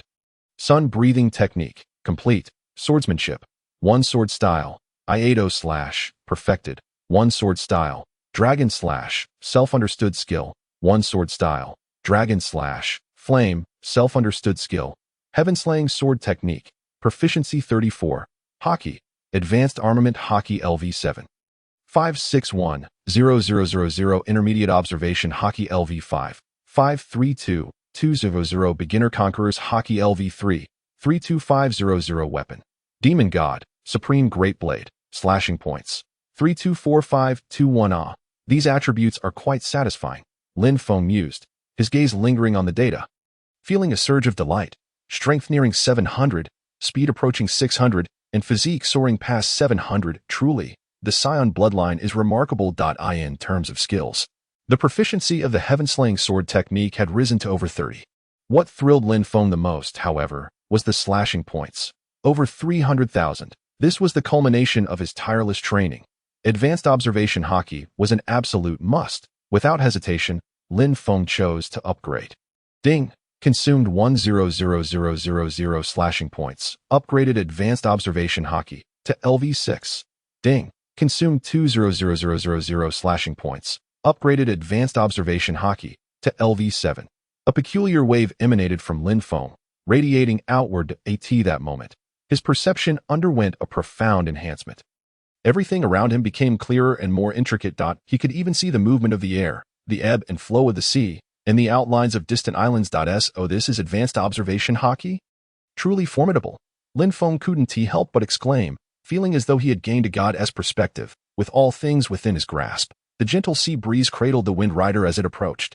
In the distance, the silhouette of Water 7 gradually came into view, resembling a vivid oil painting unfurling between sea and sky. Towering structures sprouted like bamboo shoots after a rain, piercing the clouds. Their sharp rooftops resembling swords poised to pierce the heavens. Waterways crisscrossed like silver ribbons, intertwining this vast city and connecting the myriad buildings. Various vessels, large and small, new and old, traversed the waterways, their horns creating a lively symphony. "Is this really Water 7? Bart exclaimed, his eyes wide as he gazed at the bustling city before him, momentarily speechless. Lin Feng stood at the bow of the ship, inhaling the slightly briny sea breeze. An unmistakable excitement lighting up his face. Truly, this renowned shipbuilding capital of the world lives up to its reputation. Lin Feng expressed his awe, though he had seen depictions of Water 7 in the anime. Witnessing it in person was profoundly breathtaking. "Captain, what shall we do next?" Bart inquired, his voice tinged with excitement and a hint of uncertainty. "First, let us find a place to dock the Wind Rider. Then gather information about Mark," Lin Feng replied, eager to experience this legendary city. "All right," Bart nodded and began searching for a suitable docking spot. The Wind Rider glided smoothly into the harbor, finding an empty space to dock. The two disembarked, stepping onto the soil of Water 7. Meanwhile, on a mysterious island hundreds of nautical miles away from Water 7, in a deep garden blooming with vibrant flowers yet exuding an eerie chill, a tall shadow stood with its back to a kneeling figure, adorned with an extravagant crown and delicately holding a vividly colored flower. It took time to savor its fragrance. "My lord, the capture order for the demon god swordsman Lin Feng has been issued as per your instructions. And the Navy has dispatched an admiral," reported the kneeling individual, their voice low and tinged with barely detectable tremors. The towering shadow responded softly, not turning back, as it continued to admire the flower in its hand. As if that were the most significant thing in the world. "Have you not yet found the seed?" it inquired nonchalantly, its tone light yet imbued with an undeniable pressure. As the words fell, an invisible weight, as formidable as a mountain, suddenly bore down upon the kneeling figure. "Lord Hui, we have news regarding the seed. Our subordinates have uncovered some relevant clues." The man trembled all over, his voice slightly wavering, as if he were enduring immense suffering. "Fool!" The towering shadow abruptly spun around, its gaze icy, laced with disdain and fury. "Decades have passed, and you still cannot locate a single seed. Leave," it commanded, its tone shifting to one of calm indifference. As if the earlier tempest of rage had merely been a figment of imagination, never truly manifested, the shadow delicately plucked the flower in its hand, bringing it close to its nose, inhaling gently, as if savoring a rare treasure. "That seed is a crucial element in advancing our plans," it murmured, sounding as if it were speaking to itself, or perhaps to someone unseen. A peculiar stillness enveloped the air, punctuated only by the faint scent of flowers wafting through, akin to the whispers of death itself. The two figures strolled through the streets of Water 7, their senses overwhelmed by the vibrant sights around them. Various shops lined the streets, blacksmiths, lumberyards, restaurants, and bars were all present. The thoroughfare bustled with people, from elegantly dressed gentlemen to bounty hunters adorned with cowboy hats, along with laborers carrying hefty logs, and even provocatively dressed bunny girls. Ahem, Lin Feng's gaze inadvertently fell upon a voluptuous bunny girl, prompting him to cough twice in embarrassment. "Captain, what's wrong?" Bart inquired, puzzled. "Nothing at all." Lin Feng quickly averted his gaze, feigning nonchalance. "Let us find a place to stay first." "Oh, all right." Bart scratched his head, somewhat confused but refraining from further questioning. As they continued along the street, they noticed that the locals appeared quite familiar with the name Mark. However, when pressed for specifics, they all shook their heads in ignorance. "Mr. Mark? He is quite the legendary figure, but his whereabouts are notoriously elusive," an elderly blacksmith remarked, hammering away at a piece of iron. "Indeed, I've heard he once crafted a ship for the pirate King Roger." "That was the Oro Jackson," a young shipwright exclaimed, his eyes alight with admiration. "If only I could receive guidance from Mr. Mark." "Don't be foolish. Mr. Mark is not someone you can just meet," interjected an older shipwright, dousing the enthusiasm of the younger man. Best to just focus on your work. Lin Feng and Bart exchanged glances, both sensing a hint of frustration in each other's eyes that it seemed that locating Mark would not be an easy endeavor. Captain, what shall we do now? Bart asked. First, let us find an inn to stay in. Then we can inquire further, Lin Feng replied. If we cannot find Mark, we might as well check out Carrera Company. Their shipbuilding techniques are world-class as well. Understood, Captain, Bart nodded in agreement. The pair continued their search through the streets of Water 7, and before long, they stumbled upon an inn named the Waterway Lodge. The name certainly resonated with the character of Water 7. Lin Feng chuckled, leading Bart inside. Welcome, esteemed guests. Are you here to stay? The innkeeper, a charming middle-aged woman, greeted them warmly. Yes, we would like 2 rooms, please. Lin Feng requested. Certainly, 2 rooms will be. The innkeeper was about to quote the price when a gruff voice interrupted her. Wait, we'll take those 2 rooms. A burly man, his face adorned with a multitude of scars, swaggered in with a few lackeys in tow. The innkeeper's expression faltered as she glanced between Lin Feng and Bart, then back at the intimidating men, unsure of how to proceed. What's the matter? Didn't you hear what I said? The burly man, noticing her hesitation, grew furious, slamming his palm on the counter, causing the glasses to rattle. Oh, you want me to tear down your establishment? Please, sir, let us discuss this calmly. The innkeeper implored with a nervous smile, but these 2 guests arrived first, and what of it? The man shot a glare at Lin Feng and Bart. You 2 scram, don't waste my time. Lin Feng furrowed his brow, a glint of coldness flashing in his eyes. Such a bully. We are determined to stay at this inn. You would be wise to seek accommodations elsewhere. His voice held an undeniable authority. Hey, you've got some nerve. The man laughed in anger. Do you even know who I am? I'm the captain of the Black Axe Pirates, Black Bear Clear. In Water 7, no one dares to disrespect me. The Black Axe Pirates? I've never heard of them. Lin Feng shook his head. I'll say it again. We are staying here. Fine. Fine, Clear roared thrice. Since you're looking for trouble, don't blame me for being rude. Brothers, teach these 2 little brats a lesson. Yes, Captain, his lackeys responded, cracking their knuckles as they approached Lin Feng and Bart. Bart, it's your turn, Lin Feng said nonchalantly, as if facing mere insignificant insects. Got it, Captain, Bart replied eagerly, cracking his knuckles in anticipation. He had long found these thugs unbearable. This was the perfect opportunity to stretch his muscles. Bang, bang. After a series of dull thuds, all of Clear's lackeys lay sprawled on the floor, groaning in agony. You guys, Clear's eyes widened in disbelief as he stared at his fallen subordinates. You actually dared to strike my men? Indeed, it was your men we struck, Bart retorted coldly, advancing toward Clear step by step. And you might as well join them. Didn't come any closer, Clear stammered, retreating at the sight of Bart's massive fist. I'm the captain of the Black Axe Pirates. Do you know the consequences of attacking me? The Black Axe Pirates? Are they really that impressive? Bart scoffed. I don't care what pirate crew you are from. If you provoke our captain, you'll get a beating regardless. With that, Bart swung a punch that landed squarely in Clear's gut. Arg! Clear let out a scream akin to that of a slaughtered pig, curling up on the ground like a shrimp, writhing in pain. Humph, useless, Bart spat, returning to Lin Feng's side. Captain, it's all taken care of. Good job, Lin Feng nodded approvingly. He turned to the innkeeper. Madam, may we now have our rooms? Of course, right away. The innkeeper finally regained her composure, promptly calling over a servant. Quickly, show these 2 guests to their rooms. Yes, ma'am, the servant replied, leading Lin Feng and Bart upstairs. Here are your rooms, gentlemen. Should you require anything, do not hesitate to ask, the servant said respectfully at the door. Understood. You may leave now, Lin Feng replied. Yes, enjoy your stay. The servant said before departing. As Lin Feng and Bart entered their room and shut the door, Bart exclaimed, Captain, that guy was insufferably arrogant. If you hadn't stopped me, I would have knocked his teeth out. There's no need to stoop to the level of such a minor character, Lin Feng chuckled. Our goal is to find Mark, repair the Wind Rider, and continue our adventures. Indeed, you are right, Captain, Bat nodded slightly. Once the Stormbreaker is repaired, we shall venture to the Sky Island, a place steeped in legend. Just the thought of it sends a thrill through the veins. Indeed, Lin Feng's eyes, too, glimmered with a hint of yearning. After a day of relentless searching, both he and Bat felt somewhat disheartened. The shipyard district of Water 7 was utterly labyrinthine, with shipyards and workshops jostling for space. Overwhelming the senses, they inquired of passers-by, seeking information, yet the name Mark fell silent, as if swallowed by the depths of the sea. "Captain, do you think this Mark fellow might not even be here?" Bat plopped down on a nearby wooden crate, his voice devoid of energy.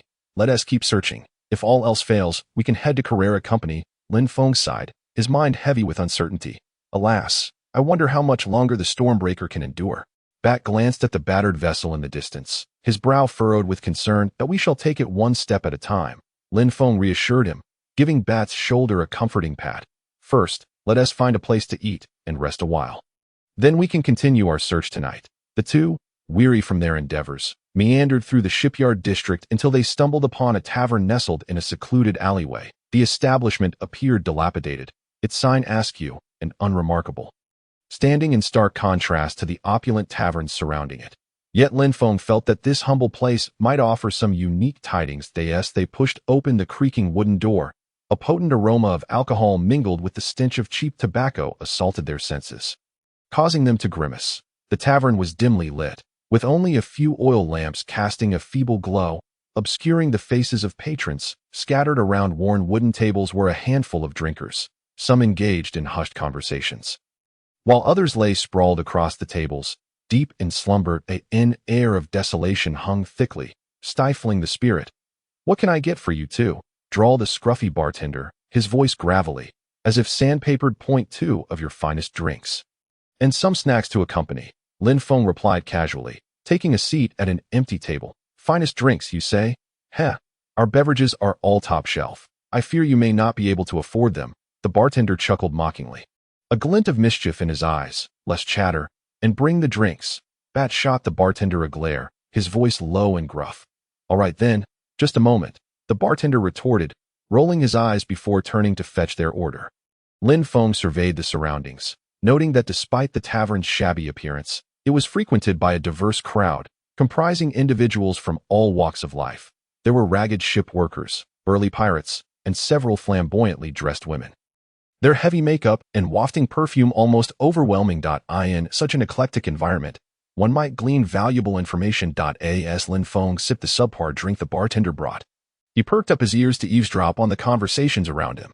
"Have you heard? The Black Axe pirates are causing a ruckus again, robbing passing ships left and right. They're bound to meet their demise. The Navy 1T let them slip away." "Heh, not necessarily. I've heard that Black Bear Clear has some unusual connections with certain members of a mysterious pirate crew." "Shoo, keep your voice down. We don't want to attract trouble." Lin Feng's brow furrowed at the mention of the Black Axe pirates. Wasn't that the brash individual from earlier in the day? He scoffed inwardly, considering how audacious they were to wreak havoc in Water 7. "Captain, do you think we should?" Bat leaned in closer, his eyes sparkling with excitement. "Patience, let us observe for now." Lin Feng shook his head, signaling Bat to remain calm. Just then, his gaze was drawn to an elderly man sitting alone in a corner, nursing a drink. The old man was shabby in appearance, his hair a wispy white, and his face etched with deep lines, resembling a weathered map. He sat in solitude, a glass before him, consuming one drink after another as if the world around him had faded away. His eyes were murky yet profound, akin to an ancient well, unfathomable in depth. This man was no ordinary drunkard. Lin Feng felt an instinctive pull, sensing that this old man possessed an extraordinary aura, one of calm, restraint, and perhaps a touch of solitude. "Bat, let us approach him," Lin Feng said, raising his glass and exchanging a knowing glance with Bat as they made their way toward the elder. "Good sir, drinking alone can be rather dreary. Might we join you for a toast?" Lin Feng offered with a smile, a hint of curiosity in his tone. The old man lifted his gaze, surprise flickering in his eyes before he quickly regained his composure. "Who are you?" His voice was low and gravelly, laced with caution. "That we are mere travelers passing through, drawn by tales of Water 7, the shipbuilding paradise," Lin Feng replied unhurriedly, keenly observing the old man's reaction. "Shipbuilding? Humph. Today's youth are full of fanciful notions." The elder scoffed, a hint of disdain in his tone. "But surely you have some knowledge of it?" Lin Feng's eyes sparkled with intrigue, eager for more. "A little," the old man said nonchalantly, lifting his glass for another sip. "That is splendid news." Lin Feng's heart soared, sensing he had not been mistaken. This elder indeed had ties to shipbuilding. "To be frank, we have come to Water 7 in search of a master shipwright." Someone skilled enough to craft us a new vessel, Lin Feng pressed on, seizing the moment at oh. And what sort of ship do you seek? The old man finally displayed interest, setting his glass down to regard Lin Feng intently. The ship we desire must be swift, swifter than the wind, Lin Feng declared without hesitation. It must be sturdy, stronger than steel. It needs to possess the ability to attack, sharper than the fangs of a sea king. It must conquer the Grand Line, unperturbed by any storm. As Lin Feng spoke with increasing fervor, it was as though the dream vessel materialized before his very eyes. The surrounding patrons were captivated, casting incredulous glances at him. Has this lad lost his wits? Such a ship is merely a figment of imagination. Indeed, it's nothing but a madman's fantasy. Young man, perhaps you ought to keep your feet firmly on the ground. Instead of weaving daydreams, the patrons murmured, dismissing Lin Feng's aspirations. The old man listened in silence, his expression growing increasingly inscrutable. Do you believe shipbuilding is a trivial matter? The elder suddenly interjected, his tone stern. Such outlandish demands are the stuff of folly. Do you truly understand the art of shipbuilding? His voice boomed like thunder, reverberating through the tavern and ringing in their ears. That it is precisely because I understand the challenges of shipbuilding that I strive for perfection. Lin Feng countered boldly, refusing to cower. What is life without dreams, if not akin to a salted fish? He proclaimed passionately, if one dares not even to dream, how can they hope to create miracles? Lin Feng's words rang clear and resolute, infused with the fervor of youth and an unwavering commitment to his aspirations. The tavern fell silent, all eyes fixed upon him, entranced by his fervor. The old man's gaze shifted, a blend of surprise, admiration, and perhaps a glimmer of hope flickering within. Excellent. What a remarkable statement. What is life without dreams, if not akin to a salted fish? The elder suddenly burst into hearty laughter, his voice resonating with vigor, entirely at odds with his drunken demeanor. Young man, what is your name? He inquired, his eyes sparkling with newfound interest. Lin Feng, he replied. A fine name indeed. The elder nodded sagely. The kind of vessel you desire is indeed quite challenging to construct, though not entirely impossible, really.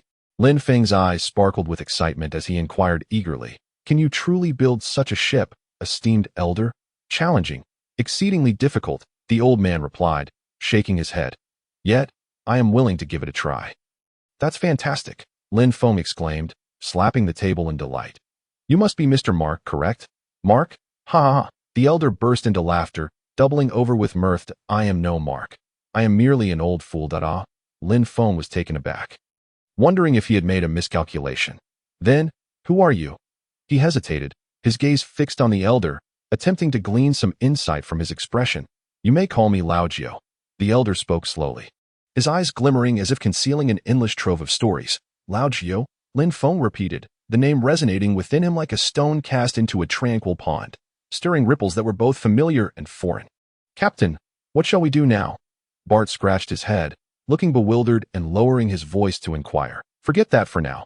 Let us take him back first. Lin Feng gritted his teeth, determination shining in his eyes. No matter what, he could not let slip this potential lead on Mark's whereabouts. Lao Jiu, the hour grows late. Why not accompany us back for a more leisurely discussion? Lin Feng suggested tentatively, a hint of urgency lacing his tone. Back? To where? Lao Jiu raised his eyes, surveying Lin Feng and Bart. Our ship is at the harbor.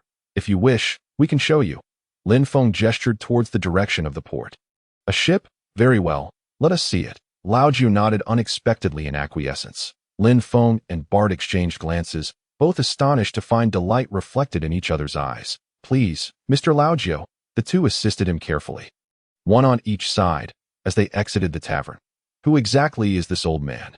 No idea, but he seems quite significant. Who cares? This should be interesting. The tavern patrons whispered among themselves, their gazes following the trio as they departed, the air thick with intrigue. Lin Feng and Bart escorted Lao Jiu back to the battered vessel. The Wind of Fury. Is this your ship? Lao Jiu scrutinized the Wind of Fury, his brow furrowed like two entwined worms. Can this vessel still sail? Ahem, it encountered some minor mishaps. Lin Feng chuckled awkwardly, scratching the back of his head. Mr. Lao Jiu, do you think this ship can be salvaged? Salvaged? I fear it is beyond hope. Lao Jiu shook his head decisively, as if striking a drum. This ship is too severely damaged. Even if repaired, it would not endure for long. What? Then what shall we do? Bart exclaimed, his voice booming like thunder. This was their only lifeline. Calm down. I have yet to finish, Lao Jiu replied leisurely, deliberately building suspense. Though this ship is beyond saving, I can assist you in constructing a new one. Really.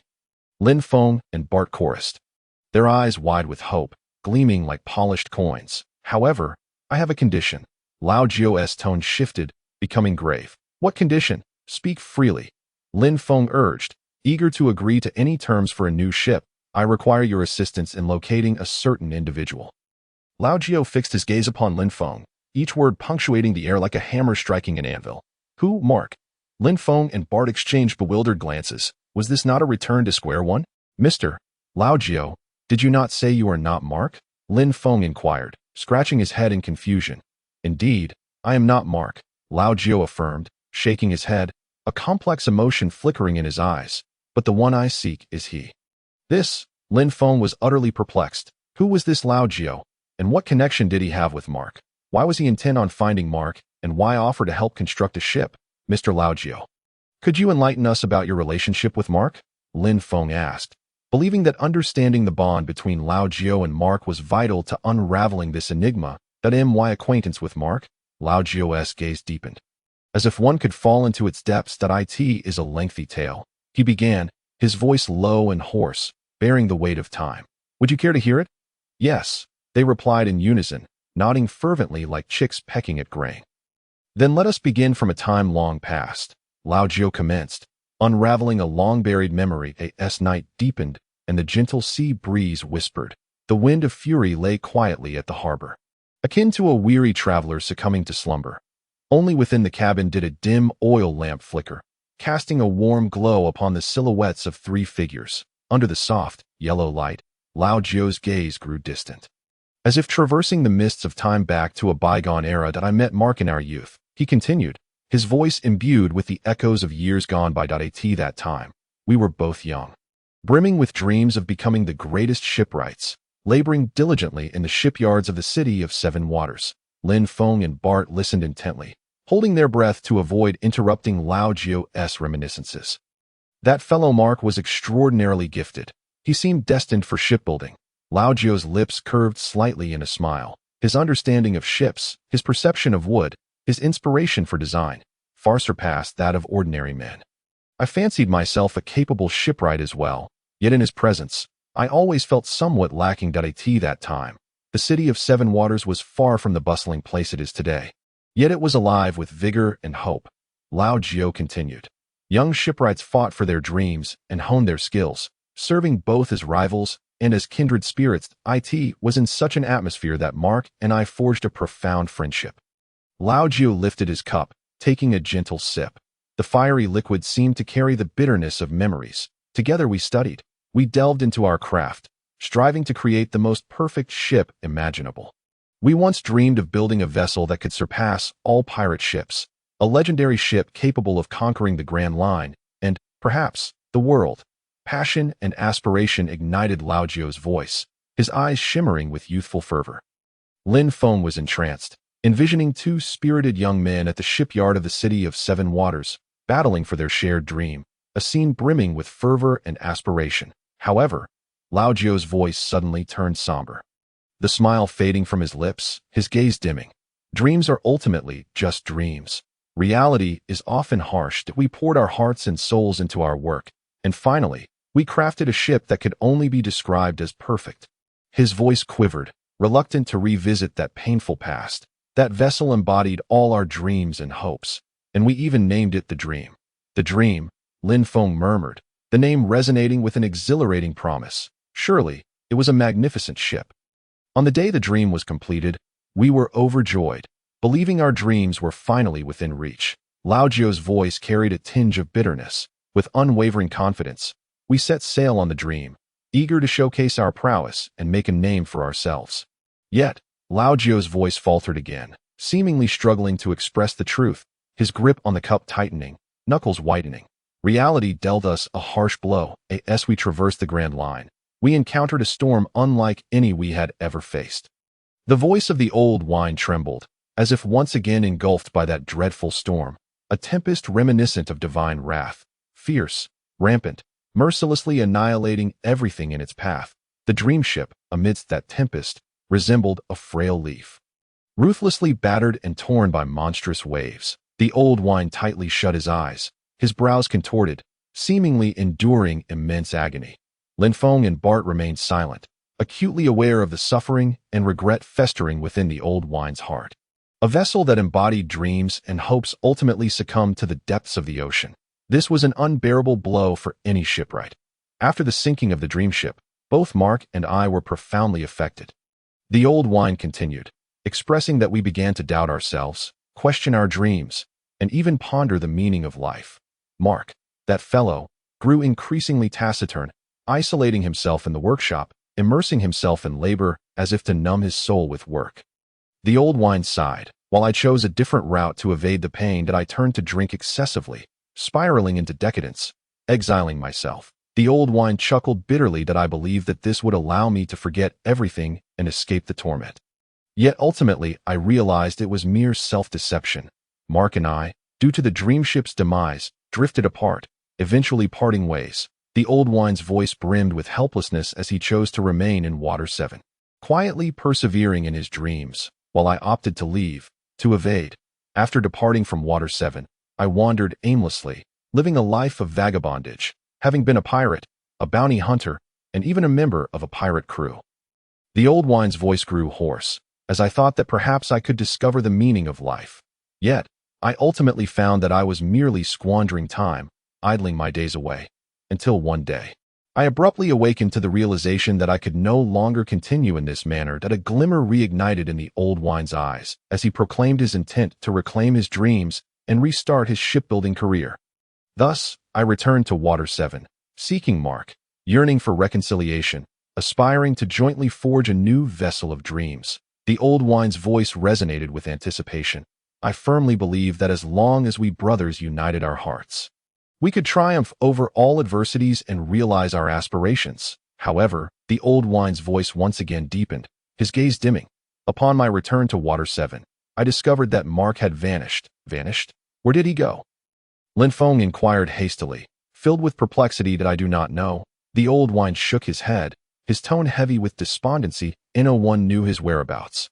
Some claimed he had retreated to a distant island, while others suggested he had been captured by the Navy. And there were even whispers that he had perished. I scoured the entirety of Water 7, inquiring of all who knew Mark, but his fate remained elusive. The old wine's voice was laden with resignation. And I even contemplated if he was deliberately evading me, nursing a grudge over my abrupt departure years ago. That cannot be.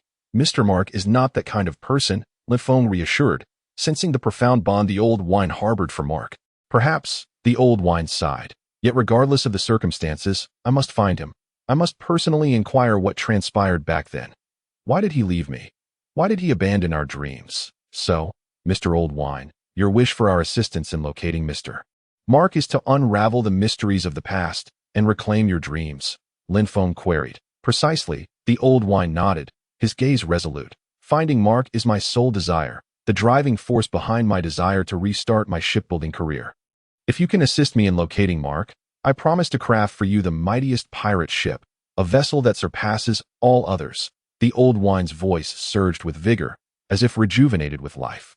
Lin Feng and Bart exchanged glances, excitement and fervor evident in their eyes. That Mr. Old Wine, we pledge to you that we will exert our utmost efforts to find Mr. Mark, Lin Feng declared earnestly, his tone unwavering and resolute. Good, good. The old wine repeated thrice, a long-lost smile gracing his face. That I believe in you. I am confident you shall succeed. Then, Mr. Old Wine, do you possess any clues regarding Mr. Mark's whereabouts? Lin Feng inquired eagerly, impatient to commence the quest for Mark. Clues? The old wine pondered for a moment, seemingly trying to recollect something.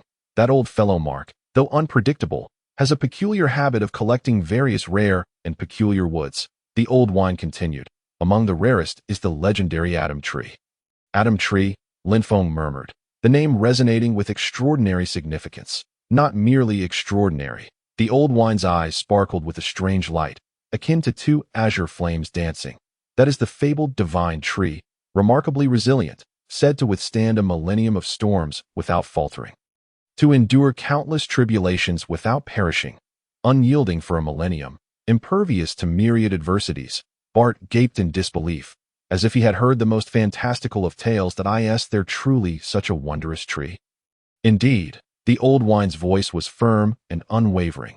Legend has it that in times long past, there existed an island engulfed in warfare, smoke clouding the skies, where nearly all cities and inhabitants were obliterated, suffering unspeakable atrocities. Yet, amidst this desolation, stood a colossal tree, steadfast and proud, the old wine's tone imbued with reverence. And no matter how fierce the cannonade or how relentless the storms, this tree remained unmoved, like a venerable elder who silently guards the land. After the war's conclusion, people marveled at this tree's indomitable spirit, gathering beneath its boughs to rebuild their homes and thrive anew. The old wine's gaze softened. They nestled against this tree, establishing new cities, new nations, and renewed hope. This tree came to be known as the Atom Tree, venerated as a deity, worshipped with utmost reverence. The old wine's voice carried a note of devotion. Its resilience, its tenacity, its guardianship imbued humanity with hope, strength, and the courage to be reborn. In the entire world, there exist but a handful of such divine trees, exceedingly rare. The old wine lamented. They are miracles of nature, hymns of life, symbols of strength. Then, where is this Atom Tree? Bart inquired urgently, eager to locate this divine arboreal being. As for that, the old wine's brow furrowed once more. I cannot say. In our quest years ago, Mark and I sought the Atom Tree's whereabouts, but ultimately found nothing. The old wine's voice echoed with regret. We perused countless ancient tomes, traversed innumerable islands, and questioned a multitude of individuals, yet its location remained elusive. Some say it grows at the end of the Grand Line. Others assert it hides in some obscure corner of the world, while there are those who claim it does not exist at all, merely a fleeting legend. The old wine shook his head. The multitude of claims remain inconsistent. The whereabouts of the Atom Tree continues to be a mystery. However, the old wine's tone shifted. Mark's obsession with the Atom Tree far exceeds that of ordinary folk. He once declared that one day he would find the Atom Tree and utilize its timber to craft the most formidable, most powerful pirate ship in existence. If you truly wish to find Mark, you might consider starting with the Atom Tree, seeking out any clues related to it. The old wine's eyes glimmered with hope. Perhaps Mark is somewhere, silently safeguarding the Atom Tree, awaiting the day he can fulfill his dreams. Mr. Old Wine, you should rest now, Lin Feng said sincerely. As for Mark, we shall undoubtedly find him and bring him before you. The old man named Ju nodded, his eyes brimming with gratitude. Very well, when you are ready to set sail, I shall prepare a vessel for you. You may explore the black market within the city to see if there are any leads. Lin Feng's heart stirred at the mention of the black market. It was indeed a veritable melting pot of characters, teeming with information. Perhaps he could glean some insights regarding the fabled Atom Tree. Thank you very much, Mr. Jiu. Lin Feng and Bart nodded in appreciation before turning to depart from the harbor. The night in the city of Seven Waters was ablaze with lights and bustling with life. The streets were thronged with people, the air filled with a cacophony of vendors' calls, cheerful shouts, and laughter, weaving together a vibrant tapestry of urban life. As Lin Feng and Bart navigated through the crowd, they were enveloped by the city's splendor and clamor, yet a sense of confusion lingered in Lin Feng's heart. The name Atom Tree weighed heavily upon him, akin to a colossal boulder pressing down on his soul. In his previous life, he recalled that the original work provided scant details about the Atom Tree. He only knew that Roger and Luffy's pirate ship was crafted from its wood, and beyond that, he possessed no further clues. Suddenly, Lin Feng thought of the old man. Surely, he would know something. Bart, let us return to the inn, Lin Feng suggested, turning towards the waterway inn. Upon arriving at the inn, he eagerly retrieved the transponder snail, his expression tinged with excitement and anticipation, and dialed the exclusive number belonging to Whitebeard. The transponder snail emitted a series of bubbling sounds, indicating a successful connection, and the familiar, boisterous laughter resonated through the air. Grora, is that you, Lin Feng? What brings you to seek out the old man at such a late hour? The hearty laughter of Whitebeard reverberated within the transponder snail, causing Lin Feng's ears to buzz. This familiar voice instilled in him an inexplicable sense of comfort. Old man, I have heard of a legendary tree known as the Atom Tree. Do you possess any knowledge regarding it? Lin Feng's tone was respectful, yet tinged with an unmistakable urgency. He fixated on the transponder snail, anxious not to miss a single detail that on the other end. Whitebeard's laughter abruptly ceased, plunging the conversation into a brief silence. A shadow of seriousness fell upon his simulated visage, his mustache drooping slightly. "Why do you suddenly inquire about the atom tree?" Whitebeard's voice resumed, now lacking its usual exuberance, replaced by a weighty gravity intermingled with a hint of nostalgia. Lin Feng's heart tightened. It seemed the atom tree was indeed extraordinary, likely shrouded in a tale of untold significance. "Old man, I have encountered some matters that necessitate my finding the atom tree." Lin Feng did not withhold his intentions, succinctly recounting his meeting with the old man Jiao and the story involving Jiao and Mark to Whitebeard. "Garara, Jiao and Mark are indeed legendary shipwrights." Whitebeard's voice softened, as though he were lost in distant memories that I never imagined they would still be alive after all these years. "Father, do you know them?" Lin Feng inquired, astonished. "Well, I suppose I do," Whitebeard replied. "In the past, I had dealings with them alongside that rascal Roger." "Roger?" Lin Feng exclaimed, overwhelmed by the magnitude of this revelation. "Garara, calm down, you young rascal," Whitebeard chuckled heartily. "Jiao and Mark were once the finest shipwrights in the city of Seven Waters. Their dream was to create a vessel capable of conquering the Grand Line. The dream ship," Lin Feng murmured to himself. "Indeed, the dream ship," Whitebeard affirmed that in those days, I was present at the launch ceremony of the dream ship. "It was truly an extraordinary vessel. What a pity," Whitebeard sighed. "The dream ship ultimately sank beneath the waves, and Jiao and Mark parted ways as a result." "Old man, do you have any leads on the atom tree?" Lin Feng asked eagerly, as this was pivotal to his quest for Mark and the realization of his own dream vessel. "Garara, you truly know how to pose a challenge for this old man." Whitebeard suddenly laughed, albeit with a hint of resignation. "The atom tree is a legendary divine tree. Even I have only heard whispers of its existence during my youth." "Whispers?" Lin Feng's heart leaped with excitement. Any rumor was better than having no leads at all. "Please, old man, tell me everything you know about the atom tree," he implored, nearly wishing to fly to Whitebeard's side to hear his tales firsthand. "Patience, young one," Whitebeard replied leisurely, seemingly relishing in teasing Lin Feng's curiosity. "There are many tales surrounding the atom tree, their veracity often indistinguishable. The most widely circulated involves its connection to the giant's homeland, Elbaf." "Elbaf?" Lin Feng's eyes sparkled. The name was not unfamiliar. It was the legendary realm of the giants, a place steeped in mystery and power. "Indeed, Elbaf," Whitebeard's voice softened, as if he were lost in fond memories. "According to legend, Elbaf is the sacred land of the giants, where towering trees grow, casting shadows that obscure the sun, resembling an ancient forest. The atom tree is believed to be the most sacred of them all, a divine tree that the giants have safeguarded for generations. It is said that the atom tree possesses incredible power. Its wood is extraordinarily resilient, capable of withstanding any assault, making it the finest material for shipbuilding. The giants revere the atom tree as the embodiment of their deity, worshipping it with utmost reverence, forbidding anyone from approaching, let alone felling it. Whitebeard's voice paused, as if he were gathering his thoughts. "In my youth, I once visited Elbaf, and the sights I beheld there remain etched in my memory.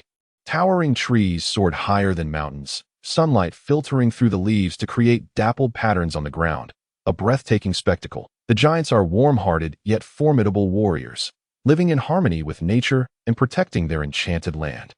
During my stay in Elbaf, I inquired about the atom tree, but they remained tight-lipped, unwilling to divulge much. I only overheard whispers that the atom tree resides in the deepest part of Elbaf, in a place known as the Sanctum, which is a forbidden area for the giants, accessible only to their mightiest warriors and the most esteemed elders." Whitebeard's tone brimmed with awe and longing for Elbaf.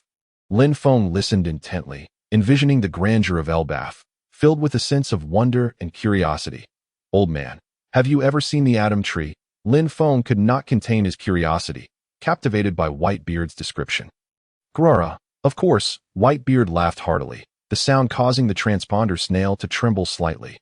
"What, young one, are you intrigued by the atom tree? It is indeed a legendary divine tree. Who wouldn't be fascinated? Old man, please tell me, what does the atom tree truly look like? Is it really as wondrous as the legends claim?" "Ha! You truly are a curious one," Whitebeard chuckled again, his tone softening to as for what the Atom Tree looks like. I have never witnessed its full form, that I only sensed its presence from a distance, on the outskirts of the sanctum in Elbaf. Its presence? Lin Feng was momentarily taken aback. That notion was quite mystical. Yes, its presence, Whitebeard affirmed with a nod. It is, how shall I put it, an ancient and formidable vitality that it feels as though the very forces of the world converge in that place, even from afar. Merely sensing it instills a profound sense of reverence. Is it truly that remarkable? Lin Feng gasped. If its mere presence was so overwhelming, how fearsome must the Atom Tree itself be? Indeed, it is, Whitebeard replied. A hint of sentimentality in his tone. Otherwise, how could it bear the title of the Divine Tree? Young man, wait until you possess the strength to venture to Elbaf. It is a wondrous realm, truly deserving of your exploration. As Lin Feng murmured this phrase repeatedly, his eyes sparkled with desire, an ardent wish to grow stronger, a fervent aspiration that intensified within his heart. By the way, old man. Lin Feng suddenly recalled something and hastily inquired, do you believe that Mr. Mark has journeyed to Elbaf in search of the Atom Tree? He remembered the parting words of the old drunkard. Reflecting on Mark's obsession with the Atom Tree, which bordered on fanaticism, well, that's difficult to say. Whitebeard pondered for a moment. Acknowledging Mark's keen interest in the Atom Tree, he had once declared that one day he would locate the Atom Tree and craft the most formidable pirate ship from its wood. Given his disposition, if he truly resolved to seek out the Atom Tree, then Elbaf is indeed a plausible destination. However, his tone suddenly darkened, as if a shadow had fallen upon the sea. Whitebeard's demeanor shifted from casual to grave. Young man, Elbaf is not a land of tranquility. It is a territory ruled by giant warriors, each one as formidable as a beast. With Lin Feng's current strength, to venture there would be akin to a lamb entering the lion's den. The giant race, though renowned for their hospitality, also upholds unbreakable rules and boundaries. Should one transgress their taboos, the consequences would be unimaginable, particularly in that land referred to as the Sanctuary, a place of utmost reverence for the giants. Those who dare to intrude shall face the harshest of penalties. With your present capabilities, in Elbaf, you would merely be at the level of a child. Old man, are there other potential locations where the Atom Tree might be found? Disappointment was evident on Lin Feng's face, yet soon, the fiery determination rekindled in his sharp gaze. His tone carried urgency, a longing, and above all, an unwavering dedication to the Atom Tree. On the other end of the phone, Whitebeard fell into a prolonged silence. Gulyalu, Bart swallowed nervously, his eyes wide open, ears perked up, fearing he might miss a single word. Time seemed to freeze at that moment. The air grew thick, making each breath a challenge. Finally, after what felt like an eternity, Whitebeard's voice resonated again through the phone, deep and slow, imbued with an air of mystery. If there exists another place, aside from Elbaf, where the Atom Tree may be found. Whitebeard deliberately elongated his words, as if teasing or reminiscing. Perhaps it is that place. That place. Where is it? Lin Feng eagerly pressed on, his heart racing to a forgotten island. Whitebeard slowly articulated the words, each syllable like a stone cast into Lin Feng's heart, creating ripples of intrigue. A forgotten island. Lin Feng echoed, his brow furrowing. The name sounded steeped in mystery and the unknown. Indeed, a forgotten island. Whitebeard's voice grew ethereal, as if echoing from a distant past. That island is concealed in a corner of the Grand Line's first half, shrouded in thick fog and treacherous reefs, rarely discovered by anyone. Even the most seasoned navigators might not trace its path. Moreover, that island is home to certain unique beings. Unique beings? Lin Feng keenly seized upon the keyword in Whitebeard's words, curiosity flooding his mind. Yes, Whitebeard seemed reluctant to elaborate further, merely speaking in vague terms. On that island reside two old friends, who might possess some clues regarding the Atom Tree. Old friends? Who are they? Lin Feng continued to inquire, sensing that these two old friends were likely not ordinary individuals. They are warriors of the giant race. Whitebeard finally revealed, his voice tinged with respect. The giant race? Lin Feng and Bart exclaimed in unison, their faces a canvas of astonishment. The giants, a legendary race, endowed with sizes and strengths far beyond the ordinary. Each one a born warrior. To think that Whitebeard was acquainted with friends from the giant race, and that they were connected to the Atom Tree's clues. Gulalala, indeed, it is the giant race. Laughter erupted from Whitebeard, resonating with a hint of nostalgia. Those two fellows were acquaintances from my youth, forged in the fires of adventure at sea.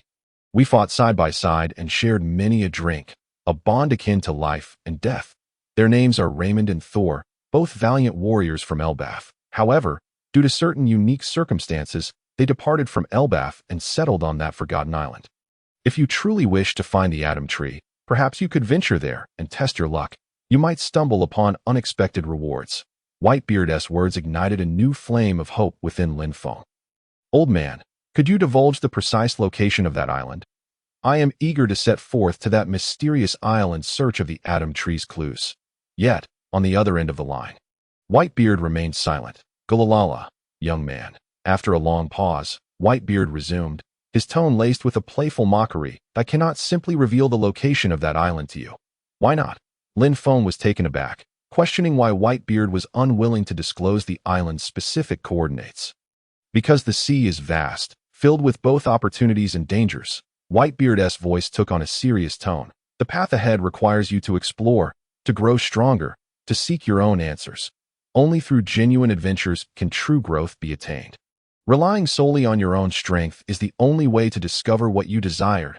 If I were to provide you with the island's location, would that not strip away the joy of your adventure?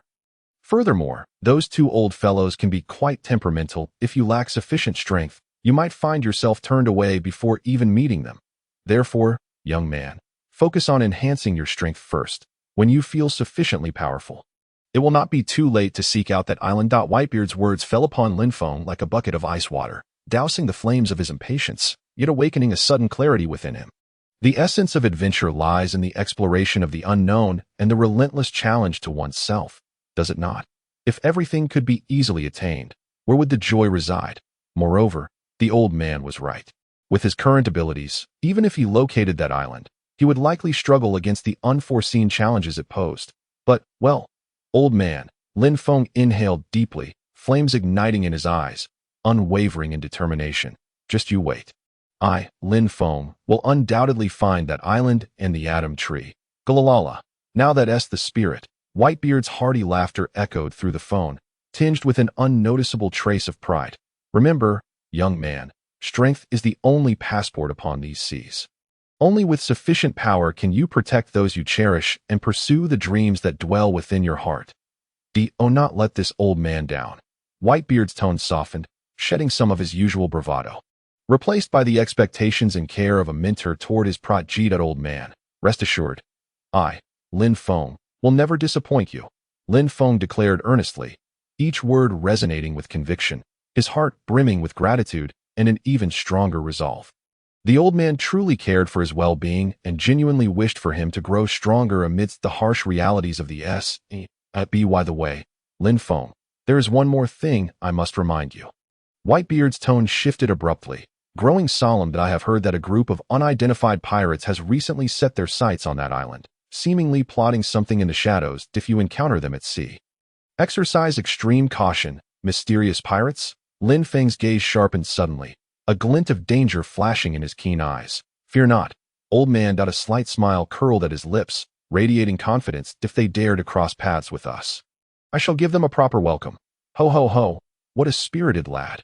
Whitebeard laughed heartily once more, his laughter brimming with trust in Lin Feng. Lin Feng, I eagerly await your performance, anticipating your good news. Clack, the transponder snail clicked off, plunging the room back into silence. Lin Feng stood quietly, his eyes deep and contemplative, thoughts surging like a tide. The enigmatic island, the giant's ally, the clues to the treasure tree Atom, and those mysterious pirates, all intertwined, forming a colossal vortex that filled him with both exhilaration and a heavy sense of pressure. Captain, do you think that mysterious island truly exists? Bart scratched his head.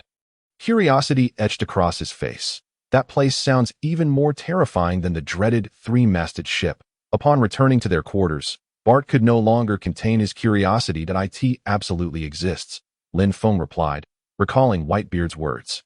For that place is connected to the treasure tree Atom, but without a specific location, how can we find it? Bart plopped down on the bed, the wooden frame creaking in protest, lamenting in this vast ocean. We can't just flail about like headless flies, can we? Rest assured, Bart, I have my methods. Lin Feng's lips curled upward slightly, revealing a hint of a mysterious smile. We can approach this from 2 angles.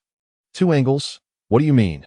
Bart's eyes widened, utterly confused. On one hand, you will investigate the various taverns in Water 7 for information. Lin Feng raised a finger, especially those frequented by pirates and bounty hunters, who travel far and wide and possess a wealth of knowledge.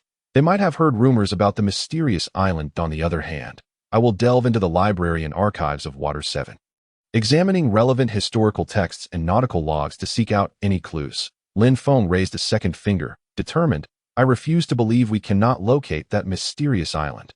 All right, Captain, leave this to me. Bart thumped his chest, brimming with confidence. I'll head to the taverns and pry open the mouths of those pirates. Yes, go ahead, and stay safe. Lin Feng nodded, watching Bart leave the room. After Bart departed, Lin Feng made his way to the largest library in Water 7. The library, grand in scale and rich in collections, served as the cultural center of Water 7 and a vast ocean of knowledge. Lin Feng plunged into the library, embarking on a lengthy research endeavor. He sifted through numerous ancient texts and nautical logs, yet records regarding the mysterious island were alarmingly scarce. Only fragmented legends and vague accounts remained, their authenticity dubious, leaving one perplexed. Damn it, must I truly search for a needle in a haystack? Lin Feng rubbed his temples in frustration, a headache brewing. Just as he felt despair creeping in, Bart returned, dejected. Captain, I did my best. Bart's voice resembled that of a wilted eggplant. Devoid of vitality, I scoured every tavern in Water 7, greeting the ancestors of those pirates, yet came up empty-handed. Those rascals either knew nothing of the mysterious island or spoke utter nonsense, providing not a shred of useful information. Clearly, mere inquiries will not suffice. We must rely on the clues you uncover in the library.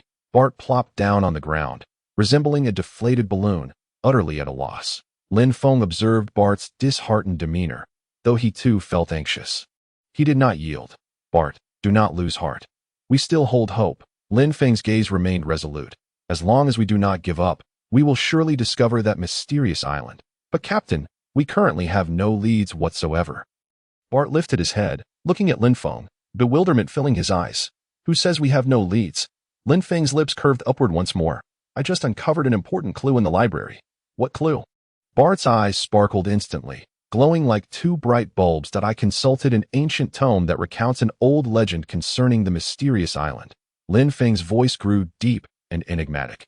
The legend states that when the 7 stars align, the mist shall disperse, revealing the route to the mysterious island. 7 stars align. What is that? Bart appeared utterly bewildered, clearly not understanding Lin Feng's words. The 7 stars alignment is a rare astronomical phenomenon. Lin Feng patiently explained. It refers to the alignment of 7 planets in close proximity to a straight line. The ancients considered it an ominous sign, foretelling calamity. However, this ancient tome records that the alignment is the only opportunity to access the mysterious island. Is it true? When will the 7 stars align? Bart asked excitedly, as if glimpsing the dawn of hope. Based on the astronomical descriptions in the tome, I deduced that the 7 stars will align in 3 days. Lin Feng's tone turned animated. And I have also estimated the approximate location where the mysterious island may appear. Fantastic, Captain, we finally have a direction, Bart exclaimed, leaping into the air, dancing like a child. Indeed, while the range remains vast, we at least possess a clear direction now. Lin Feng nodded slightly, his fingertips tapping the table, producing a steady sound. What remains is to prepare our gear and await the arrival of the 7 stars alignment.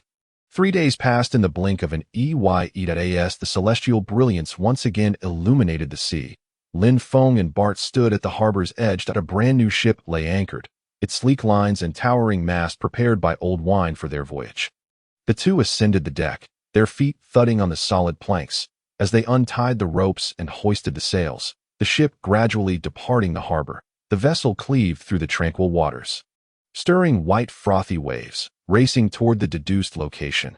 During their journey, they remained ever vigilant, steering clear of hidden reefs and whirlpools. Simultaneously, they closely monitored the changes in the celestial phenomena, eagerly awaiting the moment's arrival.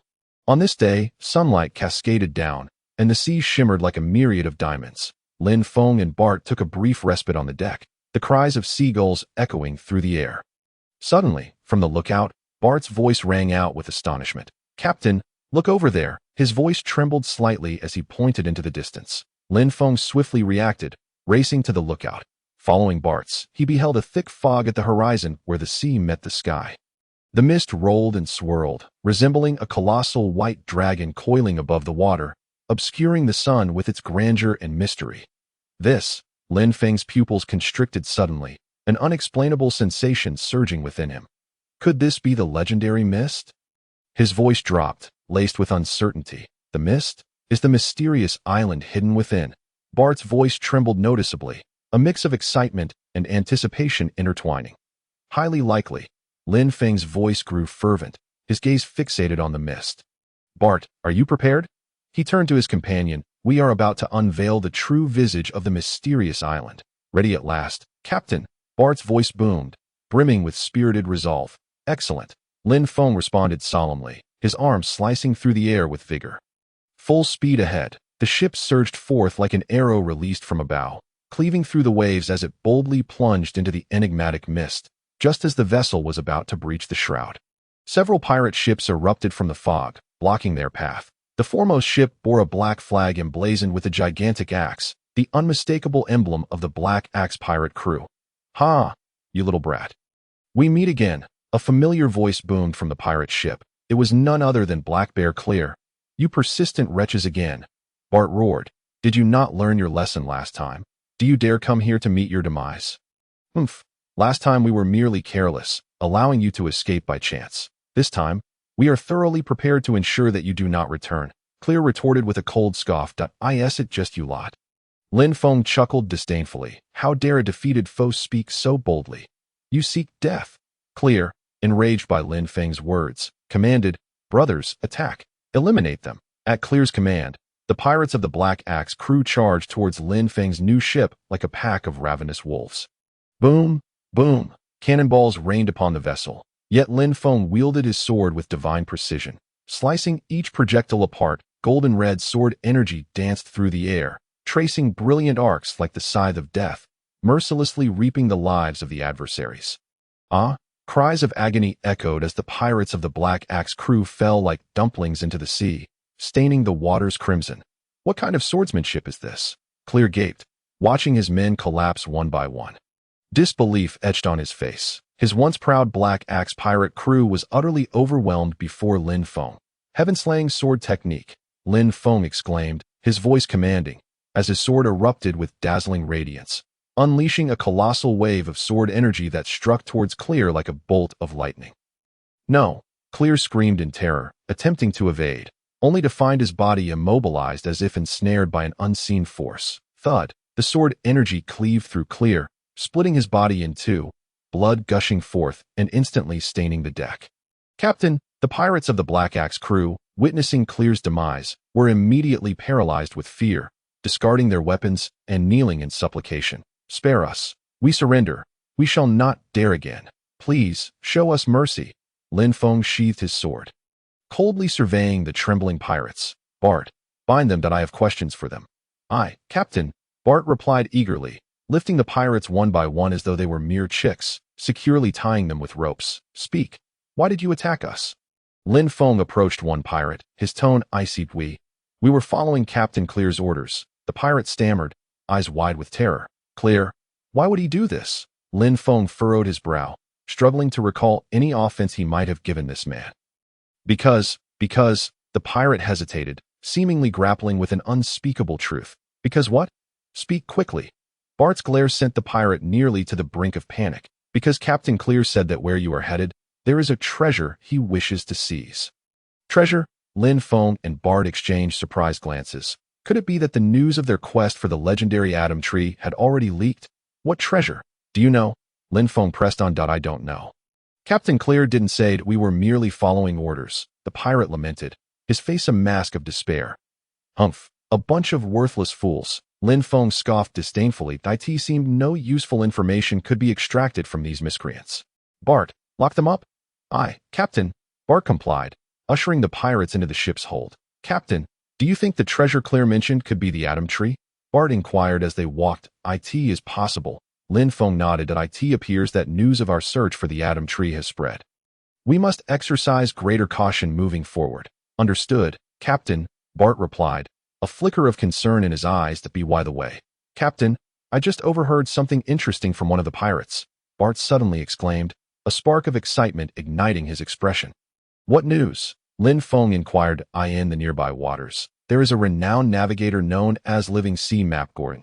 It is said that he possesses intimate knowledge of this sea, including some hidden routes. Perhaps he could provide us with more information about the mysterious islands. Bart recounted eagerly, his eyes alight with anticipation. Living Sea Map Gordon? Lin Feng's eyes sparkled. This was indeed a significant lead. Where can we find him? According to the pirate, Gordon frequently frequents an island known as Fishbone Island nearby. We could search for him there, Bart suggested. Very well. Adjust our course towards Fishbone Island, Lin Feng decisively commanded, issuing new orders to the crew. The ship set sail once more, slicing through the waves as it made its way to Fishbone Island. On the deck, Lin Feng and Bart stood side by side, gazing into the distance, their eyes filled with hope and longing. Captain, do you think Gordon truly knows the whereabouts of the mysterious island? Bart queried. I cannot say, but we must make the attempt, Lin Feng replied. As long as there is a glimmer of hope, we cannot surrender. Indeed, Bart nodded, determination radiating from him. Meanwhile, in a dilapidated tavern in Water 7, Old Wine sat alone, drinking in solitude, his gaze deep and contemplative. Suddenly, a mysterious figure appeared at the tavern's entrance, silently making their way inside. The enigmatic individual approached Old Wine and took a seat before him. Old Wine, it has been a long time. The figure spoke softly, their voice low and resonant. Old Wine lifted his gaze, locking eyes with the mysterious figure, a complex emotion flickering in his eyes. It is you. Old Wine finally spoke, his voice hoarse and tinged with disbelief. Silver Axe, what brings you here? Old Wine inquired, a hint of wariness in his tone. That I have come to seek you, of course, regarding that matter. Silver Axe replied, a peculiar smile playing upon his lips. You have not given up on that matter, have you? Old Wine's brow furrowed, memories of unpleasant recollections surfacing. Of course not, Silver Axe declared. The Atom Tree is mine for the taking. His eyes glimmered with a greedy light that sent chills down one's spine. Silver Axe, you have changed, Old Wine remarked. I have obtained new leads. This time, I will succeed. Silver Axe disregarded Old Wine's words. Continuing, Old Wine, join us, and together we shall realize our dreams. His tone was laced with temptation and persuasion, making it difficult to refuse. Humph, we walk different paths, and shall not conspire together, Old Wine retorted coldly. His resolve unwavering. Silver Axe, you should abandon this pursuit. The Atom Tree is beyond your reach. Old Wine, you remain as obstinate as ever, Silver Axe sighed, disappointment flickering in his eyes. If that is the case, do not blame me for being ungracious. The gaze of the Silver Axe suddenly hardened with intensity. Do you truly believe that you can thwart me? Then let us see. The Old Wine surged to his feet, his aura erupting like a slumbering lion finally awakened. Ha ha, splendid. The Silver Axe guffawed thrice, his own presence exploding forth in response, matching the Old Wine's might. Old Wine, allow me to witness whether you have progressed over the years. No sooner had he spoken than the Silver Axe struck, his palm aimed at the Old Wine. Come at me, the Old Wine bellowed, launching a fist to collide with the Silver Axe's hand. A thunderous sound echoed, shockwaves rolling through the tavern, shattering tables and chairs into splinters. The Old Wine staggered backward, his footing unsteady, each retreat leaving damp footprints upon the ground. His face turned ashen, blood seeping from the corner of his mouth. Gasping for breath like a dying fish, the Silver Axe stood firm, his breath steady, as if that previous strike had merely swatted away an annoying fly. With hands clasped behind his back, he looked down upon the Old Wine. His eyes filled with disdain and mockery. Old Wine, you have grown old. The Silver Axe's voice rasped like sandpaper, each word piercing the Old Wine's heart like a dagger. In these years, you have lived too comfortably in the Seven Water City, to the point where your skills have waned. You, cough. The Old Wine attempted to utter more, but the strain of his injuries forced him into a fit of coughing, blood spilling from his lips. Let us end this for today, the Silver Axe stated, yet I shall not relent. The Atom Tree shall be mine. With that, he turned and departed the tavern, vanishing into the night. The Old Wine watched the Silver Axe's retreating figure, his expression complex, lost in thought. After a lengthy pause, he sighed and resumed his solitary drinking. The sea breeze, laden with salt and brine, gently caressed the vessel. Lin Feng and Bart steered their new ship, braving the waves, having finally reached the waters near Fishbone Island. Guided by clues provided by a previous pirate, from a distance, the island resembled a colossal fishbone, menacingly jutting out of the sea, thus earning its name. Captain, do you truly believe that the so-called living sea chart Gordon resides in this cursed place? Bart surveyed the surroundings, unable to suppress a shiver. The island was strewn with bizarre rocks, sparsely vegetated, barren, exuding an air of desolation that starkly contrasted with the opulence of Seven Water City, a veritable gulf between the two. This deserted isle bore no sign of life, let alone the living sea chart. Since we are here, we might as well search. Lin Feng appeared remarkably composed. Closing his eyes, his formidable perception spread outward like a tide, seeking to capture any hint of life. Suddenly, a faint yet distinct presence emerged within his awareness, concealed within a hidden cave. That I've found it. Lin Feng's eyes brightened as he led Bart toward the cave. Inside, the light was dim, revealing a hunched figure seated at a dilapidated wooden table, poring over a yellowed sea chart illuminated by a flickering oil lamp. It was none other than the legendary navigator, living sea chart Gordon. Who goes there? Gordon's reaction was swift. He abruptly lifted his head the moment Lin Feng and Bart stepped into the cave. A sharp glimmer flashed in his murky eyes, and a gleaming dagger appeared in his hand. Shimmering ominously in the dim light, Mr. Gordon, we mean no harm. Lin Feng quickly interjected, his tone earnest. We are navigators who have come seeking your counsel. Navigators? Humph. The youth of today truly have the audacity to boast. Gordon snorted derisively, scrutinizing Lin Feng and Bart with skepticism and disdain. You, a mere greenhorn, dare to call yourself a navigator? In my day upon the seas, you weren't even born yet, Mr. Gordon. Such words are uncalled for.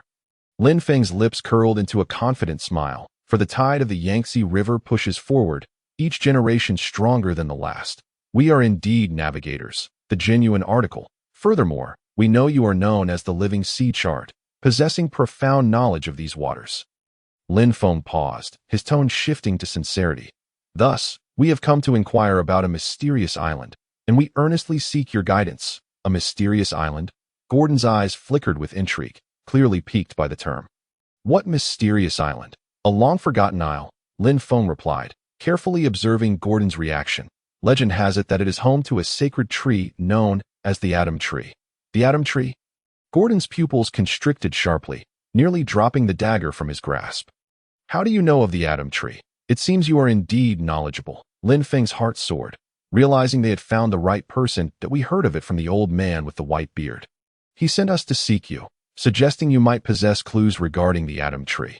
Whitebeard, Gordon murmured, his expression shifting to one of complexity, as if lost in reminiscence. That old coot just won't let go. Will he? After a long pause, Gordon spoke again, his voice hoarse and low, laden with nostalgia and weariness. Very well, very well.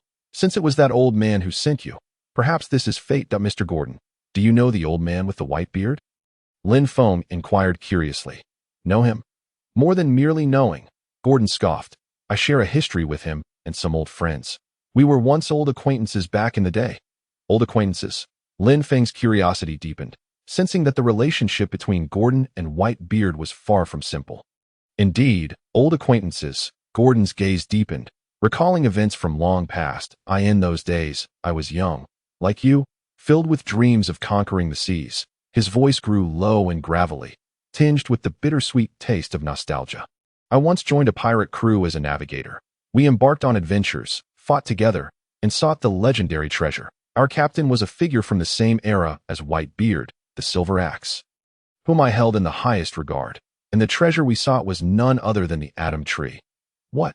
Both Lin Feng and Bart were taken aback. They had not anticipated that Gordon's captain was also a member of the Rocks era, and that they too were in search of the Atom Tree. Did you find it? Bart couldn't help but ask. Found it, yet did not find it. Gordon's response was ambiguous, shrouded in mystery. What do you mean? Lin Feng furrowed his brow. That we discovered the mysterious island, yet the Atom Tree eluded us. Gordon sighed. The island indeed boasted towering trees, yet not a single one was the legendary Atom Tree. Then where? Pray tell, is the Atom Tree? Bart pressed on. Unknown, Gordon shook his head that we scoured the entire island but found no trace of it. Ultimately, we had no choice but to abandon our quest. Abandon it. Lin Feng felt a pang of disappointment. Could it be that the Atom Tree is merely a myth? No, it is no myth. It exists in reality. Gordon suddenly grew animated, his voice trembling with fervor that I have seen it with my own eyes. In that place. That place. Where is it? Lin Feng hurriedly inquired. Instead of answering, Gordon produced a tattered piece of parchment from his pocket and handed it to Lin Feng. This is... Lin Feng accepted the parchment. Glancing at the peculiar symbols and designs adorning it, resembling a treasure map. This is a map I secretly drew during my time on that island. Marking a mysterious location, Gordon pointed to a red dot on the map, declaring, "There lies the last place I encountered the Atom Tree." The last place you saw it? Lin Feng keenly detected the keywords in Gordon's discourse. Might I inquire what transpired subsequently? Indeed, a series of events unfolded, some exceedingly dreadful. A flicker of fear passed through Gordon's gaze. Our pirate crew encountered a catastrophe on that island. A calamity potent enough to annihilate everything. A catastrophe? What calamity? Bart could not restrain his curiosity that I do not know. I truly do not know, Gordon lamented, clutching his head in anguish, seemingly reluctant to recall that harrowing past.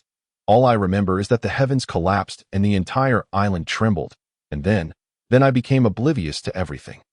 When I regained consciousness, I found myself upon this island, while my companions had vanished, including the captain. Why then do you not return to seek them? Bart inquired. Return? How could I return? Gordon replied with a bitter smile. That island has disappeared from this world, never to be found again. Disappeared. Lin Feng and Bart exchanged bewildered glances. How could this be possible? An island vanishing into thin air? Yes, it has vanished. Gordon's tone was laden with resignation and sorrow. For years, I have resided here, studying nautical charts, all in pursuit of that island, in hopes of finding my comrades, and discovering the treasure tree atom. However, after decades of searching, I remained empty-handed. That island seems as though it never existed. Utterly obliterated from these waters, Mr. Gordon, do not lose heart. We shall assist you in locating that island, Lin Feng declared resolutely. Assist me? With just the two of you? Gordon scrutinized Lin Feng, skepticism etched in his expression. Indeed, with us, Lin Feng's eyes shone with unwavering determination. We will surely find that island, uncover the treasure tree atom, and reunite with your companions. Ha ha ha. Suddenly, Gordon erupted in laughter, a sound tinged with desolation and helplessness. Young man, while courage is commendable, this misty sea is far more profound and inscrutable than you perceive. Some things, once lost, cannot be reclaimed. Just like that island. Just like the treasure tree atom. No, as long as we do not surrender. We will undoubtedly find it. Lin Feng's voice resonated with conviction and strength that Mr. Gordon, please trust in us. We shall succeed. Gordon gazed at Lin Feng, his eyes brimming with hope and resolve, and an inexplicable emotion surged within him. How long had it been since he had encountered such a gaze? Since that catastrophe, he had relinquished hope, forsaken dreams, living like a mere shell of a man. Yet this young individual before him reignited a glimmer of hope. Very well, I shall believe in you. Gordon inhaled deeply and spoke slowly that if you truly wish to find that island and the treasure tree atom, then I am willing to share all that I know. Mr. Gordon, could you inform us of the last known location of the island's disappearance? Lin Feng inquired. Certainly, Gordon nodded. Follow the course I indicated on the nautical chart. That is where the island last vanished. Exercise caution, he warned. This ocean is far more perilous and mysterious than you can imagine. We shall be vigilant, Mr. Gordon. Await our good news, Lin Feng affirmed. Yes, I shall await your promising tidings, Gordon nodded. Lin Feng and Bart bid farewell to Gordon and departed the cave. Returning to their ship, navigating the newly bestowed vessel from Old Wine, they surged forth at full speed towards the last known coordinates of the enigmatic island as indicated by Gordon's chart. The sea breeze howled, and waves splashed, as the new ship sliced through the waters like an arrow, racing across the boundless ocean. Captain, this mist is indeed peculiar. It feels as though it intends to engulf us. Do you believe the treasure tree atom truly lies within the depths of this fog? Bart gazed ahead, anxiety lacing his tone, yet he was also filled with anticipation for the unknown journey. I do not know, But we must venture forth regardless. Lin Feng stood at the bow, peering into the distance with a profound gaze. This is tied to the agreement between Old Wine and Mark. And it also concerns our future voyages. Indeed. Bart nodded, his determination unwavering to no matter what. I shall accompany you on this adventure. Captain, good brother. Lin Feng patted Bart's shoulder, warmth flooding his heart. Not long into their voyage, the ship entered a peculiar maritime region. Dense fog enveloped them, rendering visibility exceedingly low, nearly obscuring all sight. Jagged reefs protruded like monstrous teeth lurking beneath the waves, poised to reveal their terrifying visages and devour the unwary. The atmosphere was stifling, as though some unknown peril lay concealed in the shadows, silently observing them, sending chills down their spines. Captain, this mist is decidedly unsettling. It is even more oppressive than the gloom of the terrifying three-masted ship. Bart gripped the helm tightly, his keen eyes scanning the thick fog surrounding them, his voice grave yet vigilant. This fog is denser and more eerie than any encountered before, resembling a colossal curtain that isolates them from the outside world, plunging them into an unknown realm. Exercise caution, Bart. Remain alert to your surroundings, Lin Feng admonished, his expression serious. With a thought, his senses expanded like a radar, attempting to pierce the mist and detect any lurking threats. However, this fog seemed to possess a unique power, even interfering with his observation Haki, considerably diminishing his perceptual range. This fog is indeed extraordinary, Lin Feng mused, furrowing his brow as a hint of unease stirred within him. Suddenly, a fierce wind whipped up and torrential rain cascaded down, transforming the already tumultuous sea into a raging tempest. Enormous waves surged like ferocious beasts, battering the ship with deafening roars. The vessel pitched violently amidst the towering swells, akin to a mere leaf, teetering on the brink of capsizing. Steady yourself, Bart. Maintain your course. Do not let the ship deviate. Lin Feng's voice echoed amidst the tempest, somewhat ethereal. The tempest exceeded their expectations. The waves' assault threatened to tear the vessel apart. Lin Feng clung tightly to the railing, acutely aware that any lapse in vigilance could spell disaster in such treacherous weather. They needed to be more cautious, fully focused on the struggle ahead. Yet Lin Feng's gaze remained steadfastly fixed on the horizon, a beacon guiding their course. Bart gritted his teeth, his muscles taut and veins bulging, exerting every ounce of strength to control the helm against the raging storm. Sweat mingled with rain as it streamed down his face. He showed no sign of retreat, his eyes filled with resolve. Fear not, Captain. I will manage this, Bart shouted, his voice brimming with determination and courage. At that moment, a colossal shadow suddenly erupted from the depths, sending a deluge of water splashing high, its gaping maw lunging towards the ship. It was a gigantic sea king. Captain, watch out, Bart screamed in terror, his voice cracking. This sea king was larger than any they had previously encountered. Its massive jaws could easily engulf the entire vessel. Sky-splitting sword technique. Lin Feng's eyes sharpened. Without hesitation, he drew his sword.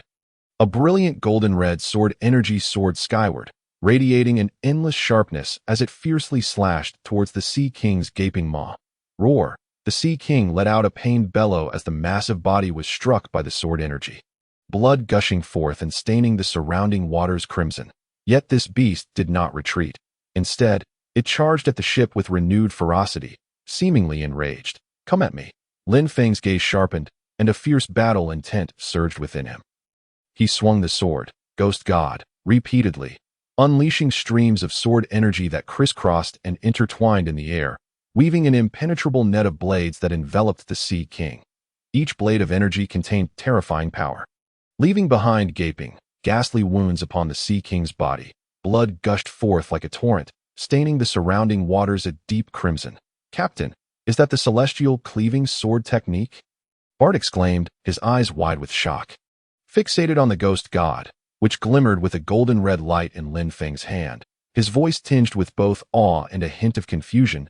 He sensed that the aura of this sword technique was distinct from any he had encountered before, more fierce, more domineering. Under Lin Feng's relentless assault, the Sea King finally could not hold on any longer, emitting a mournful cry as its massive body crashed down, sinking to the seabed and stirring up a colossal spray of water. The sea surface returned to tranquility, leaving only the heavy scent of blood lingering in the air. Lin Feng sighed deeply, sheathing the ghost god. Though the clash lasted merely a few breaths, the power of the Sea King far exceeded the ordinary. Each impact felt as if a mountain were crashing down, and every bite carried the momentum to obliterate the world. "Captain, are you all right?" Bart hurriedly inquired, concern evident in his tone. "That I'm fine." Lin Feng waved his hand. "Let us press on. We cannot linger here for too long." "Understood." Bart nodded, resuming his role at the helm as they navigated deeper into the mist. The ship sailed through the fog for quite some time, with nothing but a blanket of white surrounding them, devoid of any trace of land. "Captain, isn't this mist a bit too thick? We've been sailing for ages, and everything still appears white. It feels off." Bart remarked, "Do not worry. Gordon is the living sea map. His knowledge of this area is beyond question.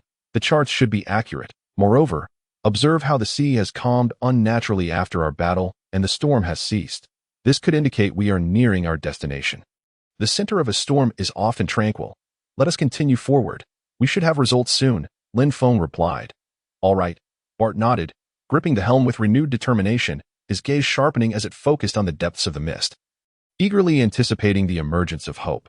After a while, just as Bart was on the verge of losing patience, he suddenly spotted a glimmer of light ahead. "Captain, look! There seems to be a light up ahead." Bart's voice rang with surprise, as if he had finally glimpsed a sliver of hope after wandering in darkness for ages, his tone even quivering slightly. Upon hearing this, Lin Feng quickly raised his head and indeed saw a faint light flickering through the mist ahead. "Let us go and investigate," Lin Feng declared, a spark of hope igniting within him. The ship sailed towards the light, drawing nearer, the illumination becoming increasingly distinct. "Captain, look! What is that?"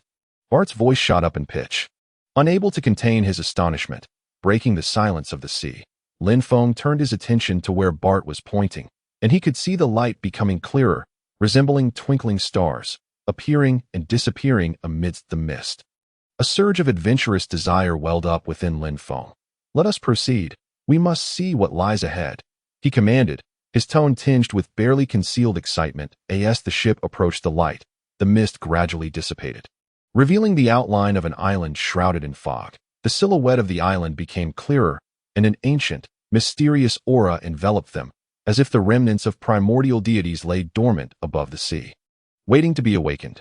Jagged, colossal stones emerged, each uniquely shaped and grotesque, resembling the bones of some ancient creature, casting long shadows in the dim light. "Captain, is that the mysterious island?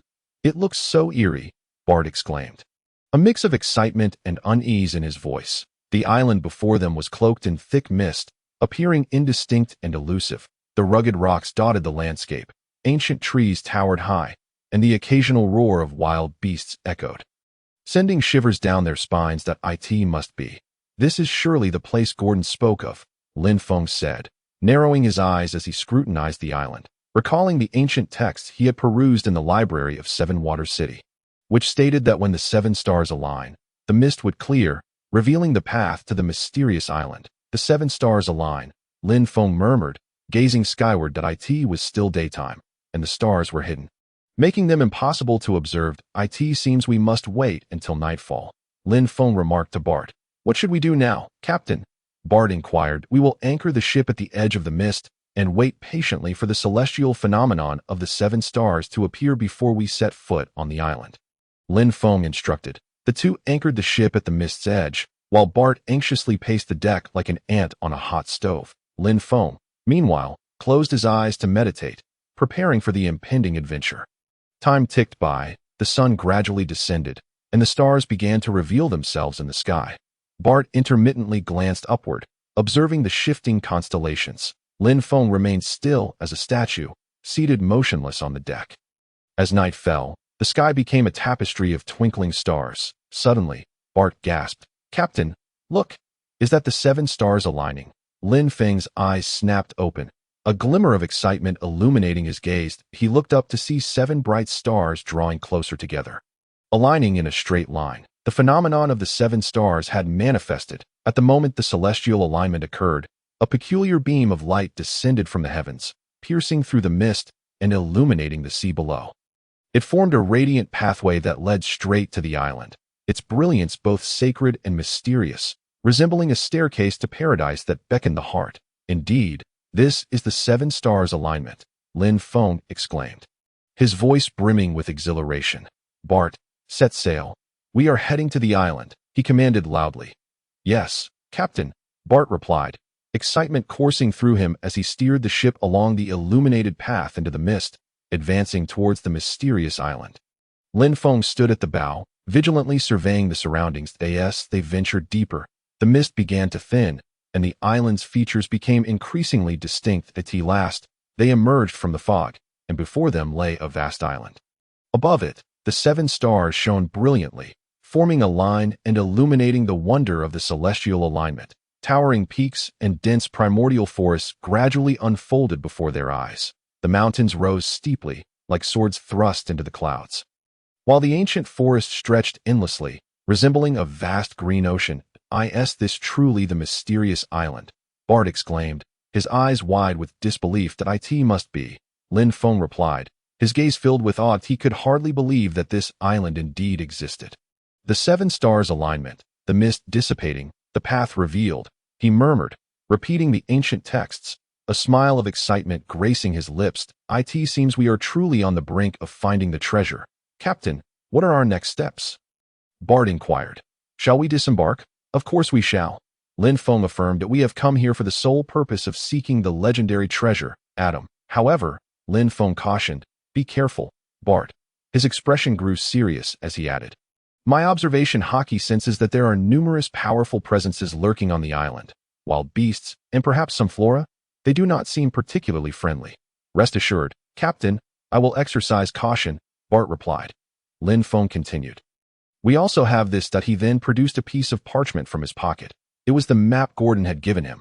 "This is the map Gordon drew during his time on the island, marked with a mysterious location where he last encountered the treasure, Adam." Lin Feng explained that if we follow the indications on this map, we should be able to locate him. "Fantastic, Captain. What are we waiting for? Let us set off at once." With palpable excitement, Bart exclaimed, "Well, let us set forth."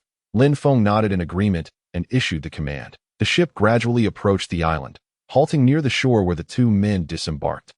Stepping onto the enigmatic land, as Lin Feng and Bart set foot on this mysterious isle, an unusual aura enveloped them, instantly perceptible upon contact with the ground. Cautiously, they ventured into the dense primordial forest, where towering ancient trees loomed overhead like colossal umbrellas, shrouding the sunlight from penetrating the earth below.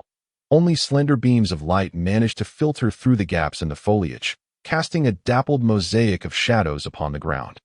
Dreamlike in its beauty, the air was thick with the earthy scent of damp soil, mingled with the fragrant aroma of vegetation. A single breath invigorated the senses. Occasional roars from wild beasts echoed, some distant, others near, some high-pitched, others deep, imbuing the island with a sense of mystery and danger that instinctively heightened their awareness. Lin Feng, attuned to his surroundings with the utmost vigilance, activated his observation Haki to its fullest extent, allowing his senses to expand like a tide, capturing every rustle of grass and whisper of wind. Carefully retrieving the parchment map given by Gordon from his pocket, he scrutinized it under the limited light filtering through the leaves. Diligently orienting himself, "Bart, stay close and tread carefully," Lin Feng advised, his voice low, as if sharing a secret or conversing with himself. "Understood, Captain, you can count on me," Bart responded, trailing closely behind Lin Feng, resembling a vigilant cheetah, ever alert to the slightest movements around them. Clenching his fists, his knuckles whitened with pressure, prepared for any potential threats, the 2 proceeded in single file, following the map's guidance deeper into the forest. Their footsteps crunched upon a thick carpet of fallen leaves, the sound resonating sharply in the stillness of the woods. "Captain, do you think there are others on this island besides us?" Bart broke the silence, his voice echoing in the vastness of the forest. "Hard to say," Lin Feng replied, all the while comparing the map and cautiously surveying their surroundings. The island was enshrouded in mist, its age shrouded in secrets. Appearances could be deceptive, and we must remain vigilant. "Captain, do you believe that the Tree of Adam truly resides on this island?" Bart asked again, his tone tinged with anticipation and excitement. "That I cannot say for certain. However, since Gordon has made such claims, there must be some truth to it," Lin Feng answered. "Regardless, we must find it." "Indeed," Bart nodded, determination glimmering in his eyes. unbeknownst to Lin Feng and Bart at that very moment. A shadowy figure stood atop a towering ancient tree, surveying the island below. Interesting, two unfamiliar faces have arrived, the figure rasped, its voice akin to the sound of sandpaper grating together. It seems this island is about to become lively once more. Suddenly, the figure's demeanor shifted to one of gravity, a glint of malice flickering in its eyes. Damn it. Those fools are still persistent, it muttered through clenched teeth, sensing that this time, a bloodbath was inevitable. With that, the figure vanished into the dense foliage, leaving only a whisper of wind rustling through the trees. As Lin Feng and Bart ventured deeper into the primordial forest, they were met with towering ancient trees, their expansive canopies blocking out the sun. Only slender rays of light filtered through the foliage, casting ethereal, mottled shadows upon the forest floor. The rich scent of moist earth mingled with the fragrant notes of vegetation, invigorating their spirits with each inhalation. Occasional roars from wild beasts punctuated the silence, adding a layer of mystery and danger that heightened their senses. With utmost caution, Lin Feng retrieved the parchment map from his pocket, aligning it with the faint light that seeped through the leaves, carefully discerning their direction. Bart, keep close and tread lightly, Lin Feng cautioned, his voice low, as if sharing a secret with a confidant. Understood, Captain, you can count on me, Bart replied, following Lin Feng closely, resembling a watchful cheetah, ever vigilant of their surroundings. His fists were clenched tightly, knuckles pale with determination, ready to confront any impending threat. The two advanced in single file, cautiously following the map into the heart of the forest. Their footsteps crunched on the thick carpet of fallen leaves, the sound echoing clearly in the stillness. Lin Feng observed the surroundings, noting the extraordinary vitality of the island's flora, which towered taller and appeared more robust than those of the outside world. Brimming with life and freshness, this flora is remarkable. Could it truly be connected to the Tree of Adam? Lin Feng mused inwardly. Bart was captivated by a vibrant, oversized flower, its petals glistening like jewels and exuding a tantalizing fragrance. Wow, Captain, look at this flower. It's stunning, Bart exclaimed, unable to resist reaching out to touch it. Not touch.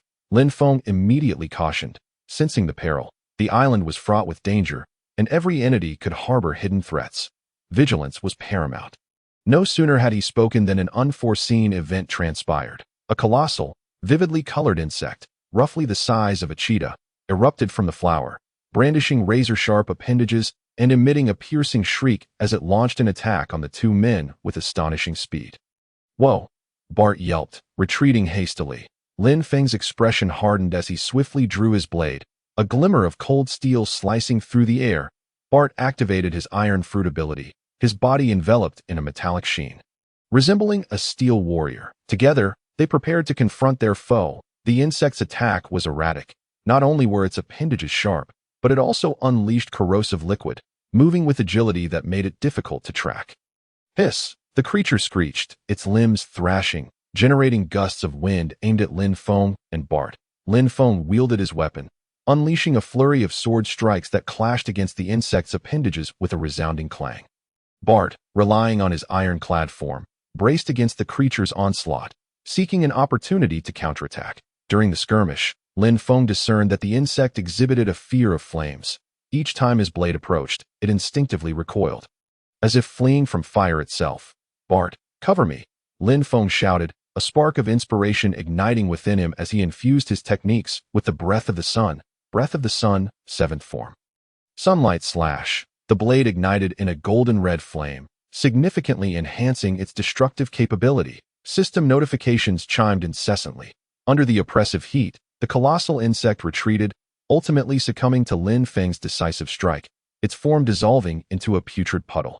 Phew, that wretched creature was truly formidable, Bart gasped, catching his breath. The two remained alert, maintaining a heightened state of vigilance. Lin Feng, utilizing his upgraded advanced observation Haki, expanded his sensory range, detecting the presence of more formidable creatures lurking deeper within the jungle. He even sensed signs of human activity, more than one presence. This island is far more complex than we had anticipated, Lin Feng mused, his brow furrowed. What should we do now, Captain? Bart inquired. We must first locate the traces of the giant tribe to gather more information regarding the Tree of Adam before proceeding further. Lin Feng instructed. Guided by Gordon's map, they pressed deeper into the forest. Along the way, they encountered several waves of peculiar creatures, each encounter narrowly evaded yet deftly handled. Gradually, they adapted to the island's rhythm of combat. As they delved deeper, Lin Feng and Bart observed the vegetation becoming increasingly towering and lush, revealing some extraordinary species unseen in the outside world. Lin Feng felt a mixture of excitement and trepidation, while Bart remained stoic, though his clenched fists betrayed his inner vigilance. "Captain, beware of that tree. It appears rather sinister." Suddenly, Bart pointed ahead at a bizarrely shaped giant tree and exclaimed. The tree was entirely cloaked in a deep purple-black hue, its trunk riddled with grotesque nodules resembling grotesque tumors, exuding an air of menace. "Be cautious. That tree may not be ordinary," Lin Feng warned, attentively sensing any movements from the peculiar tree. Abruptly, Lin Feng's expression shifted. "Bart, get down," he shouted, forcefully pushing Bart to the ground. At that moment, the purple-black giant tree stirred to life. On its trunk, those nodules revealed themselves to be eyes. All at once, these eyes opened wide, unleashing beams of purple-black light directed at Lin Feng and Bart. "What in the world is that?" Bart gasped, hastily activating his iron fruit ability to transform his body into steel. Clang, clang, clang. The purple-black rays struck Bart, producing a metallic clanging sound, and astonishingly, they created numerous dents in his steely form. "Such corrosive power!" Bart exclaimed in shock. Meanwhile, Lin Feng wielded his demon god, severing the beams aimed at him one by one. "Breath of the Sun, 11th form, Sun Halo Dragon," Lin Feng shouted, his figure morphing into a golden-red blur as he charged towards the purple-black giant tree. Resembling a dragon's head, Lin Feng's assault inflicted considerable damage upon the tree. However, the tree's vitality proved remarkably resilient. Even after having several branches severed by Lin Feng, it did not topple but instead intensified its frenzied attacks on Lin Feng and Bart. "This won't do. We must devise a way to eliminate it," Lin Feng thought to himself, noting that the tree's eyes seemed to be its Achilles heel. "Bart, cover me while I strike at its eyes," Lin Feng called out.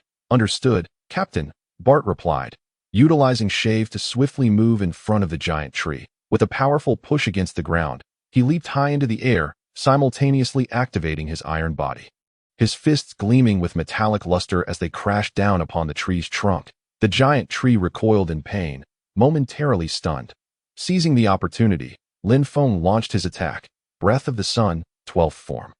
Flame Dance. The blade of the demon god ignited in fierce flames, radiating an endless sharpness as it struck towards the tree's eyes. The tree's eyes were hit by the flames, emitting a piercing scream as the purple-black rays vanished. Lin Feng and Bart, sensing their advantage, unleashed a relentless barrage of attacks. Under their combined onslaught, the purple-black giant tree finally succumbed, crashing down and transforming into a pile of charred remains. With the battle concluded, Lin Feng's slash count increased by 300 points. "Phew, finally dealt with it," Lin Feng sighed in relief, sheathing his demon god. "Captain, the creatures on this island are far too formidable," Bart remarked, still shaken, as deep marks remained on his steel form. "Indeed, this island is far more perilous than we had anticipated," Lin Feng replied. "We must exercise even greater caution." The two continued onward, encountering a myriad of dangers along the way.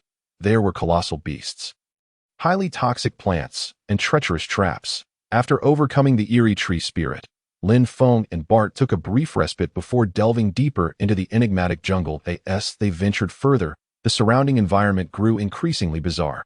Towering ancient trees obscured the sun, completely blocking its rays and leaving only dappled shadows dancing upon the ground, reminiscent of lurking phantoms. The ground was riddled with various traps, some being bottomless pits, others consisting of razor-sharp vines, and some exuding a strange, toxic miasma that could be triggered with the slightest misstep, rendering one defenseless. "Captain, this place is utterly uncanny. I feel as if we've stumbled into a den of monsters." Bart couldn't help but voice his thoughts, his tone tinged with anxiety. "Be careful, Bart. This island is far more intricate than we imagine," Lin Feng replied solemnly. "Stay close to me and avoid wandering off." As Lin Feng spoke, he navigated the jungle with utmost caution, akin to a nimble cheetah, deftly avoiding trap after trap. Bart trailed closely behind, utterly impressed by Lin Feng's heightened observation haki. Captain, has your observation haki reached an advanced level? That's astonishingly rapid. It's nothing extraordinary. You will also achieve this in time. However, now is not the moment to relax. This place is even more dangerous than we thought, Lin Feng remarked, his gaze remaining vigilant as more formidable presences lurked deeper within the jungle. Lying in wait, the two cautiously traversed the trap-laden area, eventually arriving at a comparatively open expanse. Yet, at that moment, the surrounding environment underwent a sudden transformation. The once dense jungle vanished, replaced by an unfamiliar landscape. They found themselves enveloped in a bizarre world, encountering phenomena they had never witnessed before. Flowers bearing human faces swayed in the wind, emitting eerie laughter that sent chills down their spines. Fish that could fly flitted through the air, their scales shimmering in a kaleidoscope of colors, akin to rainbows. There were various strange creatures, some with 3 heads, others with 6 legs, and some covered in eyes, resembling a scene from a nightmare. What is happening? Where are we?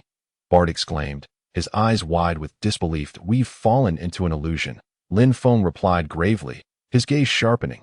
Drawing upon his formidable willpower and knowledge of the world of One Piece, he discerned some flaws within the illusion. An illusion?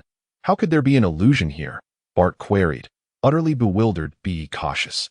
Illusions can induce hallucinations, leading one to lose themselves, perhaps even forever, Lin Feng warned, his tone growing serious. What should we do? How can we escape? Bart asked, a hint of panic creeping into his voice. Unwilling to remain trapped in this cursed place, do not panic, Bart. Although illusions are terrifying, they are not infallible, Lin Feng reassured him, a glimmer of wisdom shining in his eyes. As long as we maintain a clear mind and do not succumb to the allure of the illusion, we shall undoubtedly find a way out. But these things seem too real. I can hardly distinguish between reality and illusion. Bart's voice trembled, ensnared by the sights within the illusion. Bart, look at me, Lin Feng suddenly shouted, his voice imbued with an immense power, resonating like thunder in Bart's mind. Bart jolted, his expression gradually regaining clarity. Bart, think about why we are here. Recall the treasure tree atom. Think of your dreams. We cannot falter here, Lin Feng continued, his words acting as a beacon, illuminating Bart's lost spirit. Yes, we are here to seek the treasure tree atom. To fulfill our promise, for our dreams. Bart's eyes began to shimmer with determination as he remembered his aspirations, his companions, and the very purpose of his existence. Excellent, Bart. Now, follow my lead, and together we shall shatter this illusion, Lin Feng declared, commencing his search for flaws within the illusion. Some of the scenes within the illusion, though appearing vividly real, could not withstand scrutiny. For instance, those flowers with human faces, while seemingly lifelike, lacked any semblance of vitality. The flying fish, although appearing animated, bore no traces of flight. Bart, attack those flowers, Lin Feng suddenly commanded, pointing at the flowers with human faces, a glint of coldness flashing in his eyes. Understood, Captain, Bart responded, activating his iron fruit ability, and delivered a powerful punch towards the flowers. Bang! With a muffled sound, the flowers instantly transformed into a cloud of smoke, vanishing without a trace. Just as I suspected, Lin Feng felt a surge of joy within. He had guessed correctly. Those flowers were indeed the cracks in the illusion. Bart, continue attacking those elements that appear unreasonable, Lin Feng instructed. All right, Captain, Bait responded with exhilaration, wielding his iron fist to shatter the bizarre visions within the illusion one by one. As the cracks in the illusion were successively dismantled, the surrounding environment gradually returned to normalcy. Lush jungles re-emerged before their eyes, sunlight filtering through the gaps in the leaves and casting dappled shadows upon the ground.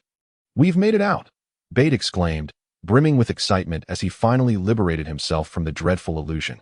Indeed, we have emerged, Lin Feng nodded, a flicker of fatigue crossing his gaze, though they had successfully unraveled the illusion.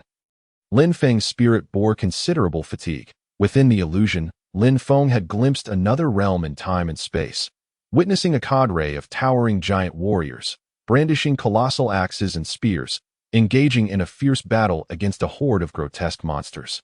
These creatures varied in form. Some resembled magnified beasts, their bodies shrouded in thick scales, with claws as sharp as blades. Others appeared as grotesquely contorted humans, their skin a bizarre shade of bluish purple, eyes flickering with a bloodthirsty red glow. The battle was exceptionally brutal. Although the giants fought valiantly, they were outnumbered, and the monsters seemed to possess some eerie abilities, with giants continually falling into pools of blood. Lin Feng noticed a giant warrior wielding a massive axe.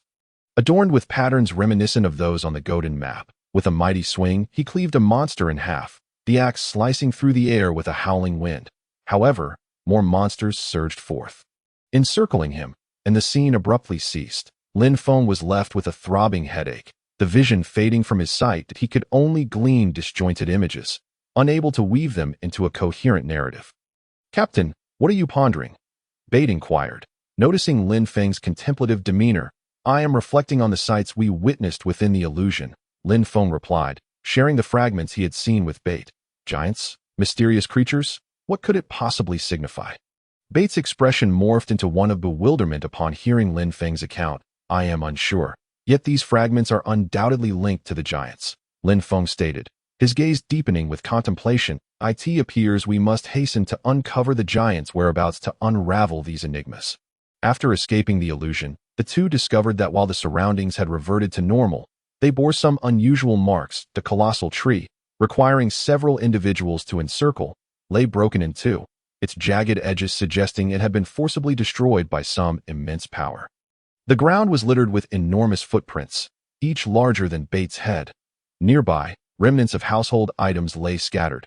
A shattered stone bowl, nearly a meter in diameter, along with rudimentary tools fashioned from animal bones and stones. It was evident that this locale had once served as a dwelling for the giants. Lin Feng knelt to scrutinize the traces on the ground, his brow furrowed. Yet, it seems they encountered some calamity.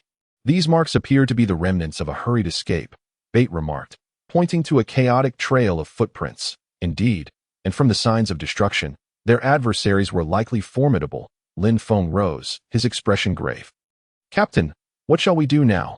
Bait asked, already regarding Lin Feng as his steadfast leader. "We shall continue to trace the giants' path, seeking their habitation to discern the truth of the matter," Lin Feng declared, his gaze resolute, his tone imbued with determination. "Very well, Captain, I shall follow your lead." Bait nodded, trusting Lin Feng would guide them to the fabled tree atom and unravel all mysteries. The duo pressed onward, following the giant's trail deeper into the forest, their hearts brimming with questions and anticipation. Following the giant's traces, Lin Feng and Bait eventually arrived at a secluded valley. The valley's entrance was overgrown with weeds, nearly obscuring the path entirely. They parted the towering grass and ventured inside, revealing a vast village before them. However, this village had long been abandoned. Its structures lay in ruins, the ground thick with dust. A scene of utter desolation and silence. Is this truly the village of the giants?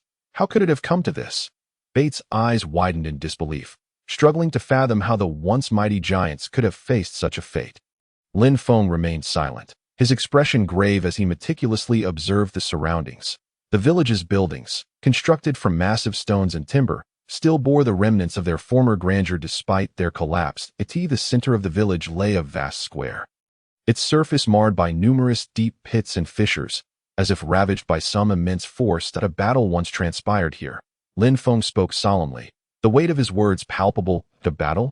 Who could possibly contend with the giants? How could they be brought to such ruin?" Bait's voice brimmed with shock and confusion. In his mind, the giants were among the most powerful races in existence, their warriors unmatched in strength and valor. How could they ever be defeated? "I do not know, yet the evidence suggests that the adversaries they faced were extraordinarily powerful, perhaps even surpassing the giants." Lin Feng's gaze sharpened as he scanned the environment for further clues. The two meticulously combed through the village, hoping to unearth valuable information. They discovered that although the village lay in ruins, traces of the giants' existence persisted. Enormous stone tables and benches lay scattered throughout, remnants of meals still clinging to their surfaces. Massive stone pots and bowls lay overturned, their interiors now cloaked in moss. Bones of colossal creatures littered the village's periphery, the origins of which remained a mystery. Yet each bone was thicker than Bait's waist. Where have the giants vanished to? Bait pondered, his heart heavy with questions. "I do not know, but they certainly did not depart willingly." Lin Feng's voice was low, laced with concern. "From these traces, it is evident they left in haste." perhaps without the time to gather their belongings. They continued their search and finally discovered a massive stone tablet amidst the ruins of a collapsed building. The tablet bore ancient inscriptions, the characters twisted and resembling tadpoles. Unlike any script they had previously encountered, is this the language of the giants? Bait gazed at the inscriptions, his expression one of bewilderment. That seems likely, Lin Feng nodded. Although he could not decipher the text, he had access to a system. System, is there a way to translate these inscriptions? Lin Feng queried internally. Ding. Unknown text detected. Would you like to spend 50,000 slashing points to obtain proficiency in giant language? The system's voice resonated in Lin Feng's mind. 50,000 slashing points. That's quite steep. Lin Feng winced. Would you like to exchange? The system prompted again. Exchange. Lin Feng gritted his teeth, ultimately deciding to proceed with the transaction. After all, the inscriptions might conceal crucial information regarding the fabled tree atom that he could not afford to overlook.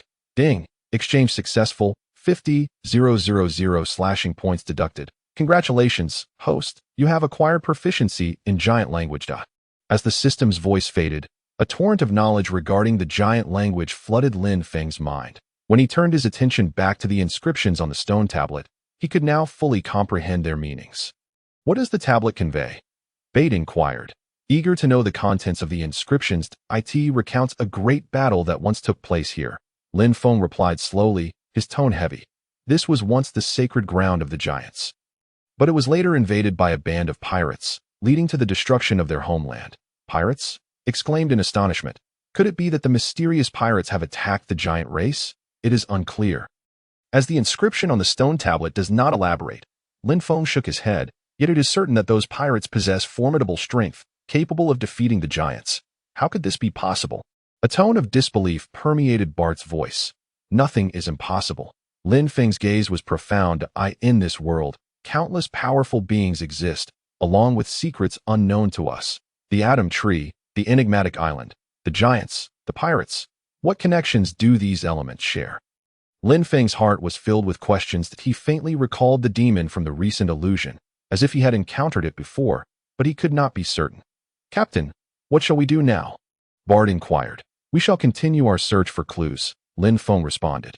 Since this place was once a sacred ground for the giants, it must still harbor many secrets. Perhaps here, we can uncover leads regarding the atom tree.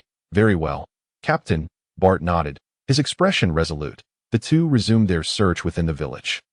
This time with a clearer objective, to seek clues related to the atom tree. Meanwhile, on one side of the island, within the cabin of a massive pirate ship, a towering man clad in silver armor sat at the center, flanked by two core members. Captain, we have thoroughly searched the giant's village and found no trace of the atom tree. A pirate reported, trembling. Useless, a bunch of worthless fools. The tall man bellowed, impatiently swinging a massive axe. With so many of you, you couldn't even find a single tree? The giants must have hidden the atom tree. Continue the search. Dig 3 feet into the ground if necessary. Captain, please calm down. Perhaps the atom tree is not in the village. The man to the left of the captain stepped forward. Ingratiatingly, he revealed a sinister smile. Legend has it that the atom tree is a divine tree, and the giants would surely treat it as a sacred relic. Protecting it diligently, we might consider a different approach. Viper. What do you mean? The tall man looked at his subordinate, puzzled. 2 newcomers have arrived on the island. One is the recently renowned sword master of the demon god, reportedly a captain of Whitebeard's crew. Viper replied with a sly grin. Whitebeard is still alive. The man at the helm snorted. Huh. I never noticed he had such a penchant for collecting sons. We can utilize Lin Feng to draw out that old man from the forest, and then leverage Lin Feng's assistance to locate the atom tree. Viper continued. Huh. Then let me see what kind of goods Whitebeard has gathered. The tall man grinned cruelly, revealing a menacing smile. After the meeting, on the lookout of the pirate ship, a quiet man stood beside the captain. Gazing out at the distant sea, the sea breeze tousled his short hair, bringing a hint of chill. Hadley, are you here alone enjoying the scenery? Viper approached, handing Drake a flask of liquor. Drake accepted the flask, taking a silent sip without uttering a word. I really don't understand you. You are in the prime of your youth, yet you remain so taciturn, like a block of ice. Viper remarked to himself. Don't you find it boring? Drake remained silent. Only his eyes flickered slightly. All right, I know you prefer silence, Viper sighed. However, the captain is determined to obtain the atom tree this time. We are likely to encounter considerable trouble. The captain's orders must be fulfilled, Drake finally spoke. His voice still frosty. Indeed, the captain's orders must be fulfilled. Viper chuckled wryly. What a dull fellow. Shaking his head, he added. Let us proceed. Our hunt begins. Lin Feng and Bart meticulously searched through the ruins of the giant's village, leaving no stone unturned. They hoped to uncover more clues regarding the atom tree and the giant's plight. Amidst a pile of collapsed stones, Bart discovered a concealed trace, indicating signs of human interference. He immediately beckoned Lin Feng over to inspect. Captain, come look here. Something seems amiss. Bart pointed to the rubble. Lin Feng approached, crouching down to carefully examine the stones. Indeed, the arrangement of these stones differed from the collapsed stones elsewhere. It appeared deliberate. Bart, let us move these stones aside and see what lies beneath, Lin Feng suggested. Certainly, Bart replied, rolling up his sleeves and beginning to shift the stones. With the extraordinary strength bestowed by his steel fruit ability, Bart effortlessly maneuvered the heavy stones as if they were mere toys. Lin Feng was not idle either. Together, they swiftly cleared the pile, revealing an entrance to a hidden chamber beneath. The entrance was concealed by a massive,